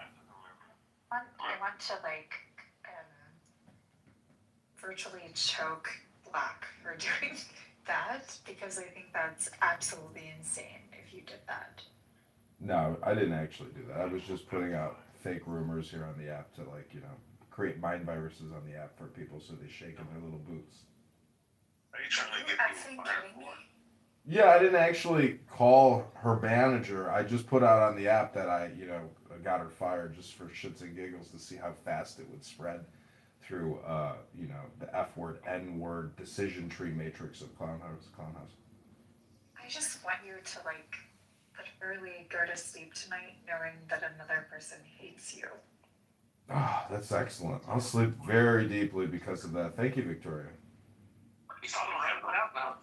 I have no problem with Patty at all. I just do remember that time she moved me down and I was getting quadruple teamed on that stage, and she said that I looked like like a 50 something, that I'm a 50-year-old or something like that. That kind of. You do present as a little bit older. I'm going to be honest. I'm 35. I ain't no old motherfucker. I apologize that you do present as older. I don't look like no fucking 50-year-old. Yeah, I wouldn't think you're. Do actually? I would have thought you were late 20s, early. I thought you were like 58 or something, Riabi. I thought you were like over the hill, bro. Well, all that radiation in your fucking brain, you know, I'm not surprised, but. I mean, you weren't celebrating Charlie Kirk's assassination with politically correct, were you? Because there were a lot of F-word, N-words in that room who were just salivating at the mouth that a structurally white racist individual was assassinated. It was a glorious liberation day for them. They were so happy. I don't have no energy for it because I think the motherfucker's sitting somewhere smoking a blunt and laughing at all this shit, honestly. You think Charlie Kirk is laughing, smoking a blunt somewhere? Relates to the weight. I think that was a nice little, And so I want nice to little be stage. frank with that. So if you were to like lose weight, maybe you would look a little bit younger. But Damn, Victoria, stepping on toes, Victoria. Oh, wait, Victoria. So you're talking shit now? I'm not fat. Is that what you? I'm just saying how you appear. That's it. You're crossing the line there. Wow, you ain't talking. Just look at it as constructive feedback, Riabia. Man, listen, I have an 8. Well, no, I don't have an 8-pack. I have a 4-pack. You got a 4-pack of beer in the fridge? I got a 4-pack of beer in the fridge. I mean, I have a 6-pack. Like, what are? Well, I mean, I barely have a 6-pack, but 4-pack for sure. I'm muscular. I mean, this photo composition is not like. I mean, if What is this from, like a high school edited art project or something from 10 years ago? Are you catfishing us, Riabia? you're a faggot. Did you just call me an F word? Did you just call me an F word? I'm not even going to say N word. I'm just going to say, did you call me an F word? You're a faggot. Call everybody a This person that is speaking back to you, but what I'm stating to you is that if she mentioned that you looked a little older, I think your profile demonstrates that you look a little bit larger. And That was like a giggle of a guy with like a 3-pack, barely 4-pack. He looks like Arian Foster, the former running back for the Texans. Oh my God, you're right. please You're like the fifth person that insulted me. It would be an easy mistake to make. I was going to say he kind of looks like the Clubhouse Drake. No, you're like the 5th person that ever told me that. I look like Arian Foster. Riabi, when was the last time you were in love with a woman? How about pretty recent? Recently you were in love? I'm not in love. I don't fall in love with women. You fall in lust?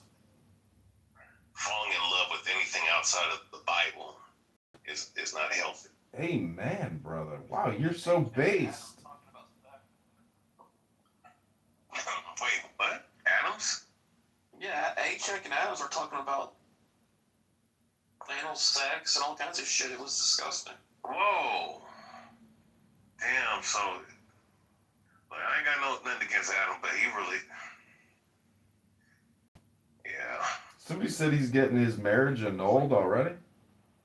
Well, he seemed like they were back A-Check together. kept bringing it up. It was weird. It was like A-Check wanted to have a conversation with Adams about anal sex. So weird. Yeah.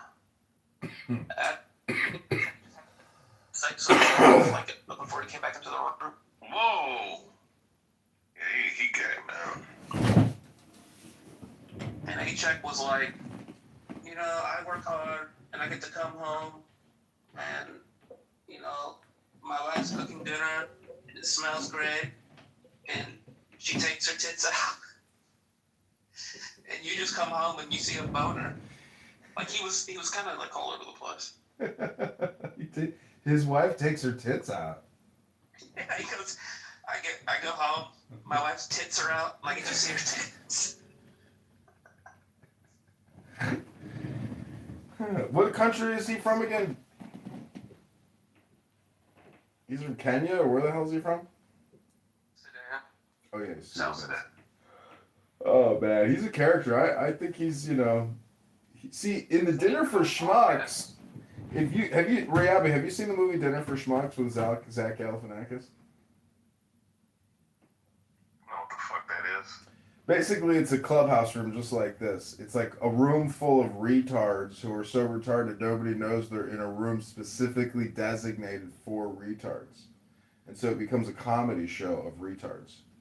Or a comedy of, you know, tragedy or whatever you want, you know, Shakespeare. Another room recorded for your own amusement. Shakespeare's unreleased writings. Tragedy of the Commons. Is it? Yeah, I mean, you know, this is like the tragedy of the retards. That's what this app is. It's like a collection of schmucks. It's the Dinner for Schmucks. That's really what this app is. It's all comedy, all entertainment, all the time, and you know, the characters are what make it a playable video game. Like without Oddcheck, without Dr. Adams, without Matt down there, without all these identities and characters cast on the stage, like where would we be? Where would we be? Hey, Beaver, I'm not gonna lie. You know, I don't know, I'm about done with that chillism room because That's like the word. That's the pit of hell. That's a portal to hell. Chillism. I don't know what it is because there is no room that brings out a very violent and murderous spirit in that fucking room because I don't know. It seemed like your motherfucking manhood gets fucking attacked in that room and you have to fucking do something or say something horrific to the leader of that fucking room. Chillism is like it's like the lunch table in high school where all the rejects sit and they're all angry at the world. I can't really explain it. Like Nathan's a psychopath and he's their leader and he loves to see people argue, yell, and fight and gnashing of teeth. He's a nut job.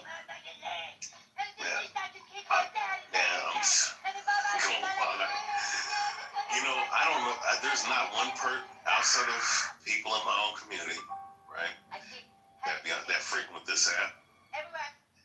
All right, you know, in my religious community, I'm not, you know, adding them in. Just random rooms. That's one guy I would like to just show the life out of. I don't know why. I don't know, like nobody else. Like I can disagree vehemently with someone else, and they don't even give me that fucking. Yeah, I would chip in. I hate that guy. I would chip in. I would pay you to like choke him. I don't think you want to condone violence, and maybe let's keep this off. No, you're right. I mean, I don't know. I mean, I just talk about a fucking retarded ass room. Like, I'll never go up in there if that shit. They're degenerates, and then you know, politically correct is where they're crazy. Those people have TDS, out of control. I mean, I've been accused of that, but to be quite honest, like, I don't have any, like, landing lane in any of the spaces, like, whether it's Democrat or Republican spaces. You always have a place here, Victoria. Nope, I don't. See, Riyabia. I literally, as soon as I start to actually speak, people disagree, and yeah. Riyabia, you got to look at it from a content perspective, not a participatory perspective. The mind virus known as chillism is perpetual in nature. So from somebody who records, What's great is I can wake up at 8 in the morning, hit the record button, come back at 8 at night, and they're still going. So that's gold, Jerry, gold.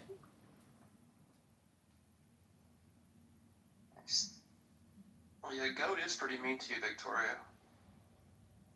No, I mean, I literally like changed my PTR to say I'm not a robot because that is the running joke, which is like ridiculous. But why do I go back? And I thought about that. Like, I think that is like a sort of mental hang up that I have. And I Well, want he to hates white people that are smarter than him. I think he's actually very intelligent. And so that's why I think Do you think he's an elite? Do you think he's an elitist homosexual? no, I think he's just an intelligent guy that spends way too much time on this app, like some of us. I'm just saying, like, who are the most sociopathic, psychologically psychotic people? Is it homosexual, gay, black men? No, I think he's probably, I think he's a heterosexual You think he's straight? individual, and I don't know that he's black or not, or You can't tell that shit? You can't make some inferences about a man on the way he speaks? I mean, he says he's an openly gay, black, closeted homosexual professor. He is a professor teaching children, and he's on Clown House 80 hours a week talking his shit with Patty, doing his little vocal inflections. I don't think he's ever indicated Homosexual. Yeah, he's a professor at a university. Sorry, maybe I don't have as much background. John, what are your thoughts on Midwit Muse, Jason Mewes? Jason Mewes? Oh my god, bro. I went in there today because he has a room about can men give birth, and so I asked him, I said, are you a transsexual or a homosexual? Are you LGBTQ? And he's like, I don't understand, what's the point of the question? And so I put in the chat a video of a guy here in Chicago who said, you should vote for me because I am the first LGBTQ black man running for Congress, and if elected, we will make history for African American LGBTQ. And I was like, is that really the type of confidence or the credibility I need to vote for a congressperson because of your racial identity and sexual orgasm preference? Is that really, the reason why I should vote for you? And Jason Mewes got angry and kicked me down and said, we ain't got time for no trolls, motherfucker. And then he said, fuck you, bitch, my dick is bigger than you, and that's why you don't like me, bitch. And I was like, wow. He has like a word bank he always refers to, like platitudes, germane, plethora. Like he tries to use these words. It's just, they're so forced. It's very germane of you. But you're stupid. And that's what he loves to do, is tell people they're stupid. And that's what really makes me angry, is that he will sit on his little green bean perch and insult stupid people when he himself is projecting his own stupidity and bad takes on everything. He is, that's why I say you can't take this app seriously. All you can do is record it and let it pass through you like the plague, because that's all it is. It's just a bunch of plague survivors trying to spread, what was that skin disease they could never cure? Leprosy. It's just a bunch of lepers. This is a holding cell for people that have leprosy, and they can't get out because it's too dangerous to let them back out. Victoria, who's the smartest person that you've encountered on Clubhouse?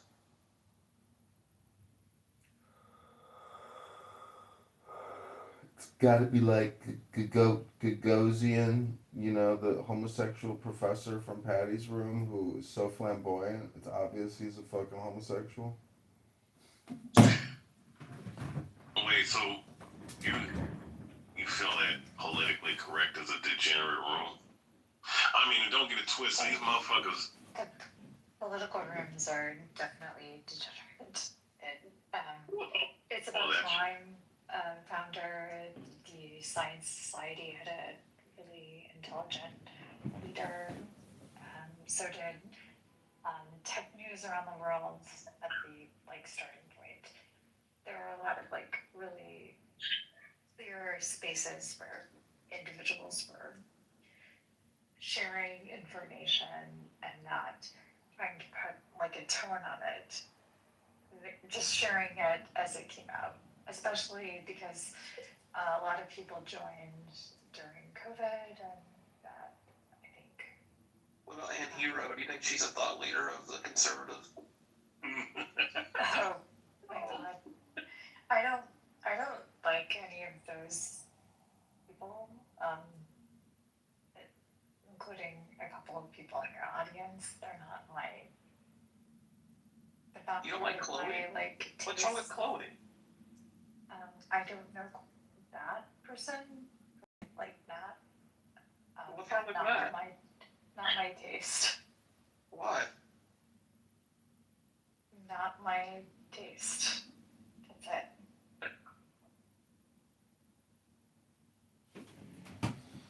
Victoria, when was the last time you were in love with a man? Victoria, I'm kind of curious. I'm on the left, right? But I am really curious why you don't like Matt.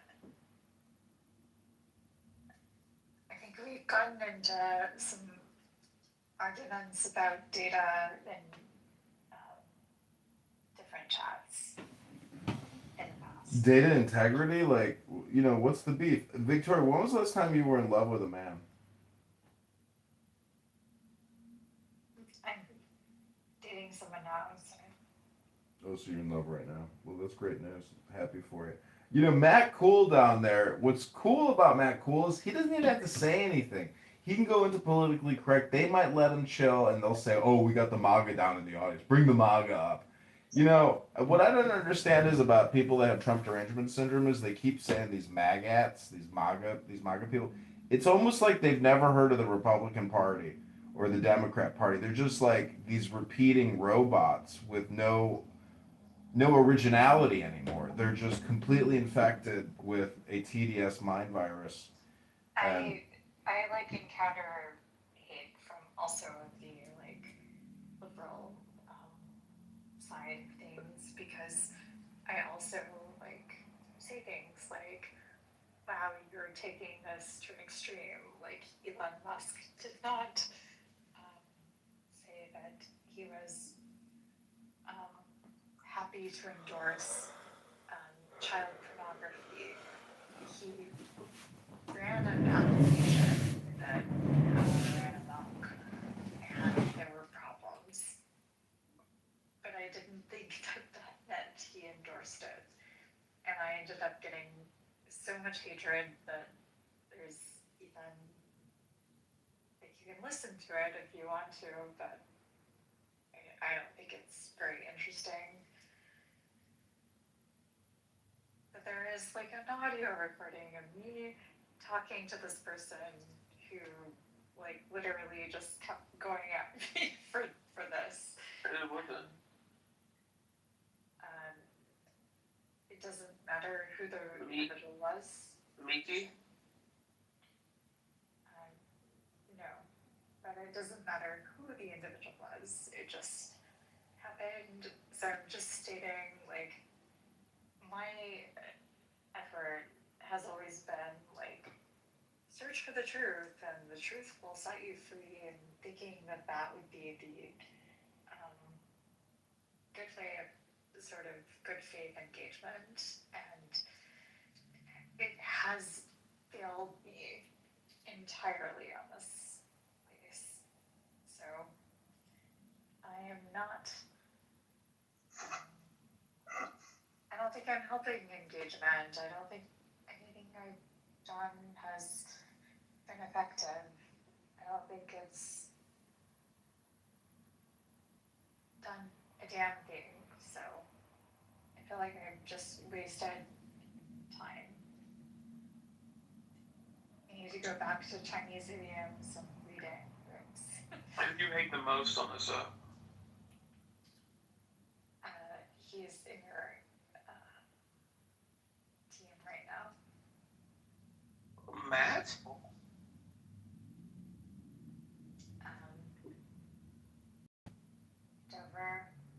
cameras. He's recording the rooms. Oh, Kitover. He's doing so illicitly. He's like violating the terms and conditions. It's easily something that could be demonstrated in a court of law. How do you feel about Monica? She's not my worst enemy, honestly. I don't like her, but Sweet, you hate me the most, and you think that like what I'm doing could be put into a court of law to make me found guilty of some type of crime, to put me away, to prevent me from recording. you're literally in Chicago and you're violating the terms and conditions of the. So wait, the fact that I live in Chicago confirms the violation, or what if I lived in some other area? Are there other cities that I can live in that wouldn't make me culpable to this violation of the law? There are other states that you could live in that would be More favorable to my position? Okay, cool. Do you think you have autism or like some type of spectrum disorder? Are you on the spectrum, Victoria? No. You're just hesitant, as you put it in your communication. Sorry? Because I was people like the joke that you're a robot or some kind of AI synthesized, software program. Anyways, I'm just saying I thank you for your vote of lack of confidence. And Victoria, I don't have any beef against you. I just think you're another human being like other human beings on here. I'm really agnostic as to who I record and what I record. I just want to record what I think is like the most interesting content. And I'm sorry you feel that way about me, but if we ever get to trial, Keep recording me. recording you, I'm not specifically targeting you or trying to record you. Victoria, I don't know your last name. I don't know anything about you other than you were in the White House working in the SCIF and briefing presidents on national security. And all I can say is, you're a wonderful, beautiful person. I hope you have the greatest year of your life in 2026 with your new love. Congratulations on your new boyfriend. Did Stephen Miller really call you?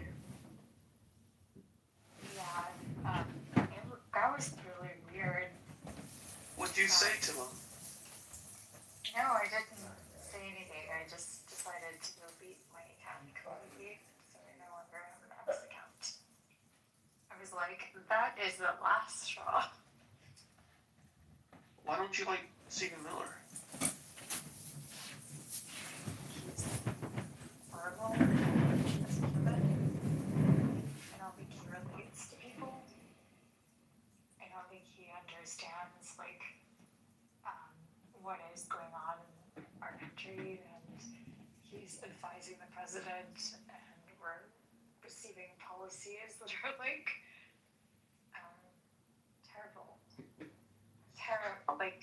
horrible. The fact that we are deporting people to foreign prisons was something that he needed. I just being here under if you're going to an ICE hearing and then you're getting picked up and being sent to a foreign prison, that is not what we want. Well, they were given a warning to get out, and they ignored the warning. So now they get where they go. Well, I think that you and I disagree then, fundamentally. So you think if they suffer a little bit, that it's the worst thing?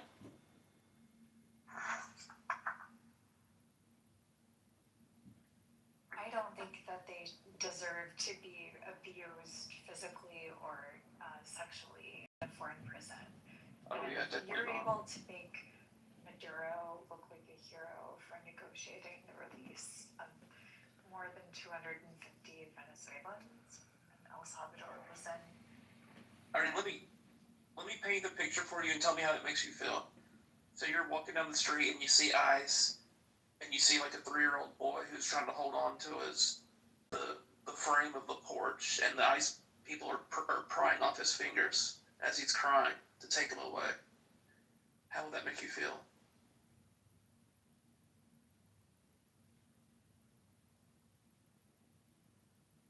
I don't understand the nexus of your question, so why don't you get to the point? Well, I'm just trying to gauge your emotional reaction to that, because, yeah, that is horrible. But, we have a question from the audience. Would you be okay if someone from the Trump admin got deported? Say Stephen Miller was actually illegal, or his wife was illegal, and she got deported.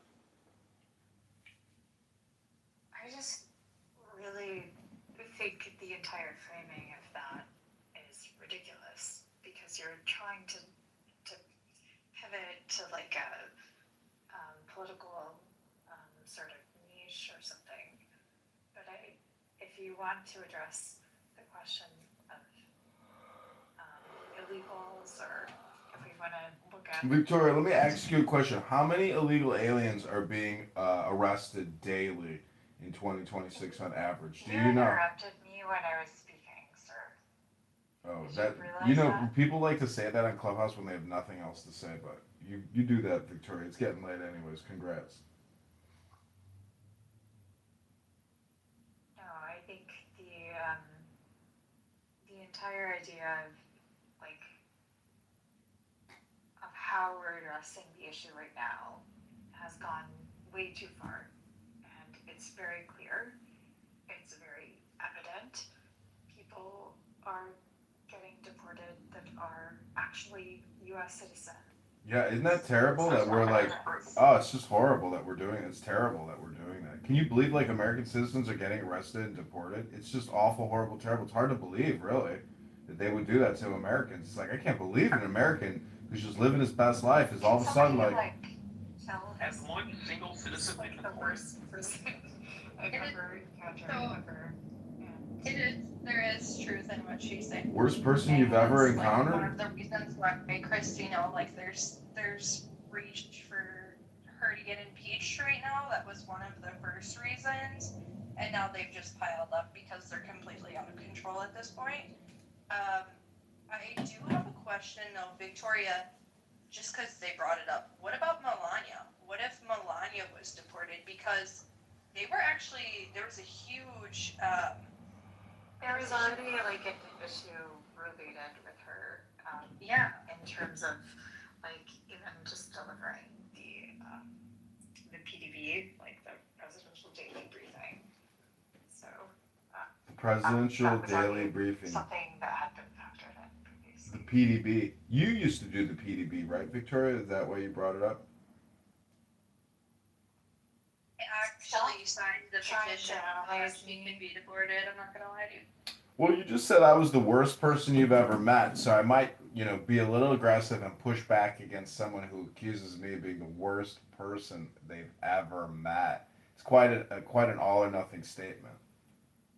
Well, why should Melania be deported?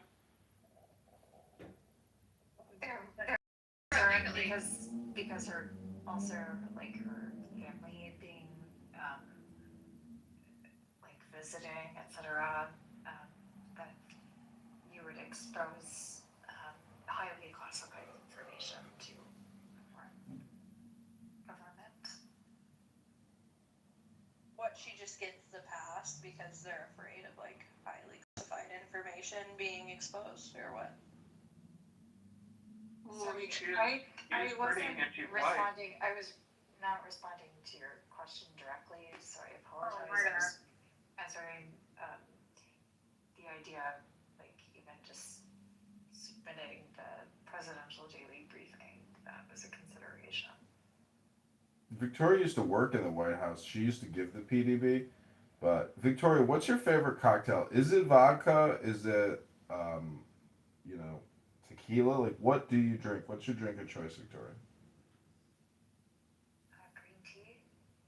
You like a green tea shot? Mint tea and green tea. Yeah. Gross.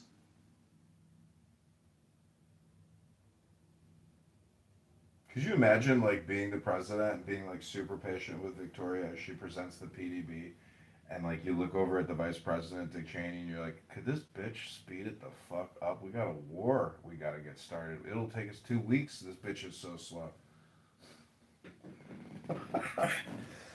Seriously, present the PDB to the president.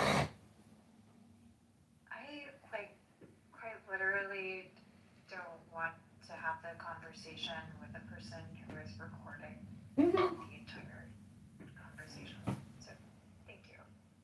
It would be too delicate to national security if she revealed any secrets in her involvement in the deep state. you know, she can barely coherently form a sentence without, you know, juxtaposing and breaking it up every 3 seconds because it's hard to have a complete, you know, thought and make a complete statement. But I'm the worst person she's ever met, and I record everything, so I understand.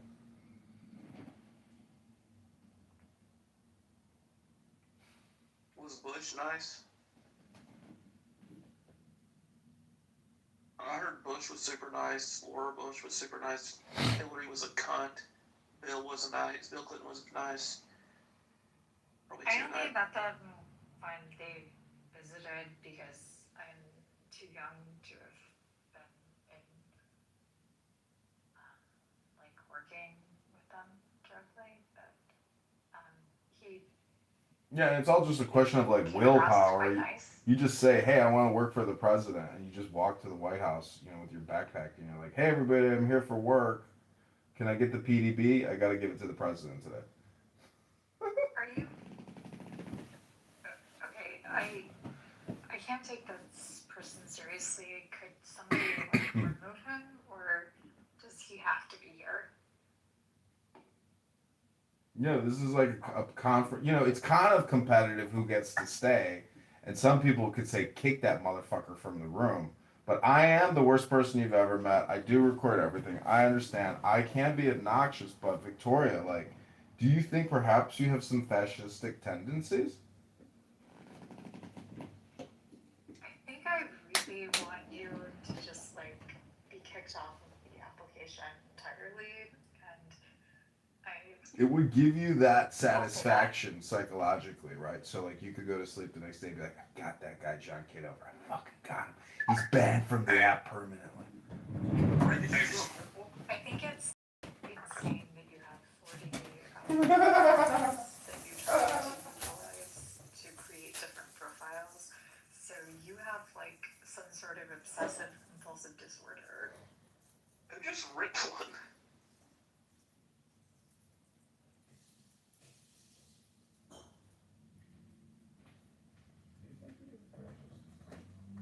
I want to admit it. Let me ask John Kitover something, man. Look.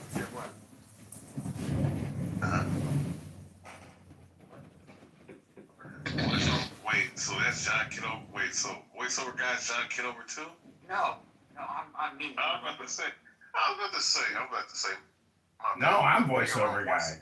I'm voiceover guy. Voiceover guy, you a voiceover actor? No, I worked in radio for 10 years. Oh, okay. I was a production for Bucket Fish Radio. Oh, okay. John Kitover, man, why are you sitting up here calling Amir a terrorist, man?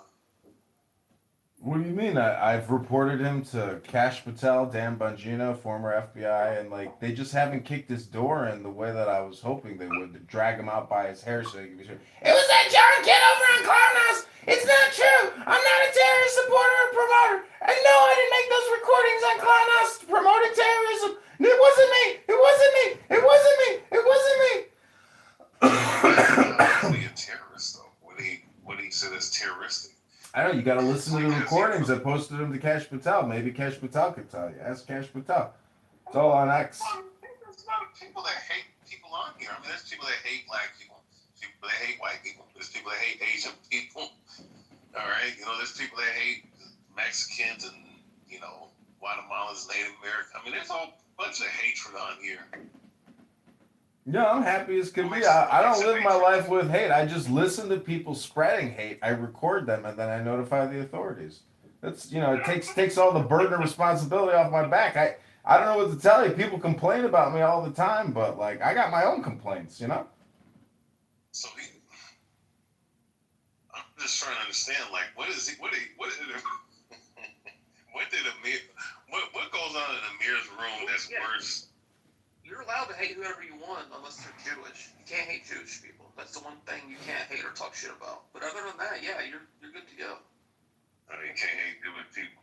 Oh yeah, this app is owned by Jewish people. I forgot. No, they have special protections. Oh yeah, you're right. They do. They got Not around me, they don't. This, you know what's ironic, and they always say this: if America got attacked by Israel, Guess who America's gonna defend? Israel. Go defend Israel. America did get attacked by Israel. It's called the U.S. Liberty. Yeah. Oh yeah. Yeah. See, isn't it funny that, like, Victoria is in the chat saying, I want this douchebag to be silenced on social media. He violates terms. Like, I just gotta say, Victoria, that, like, your take is so stupid. But all your takes are stupid. The fact that you want to censor one annoying person because you don't like how annoying he is and he violates the law, aka a major corporation's terms of service, privacy policy, etc. It's like, Victoria, get a fucking life. And that's what my complaint is against everybody on this fucking app. Is if one loser with one cell phone sitting in his underpants in a shitty little office is causing you that much emotional stress, anxiety, anger, rage, maybe it's not a me problem, bitch. Maybe it's a fucking...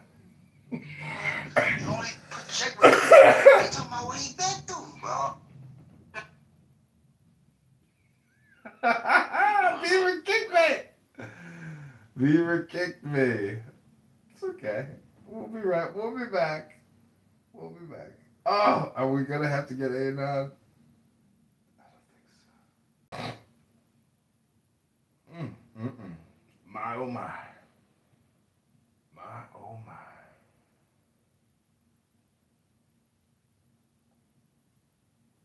Terrible people. Oh no, I can't get it because everything is blocked. Everything has been blocked. My oh my.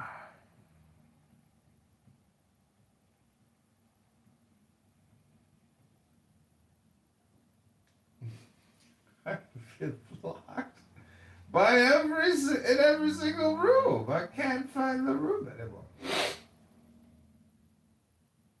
Okay, that's the end of the show, I guess.